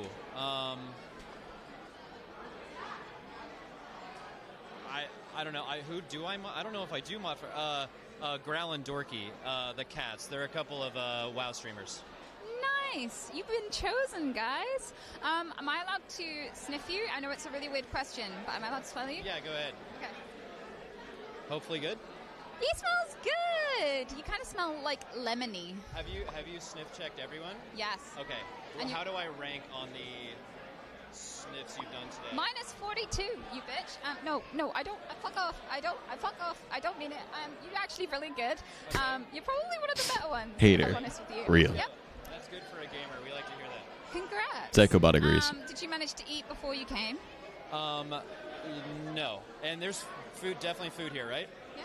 Okay, then no, I didn't, and I'm very glad to hear that. Awesome. And what are you looking forward to I do most too, about the Colin. event? What am I looking forward to the most? Anita just seeing a couple of is- friends and hanging out. And what's a word I would dressing use up. to haven't been able describe dress up in, them? like years and years and years, just like Sweet. gamer lifestyle stuff. So, yeah. Good boy. What a bitch. Well, thank you so much. Good luck tonight. I hope you win. I definitely won't, but thank you. I believe. I have faith. Have a great night, dude. We're going over to Squeaks. Hey, I'm here with Extra Emily. This is the official time we've met in person. I'm so happy to meet you for the first time.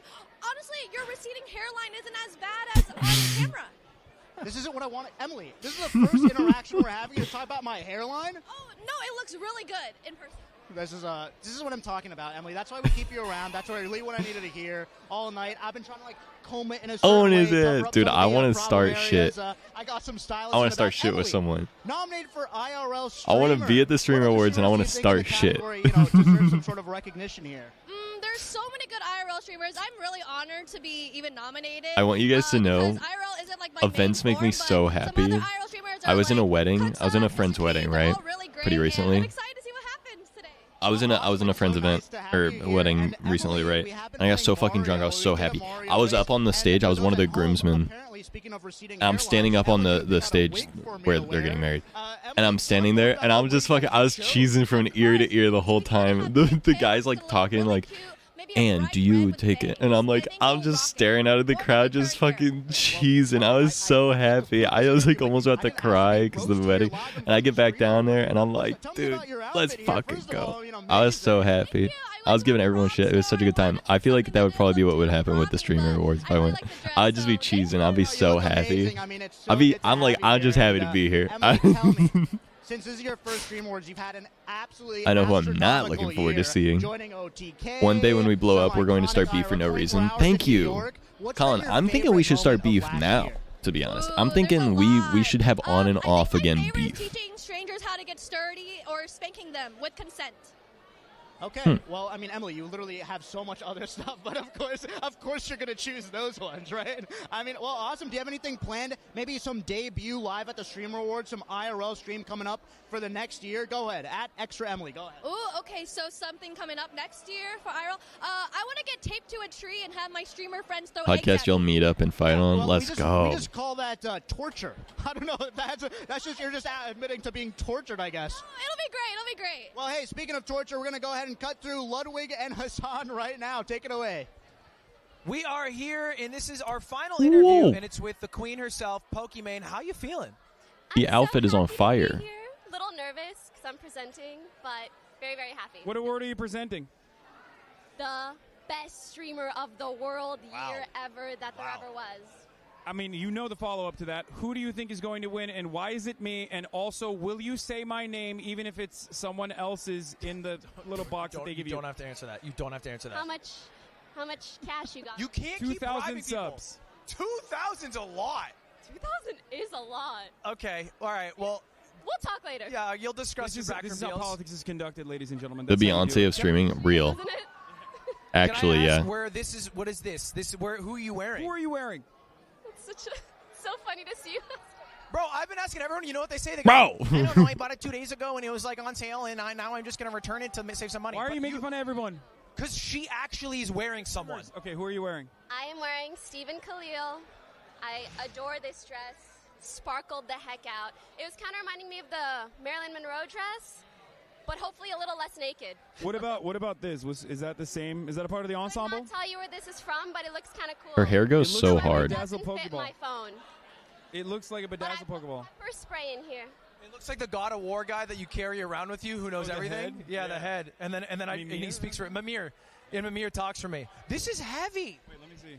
I mean, you think I don't fucking live? Hassan tried to take it, and Pokey's like, "Get that shit back." Well, I have to ask you. I mean, like, you know, you came last year. Can I say something? I mean, hi to chat. Hassan, congrats on your nomination. Oh, I thought you were going to say congrats on winning. Congrats on winning last year, I think. That's it. Nice to see you guys. Oh, okay, all right. I thought something way harsher was going to come out of you.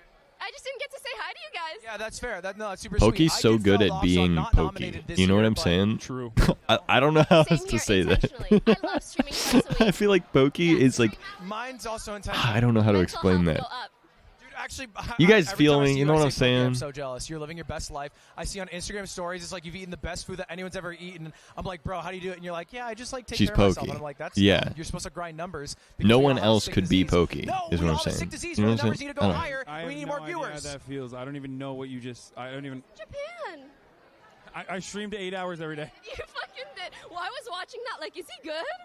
But He's you not. probably like. You know, this is gonna sound weird. Out 8 hours. Pokey reminds me of my grandma when I was a kid. My grandma, I have a young grandma, and but the thing that she reminds me of my grandma is my grandma was the most eloquent woman that I ever knew growing up, and she, yeah, That's true. Give some primes out. Pokey's like elegant as fuck later. right now.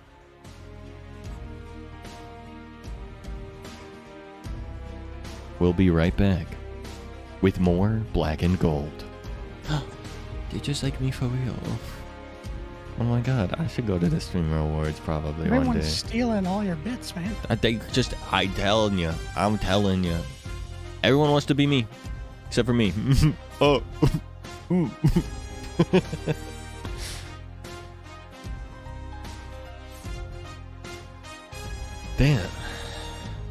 Damn. Should we go down the lists? Feels so Actually, I don't good to know. be me. I forgot I modded you, Michael. I was so fucking confused for a second. I'll be there next year, King.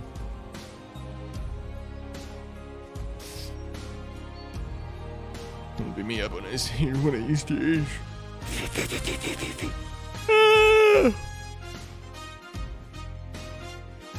Impulse decision, I think. Yeah, basically.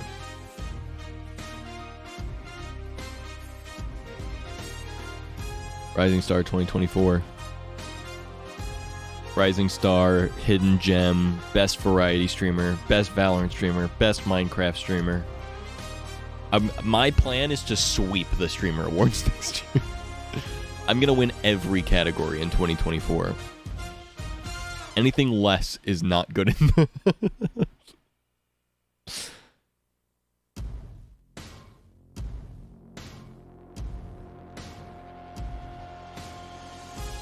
Mark the date.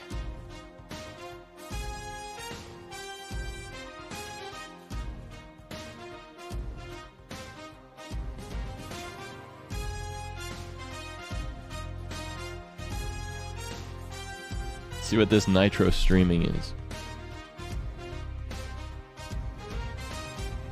Oh, it's by Captain.tv. Okay, I know them.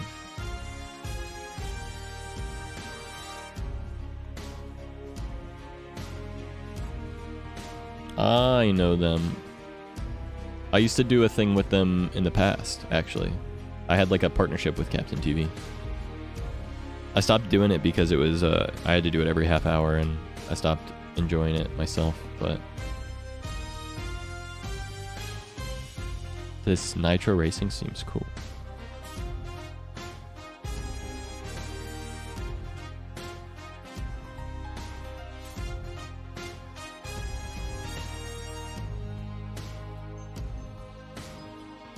Here, I'll download it and maybe I can make you guys play it when I'm sleeping.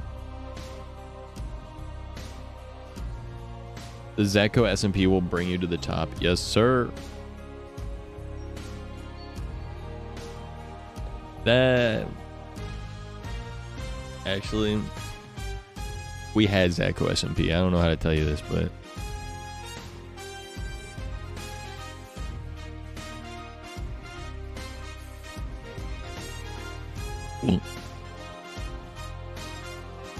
I've actually run like...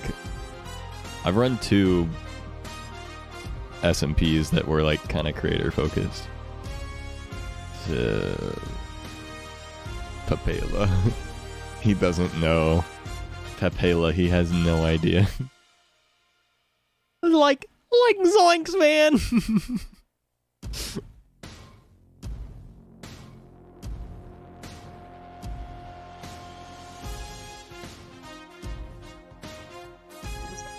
Raggy, he doesn't know.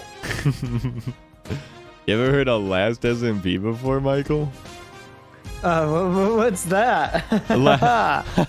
I have no idea. Me neither. I feel like me, you, and Colin would be at the Streamer Awards and we'd get pulled up to do like the interview section of something. We'd win the award and our bit would be, I don't know what the fuck we won for. I've never heard of this before. yeah. Ah, what? Not me though. Stay safe, y'all. Stay safe. Not me though. A Minecraft, I wouldn't. If I were to make an SMP, I wouldn't. Obviously. Yeah, I simply... Thanks for the award, though. You wouldn't, right? I would not. Me? A Minecraft SMP? Fuck no. I would never do that. Must have been somebody else. Anyway, thanks for the award. Best Minecraft Award SMP Server Award for the Streamer Man Award. Thanks so much. Still don't know what I won that for. Don't know hey. what that was for. Thanks, though. Thanks for that. I appreciate it very much. Anyway, so I was thinking about starting SMP soon and inviting a bunch of creators to it. I'm calling it Only SMP. The only one ever. The only one that's ever existed. How have the Streamer Awards been so far? Good. It's all the pre-show so far, but been great. This is what we'll do. Ooh. Have a look. I already said it to you, but have a look.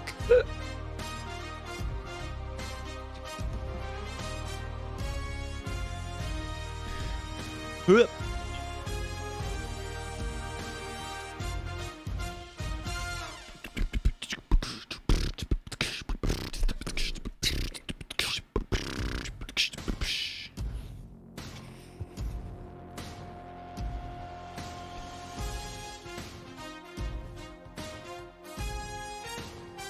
I saw a scholarly tweet from Brad today comparing Overwatch 2 to Overwatch 1. It is incredibly scholarly, to be honest. I didn't know Socrates. Could be wrong. How did they know what I look like? Hold on a second. What? Something tells me this is Ludwig. Is that supposed to be Ludwig? Because that sure does look like me. Fuck. Wait a Well. Oh, wow. Oh, wow. Never been another streamer like that before. Never been a Never been a white guy with never an been a undercut. white dude with blonde hair and a swoop before. I've never seen another one except for me. I'm the only one. I don't think it's you because I think it has brown eyes. Oh, wow. That is actually so true of you to say that. It's not like there would be much of a difference anyways. Hamburger. Huh? Hamburger. Hamburger. Rada. Hamburger. Hamburger. Hamburger. Rada. Hamburger. Burger. Rada. Burger. Rada. Burger. Do Grift SMP? Yes! Grifters SMP, baby! That's what I'm talking about! Let's run this shit! I'm running that shit. Who up running this shit? Who up grifting this shit? SM Pyramid Scheme? Anyone? SM Pyramid Scheme? So who do you think's winning tonight for the big one? For the big one? Best streamer? It's gonna be Kai, right? It's gonna be I personally think, and for my money, I think that it's gonna be I think it should be Germa, but it won't be. I think it's gonna be Germa. Who's nominated for the big one? Hassan, Germa, XQC, and Kai. Okay, there's like 2 actual winners and 2 throw picks. Germa and Kai are the winners. Yeah. And Kai will win. I mean, let's just be real. Yeah. Kai, whoever breaks the sub record that year gets the reward. I mean, I don't know how it couldn't be. Germa deserves it for sure. Germa definitely deserves it. Gamer of the Year is actually a really tough bracket. It's Wait, Timmy. Timmy? Yeah, okay. Timmy, Tens, Tarek, and Asu. I don't think it's gonna be Tarek. I think it'll be Timmy. I think it's Timmy or Tens. Yeah, it tends, I guess, but like, did Sentinels win anything? No. Oof.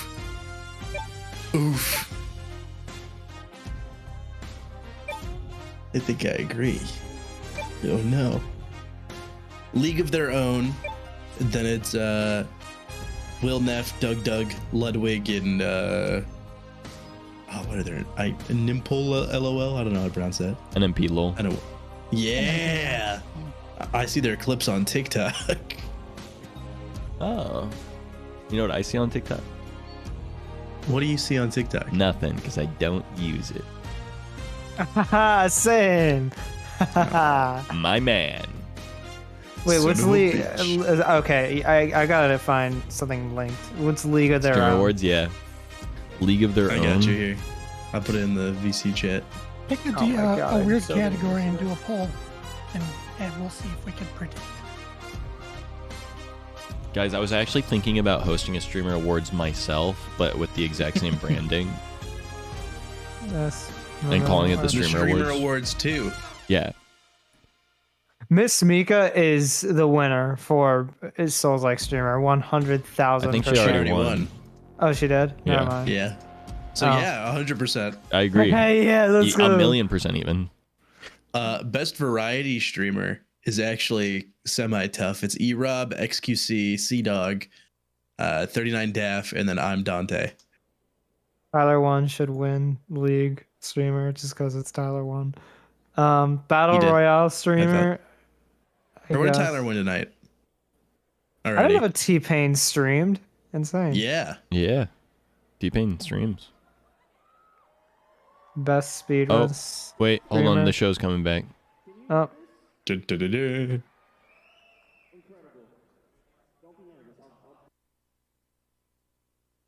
Hold on. I'm too stupid to make it work. Hold on.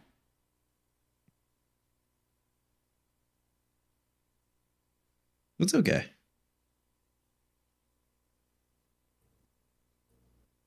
My computer's just mad at me at the moment.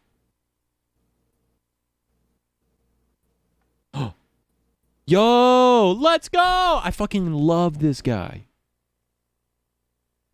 Well, what'd you do to it? What do you mean? What did I do to it? Are you at home? Oh. My computer's ass.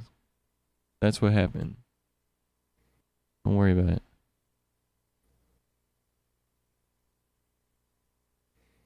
Fortnite Battle Pass. I love this guy. Let me watch the thing! Come on!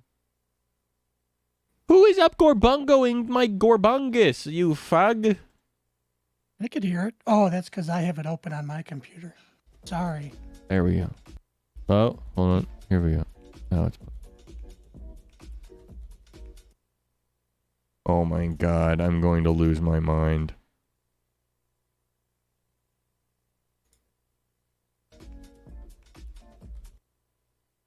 My computer makes me want to lose my marbles.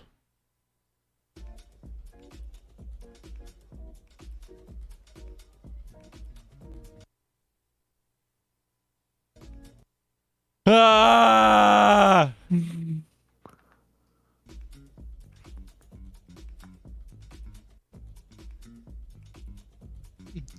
Mom, get off the Bachelor. Ari at home is my goat. Should have been CJ. I mean, I hear what you're saying. Anyway, Ari at home is my goat. Conald is fucking dope. Ari at home is a DJ. And my goat. Oh my fucking god, I gotta reload this shit one more time. Hopefully this doesn't fucking crash the stream for me again. Swear to god, I have my 16 different browser extensions. Frankfurt Phase Z, Better TTV, and 7TV have one more fight.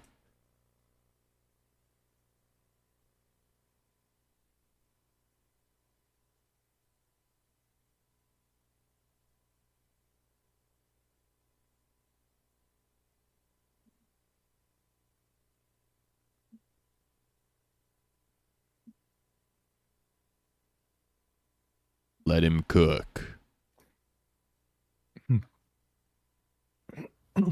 Let me watch the stream! I'm about Real to quick, freak out. Lonnie wanted me to tell everyone in BC that they say hi. Hello. Hello. Hi, Lonnie.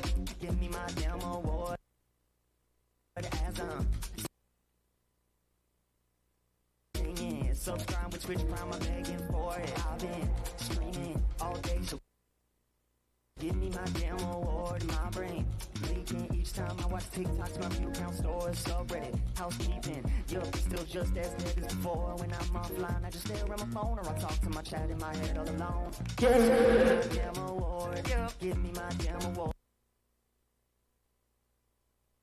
What is happening? Even one single job that's hard as my own. Just give me my damn award. Give me my damn award. Seems so scuffed because on my end, I can't get the fucking stream to work.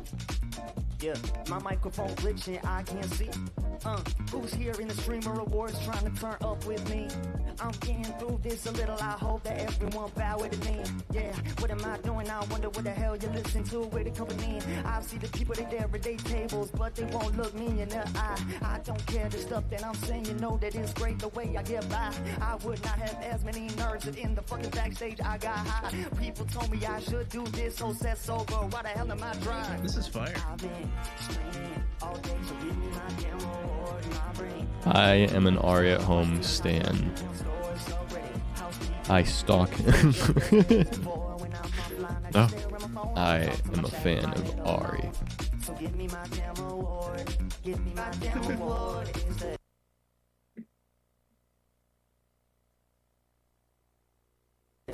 Even one single job that's hard as my own.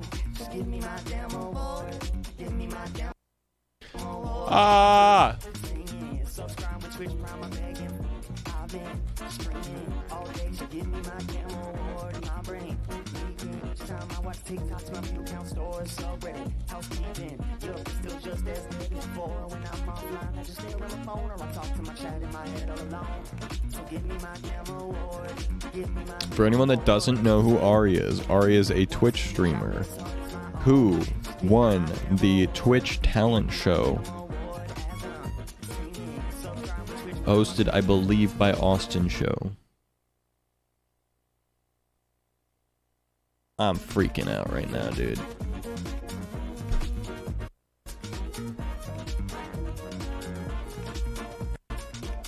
Inhale, exhale, inhale, exhale. It's okay. No, I'm not gonna inhale, exhale when my browser's taking 84% CPU. Wait, it's taking how much? 84% CPU. Jesus. Yeah.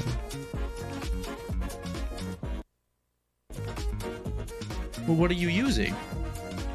I'm using no hardware acceleration, and it was fine, and now it's not, and I'm pissed. I meant the browser. It's not the browser, Brad. Don't hit me. Brad, you're new to this. I don't take lightly to people asking me tech questions when my tech's not working. Sir. I get so angry. I'm sorry. There's not a single thing that makes me more mad than when my fucking shit doesn't work. I'm for real. I actually get so mad. It's okay. It's gonna be okay. I'm sorry. Anyway, let me turn on hardware acceleration real quick. I don't use hardware acceleration because you can't screen share like certain things when you have hardware acceleration on.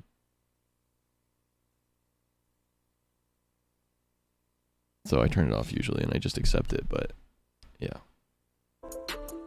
My computer is so broken. I'm sorry.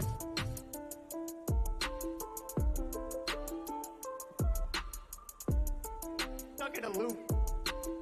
It's stuck in a loop.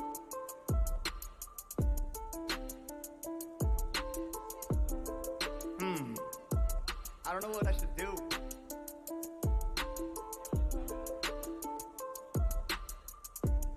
I'll bed there. Oh, and now I'm perma muted. Hello? Brad left because I somehow ended up muted again in Discord. God damn it.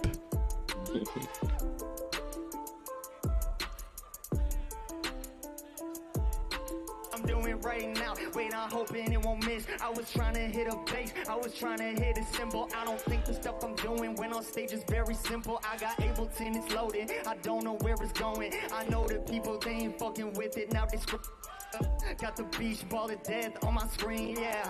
Up on stage, this feel like a bad dream. I was hoping I could go and do my thing, but it purple coloring conditioner. Let's go. Don't know where it is, but I'm hoping everybody turn it. Never mind. There was an error. Please try again. Come through with the dread, but it still be loading on my computer. What the hell is it? I just need some tech support. Wish the ball could be.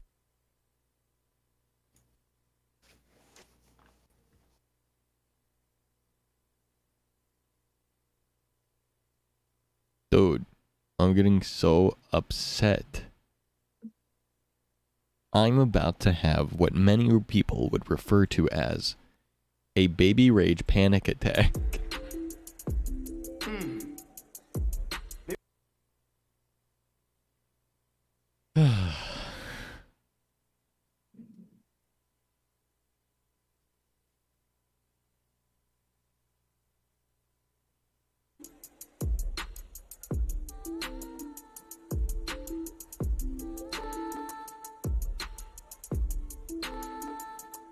Automaton.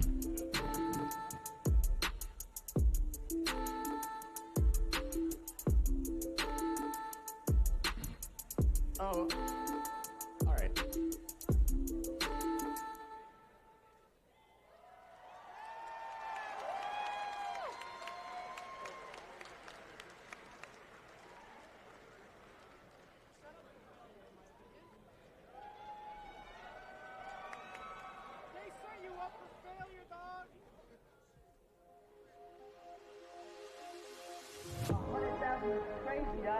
Try to tune in. We come on in the future. And hello, I made it, boys. What's up? Hello, welcome to Juice.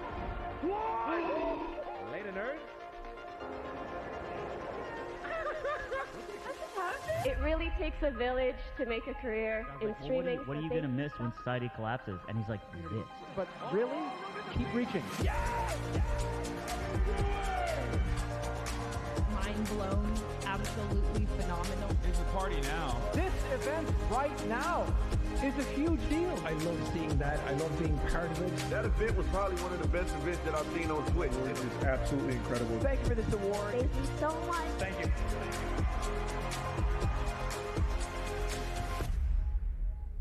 Holy shit. Welcome to the second annual Streamer Awards, live from the Wiltern in Los Angeles. Please welcome to the stage, QT Cinderella and Valkyrie.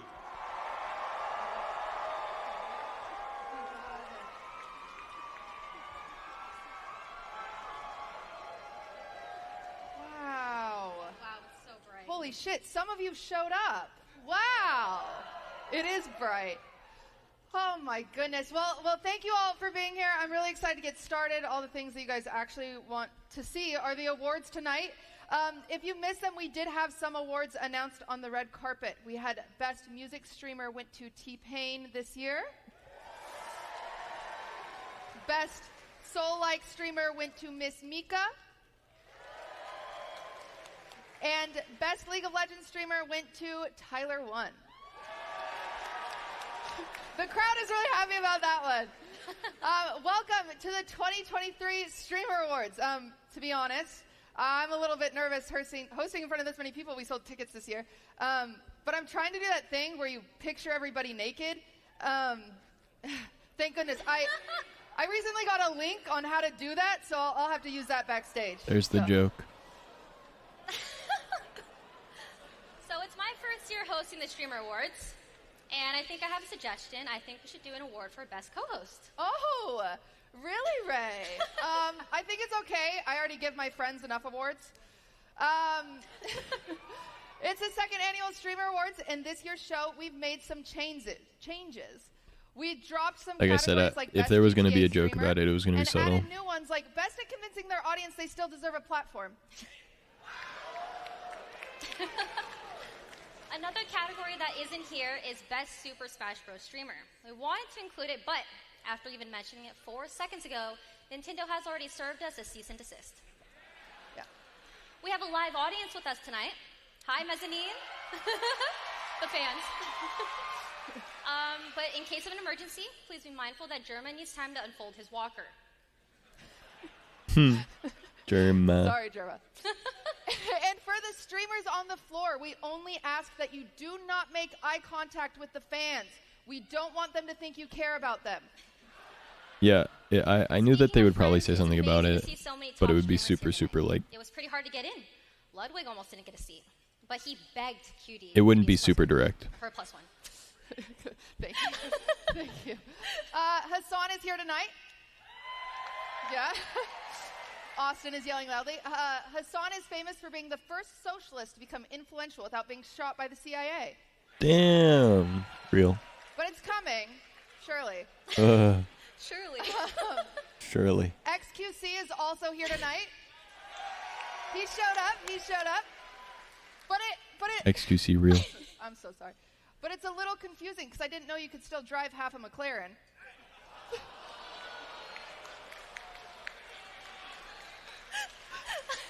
Pokemon is here, which makes me so happy. I didn't get to see her as much this year because she's been dealing with some creeps. Yeah, I'm really sorry, Pokey. I just thought you wanted to hang out. I should have taken the hint. I'm sorry about that. Ninja is here tonight because we open tickets up to the general public. So. I'll get the lawsuit later. Bro, this pains me. Pay Money Wubby is here tonight, and if you haven't heard of him, it's probably best to keep it that way. True. Aiden Ross couldn't be here tonight.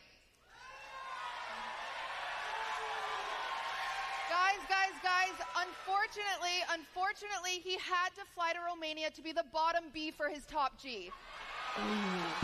Goddamn. Sorry, I'm so sorry to make fun of you all, but we're at an award show for famous streamers. I haven't seen Got this him. many millionaires get jerked off since Kai Subathon.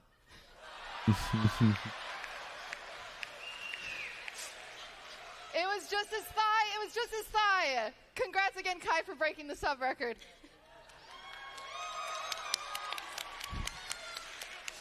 Ebi was another record breaker this year. 3.3 million concurrent viewers tuned into his boxing stream. Isn't that amazing? Spanish streamers fight in rings, NA streamers just fight through clips. Yeah, we do. We do. Now let's get the biggest stories of the year. It's been a tough time for esports orgs. FaZe went from almost bankrupt. Apparently the only thing they can't phase up is their stock. In other news, Twitch made a pretty big change to their revenue share, which is already hurting a lot of streamers. I heard Soda Puppin had to cut his DoorDash orders in half. Now he's only doing about 6 a day. True. All that Twitch drama makes me so happy to be on YouTube. This was good point. This was a big year for platform changes. Sakuno, Fusli, Lily Pichu, and Myth all made the switch to YouTube, making this the best time to be a fan of bad Valorant gameplay. True. I'm sorry. Speaking of platform changes, this year Kick.com was announced. You know, they actually wanted to sponsor this event, but then they backed out when I told them I wasn't showing any porn. Did you notice that this year felt like a really good year to play video games? Yeah. It felt like there were a lot less kids in my lobbies. And thank God for it. All we had to do was get them addicted to gambling. We knew a lot of kids needed help when the gambling addiction hotline had to open a Roblox server. Sadly, though, Twitch banned gambling this year, which was great because it shows that they're willing to take a stance and they're concerned for their viewers and their content creators, just not concerned enough to check how deep the foam pit is.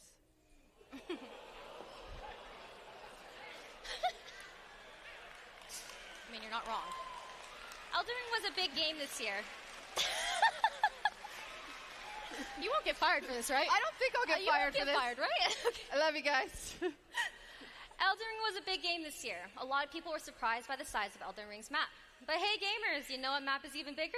The outside. Outside. The what? We even saw AI streamers enter the space. An AI version of Seinfeld was banned for transphobia. But AI Jerry isn't completely gone. You can still be. You can I love still Elden find him Ring. on a side quest in Hogwarts Legacy. Yo. All right, streamers. I know you have a long night in front of us. We brought back the coloring books. Ooh. I will be passing them around. This XQC just raised his hand. He's was so like, hyped right now. These will be passed around for damn you. it. These were made by artists in our community. I posted this on Twitter. I There's love a coloring contest. books. It's very cute. So if you want to color along, all I ask is you guys sit in your seats. We've got salads. You guys got food. That's our monologue. Let's start the show. To our winners tonight, just treat your speeches like an ad break. Keep them short. And to our losers, you're not really a loser. You still have a job that doesn't require you to wear pants. True. I have to wear pants. Well, I guess we should get to the awards. Oh, shit. Yeah. So we'll we get stay to here. the awards. We stay here, we're I guess. Okay. Yeah, we know what we're doing. Okay, let's get to the awards. The first award of the night is the Best Art Streamer. The Best Art Streamer. This award was voted in by fans this year, and presenting this award is... Presenting this award, Best Art... Oh my... How did you get in here? Good bit. Is that the... Don't we have security for this? Like... Guys, it's not the Bill Clinton Game Award, kids. It's Wantep.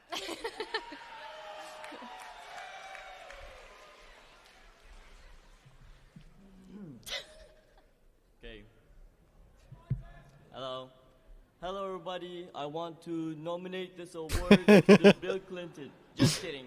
Anyways, let's get to the nominees for the least earning streamers of the year. I meant the art streamers. Sorry, I mixed them up.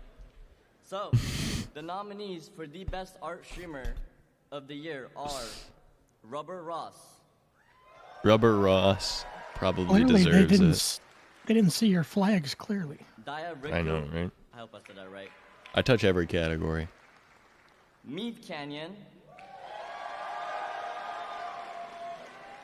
And lastly, Neon Beats.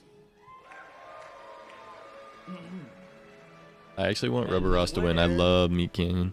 Meat Canyon is staring the camera down. Meat Canyon for the best archer. Let's go. Big W. Rubber Ross does fantastic content. Meat Canyon is insane. I cannot watch Meat Canyon. I also kind of have the same problem. Meat Canyon's content is so good, but also it's so over the top that it makes me a little bit sick.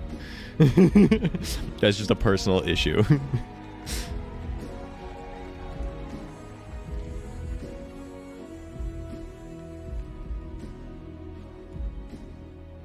Meat Canyon 2 years from now is going to have 3 seasons on Thank you. Adult Swim of some show. You know, I just want to say thank you to my chat who watches me animate, which is the most boring shit imaginable. And yeah, watch more art streams. They're really, really fun. I swear to God. So, thanks.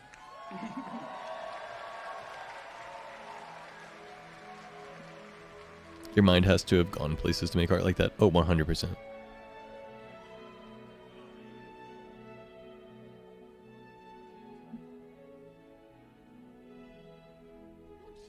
Sorry, we're new. We were backstage. Go ahead. Hi. Oh, geez. Oh. Hey. Oh, God. Okay. One quick thing you guys should know about is right now we have an award just for tonight. This is new this year. I have someone going around and they're passing out ballots. I need you to fill those out quickly as you are voting for your favorite streamer to watch. It is the Streamer's Streamer Award that will be announced later tonight. So fill those out quickly. I could win the Streamer Streamer Award. Voted on live. But up next, we have the That's an award I could win. I think Germa wins Streamer Streamer Award. RPGs are great because they can hold Thoughts? thousands upon thousands of players at a time, which keeps you guys off Sykuno's big. Myth that wrong, but that's okay. could be Streamer Streamer. Is Jenilyn Meowery. I'm just throwing some guesses. I gotta get rid of that underscore, bro. Once I get rid of that underscore, everything will be fine. That's what's been holding you back. That's been holding me back. That underscore has been dragging me down. Hello.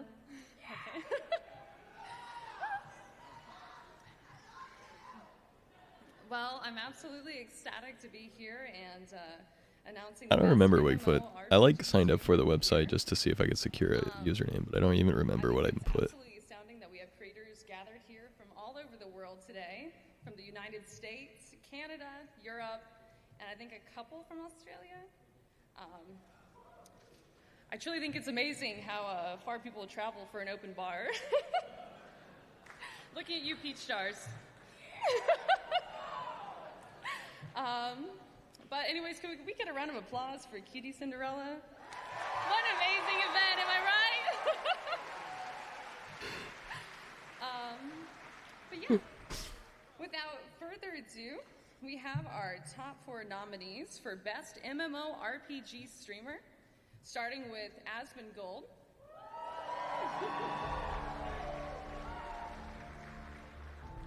Esfon TV. Bodhi. And Maximum. Drum roll, please. Bodhi. I can't hear you. Asmongold. Drum roll. And the best MMORPG streamer of the year is Asmongold. Ooh, let's go, baby.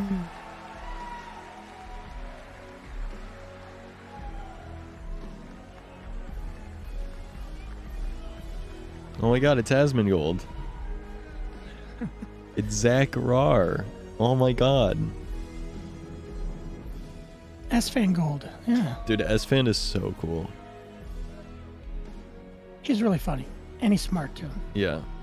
S-Fan Like, you just can tell seems his- like... yeah. I feel like S-Fan is like the most critical of like MMORPG community. Like, I don't know. He's just got that like chill, cool guy vibe. Thank you so much, man. I'm so happy to accept this award. I mean, there was a lot of debate. You know, there's a lot of debate. Oh, S-Fan hasn't played MMOs in 3 months. What is he doing? Why is he even nominated for this thing? But look, I'm glad that after Grand Marshal, Scarab Lord, 2-time Take a look, back-to-back Sarah, in a minute. Season 3, Season 4 Gladiator, I was able to go out on top. His intern purple. Yep. I had to do the same thing when I would do my hair So, with the purple super shampoo. excited, and a lot of people say there's a huge question. Hey, does S-Fan still got it? You know, he's doing variety, he's doing IRL. Does he still got it? I'll tell you the answer. No. Oh man. Got it. You know why? Because I am it. Thank you. Oh. Goddamn right.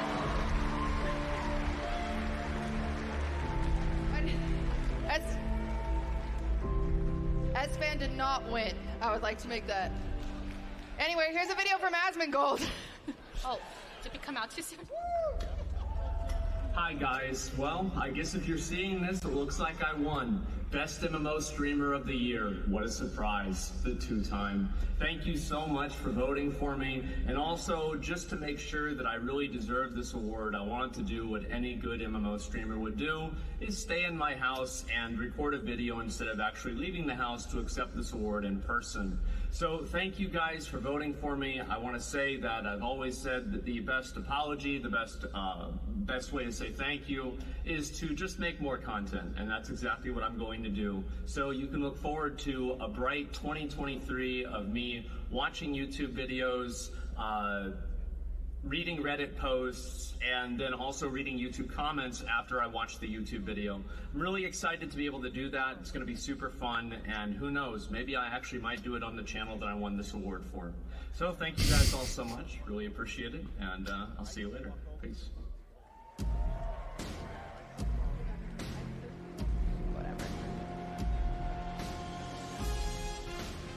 Alright, these upcoming gamers are the hardest to get out of the house, so that we could literally only get one person to show up tonight. Presenting the award for Best Strategy Game Streamer is last year's winner, This Guy's Toast. This guy's toast. I remember Faceless Toast.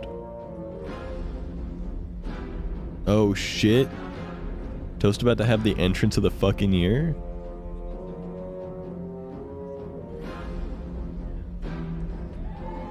$10 minutes. Yep, you have to let it sit. True.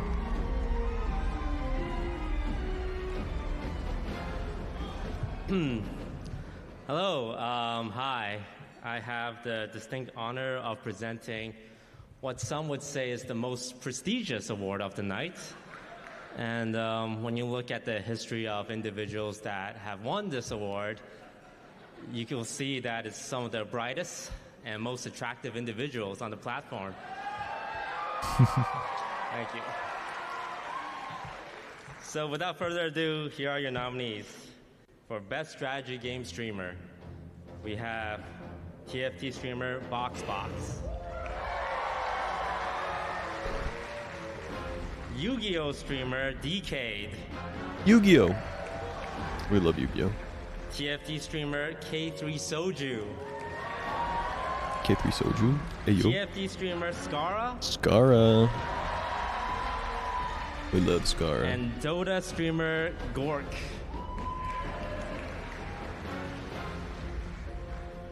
And the winner is... BoxBox is cool. Skara is cool. I don't know the other ones very well.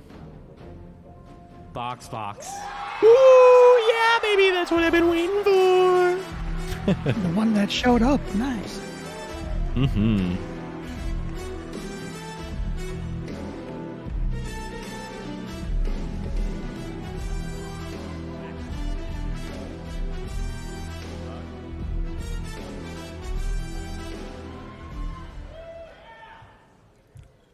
Hi. I play strategy games for a living. I'm paid to think into the future and make plans for things, and I Didn't plan think for I'd be this here. one. I didn't have a speech, but I wanted to say, hey, thanks.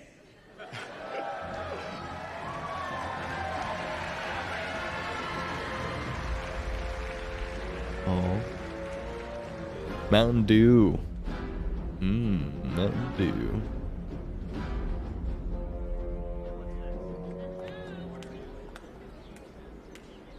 Peepo's return. An animation?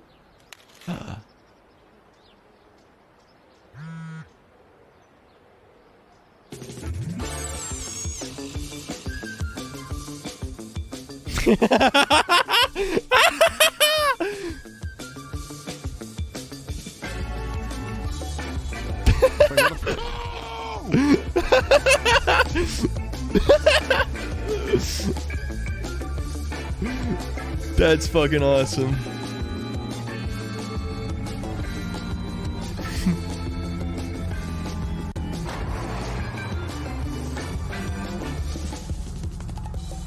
Hey, by the way, just in case you don't know, I'm the sus guy.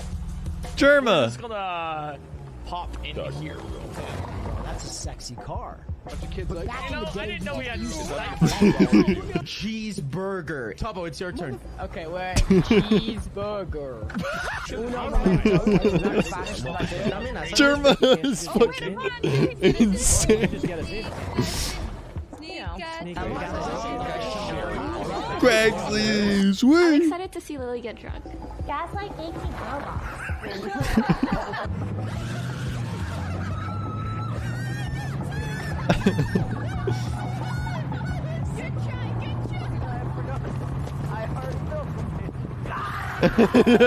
Michael Reeves, dude.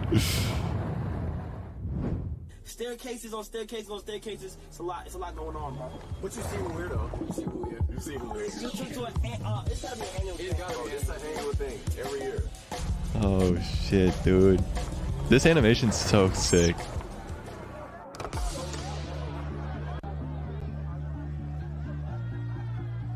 First of all, you look awesome. You know what I mean?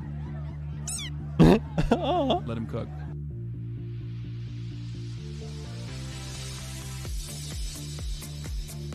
Ludwig.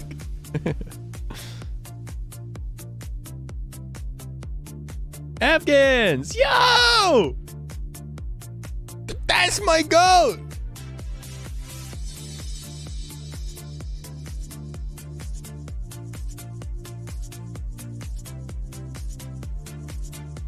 Dude, that was so good.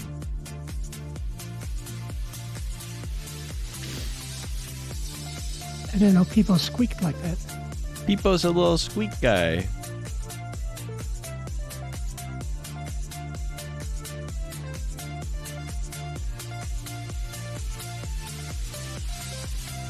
The thing I was laughing at, Sarah, is Connor Dog VA, just watching Iron Mouse on a tablet. It was fucking awesome. Because Connor Dog and Iron Mouse collab all the time. It was just funny.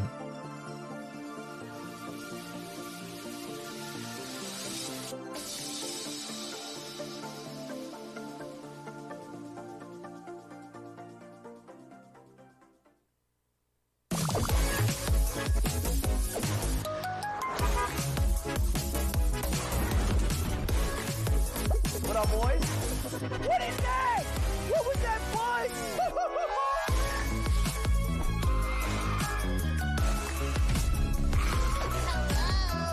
I am winning this. This is my round. I thought my monitor was shaking for a second because of the screen shake they had.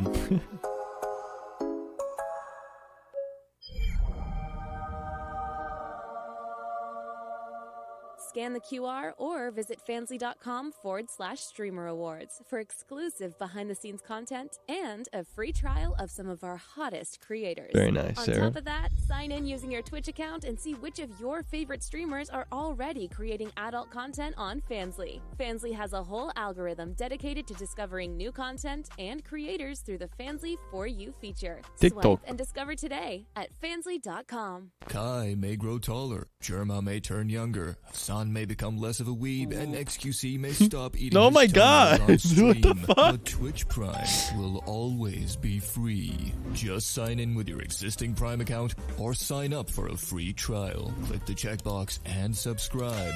It's that easy, and it's free. So use your Prime sub now on twitch.tv/QTCinderella for free. Did we say it's free? It's free.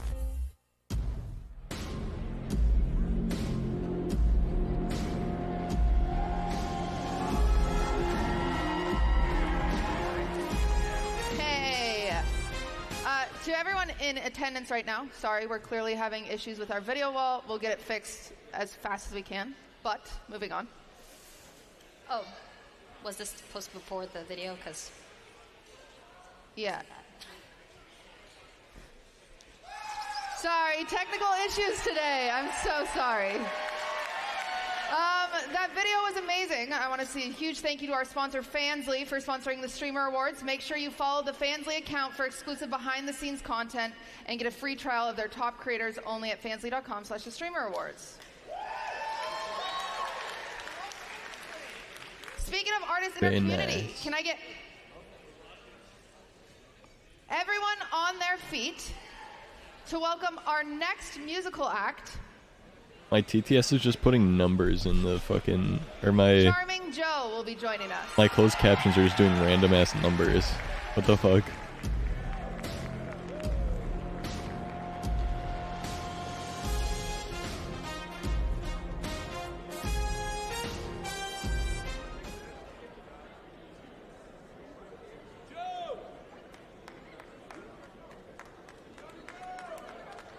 Yo.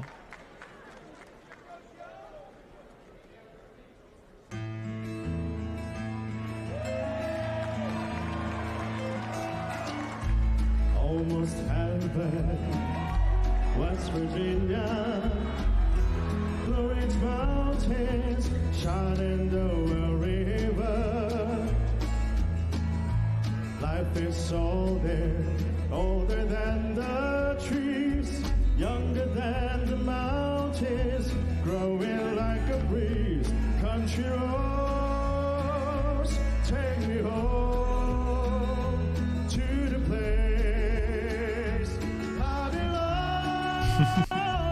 West Virginia, Mountain Mama, take me home, country road.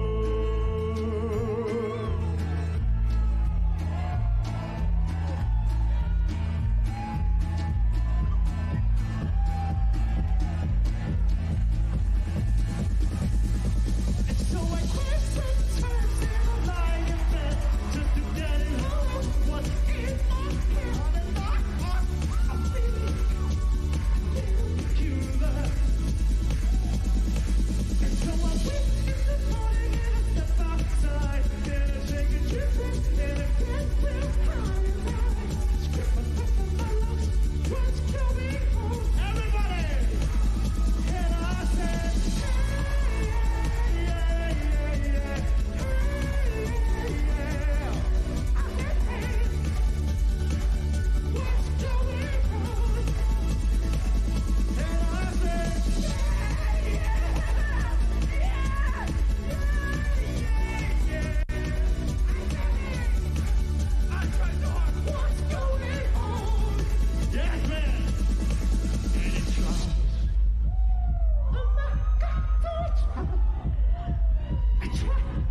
And it's wrong.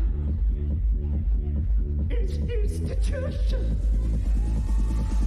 And he prays. Oh my God, do I pray? I pray to see good thing.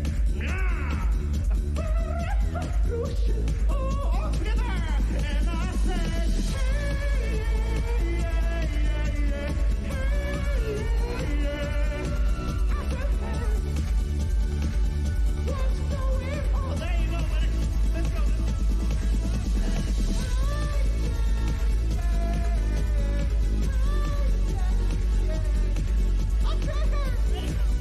Hey, Zahi Keiko. Hi, Shoji. How you doing?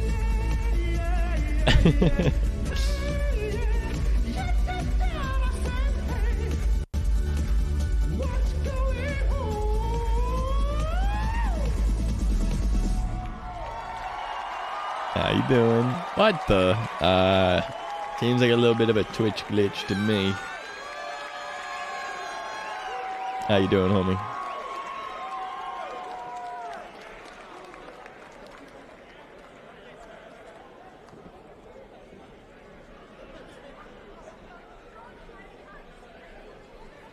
Charming Joe!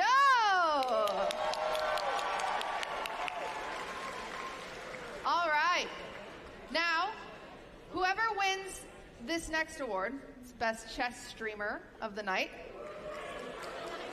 You will have to step through a metal detector before approaching the stage. If we hear any vibrations, you will have to drop your pants. Presenting the best chess streamer brought to us by chess.com is ST Peach.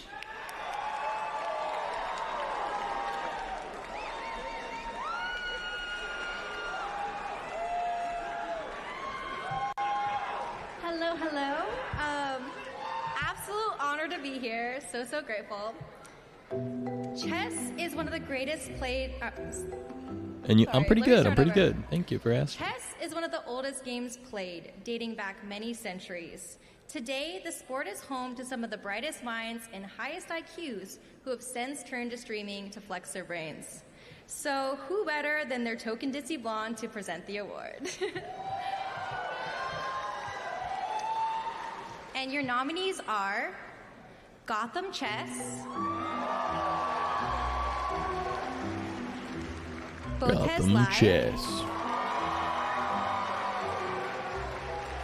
GM Hikaru, and Anna Kramling. And the winner is Gotham Chess.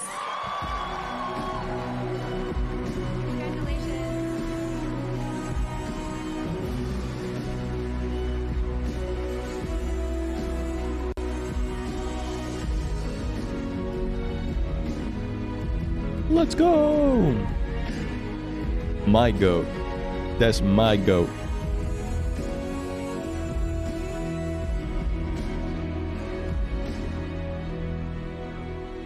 Oh my God, this is crazy.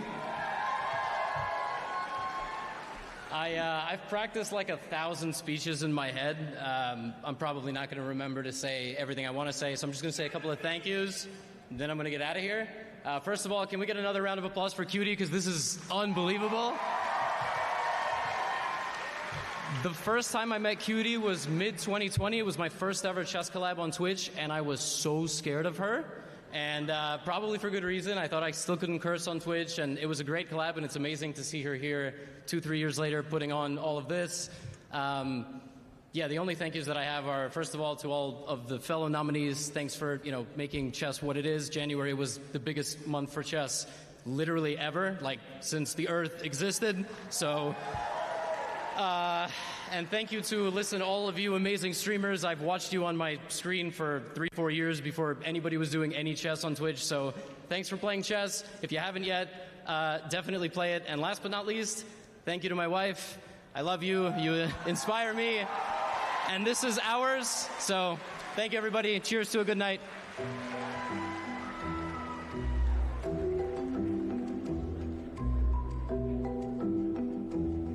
I love looking at all the streamer awards updates on Twitter.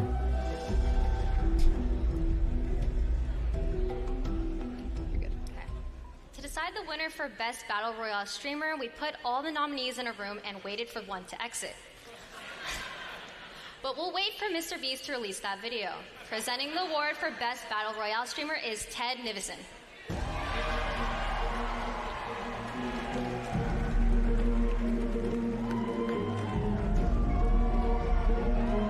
Ted. Hey.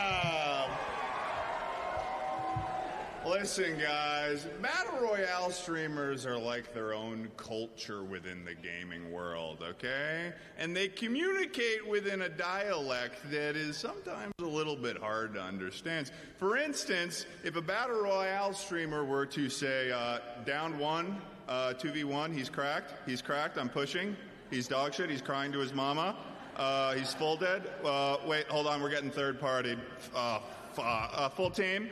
Okay, the red of my ping, shoot, I'm down. Self-resing, guys. Okay, I'm back. Finish him up. Oh, GG, guys, GG's. They just had an absolutely insane orgy. That's what that means. That's the translation. And with that, here are the nominees. That's how Warzone sounds every time I play with the boys, baby. Streamer. Yes, sir. Oh, intense music. That's fun. clicks.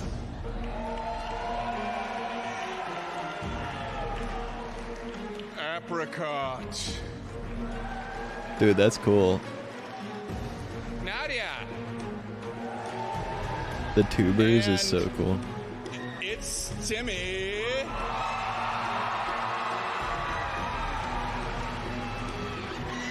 All right, I'm holding for suspense here. Oh my God, who's it gonna be? Okay, everyone's freaking out right now, I can tell. And the winner is... It's Timmy! That's what I showed you. Anyone that has a picture, it didn't show up.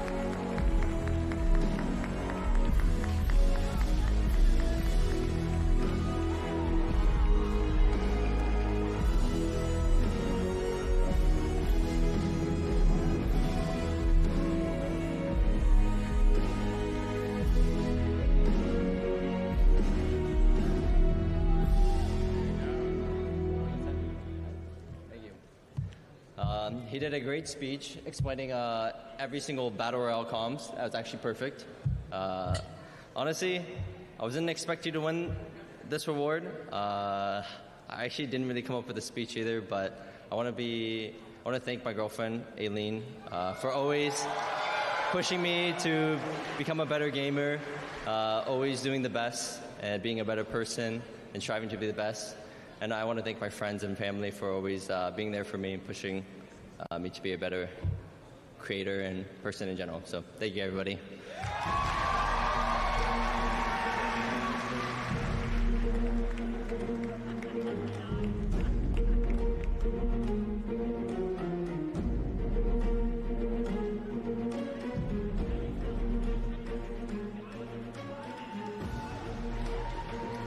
A lot of parents don't want their kids playing FPS games, and quite frankly, I don't either. This next presenter you might recognize from Stranger Things or her very own Twitch stream. Presenting the award for Best FPS That's Streamer right. is Woofy. Get out of my FPS games, kids. Ugh. My game. Urgh.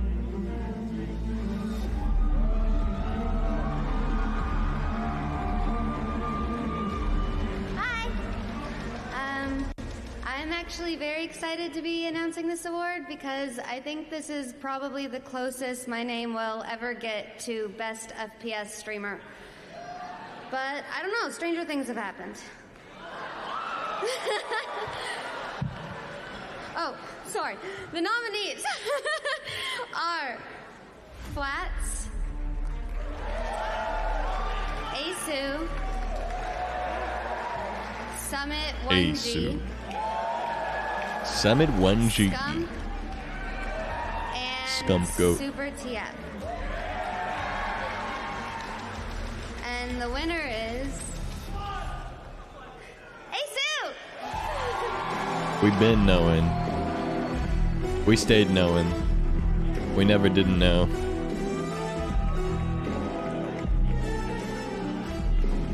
GG.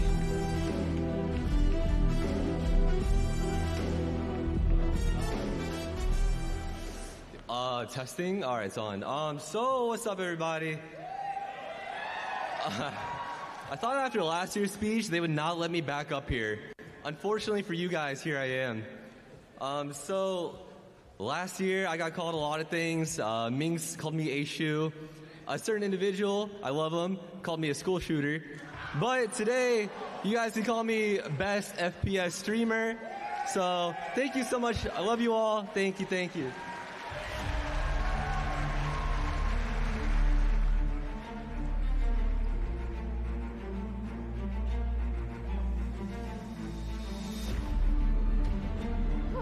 W. All right, it's now time to kick back, relax, and recap everything that happened last year. And streamers, here, if you need to go to the bathroom, it's your chance. Join me in watching the 2022 Rewind, and it's totally going to play. Tonight, the information superhighway, an online network called Internet. Engineers now predict the day will come when we get all our newspapers and magazines by home computer. Envision people talking to computer terminals and to one another through video phone links by the year 2010. Internet began back in 1969. It was a tool of the Pentagon. One of its greatest achievements appears to be as an aid in scientific research.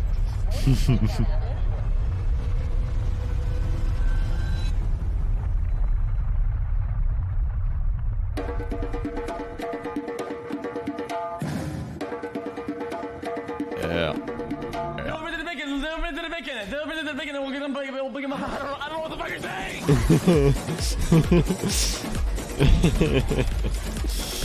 Shit. Get on the fucking ground! Is she dumb? You know what else was yummy? Your mom last night. Wendy. You were gonna make it your mom. Oh, that's so rude.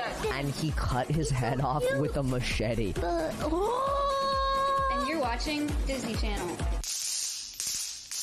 Oh, fuck yeah, boys. I'm Holy so shit. broke. That's what your plan is like, Gatsby. Oishi pawn crackers. Cheese, what? Crackers. Thank God she's on YouTube. There's one No, there. no, thank God she's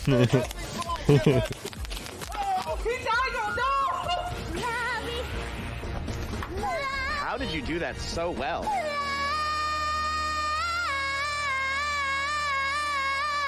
Hi, Lonnie.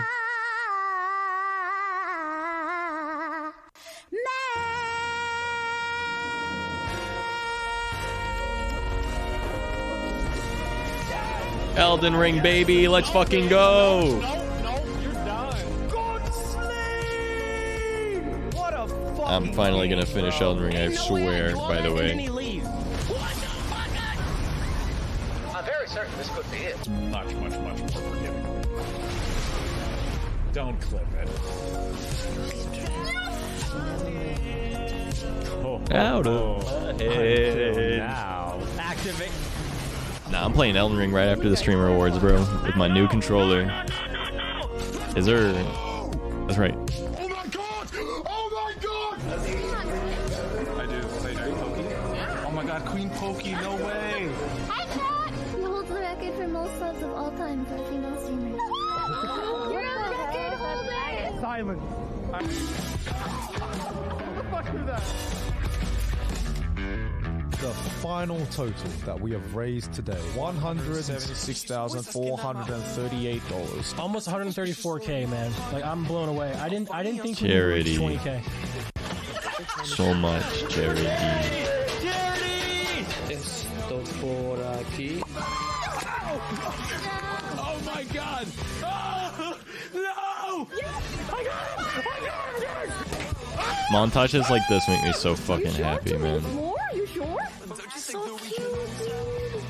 Even being like related to any of this somehow, like from the background, just makes me so happy. Stop. Now up! Is he the playmaker that gets G2 into this round again? Oh, wow. You guys would not believe who I had to sleep with to get this. Best hits in the I want to thank the Moist Critical team, Charlie. Feels like a family in a weird way, you know? Charlie and Charlie.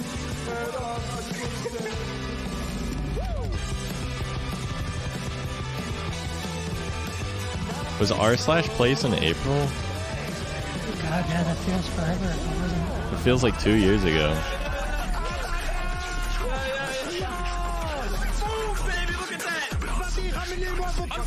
I'm getting botted! I think this is the best ending. That Because it was April 1st, but to just be a game. it felt like more than a year ago. Less than a year ago.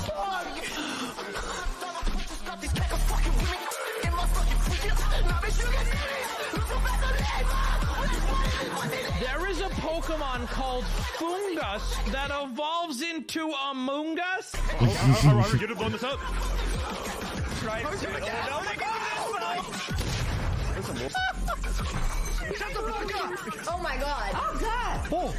Oh my goodness! Gaming is so cool. Kidding me, Mel? There hasn't been anything in fact that's a sweet over Satsi! but it's harder to be a woman and be funny. So I think I win. It's not harder, it's impossible.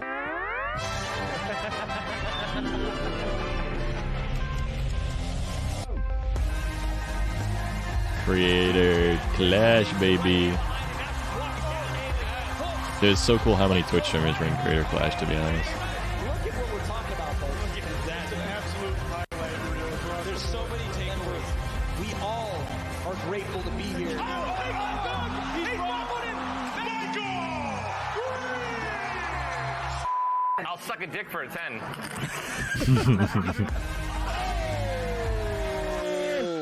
Please don't make me have to tell a bitch. Kurva! Oh shit! Oh fuck! I know it's weird. I'm not around this many women. Stick your finger in my ass.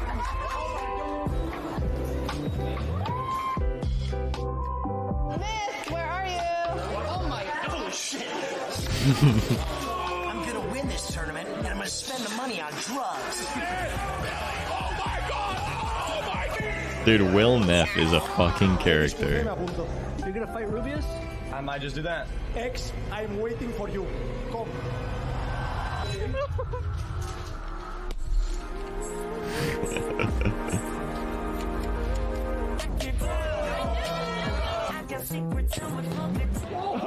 Lord. What about for daddy? You want a kiss? Here you go. Keep going! You're just hanging! I wonder what this does. Massage! If you could get one, where would your first date be? The mogul money. It's wait. Is this our? Well, you've tweeted. I'm gonna. Wait,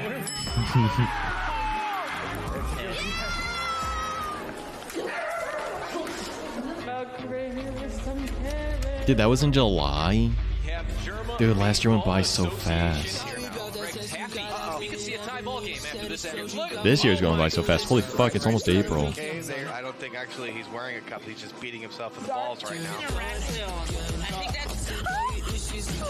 There's no way you can. This is mad inspiring for some reason. We hit it, did we really? Let's fucking go!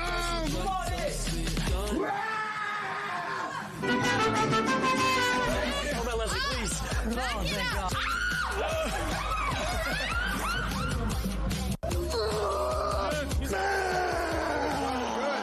Oh, he's popping off, baby. He's popping off. Meanwhile, for XQC, well, he's gambling. Jeremiah.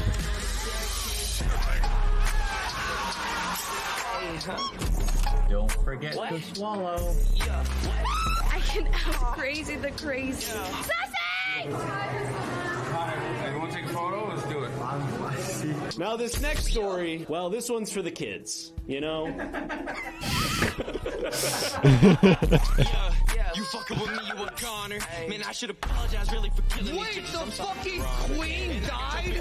Are you really that desperate to go stream the queen's death right now? Yes. Are you kidding me? Motherfucker! You're such an asshole! Oh, Prezzo, no. Relevant here.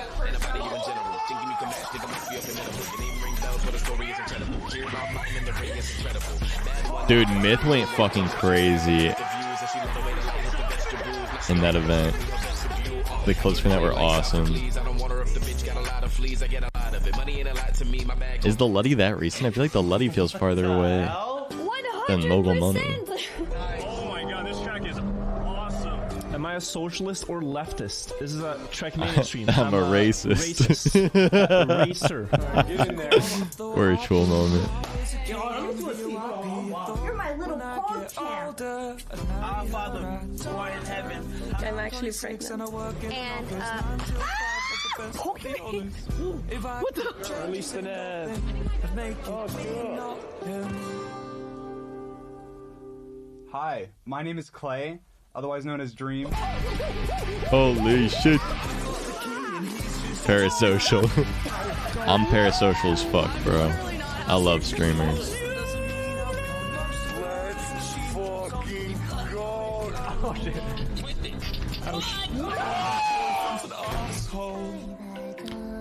Ludwig dead. Mogul male is only person who now real. Oh! We're the first in the world, baby! It's our unique pleasure and privilege to bestow upon you the pass, your friend, Wheat Thins. I like chicken nuggets. Yeah, we should vote him out. Vote him out. 2 pink balls, Ruby. Degenerate nerd. We're so much farther past.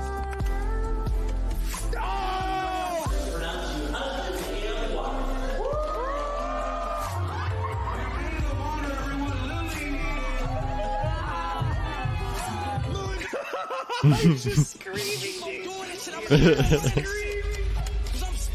Oh shit. Chess boxing, baby. Let's go. I forgot we had 2 boxing events last year. Both amazing. Knocked your head off. Hold it right there. Why don't we all just move in together? Get out the door. Are you gonna kill me? Don't talk to me. Don't make eye contact with me. They'll be doing her signature Wait. pose. Was that? Holy shit. $200,000 for the Hunger Project. I hope that y'all feel amazing. This has been incredible. We have just confirmed a donation of $3.7 million. What? Oh my god. Jesus Christ. Now I'm uncomfortable and I don't know what to do. I mean, it always like blows past my expectations every year and... Yes, sir.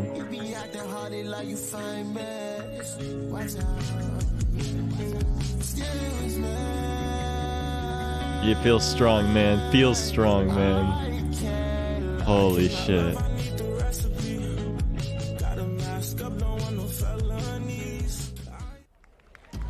Dude, that was such a good video. I want to watch it again, That dude. video didn't even fit half of everything that happened last year. However, right now on screen, I think I'm sure that Oh the my viewers god. can see Ludwig surrounded by a bunch of chicken and fries and other things, and some Mountain Dew Sweet Lightning. And I can't really explain that, but Hungry this bear. I can.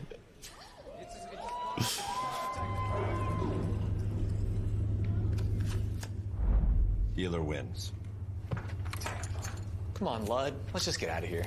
Yeah. Here you are. Oh, thanks.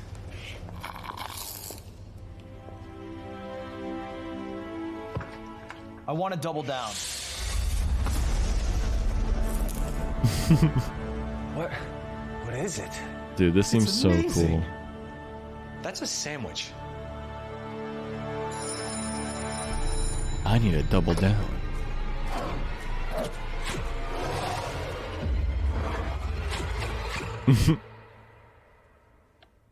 It plays.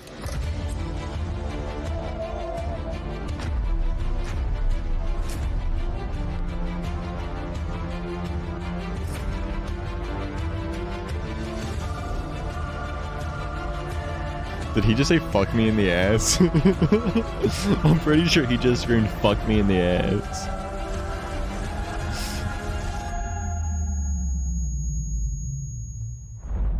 Blackjack.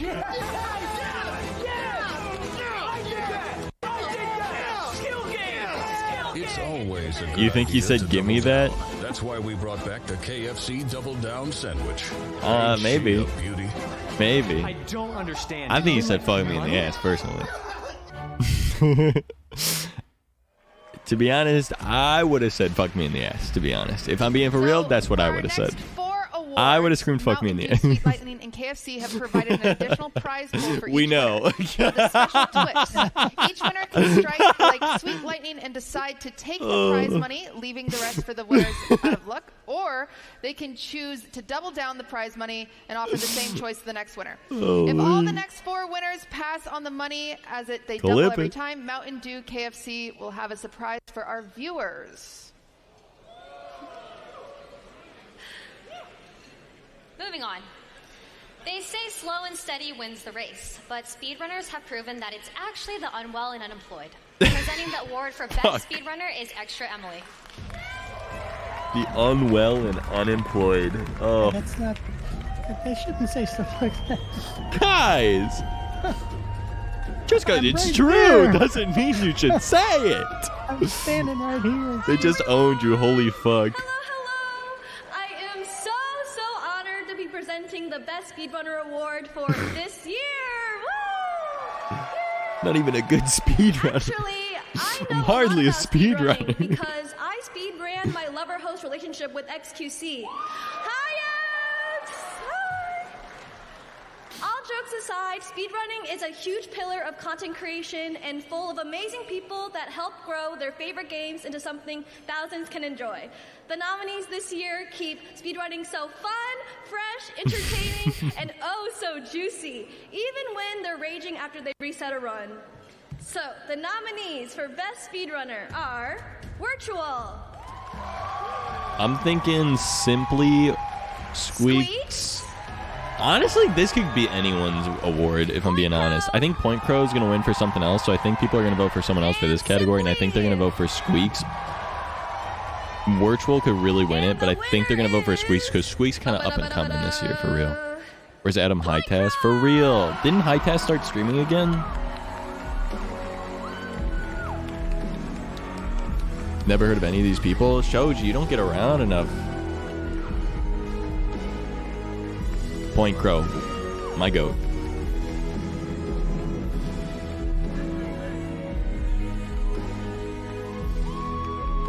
I hate to say it, but if there's anyone who is gonna win, it'd be the guy whose ideas I'm gonna be ripping off for the next year.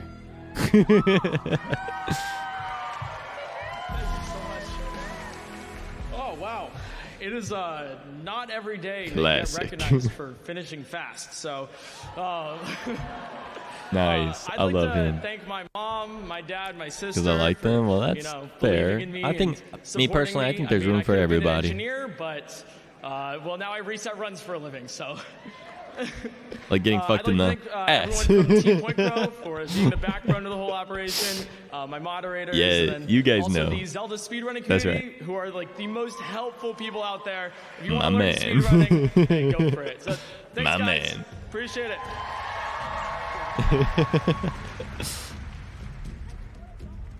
Trying to tell us something? I ain't trying to say shit. I ain't saying nothing. Our first winner, congrats. Since you just won an award brought to us by KFC, you get to make the Mountain Dew Sweet Lightning Double Down decision.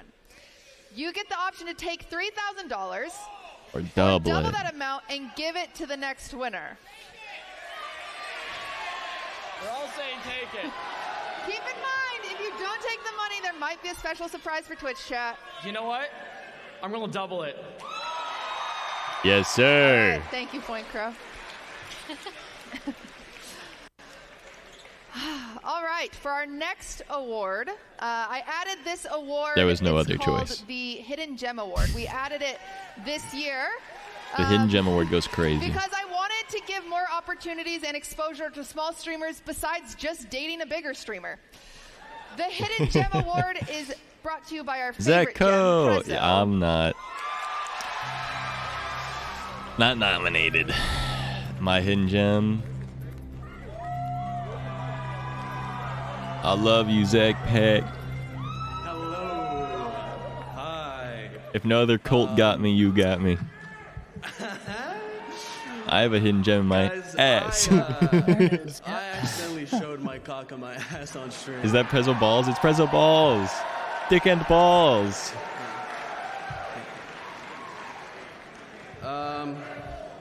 Speaking of exposing some hidden gems to hundreds of thousands of people, That was the Hidden clean. Gem Award nominees: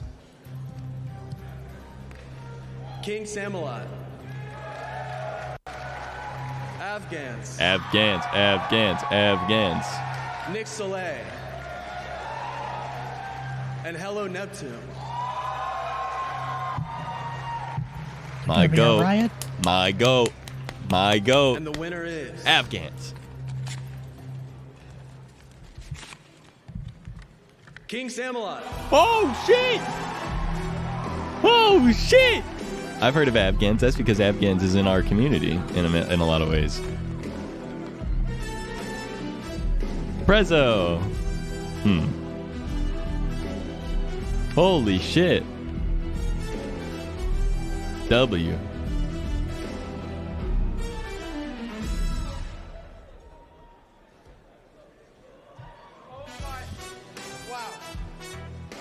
Well, I know this is the award of, like, you don't know who I am. You know, it's the Hidden Gem Award, but, man, everyone who voted for me, thank you so much.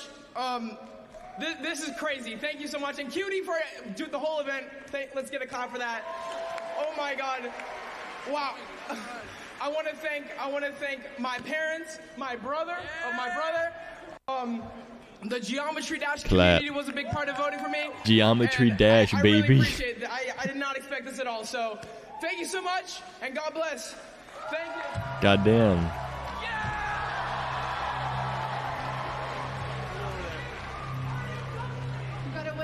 You gotta. I have a great question for you.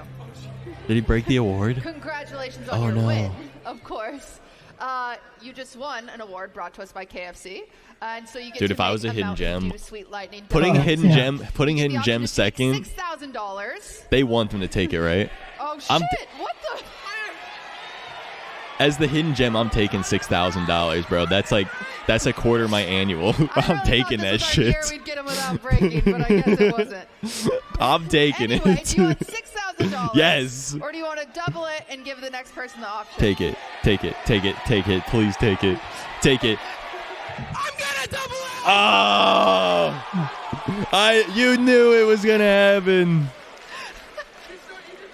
Dude, me and Ludwig are both like, no! Chris next door more disappointed. If they keep doubling it, it's going to go down to one of the real rich streamers. What good is that? That's what I'm saying. That's what I'm saying. Let's give more money to the rich guys. You're the hidden gem. Take that shit, motherfucker. That's a quarter of your annual, man. We're to a bad place as a society when Bro, the most adventurous part of IRL I know what the hidden gem annual income is. Take that shit.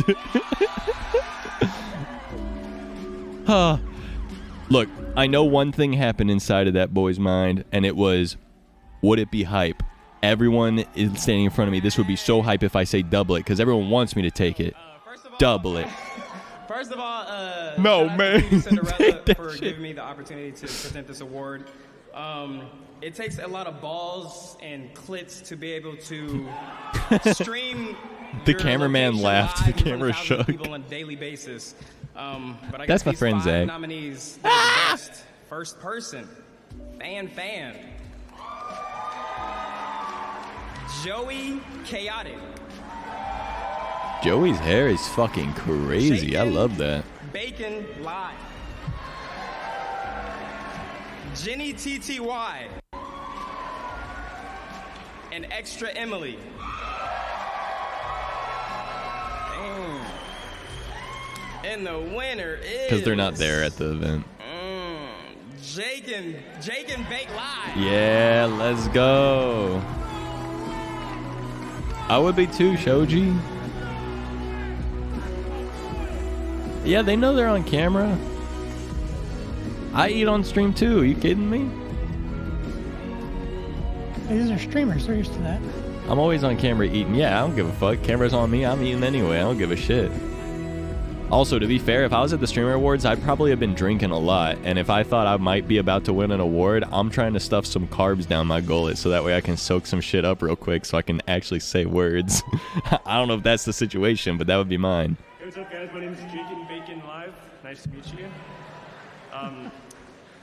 Wow, thank you guys. I didn't think I'm actually like really nervous. I did not think that I would win this crazy nominees that I think. Gotta get munchy. That's what I'm saying. More. But I have little notes in case I won, which is nice. But yeah, thank you guys so much. And it's really crazy to think that 6 years ago, when I moved to Japan to study Japanese, I wanted to share my experiences, and now I'm here. Some on staking? award Fuck yeah. For doing that, it's kind of crazy. I would too, to be honest.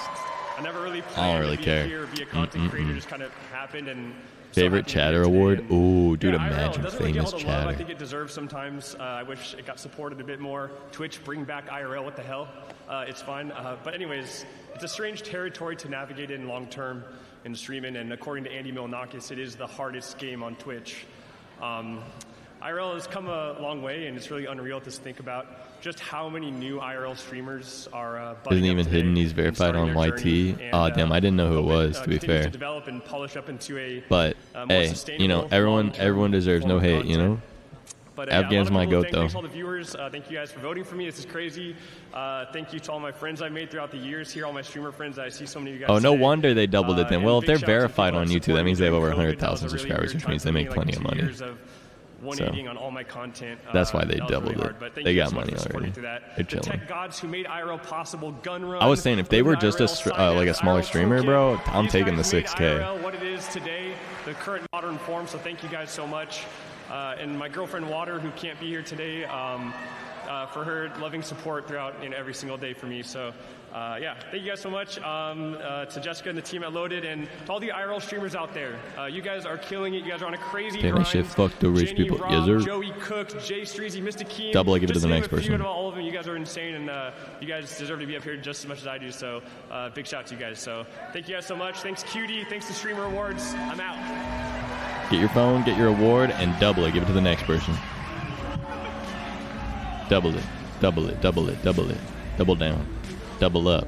Double it. Give it to the next person. Jake, get the fuck off the stage. What are you doing? Oh. Is he not supposed to choose? Holy shit! Dum, dum, dum, dum, dum, dum, dum. They told me to stay. I didn't swear. Yeah, Hi, she forgot. KFC. Thank you so much. By the way, I don't mean dumb in a mean way. Sponsor. I'm so fucking. I call myself dumb.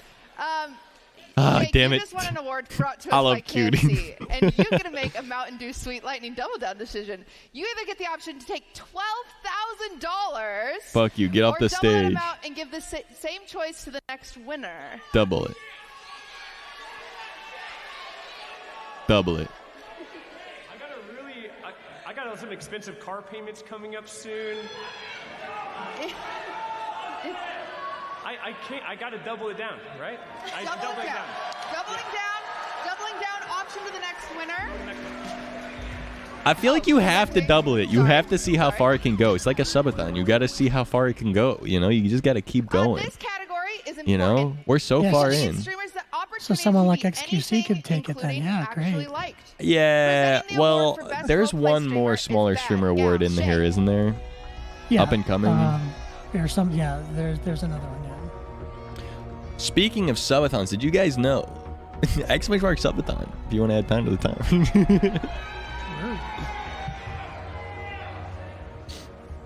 Come. Hi guys. That's right. I kind of wrote something. Come-a-thon. Oh, come-a-thon.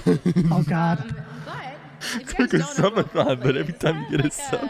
kind of like a dream world that you can be kind of whoever you want to be. Roleplay allows us to go and dive into a world and be. I don't think you get enough subs that way. You want to be. Sorry about Whether that. you're an immigrant from another That's country okay. trying to make a name for you and your family, a nice guy by day and a serial killer by night, or you decide to be a killer clown from It.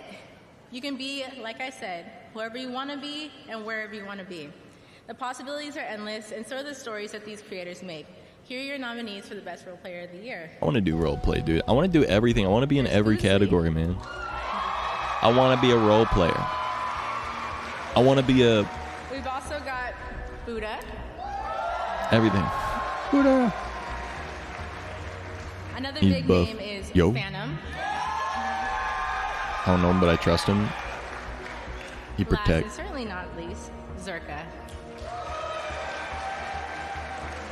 And the winner is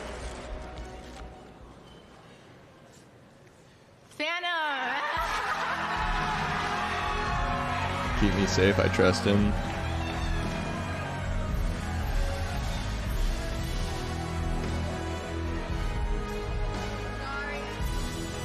Are you guys gonna? Okay, his friends are coming for him. Yay! Phantom let us know last minute he couldn't come. So yeah, so please. You Phantom wasn't here to accept his award, unfortunately. He had or his food, and he loves food. Hey, I can't think of a streamer more deserving, a streamer more electrifying. He brings the energy every single time, and D10 is the best city in the world, man. Phantom, congratulations. AMP is in the building, baby. First thing I want to say is thank you to QT for inviting me. Unfortunately, I wasn't able to make it, but I'm hearing that I won. So this is like my video acceptance speech, since I can't be there with y'all. Thanks for all the love. Thanks for all the support. Shout out to the troop for supporting me, for watching all the GTA 5 content, all the RP. I want to give a big shout out to District 10. You for me the best 5M server in the world, in the universe. They ain't believe in us. But God damn! Shout out to the staff team. Shout out to Chino, Lou, Remy. Shout out to Bobby, Taco. Shout out to the whole staff team, to all the players that played D10 with us. Once again, thank you. Love y'all, man. Be safe. And I'm out. This is a big decision on behalf of your friend. So congrats to Phantom. He won the Do you want your friend to take $24,000, or do you want him to pass it? You get the option to take $24,000. Dude, I would have just said he has to double it because he's not here. Or you don't take the money and there's a special prize for chat. Hi. Hi. You have to double it. All right, they're going to double it down and give it to Twitch chat. Okay. Yeah. Let's go. I'll ship it to him. Okay, yeah. Thank you, guys. Oh, go this way, go this way. He's not here to tell me no. All I'm going to right. take it. I don't know why I'm holding two I mics. want it. I want it.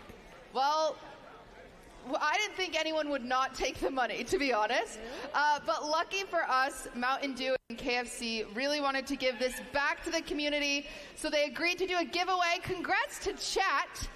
They've teamed up to give away $50,000 worth of Double Down combos on DoorDash in Twitch right now. There's a QR code on the screen, and there's a chat bot for more details. Congratulations, chat. You guys are eating good tonight. Yes, sir. I'll take it. As we get set up for our next musical performer. Chicken dinner. Literally chicken. No, I need this. I don't know what I'm doing. Valkyrie and I are going to come talk to you all. I don't trust myself, man. Hey, Lud. Will you help me? Thank you. Oh, thank you. Thank you. All right. Wow. We're on the floor. We are professional stallers. We are. I wanted to come over here and talk to Poke real quick. Poke, So many people skinning it, probably. Yeah, I was tell having the us same about issue. your I was outfit like, it's not loading. What the fuck? It is what it is, man. It is what I'm drip. he's drip. Yeah. What about the chain? Where'd you get it? This is X's chain. It's my chain. I made him though, so it's fine. He owes me. You heard it here first. XQC is rich. Still. All right over here we have Milena and NMP. Soda Poppin' recently moved out of your house. How are you two empty nesters doing? This is not good. I need a roommate with at least 20,000 viewers to leech off of. We're in trouble. I'm looking at Hassan. Maybe Feel It. You want to come live with us? We're in trouble. Yep. We will cook for you every Okay, morning. guys, I need to get 20,000 viewers so I can move in with You Nick. heard it here. Thank you, guys. E-Rob, who the fuck let you in again? I don't know why you invited me. You what? I don't know why you invited me. I wouldn't have if he wasn't nominated. I feel like a lost puppy just following cute. Do you? I know. Huh. I know. I just wanted to make sure we checked out everyone while we were here. E-Rob unfollowed me, bro. Austin has decided to wear eyeliner tonight. Austin, tell us about the decision. Not my shortest follow. Outgayed by Prezzo. You hear me, Prezzo? Where are you, Prezzo? Oh, I want to take. Gay off. Please relax. Relax. I'm so sorry, Ray. I'm just trying to We fall. put this last second and forgot to write them What about down. it? So I'm winging it and didn't tell Ray we were ringing it. Yeah, Right now. We're winging it. After Streamer Awards We is do over. have a I special don't know. table right over here full of our favorite VTubers. Oh my god. They showed up. They're all here. Can they answer questions? All right. I want to know. Let's go here. What have you liked most about the show? If you say anything bad, I will unplug you. Did you hear that? What did she say? What did you like best about the show? What I like best about the show? Oh, the rewind was amazing. I love the rewind, the double down too. That shit was incredible. I love that. The rewind was incredible. Thank you very much. Is there anything you would change about the show? Anything I would change? No. Oh god, I'm drunk. I don't know. That's questions. I did not know iPads could drink. This is huge for us. Thank you guys very, very much. We just have one more very important question. This one's a bit of a walk, but this is very fun for people at home who maybe haven't had a chance to see all of the lovely streamers that were able to come out tonight. I'm walking so far. Ray, I'm so sorry. Right I know. I'm so sorry. make eye contact. Everybody get off your phones. We're over here now, okay? I have a group of handsome men over here. And We're watching through our stream. Why are you watching? You're watching Moist Critical stream of this. Charlie, and Charlie's stream. Yeah. Yes. Well, it's kind of funny you came back to us right now because you didn't have the courtesy to nominate us. It's kind of like spitting in God's face and then asking him to beg for forgiveness. It's kind of pathetic.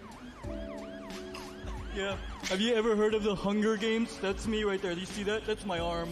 I was not there for 1 second. I was not there for 2. 4 seconds, everybody.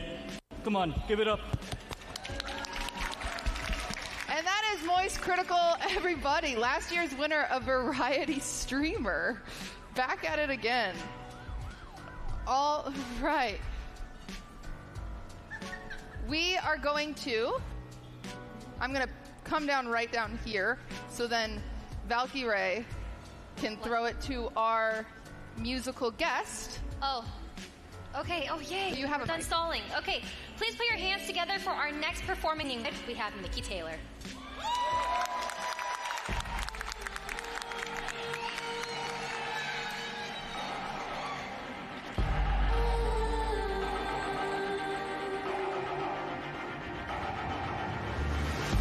Do we fight to hold our heads up high and beat the drum to what we love?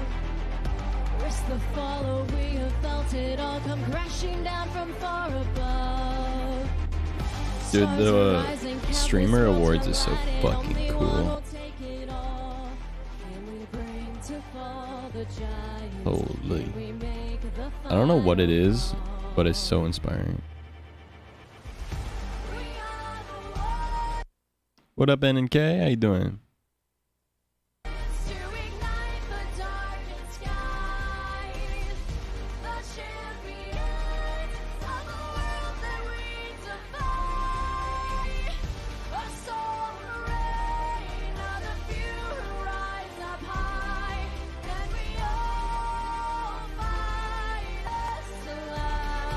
Do this one day. Yep, exactly.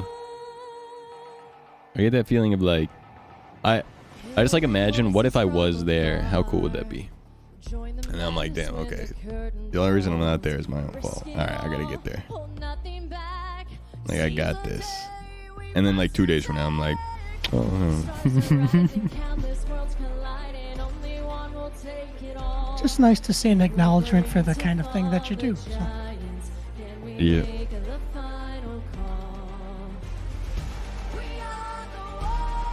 Alright, we gotta check in on Mari Gaspwaf's stream real quick.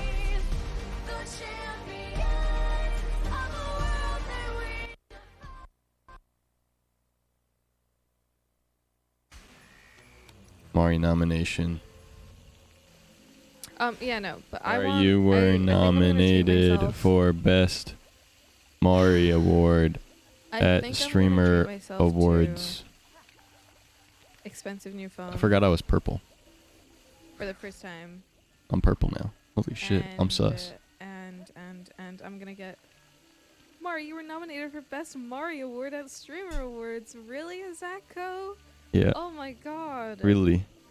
I'm serious. I was nominated? Mhm. Did I win? Mm-hmm. Was I just nominated? Best Mari. Oh no. Hi NNK. Also hi Zach. Oh, I didn't win. Oh. Second best Mari? Best Mari? No. No, I don't think that's true. No, Mari won. Second best? Who's the best? Best Mari. Probably old Mari. How do I fucking... Old Mari got do second. this?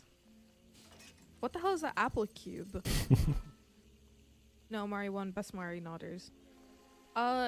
Yeah. Thanks, I appreciate it. Old Mari got second. Awesome. That makes me feel better. It really does. Zach, how are you?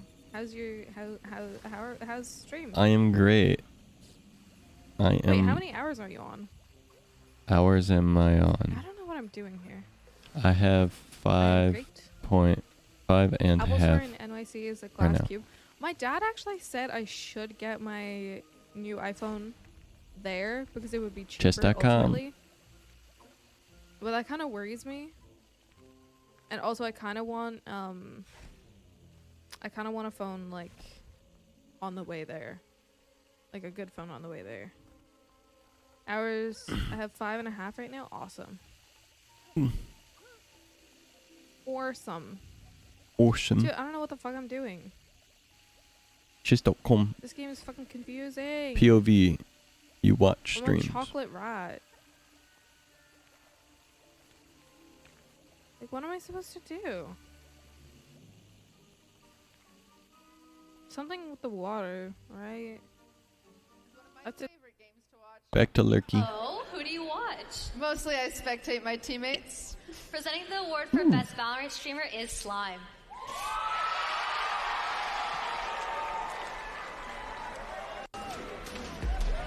Oh shit. That's my go. Hi everyone. Hi Slime. Holy shit. Holy shit, Slime. I would like to talk a moment about Riot Games. Oh god. We are held hostage by Riot Games. We are addicted to the cycle, okay? Day in, day out. Hoping we don't get shit teammates. Hoping our aim's good. Hoping we're playing on. Just for a little more RR. Just one more hit. That's why I'm dressed like a drug dealer. But these people, these nominees, they've managed to make careers out of this cycle. Almost in defiance of Riot Games. And little by little, they're taking back what's theirs. I love Slime. The nominees are, let's get a round of applause for each nominee. Porter J. Kaide. I want Kaide to win. Tarek. And Shazam. W Kaide. All right. Here we go. Come on. And the winner for Best Valorant Streamer is Kaide. Let's go!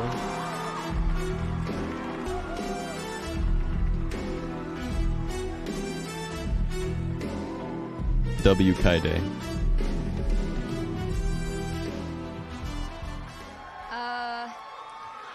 I didn't have a speech prepared today because I was expecting someone else to win.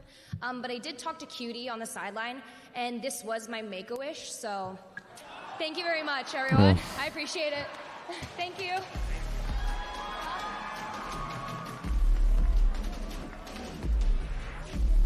Damn.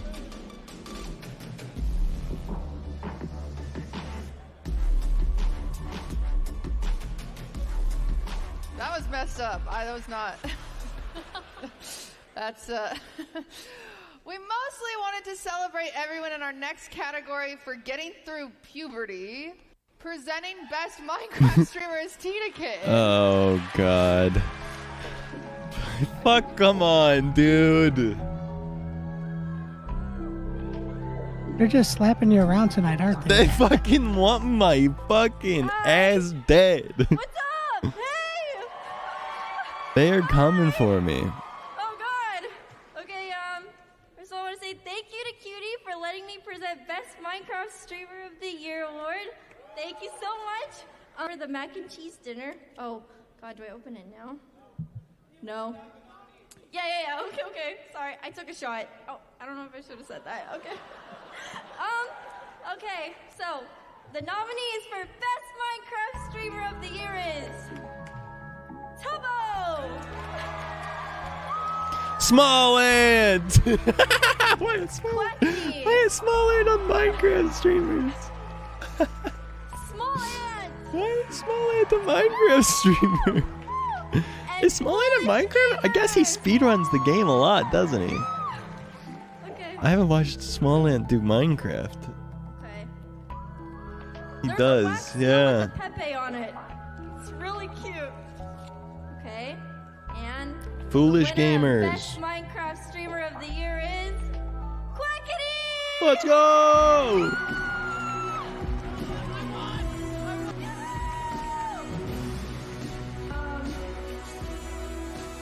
Unfortunately, Quackity couldn't make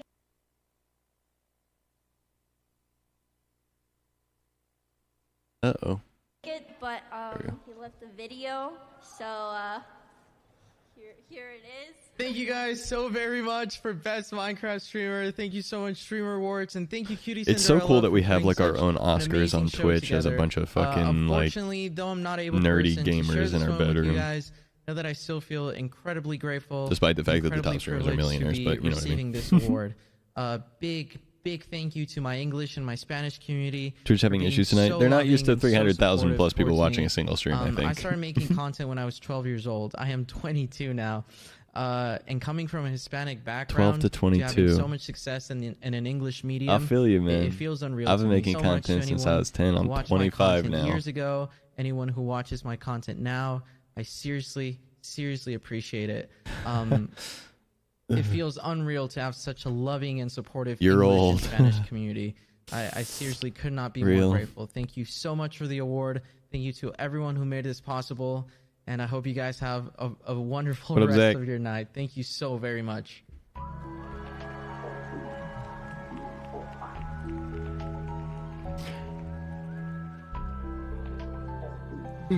The Rising Star Award is supposed to go to the person who fans think will have a substantial growth in the next year. Everyone in this category has worked hard to try to That's me. presenting the Rising Star Award. That's gonna be me, brought to Rising us Star. by That's me. Twitch is Rampage. That's right. That's me, Rising Star, baby. That's me. That's me, Rising Star, baby. That's me right there. Yes, sir. No. Oh. Alright. Damn, my bad. Sorry about that. You got the GOAT Award? Oh, shit. Damn. Alright, GOAT Award. The award for The Rising greatest of all Star today, time. which highlights the streamers of tomorrow, or the day after if they decide to not stream. I've had that joke written for 3 weeks. I'm sorry. The nominees are Alex, Frojan,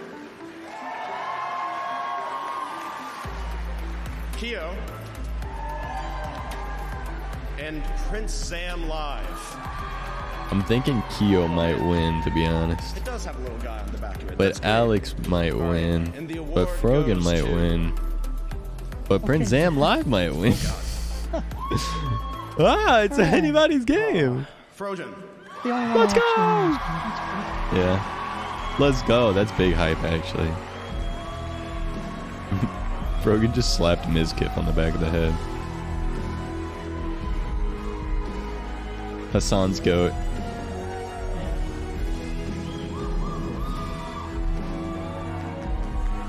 Here's the deal, Cinder. I'm winning Best Star next year, and the year after that, you're getting Rising Star. You hear my ass? Oh crap! And then I quit my job full time. Gonna have to get a lot better to equipment stream. then. You already got the mic, bro. I'd like to thank Hassan for being a mentor to me and for supporting my career. My friends and family. I'm rising. My I'm a star. cast, and with the wise words from Big Time Rush, it's the only life you got, so you gotta live it big time. Thank you.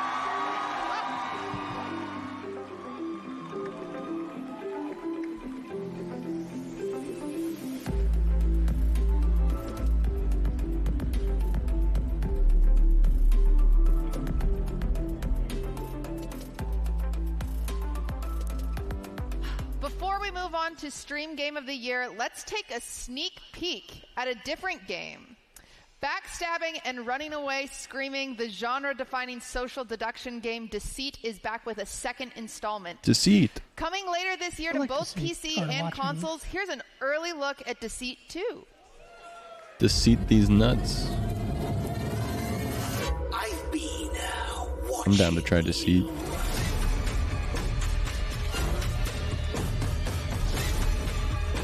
You gotta be a good liar, though, Zach. What's up? You gotta be a good liar for this game. Oh, I'm such a good liar. I just have to, you know, quell the urge to tell the truth immediately after. That's all. I'm really good at gaslighting and lying. It's the immediate after part where I go, I'm lying. I lied. The amount that my eyes just rolled.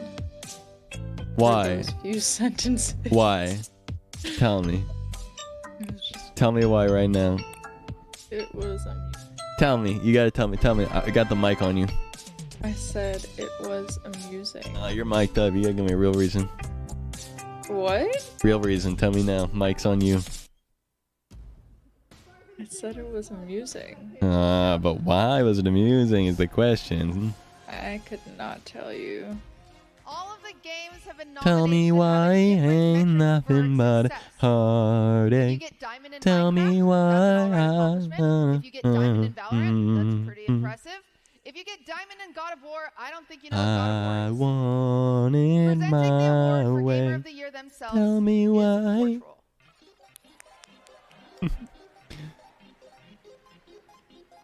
Virtual. I want it that way. Wow, what a night it's been so far. It's amazing to see such a room full of amazing streamers all gathered in one spot. Go to Ward You all Zone. look great tonight. Congratulations. I want it my way. Video games. For most streamers, video Tell games me is our why. foundation for our content. If it weren't for video games, our poor viewers would have to suffer through endless celebrity trials and episodes of The Tell Bond. me So, why. let's all appreciate these fantastic video games that really want summarized 2022. that The nominees for the category Stream Game of the Year are Elden Ring, Elden Ring. Minecraft, Elden Ring. Valorant, Elden Ring. Elden Ring. Oh, you Elden played all Ring. three of those. Elden Ring. and Elden Ring. God of Elden War. Ring. Elden Ring. Elden Ring. Elden Ring. Elden Ring. Elden And the Elden winner Ring. is- Elden Ring. Elden Ring. If it's not Elden Ring, I'll freak the fuck out. Elden Ring. Minecraft could win too, but And the winner is make it Elden Ring. Elden Ring. Let's fucking go! My goat. I know that game. That's my game. That's my goat. Look. Minecraft makes sense. Valorant makes sense. They're replayable games that you play a lot. Elden Ring, people only play one time or play like a couple times for like different reasons with different builds. It makes sense that it wouldn't be the stream game of the year, even if it's the game of the year. But I'm just saying, that game made me like variety gaming again. I'm making the calls tonight. Oh, I know what's good. You know what I'm saying? I didn't even vote because my vote don't matter. Hello, everybody. But Thank you for this. And on behalf of Bandai Namco and From Software, thank you so much for voting Elden Ring as your game of the year.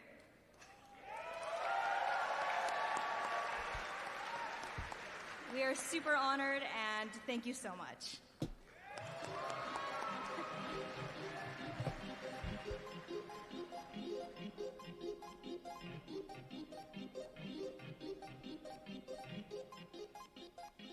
I'm alone because Ray is changing. So you guys better freak the fuck out when you see her next dress because it is. Streaming has become massive. As you guys know, something that I'm really passionate about in this show specifically is trying to include as many people as I can from every corner of the internet. And so what I did this year was I hired one of my very favorite editors, Austin Ox Video, that encapsulates... Austin Ox, my goat. I'm realizing I have a lot of goats. Bah. Very good. So I hope you guys enjoy this. We're going to do the best streamers and watch. I present you the premiere of the landscape of streaming. The Streamer Awards is a celebration of thousands of creators and communities that have entertained millions. And over the past year, that space has continued to grow and draw larger audiences for content of all kinds.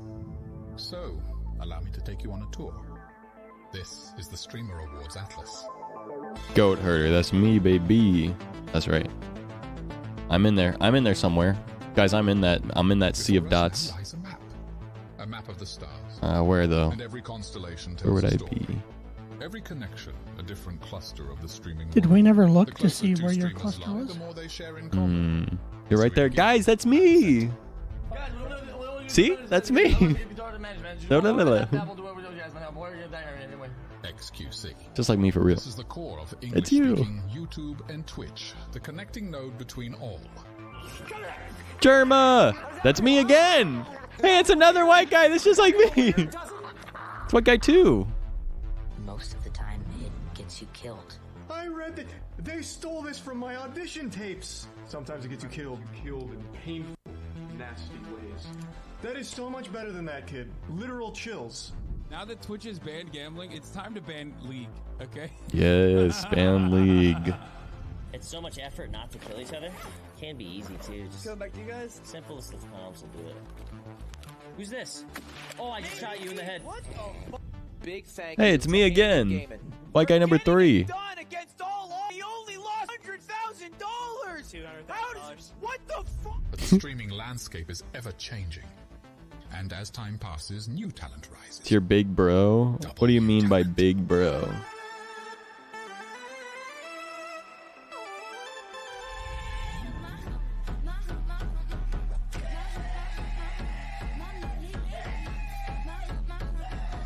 Sheesh, go off.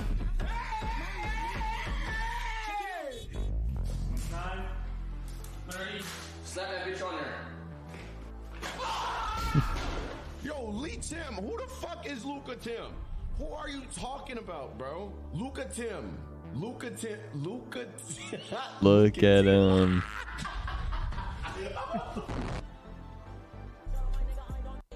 I think he about to hit him with the car. Yo, you see this shit? This shit crazy. Oh my god, chat. I'm not gonna lie, chat. I gotta spam W for this. I gotta spam fire emojis for this shit. I ain't gonna lie. Many of these streamers are nominated tonight. They are the giants, the record breakers. But the streaming world is much more than its largest figures. Indeed, the beauty of streaming is in the community it creates and the possibilities within. So why don't we have a closer look? Let's. Gaming has always been a keystone of this world. From first-person shooters to MOBAs, speedruns to roleplay, you can always find a streamer that has dedicated themselves to becoming the best.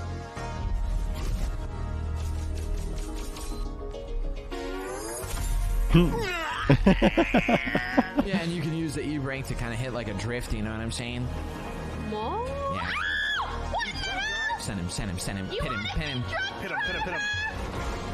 Oh my god! This thing. Oh, shit! Forehead gamer.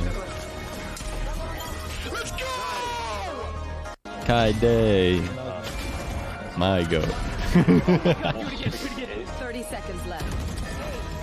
Who brought all these goats To in many, here? live streaming is synonymous with gaming. The top category, however, belongs to the storytellers. Creators, with such a force of personality that they can captivate an That's audience. me. Talk By just man. chatting, Okay, ready? Am I your type? Yes, Wait, really? absolutely. You like fat dudes who with red hair? Well, you have a hilarious personality. Somebody send me a bunch of Shungite rocks. Iron What am I Mouse. gonna do with all those? What the fuck am I gonna do with all those fucking rocks? Huh? I appreciate the rocks, but Jesus Christ, my mom is concerned. Hey mods, can you start banning literally anybody that ever tells me that I'm being mean to her? I mean, can you give a disclaimer? It's not being mean. This is just how. So anyway, I wanted to let you know that last night when you were telling me you're famous, you were right. Okay, well, I wasn't. Okay. Saying that in front of. That is crazy to just say in front of everyone. I wasn't saying that I was famous. Hey everybody, Joey. I love you. It's not what happened, little fuck. Wet it. I have a spray. That was so concentrated. I thought it would be a live finish. There's no rule that says live streaming has to be done from a desk and computer. After all, we live in the future. Things are possible now that live streamers in the 1900s could have only dreamed of. So some streamers take to the world, and they bring us along in real life. Ooh. So the first guy came up and gave me $20, and the other guy wanted to show up his friend, so he gave me. You just gave this guy 100. I gave the guy 20 to make him give him 100. He's got more money. Yeah, he guilted him into giving me more. And he came up big. I really appreciate it, guys. Stop trying to guess to Jollibee every single stream. I don't know, what's your fixation on Jollibee? No! No!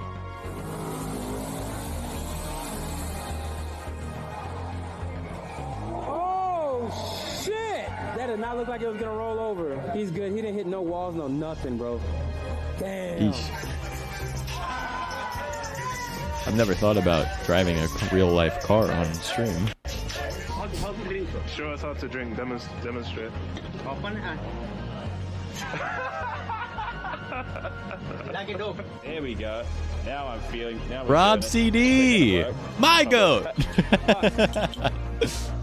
Got a whole farm going. I watched Rob CD for like his whole cyclothon. I had that shit on 24/7. This is an English language show, but streaming is borderless. Talent can be found anywhere you look. From Even in Spain space? to Korea. Oh, Brazil beyond to our France. world. Oh, These beyond streamers English. push I the see. boundaries of what is I possible. thought they meant like outside Ellos of the inventan earth. nuevas My formas bad. de entretenernos. Sošte minanota menitano shino se caivo oscuro. Il nu montre elemanse che le streaming è capable da complir. And they do it in style.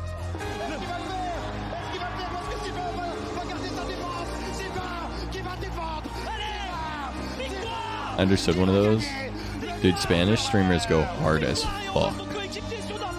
Sometimes I get on Twitch and I see how many people are watching Twitch and all of it is Spanish speaking creators and I'm like, damn.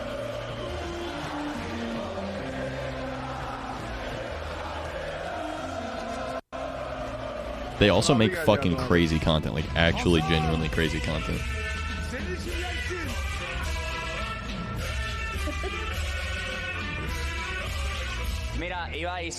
Sometimes I forget I can consume content in Spanish. I can't. So much more hype. Yeah, I don't know any Spanish. I would love to learn Spanish though. I want to learn Spanish and Japanese. Creo que esto es la recompensa que te mereces por todo el trabajo que has hecho. Alone, streamers cultivate a community Start their viewers can share. But Start when chatting in streamers come Spanish. together, they can create so much I gotta more. learn. A blending of personalities bouncing off of each other in perfect harmony. Perhaps a joint effort to put some good into the world. And one of the rarer things to find.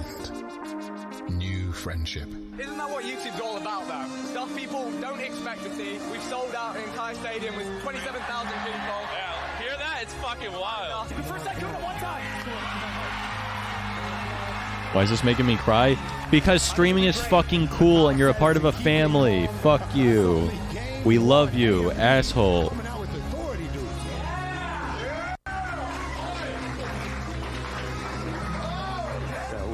You better put respect in parentheses behind that. Eat shit and die. Streaming itself is an art form. But to stream yourself making art, now that is quite possibly the most artistic pursuit in all of mankind. To show others your creative process is true vulnerability. But that is the fire in which a true artist is born. And from the ashes, beauty rises.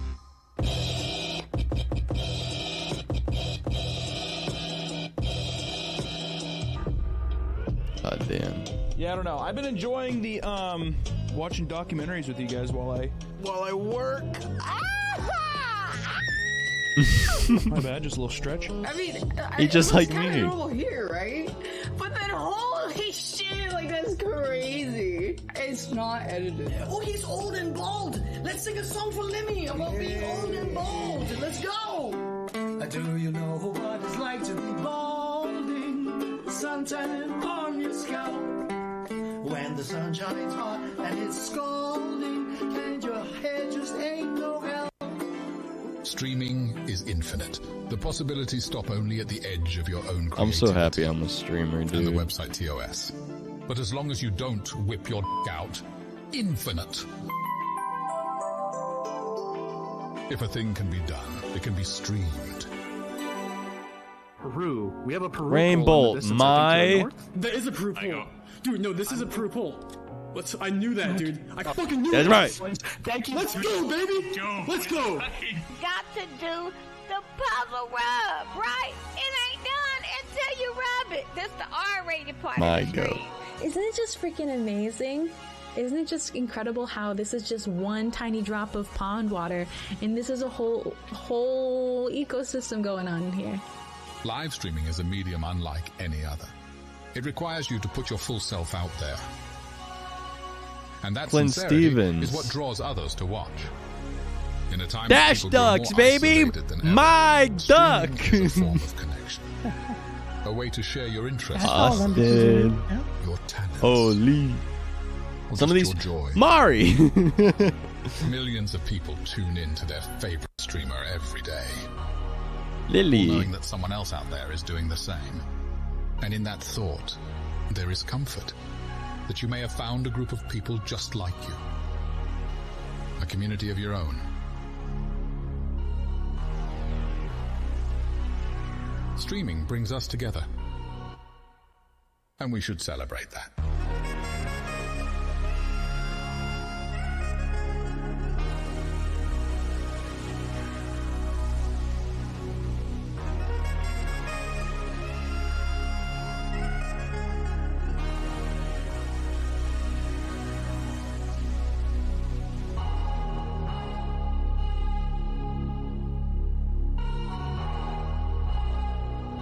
I'm one of the dots. I'm in there somewhere. That's crazy.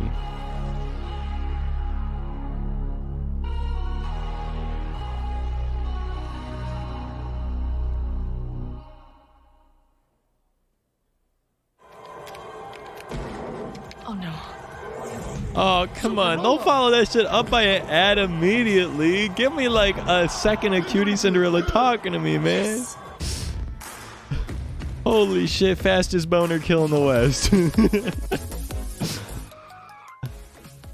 I was about to cry, bro. I'm gonna be for real. Look at this. Holy cow. It's so weird how, like, just, it's so funny how, like, in some way I feel like I'm a part of the quilted fabric that is, like, the streamer universe. In other ways, I feel like I'm, like, operating in my own corner that has nothing to do with the rest of it. And I'm just like you guys. You know what I'm saying? I'm just a watcher, a viewer. You know what I'm saying? It's a marathon, and this dress is so heavy. I'm sure you all learned a lot. You know where you can learn a lot more is on Fansly.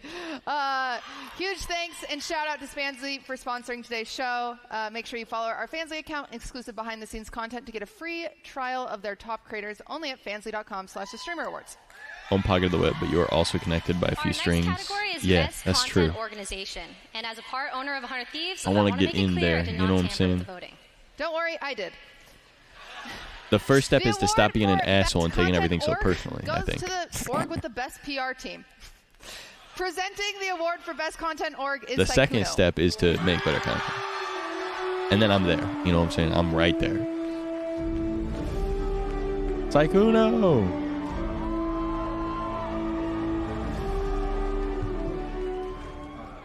Hi, I'm Saikuno, and I'm happy to present the Best Content Organization.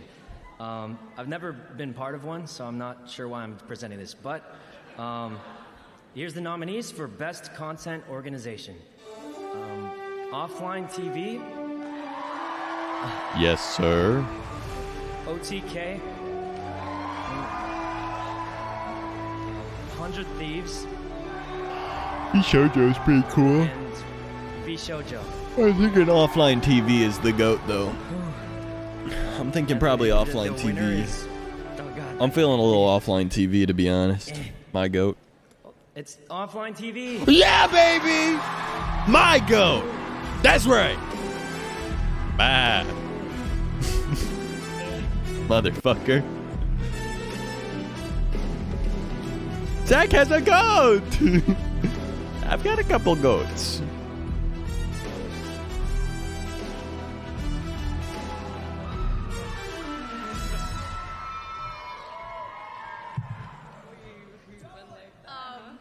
Wow, we got nothing prepared. We did not expect to win this. One of us. Yeah, thank you so much to everyone who voted for us, and a shout out to all the OTV members who can't make it, OTV staff, and yeah, anyone you guys want to thank? No, that's it. I got no one. Well, Thank you guys for voting. Yep. Yeah, thank you. Online TV.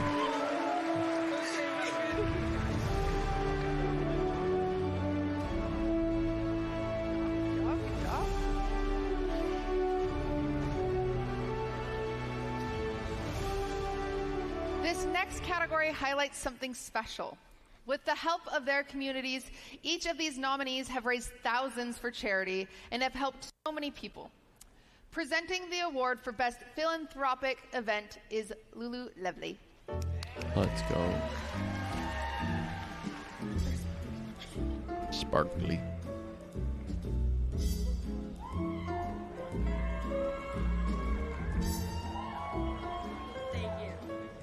I was so honored to be nominated last year, and I'm even more honored to be presenting an award this year. And I am very nervous because as a streamer, I'm not used to making eye contact or seeing this many eyeballs looking back at me. Yeah, that's what I'm saying. It's really weird. But for Weird as the fuck, bro. I Best can't be in public. Philanthropic event, the nominees are Sea Dog VA. Sea Dog VA, my goat. Dr. Lupo with Build Against Cancer. Kay Katamina, Saikuno, Fusli, and Yvonne with Holiday Charity Week. I agree, Ken. And Jacksepticeye with Thankmas. Jacksepticeye, my goat. Connor Dog VA, please. And the winner Let's of run the it. Best Philanthropic Event is... Jacksepticeye. Open it here. Sea Dog VA. Let's go! That's my goat. That's my goat. That's my goat. I've been calling it, and I've been saying it, and I'll keep saying it too, motherfucker. That's right. Connor Dog Virginia, baby. That's my goat.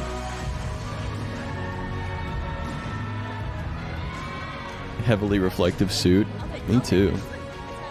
Dude, this thing's so heavy. Double A, I'm give it to the really next grateful person. that you guys allowed British people to be here. Hassan told me to say mean things to Jacksepticeye. He said specifically, fuck Jacksepticeye. I want to say that, Jack, I love you. You're amazing. Honestly, jokes aside that aren't funny, I think any streamer that uses their platform to do charity events you're amazing. And I think anyone on this list is just amazing. And I think that I think we can all agree that anything charity is always great. So let's all do more charity stuff. Let's do it. Thank you so much, guys. Connor Dog Vonner a honor. I forgot. I'm doing this again in literally like 5 days. I'm streaming for like 9 days straight. So 9 days? Holy shit! Ruby's crazy enough to do 9 days. 9 days in a row is fucking crazy. Let's go.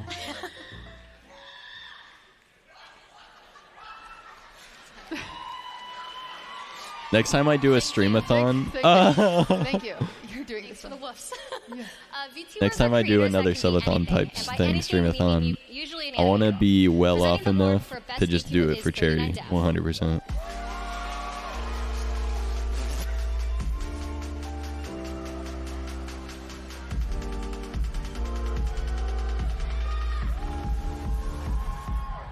Well, I've never walked in heels before, so I'm just glad I didn't trip and fall, because as a distraction, I might have to pop my titty out or something. So for the best VTubers, the nominations are Iron Mouse, Shoto, Iron Mouse, my goat. Shy Lily, Bebe's also dope. and Vebe. Everyone's dope, to be fair. But I know Iron Mouse and I know Bebe. Oh, I ripped it in half. Don't know most of these people. The winner is Iron Mouse. A lot of you that watch like me tend to only watch like small to medium sized streamers, and these are all like the biggest streamers, so. My rat, that's my rat, baby. There's a way to turn this shit up. What? I don't know. She's on an iPad. Oh, wait, I can hear it. Wait, I'm putting it up to the speaker. Can you hear me? Can you guys hear me? Yeah, they can hear you. They can hear you. They hear you great. Yeah. you're Holy good. crap. What do I even say? I don't even know. Whatever you want. I'm here in my bedroom right now, and I'm wearing my pajamas, and I can't believe that I won, and I just want to say thank you to Shoujo for being an amazing organization and helping me out, and thank you to all the amazing new friends that I've made, and Iron Mouse. thanks, Mom. I did something with my life. All right. Dope. Iron Mouse is so cool. I think we're out.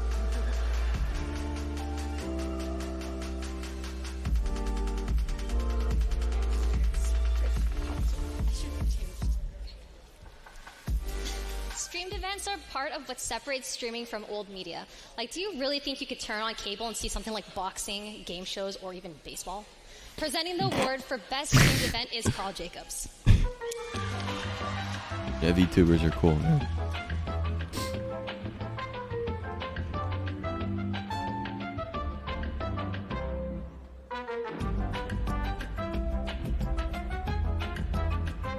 Point Crow Party, baby. Point Crow Party. Point Crow Party. Point Crow Party. Point Crow Party. Point Crow Party. Point Crow Party. Point Crow Party. Super excited to be here, everybody. Always a good day to be able to be in the same room as Saikuno, especially when he's wearing a suit. That has nothing to do with what I'm presenting today, which is Streamed Event of the Year. Let's go over the nominees. Point Crow Party. Ludwig for chess boxing. Chess boxing goated. Point Crow for the Point Crow Party. Point Crow Party, baby. K-Nut for Camp K-Nut. And K-Nut. Germa 985 for Germa Baseball. German baseball goes crazy. I'm going Point Crow Party, baby. It's between Point Crow Party and chess boxing for me, but Point Crow Party, Point Crow Party, Point Crow Party, Point Crow Party. Ah! Chess boxing is pretty good. Ludwig, that's my goat.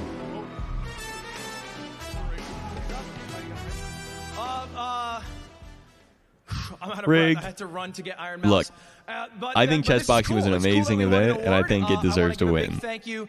I wanted Point Crow Party because it has people I know in it, and also I watched the whole thing, and it was incredibly entertaining, and I loved I'll it. be honest, 95% of my streams, I look at what someone else did, I had a small little twist, and then I steal that shit. But True. about like 2-3 times a year, I like to do something that I feel like isn't wasting the viewer's time, and I hope this was that. I can do more of things that is not wasting your time. Thank you guys. I'll waste less time and I'll get out of here. Thank you.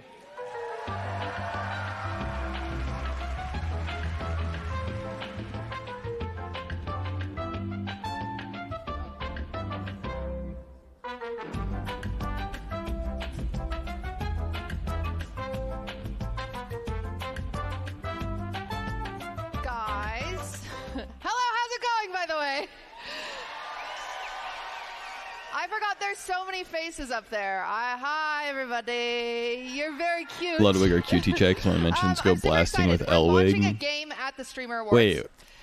Because you have it to where Wig is a mention for you. I see. Like Northern Lion, Quarter Jade, Ludwig, more. It's called Nitro Stream Racing, and it's live now. We're going to do our first launch with 300,000 people in the chat. Right here. And one of our game devs at Nitro, Thomas, is going to host it for us. Go for it, Thomas. Oh, shit. This is going to be scary.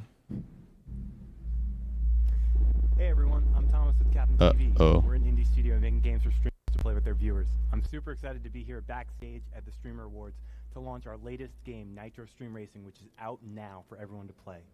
Now, I could sit here and tell you all about how Nitro Stream Racing is awesome, it's zany, streamer-hosted chat plays, and it's chaotic fun and wild moments, but I think it's better just to show you.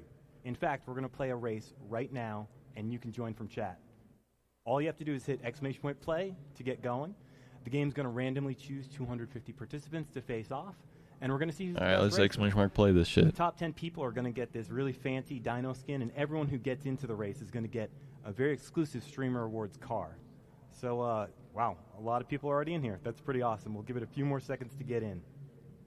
One cool thing about Nitro Stream Racing is you can join from chat, but you can also go on playnitro.com to customize your car loadouts, your skins, GOAT. your boosts, everything. And there's also streamer skins. You can support your favorite streamers by buying their skins, and they get a rev share there, so that's awesome too. All right, it looks like we're ready to go. This is getting a little out of hand, so let's get this going. It's going to pick 250 people. And Yeah, Stream Raiders was the one that going here. we used to do on stream back in the day.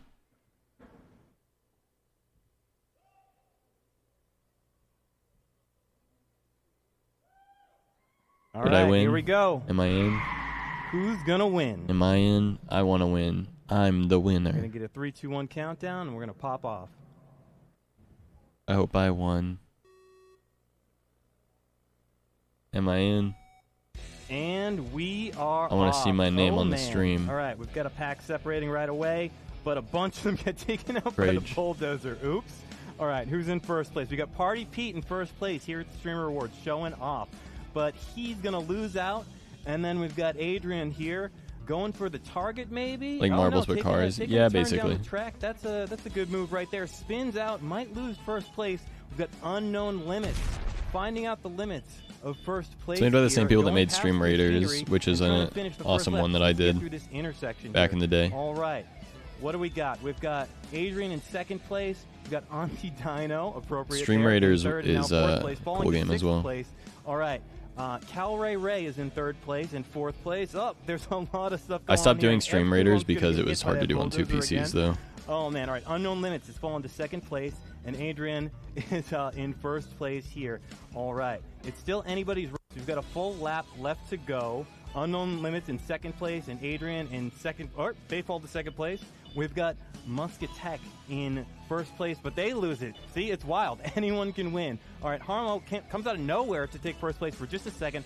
Auntie Dino Where am back I? in the lead. I'm not in. Are they going to take it here? It looks like they Set. might get it. Nope. I'm there. It's That's Muscatek. me. It's Sarvix. Look, Comes out I'm of here. nowhere at the last second. Are they going to They take it? couldn't let you They're- in. It would have been They unfair. just need to make You it would have across this killed everybody. intersection. Oh, it looks like Sarvix is going to get it. Congratulations to Sarvix. Man, and congratulations to the top 10 for getting that exclusive T-Rex skin.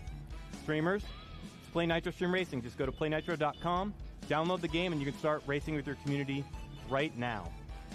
We've got Twitch Drop starting on Monday. Season 1 just began, and you can play your way into the 30K Streamer Grand Prix. Ooh. And we've got a partner program where streamers can earn their own custom skins in the game. Thanks, everyone, for playing, and back to the show. Thank you. I'm here on the floor with our Streamer of the Year nominated Kai, who just finished his subathon. Kai, how do you feel about the show? I don't know why the fuck I did that. All right. I need everybody in the audience right now to stand up for our last musical performance. Right now, everybody get the fuck out of your seat. You got if in? you don't, Nice. This guy will fuck I don't know your how to mom. know if I was in, to be Better be honest. busted a move.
Y'all let a rapper into a streamer award. Yeah. Hey. Hold on, we'll keep it going for one. I can't tell that you are the most beautiful girl in the room. Sorry, I blessed y'all too hard. Thank you, we love y'all, baby. Keep flying. Hey, shout out Simply, man. Shout out my dog Simply. Yeah.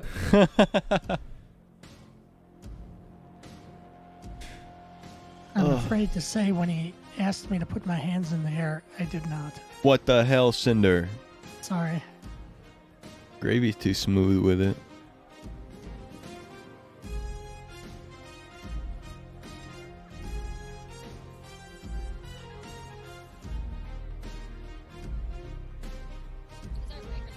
Huh? No. Have to tell everyone to. All right. Everyone can settle down. Everyone can settle down. Settle down. We have a few Settle down. awards. Settle the A few fuck more down. awards.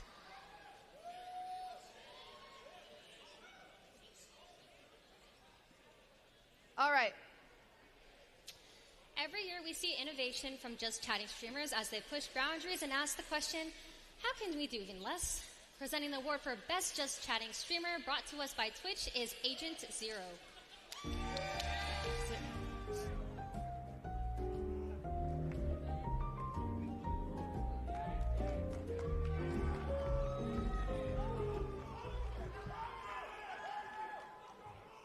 This is a stat category for sure, just chatting. From cooking to reacting to awkwardly sitting there beside rappers. These content creators, man, they know how to entertain their audience no matter the day. So One let's get Tep to the already went up on nominees for Just stage. Chatting. First up, we got Iron Mouse. Pay Money Wubby. Your Rage Gaming. Hassan Abi.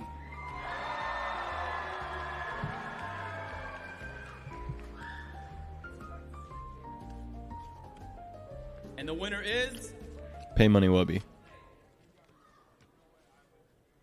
Hassan Abi. Let's go!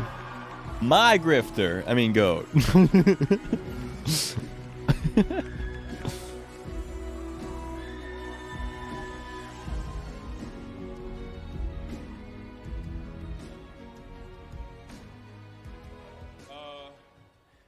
I actually didn't think I was going to win this because I lost a misgift last year.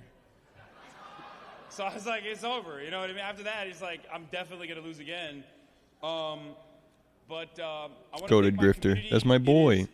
Look, the conservative got an award. I'm in a gaming space.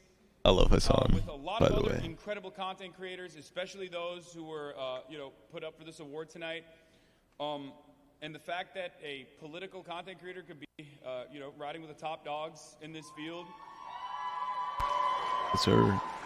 is something that I never personally imagined would ever happen. Like, I literally feel like this is an accident that I have gotten to the point that I've gotten to in my career. So I'm endlessly thankful and grateful for my community. And, Your Rage Gaming, you're going to have to 1v1 me in basketball now for sure. Like, I mean, you're not going to let someone who defeated you now also talk shit up here, right? No, I'm kidding. Your Rage, you're incredible. You had a wonderful year. I really thought you were going to win, to be honest. Wubby, you're great. Everyone else, I mean, Iron Mouse is great. She already won an award, so, like, you don't need extra. You know what I mean? And, that's it. Thank you so much. Seriously.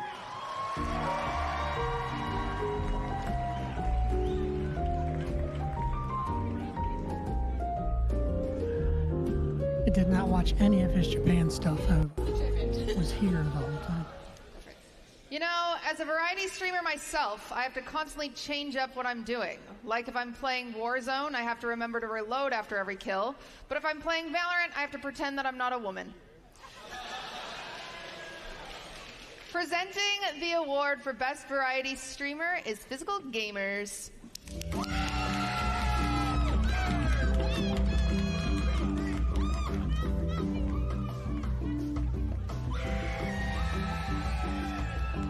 up, y'all? So look. First and foremost, I wanna shout out my daughter. She's watching. Sophia, you're beautiful. I love you. So look, it's so beautiful for us to be able to come together and do what we do, which is streaming. We make many people happy, and on occasion, we piss some people off. Like, let's be real. Overall, entertain. So it is my honor to announce the nominees for the Best Variety Streamer. C-Dog VA. My brother, I'm Dante. E-Rob221. XQC. Son winning. Yeah, I think you a bitch. 39 Dash. My go. So look.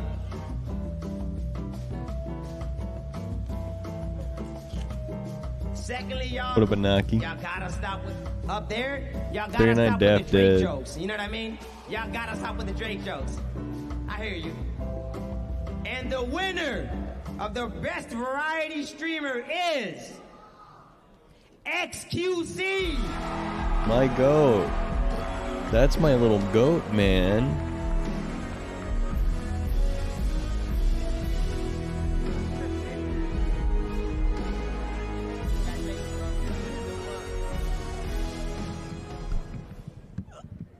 Give me that shit.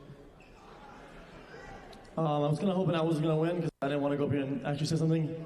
But thanks to Cutie for the event, by the way. I actually showed up this time. Yeah, I don't want to sit here and like rant, but yeah, in variety, this year's been like so many people. Big shout out to Moon and Lyric and a bunch of Soda, like the pioneers of variety gaming. Really, I mean, without Soda, we wouldn't be here right now. Also, yeah, that was like the nice part. Now we'll get to like the heavier part, to be honest. Let's go. It's kind of crazy this year. XQC like, without drama would be twice, weird. Like, I went to awards, and it's like, this has been my worst year, like in terms of career and personal life. It's just fucking trash. And then it's like, I went twice. Where was everybody at the last 3 years when I was doing good? You know, like Game Awards, Esports Awards, where the fuck you guys were at, man? I was rolling, yo. I was doing so good, and now it's like, I don't know, my worst year, and I went to awards. Anyway, thank you very much. And thank you everybody at home, everybody watching, you guys, everybody at the top, everybody in the crowd.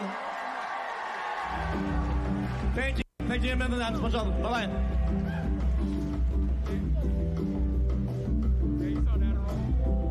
I like XQC, but yeah, Believe he showed up. XQC is like so big that I don't have any Make sure you kind of check out like the Streamer Awards underdog playlist rooting on for him kind of Spotify. thing. We put together a list of songs from the But I folks like on him the a red lot. I think carpet he's very funny. And songs of our nominees are listening to. Did I mention I also put my own Spotify on a billboard highlighting the show? They've also created their own world within Roblox called Spotify Island, and they have some dope live concerts coming out that soon. So let's check that out. Now, let's get to our League of Their Own category, sponsored by Spotify.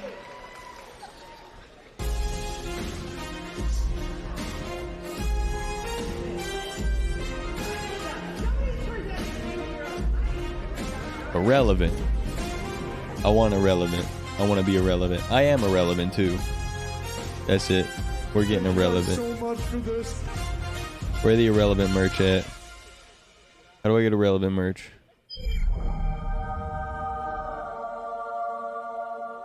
Scan the QR or visit fansly.com/. Where the irrelevant merch at? For exclusive Merch dot- behind-the-scenes content and a free merch trial of some of dot- the hottest creators. On top of that, Streamer sign in using your Twitch account and see which of your awards.com. favorite streamers are already Join the creating awards. adult content on Amazing. Fansly. I'm loving Fansly it. has a whole Sad Point Crow algorithm didn't win dedicated Point to Crow discovering Party, new but content and creators through the Ludwig Fansly deserved For it You for feature. sure. Swipe and discover today at fansly.com. Where my Point Crow Partiers at?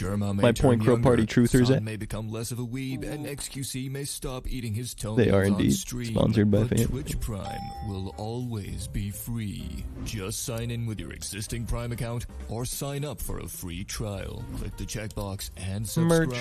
It's that easy, and it's free. So use your Prime sub now on twitch.tv/QTCinderella for free. Did we say it's free? It's free.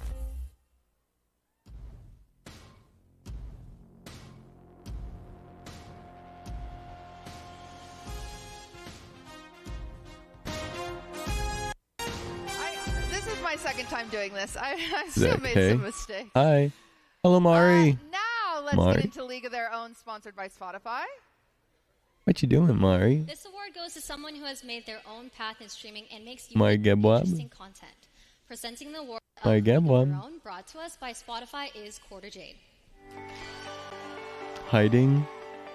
Don't tell them? Okay, I won't tell them. Skincare? Oh. My Gebwab. Hi. Okay. Am I? Hi. I'm rather nervous up here. Sorry, I had one too many shots, just like Tina. All right, presenting the League of Their Own. The nominees are Will Neff, NMP, LOL, Ludwig, and Doug. Doug, my goat. The winner is... Oh, these are shiny. Doug for sure. Doug wins this. Doug. Doug. Let's fucking go. That's my goat. That's my goat right there. That's my goat. Doug. That's Doug squared, baby. Doug. League of Their Own for sure. 100%. No cap. The Doug sweet. Your entire farm of goats has been killing it. I know. I'm also really good at like knowing who's gonna win. Apparently. Shoo-wee-wee-sh. Thank you. How the fuck did I win? How the fuck did you win? You're Doug, bro. It's very unexpected to be nominated and winning. Will, Ludwig, Nick, and Melanie, you guys are all insanely talented. I really mean that. Super talented category. Thank you to my community. Thank you to people who enjoy all the dumb shit I do. It's really cool. I do want to give, this is going to sound really cheesy. A bunch of people have already done it, but I really mean this. I think Cutie Cinderella is the actual League of Their Own winner for last year. She did so many events, so many different streams, and then she put on the goddamn Streamer Awards last year. This is all her last year. So she is the actual winner if she's nominated, like pretty genuinely. But thank you guys so much. Appreciate it. Doug goat. Doug goat. Double it. Give to the next person. Doug goat.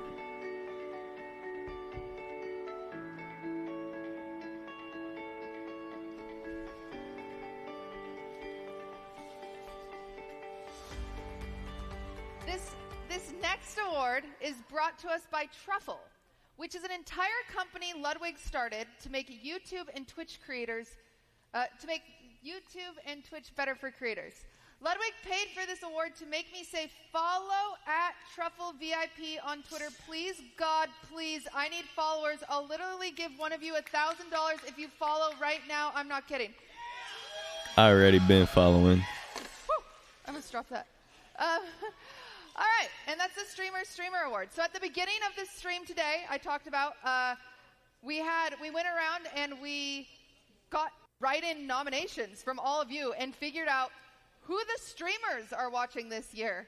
And out of every one of the ballots, the winner for this year's I forgot.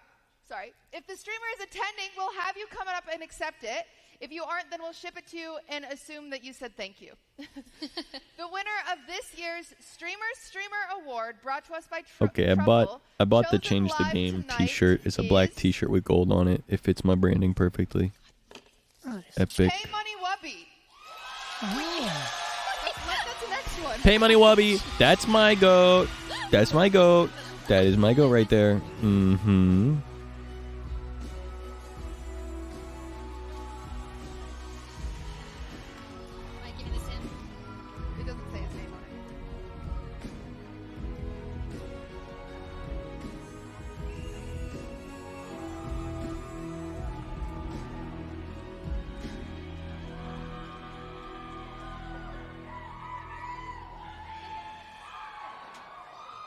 the fuck? Thank you. I didn't expect this. I didn't think any of you guys watched me, but I guess some of you do. That's really cool. Thank you. You guys don't watch me? Okay, that's fair. I'm not a one-man show. My whole crew's here at table 13. Shouts out to them. Yes, sir. And some of them they're up there too. I'm really drunk. Some of them are up there too, so that's awesome. Thank you guys for voting for me. We're going to keep doing what we're doing, and thank you guys for watching. Love you.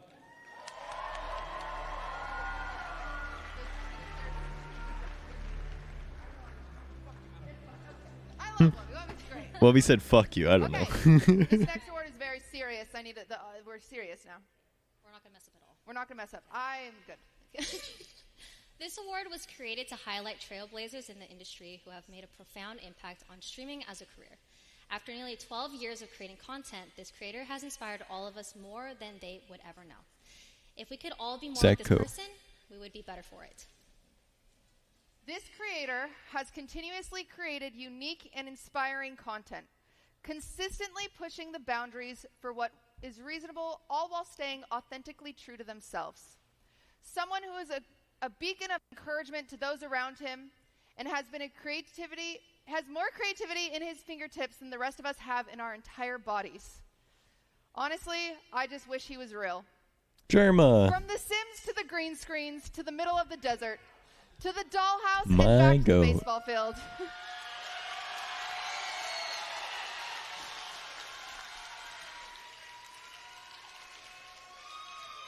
He has brightened up our days and has even been a little sus. Tonight we Sussy. celebrate the legacy of Germa 985. Legacy Award. Sometimes it takes a little bit of your mind to process what just happened, and I can completely understand that as we... I'm not sure what the fuck is going on right now. Presto Majesto! This is going to be a pain in the ass to clean up in like an hour, I promise you.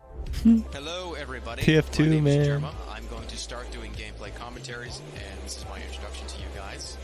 I was one of those people that had a lot of ideas and had a lot of things they wanted to be. I wanted to be an actor. I wanted to be a director. I wanted to be a film editor. I wanted to be a writer. Yeah. Oh, it's ninjas! Alright, gotta fight the ninjas now. I want to be all of it. I got you. You just don't get skies like this anymore. I should really take a selfie. I'm going to switch over. Oh, it's the train! This is one of the rarest things I've ever come across as an archaeologist. I loved making videos, even before YouTube. Like, I loved just acting and performing and look at me! Like, I loved doing stuff like that. It was like a huge passion of mine. Welcome, ladies and gentlemen, to the first ever Germa Rumble. Coming down to the Germa arena with what seems like a couple of foreign objects there, I think somebody needs to tell him he cannot bring that kendo stick down to the ring. And Germa's looking to maybe do a test of strength here with Jay, but they're gonna do it! He's got his right hand here. Germa is grasping with his left hand now, showing some strength. Hey, what's going on, everybody? How you guys doing? Germa here with a update little video. I feel like now's a good enough time for me to talk about the direction of this channel and the philosophy going forward that I want to use for the rest of the time I really use YouTube. The reason why I kind of moved away from YouTube was I wanted to bring better quality production and better quality stuff to that platform, and it was becoming increasingly difficult to do that. I was putting potentially weeks into videos, and then I started to really like streaming. It started to become way more interesting to me than making a YouTube video. Yeah. Hey, wait, you've got my Feel that. phone. Do you need your phone? You've got my phone. No, you just throw it up. No. Calm down. Just mail it to me. Which camera are we on? You! I don't know. I'm not sure. This one right here. How are you? Welcome, ladies and gentlemen, to the Germa 985. And I didn't even know it was like the Wild West out there. How was I supposed to know that? I don't know. It's like GTA up there. They're bandits. you want to make that joke so bad. You actually did it. I actually can't believe you did that. I came from the whole YouTube crowd where editing everything, I want the perfect joke, I want the perfect placement. Instead of just pure video game streams, try to do other stuff that is maybe not on the platform. This is what an old gameplay live let's play commentary was like in 2005. I'm dedicated to this joke.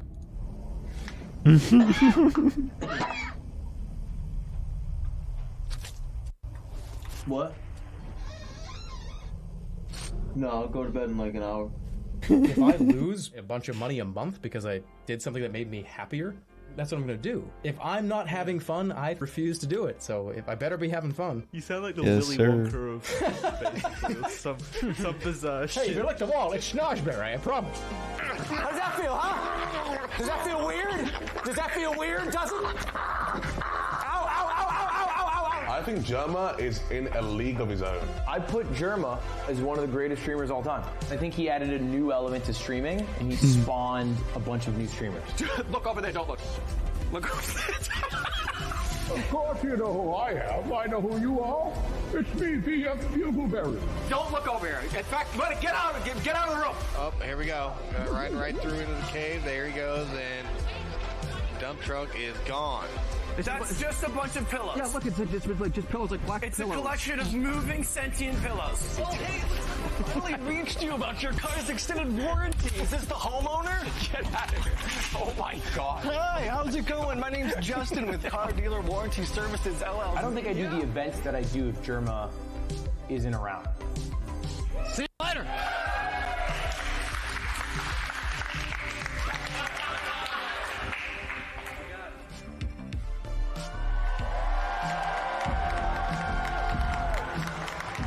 Winner of 2022's Legacy Award goes to Jerma 985.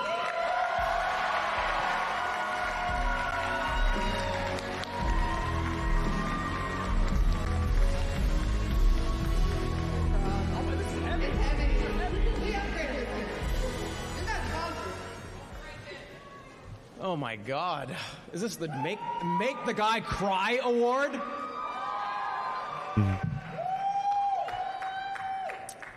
I got a few things to say.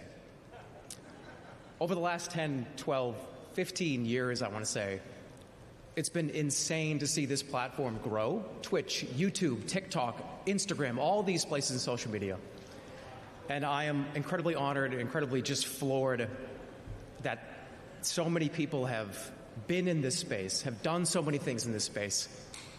Seeing my name up here is a 16-year-old me would have freaked the fuck out. So let me just say from the bottom of my absolute heart, thank you. A lot of people say nice things about this channel, and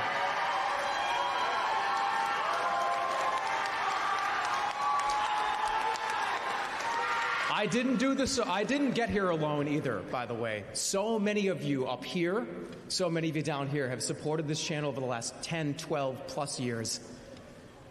I don't even know what to say. Thank you. This means a lot. Keep doing awesome stuff. That goes for everybody in this audience. You all do such awesome shit. Keep doing it. Keep going for it. Some of you guys are pushing hard. Keep pushing. You guys are fucking unbelievable. Keep going. Who's he talking to? I know he ain't talking to me, right? Shit. I mean, shit. You're gonna make me cry. Talking to me? Hey, you talking to me? These people got to where they are because they are highly driven, extremely competitive people, which worries me because 3 of them are about to lose. Presenting the award for Gamer of the Year is Bella Porch.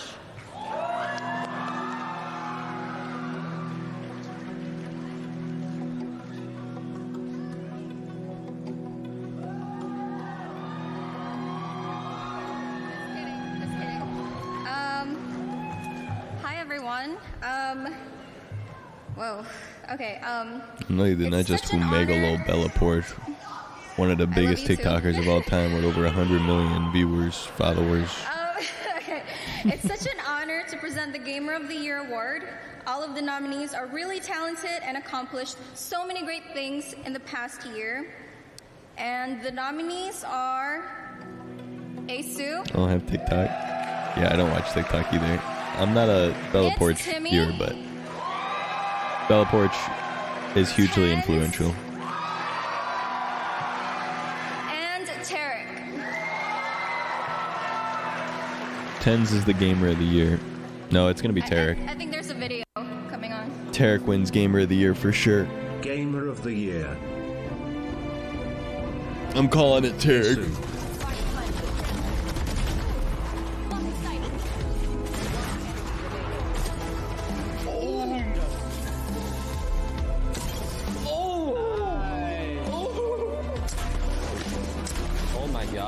I just. Get a refresher, bro. I just need a quick little breather. Honestly, I'm gonna go to the bathroom. I mean, what can I say? It's Timmy. Yeah, but you're mine. Oh my god.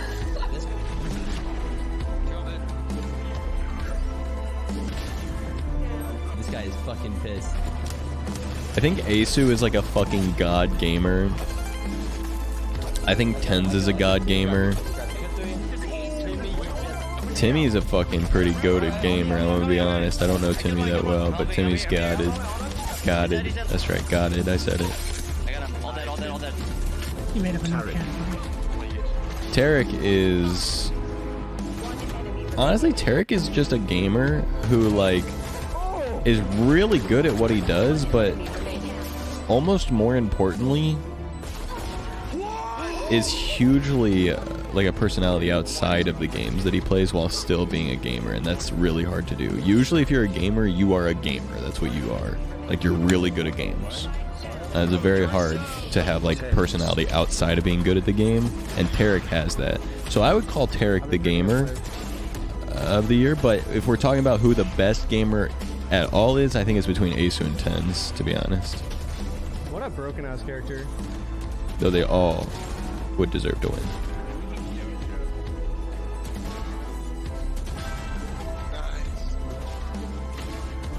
I've been...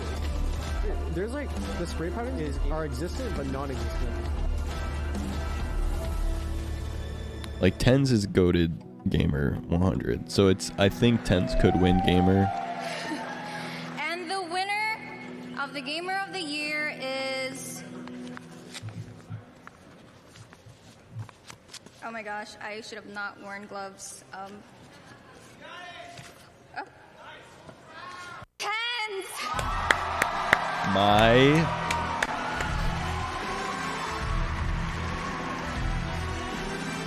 That's right. That's right. That's right.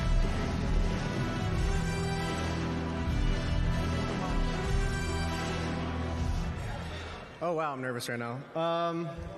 Looking good, too. Yeah, I didn't prepare anything. I'm probably the My least boy got prepared the person fit. who has come up on the stage. So I would just like to thank my lovely fiance Kaide for Is that supporting black me and through gold everything. he's got right I love you so much. I think it might be black and silver, unfortunately, but respect. Yeah. Thank you to everyone that has voted for me. I appreciate it a lot. Thank you.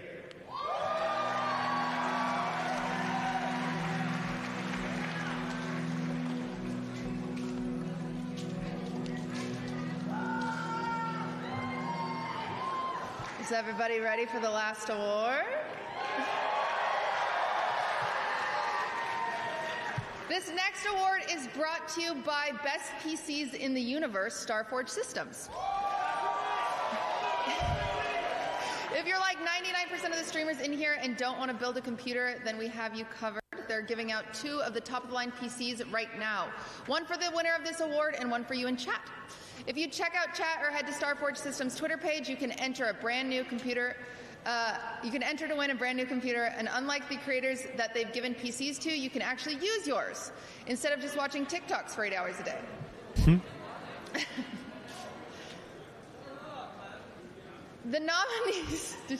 The nominees for Streamer of the Year are the hardest working people in the business. All of these nominees have hundreds, if not thousands of hours streamed last year, and this is our moment to recognize them for their impact. The Streamer of the Year award, brought to us by Starforge PC, will be presented by Pokimane.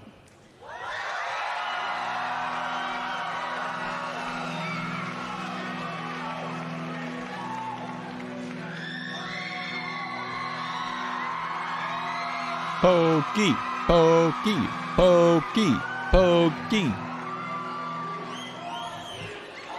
Stop. I started that. I started the chant all the way from over here. Make me blush up here. It's not my award. Come on. Good evening. I am so happy to see all of your beautiful faces tonight, and I am even more honored to be announcing the most anticipated award of the evening, Streamer of the Year.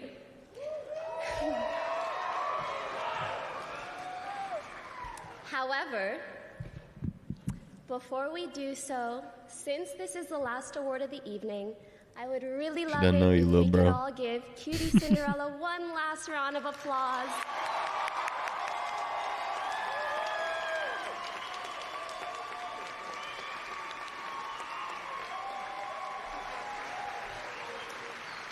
I cannot even imagine how much work goes into putting together such a tremendous event, and we are also grateful, Cutie. All right, without further ado, your nominees, you guys all already know them. Kai Cenat, Jerma, Hassan, Germa. And It's gonna be Kai. It's Kai. Kai wins. Kai wins this. I mean, come on. roll the video. Right? I mean, Kai wins, right? Streamer of the Year. Hassan Piker. I've done more debates than you. I'm better at debates than you. I'm better at debates than most of the other people that you fucking compare me to. People saw you on the telly. On the fucking telly! Oh no! They You don't think so? saw me on the fucking telly, bro! Maybe for next year. I see what you mean. I feel you. Could be Hassan. Adjustments to my suit, a little more appropriate. We have Germa Baseball Association. But I'm thinking Kai. That's it. We're not doing that one again. Hey, when we get back, promise me you'll do the cooking. Is that you talking or is that Robin? What? I've been like saying hi to the chat for like a minute or two. Kai Cenat.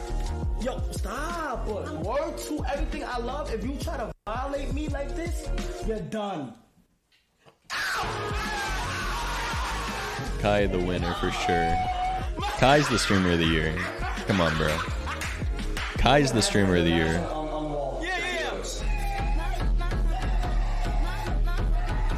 XQC. I'm gonna say chuck it in. Okay. I'm gonna molly him then. Okay. I just got molly. Where does your molly hit? I didn't throw it yet. Want me to throw it? Yeah. Okay, I'm blind. They just fucking threw a fucking perfect flash at me. If you don't catch it, you don't get it. Oh, then we definitely catch that shit, yeah. Girls, if you don't catch it, you don't get it. Am I handsome? No. Am I cool? No. Am I a scumbag? Yes. Just like me. He just like me. And the winner of Best Streamer of the whole entire year is Kai Cenat.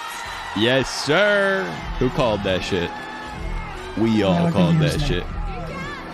We been calling that shit, and we been calling that shit, and we will call that shit. Yes, sir. They're bringing up the cardboard cutout. Let's go. Let's go. I knew it. I knew that. I knew that. I've been knowing too, and I won't stop knowing for real. Man, AMP's doing great tonight. Hey, so obviously coming off the strength of the most entertaining subathon I've got an opportunity to see in my lifetime. He wasn't able to make it, but I think a lot of people had reasons to doubt him coming onto Twitch. But over the last year, he's truly demonstrated what it's like to be an entertainer in every definition of the word. Oh, yeah. I think he's shown us what's possible when it comes to streaming. I think he's deployed insane amounts of creativity to the streams he does, and he's just such an entertaining individual. I'm so proud of this guy, man. He makes me so proud. Chris, you don't have to cry, man. You don't have to cry. I'm gonna cry. No, for real. Let's give a huge round of applause to the best streamer of the year. I love all the creators, man. I'm gonna be honest. Gosh, y'all done did it again. You feel what I'm saying? I want to go ahead and thank God first before anything. Thank my family, thanks to my friends, thanks to everybody who helped me with this whole thing. I just want to say I appreciate everybody who's casted a vote for me to win this year. And I just want to say that I'm more ready to work than ever You feel what I'm saying? I appreciate everybody who supported me in any little, big, any type of way. I just want to say, I love everybody. You feel me? Hope you guys are having a great night, and I'll see y'all soon. Yes, sir. Easy dub.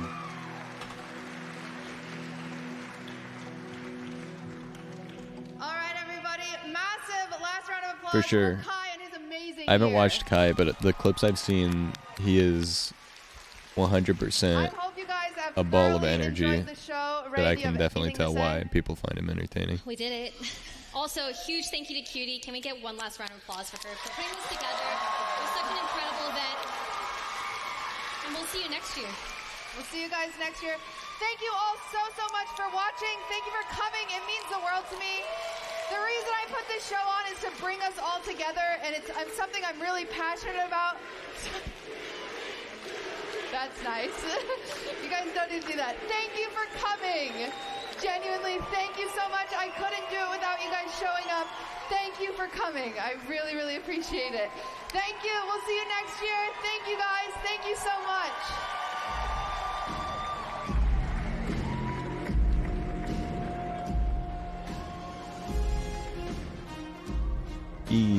Cutie. Huge W. W event. WWW. That went off pretty good.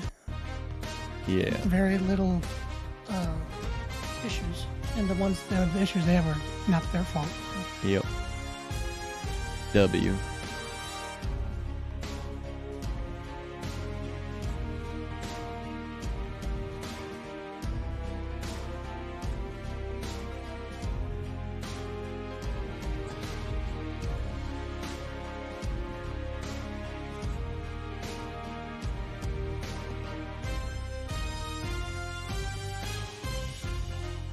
Finally go to sleep. Good night, NNK. No habla español. Sorry. Look at Hassan though. Yeah. I'm excited to potentially be at TwitchCon.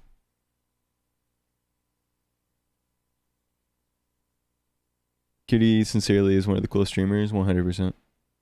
100%. TwitchCon Vegas, baby. Yup. Hoping to be there.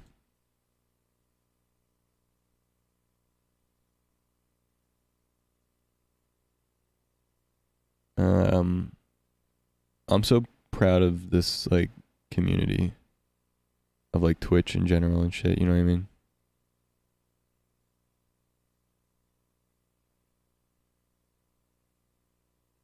Definitely from where it started.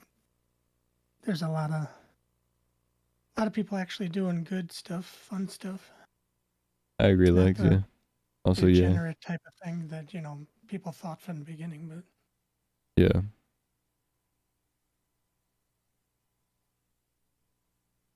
Be there and get to sleep in my own bed after. Yeah.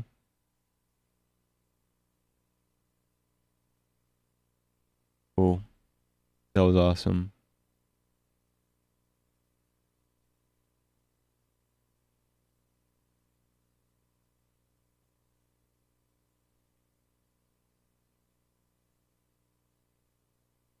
yeah, it was even better than last year. Oh, yeah. 100%. Awesome. That was cool. Here's the deal. I'm going to try to watch the new My Hero Academia with Sarah real quick. Seeing as there's only 4 hours on the clock right now, I might be back after to hang out. Gonna sleepies. Alright.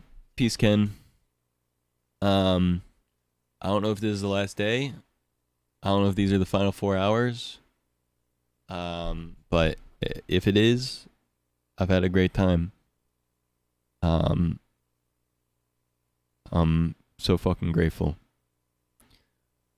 I'm very happy. I'm looking forward to the future, to to be honest with you guys.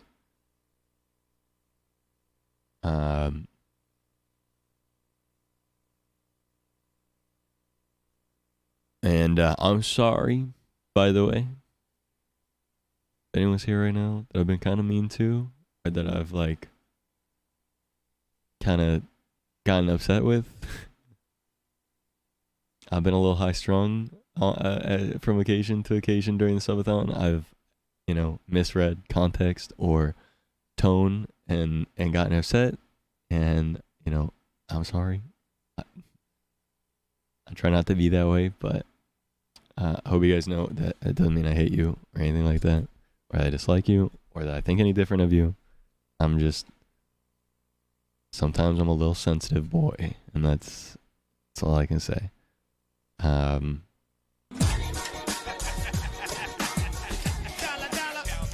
Holy shit, Schultz. I've enjoyed my stay. Well, you're gonna enjoy a little bit more.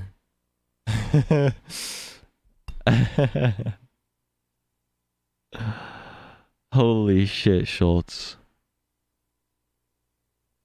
Holy shit. How many minutes is that? Schultz Drake. Holy shit. Holy shit. Yeah, it's some time real quick. That's 15 hours. That's 16 hours on the clock. It is not ending tonight. My man. It ain't ended tonight, baby. It's not over yet. I'll save my sappy story for the end. Guess we're going further. Look, I want to say though, for real guys, those of you that have stuck around, and those of you that keep coming around and shit, I appreciate you understanding. And I'm sorry if I yell or scream or get upset and I make you feel bad at all in any way. I don't mean to. I just get sensitive sometimes, and I'm sorry.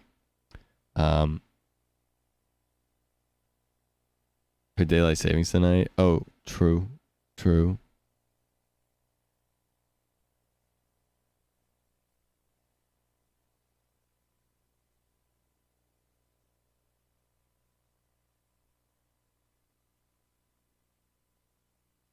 Thank you guys. I have to head to bed, so to make sure you're around when I wake up, I appreciate it, Schultz. Thank you very much. Max amount? Sag? What about max amount? Hi, Chance. I wanted to say it verbally so it sounds less cringe that I type it. I've really enjoyed getting to know you a lot better, Zach, and getting to know all of my friends a lot better and making new friends. Just generally being here during the subathon, because all of you are really sweet people, and I'm really happy I met all of you. Chance, thank you for joining the community. I really appreciate that you've enjoyed the content as much as you have and stuck around as much as you have. I'm for real. I mean, I give you a lot of shit, but I love you, man. I love you too, Zach. Real. Just know, if I didn't like you, I wouldn't give you shit. By the way. God gives his favorite shitters the most shit. Like Otto, Cinder, Wickfoot, Colin, Chris, everyone, I'm so happy I've met all of you. You're all genuinely wonderful people, and I'm really happy I met you. If I ever yell at you, anyone, by the way, I must care about you. Because I'll tell you what, if I yell at you, means I care enough to express my feelings. Damn, you yell at me a lot. I love you, James. I love you so much. I love you so much. He yells at the people he loves the most. Seems like a bit of a manipulation tactic, a little bit toxic even.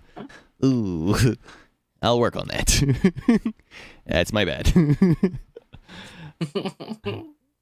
Yell, mean care. being active right now during the sentimental part, but I'm making a little Huddy edit for the background submission. No worries, guys. Hey, by the way, guys, make sure to submit for the background submission. I'll be working more on these goals. I know I've been saying that for a while, and I'm really sorry that it's taking me so long to work on these goals that have already passed, come and gone. I really don't have a good excuse, to be honest, other than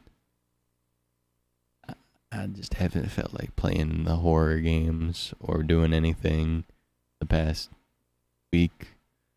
After the first 2 weeks of high energy, and then yeah, I've thrown my sleep schedule off a bit. I've thrown my eating schedule. All that shit I worked on at the beginning of the year, I like threw out the fucking window after a couple weeks of the subathon, and I fell off the wagon. Now we're drinking. I haven't drank anything, I swear. But anyways, what can I say to be like a shitter so no one thinks I'm actually nice? Hold on. You did say your hands smelled like beer, though, so kind of says. It's the garlic and onions, like actually though. No, I don't. From the what you call it, yeah. You get back to it, yeah. Speaking of which, something like wildly mean because I just made like a really nice comment. I have to. No, Chance, I have an idea. Well, if you just leave it alone too. What Chance, if you just let it sit? You know, what if you just let that good But that's man? not like. But that's not like part of the bit. Like that's not. What if I told you it was a bad bit? Would you stop then?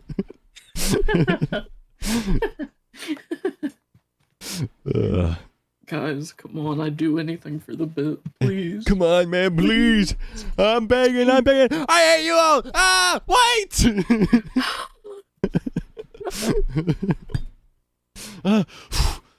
Chance, this is Chance is fiending. Chance is fiending right now. Like, please, just let me say something mean. Anything. I don't even mean it. I just want to say it. Just let me say it. I hate your song. I hate your song. Ah, Grifter. Oh, thank you. There we go. Fuck. Oh. Chance can sleep easy tonight.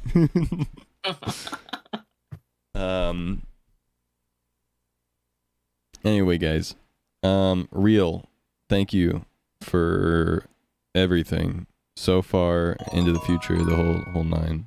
Zach, you're wonderful. Thank you for the 100 bits, Becco. I appreciate it very much.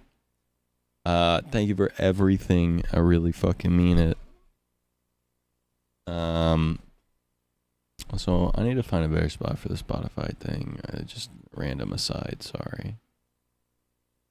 It's covered up. I don't like that it like interferes with the anyway. The point is, thank you very much everyone for everything.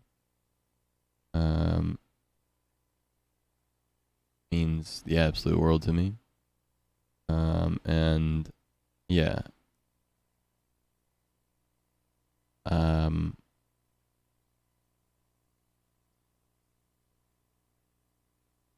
Big fan of you, thank you.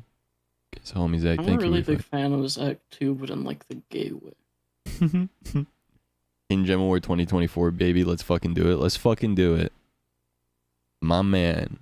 Let's fucking do it. Yeah, dude, I'm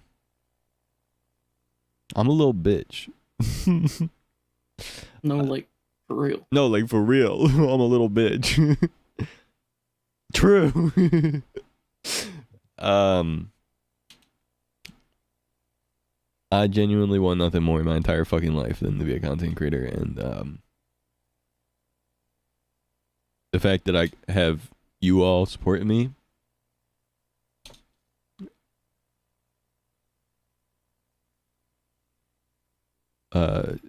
makes me cry. Cause Cry, pussy. I'm crying. Shut the fuck up. I love you. Eat shit and die, respectfully.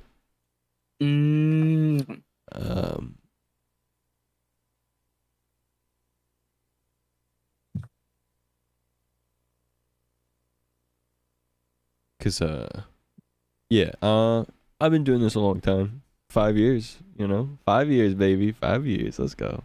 5 years on Twitch actively. This is the most active I've ever been doing content creation, despite always wanting to do it. And this is the most I've ever. This is the farthest I've ever gotten. I mean, I remember I made my first YouTube channel. I have like 10 subscribers. And after over like 2 years, I made my second YouTube channel. I got to 50 subscribers. I made my third YouTube channel. I got to 100 subscribers. And then I like gave up, dude. I was like, oh, I can't fucking do this shit. I mean, you guys have heard this story a million times. Some of you maybe haven't heard it ever before, but the point is, I've given up a ton of times, and this is the first time that I've ever started doing something with content creation and stuck with it for a long time. And I've had my dips, I've had my problems, and I've made my enemies, unfortunately. But I wish everyone well, even the people that I've gotten into shit with and that probably don't like me. It's fair enough. I get it. And, you know, to everyone that has been supporting the stream, but also just the subathon, but also just my stream and channel in general, and they genuinely enjoy it and, like, you know, keep coming back. That shit is not something that I take lightly, because I don't really, like, I'm not super insecure anymore, but I don't think that I necessarily deserve it. I just really want it. I want it so bad. But me when I learned what sex is. Holy shit, I want it so bad.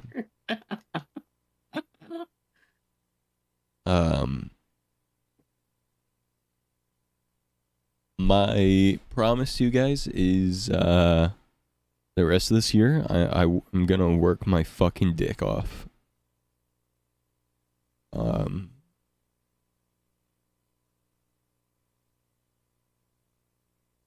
I mean it. Like, I really fucking mean it. I worked my ass off to get here. I want to be able to say it, but not say it. You know what I'm saying? I want to get somewhere and then be able to say I worked my dick off, but not say it. I'm be the guy in the corner with the cup being like, they don't know I worked my dick off to get here. I hate them. Whoop working their dick right now, for real. Work his dick off so hard. Dude, I'm working my I'm working my dick right now. Damn, I'll keep working my dick. And I'll stay working my dick. And I've been working my dick. And I'll keep working my dick. Stream Awards was just an ad for Cutie podcast announcement. That is a very hot take, considering after it ended, over 100,000 people left before the announcement. You'd think they would have put it in one of the ad slots if that's really what it was. So I'd say that's a pretty hot take.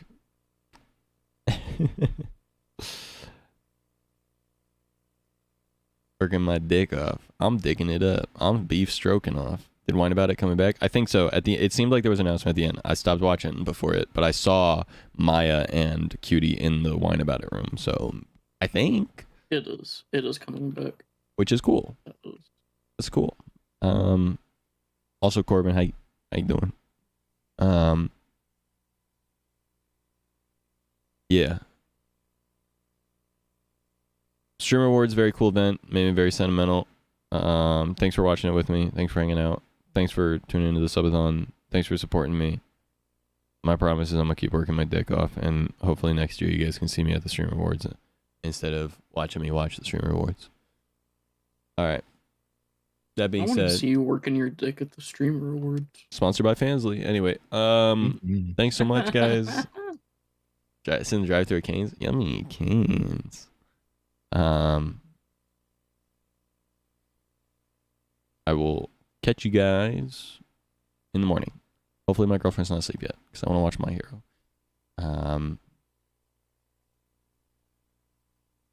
Good night, y'all.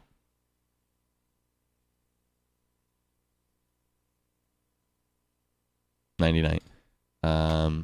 Anyone hanging or nah? I am, probably. Yeah. Yeah, I'll be up. I don't know if anyone's going to want to talk, but I'll be up. I just took a fat nap, so I'm around. Cool. Cool. Anyone, should I open the VC thing or should I? open like YouTube or something, or what should I do? What's my vibe? How many episodes are you watching My Hero? What's up? Oh, are you watching My Hero and then going to bed? Yeah.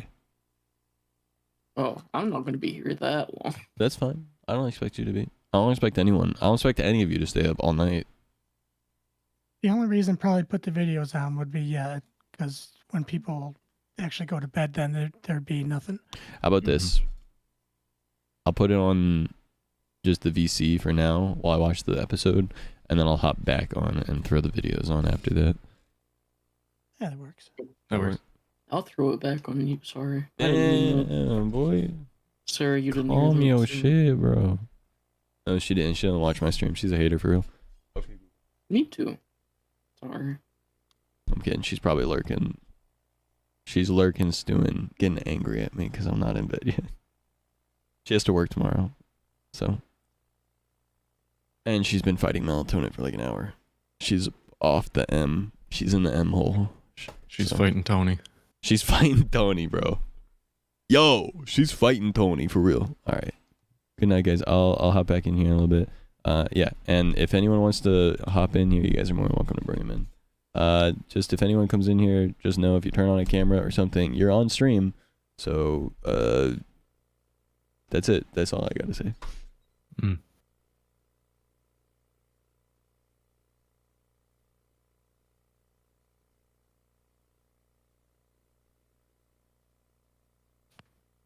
Maybe you and Lonnie should play some more Stardew. I don't know. Sorry, what's that? Maybe you and Lonnie could play some Stardew again or something. Oh, yeah.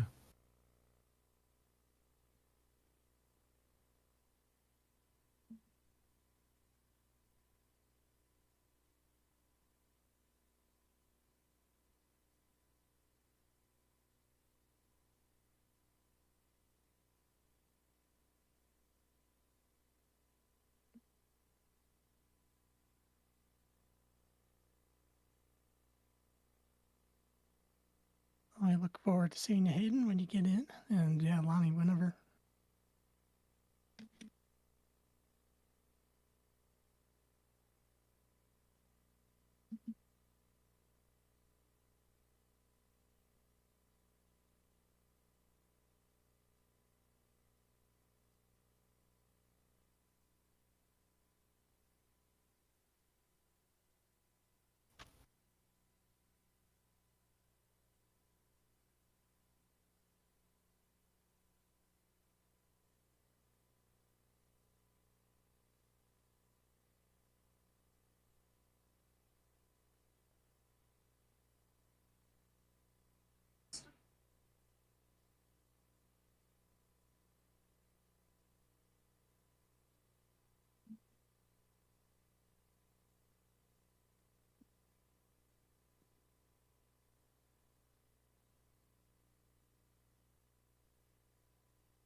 All right, I'm going to use the bathroom. I'll be back in just a minute. Sounds good. Okay.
What's up?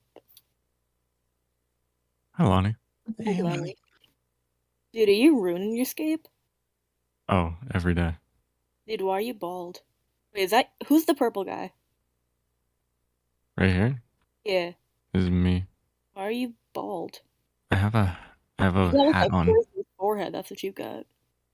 No, I got a little hat on, but I don't know, under man. under the hat, I am also bald. Oh, Jesus Christ.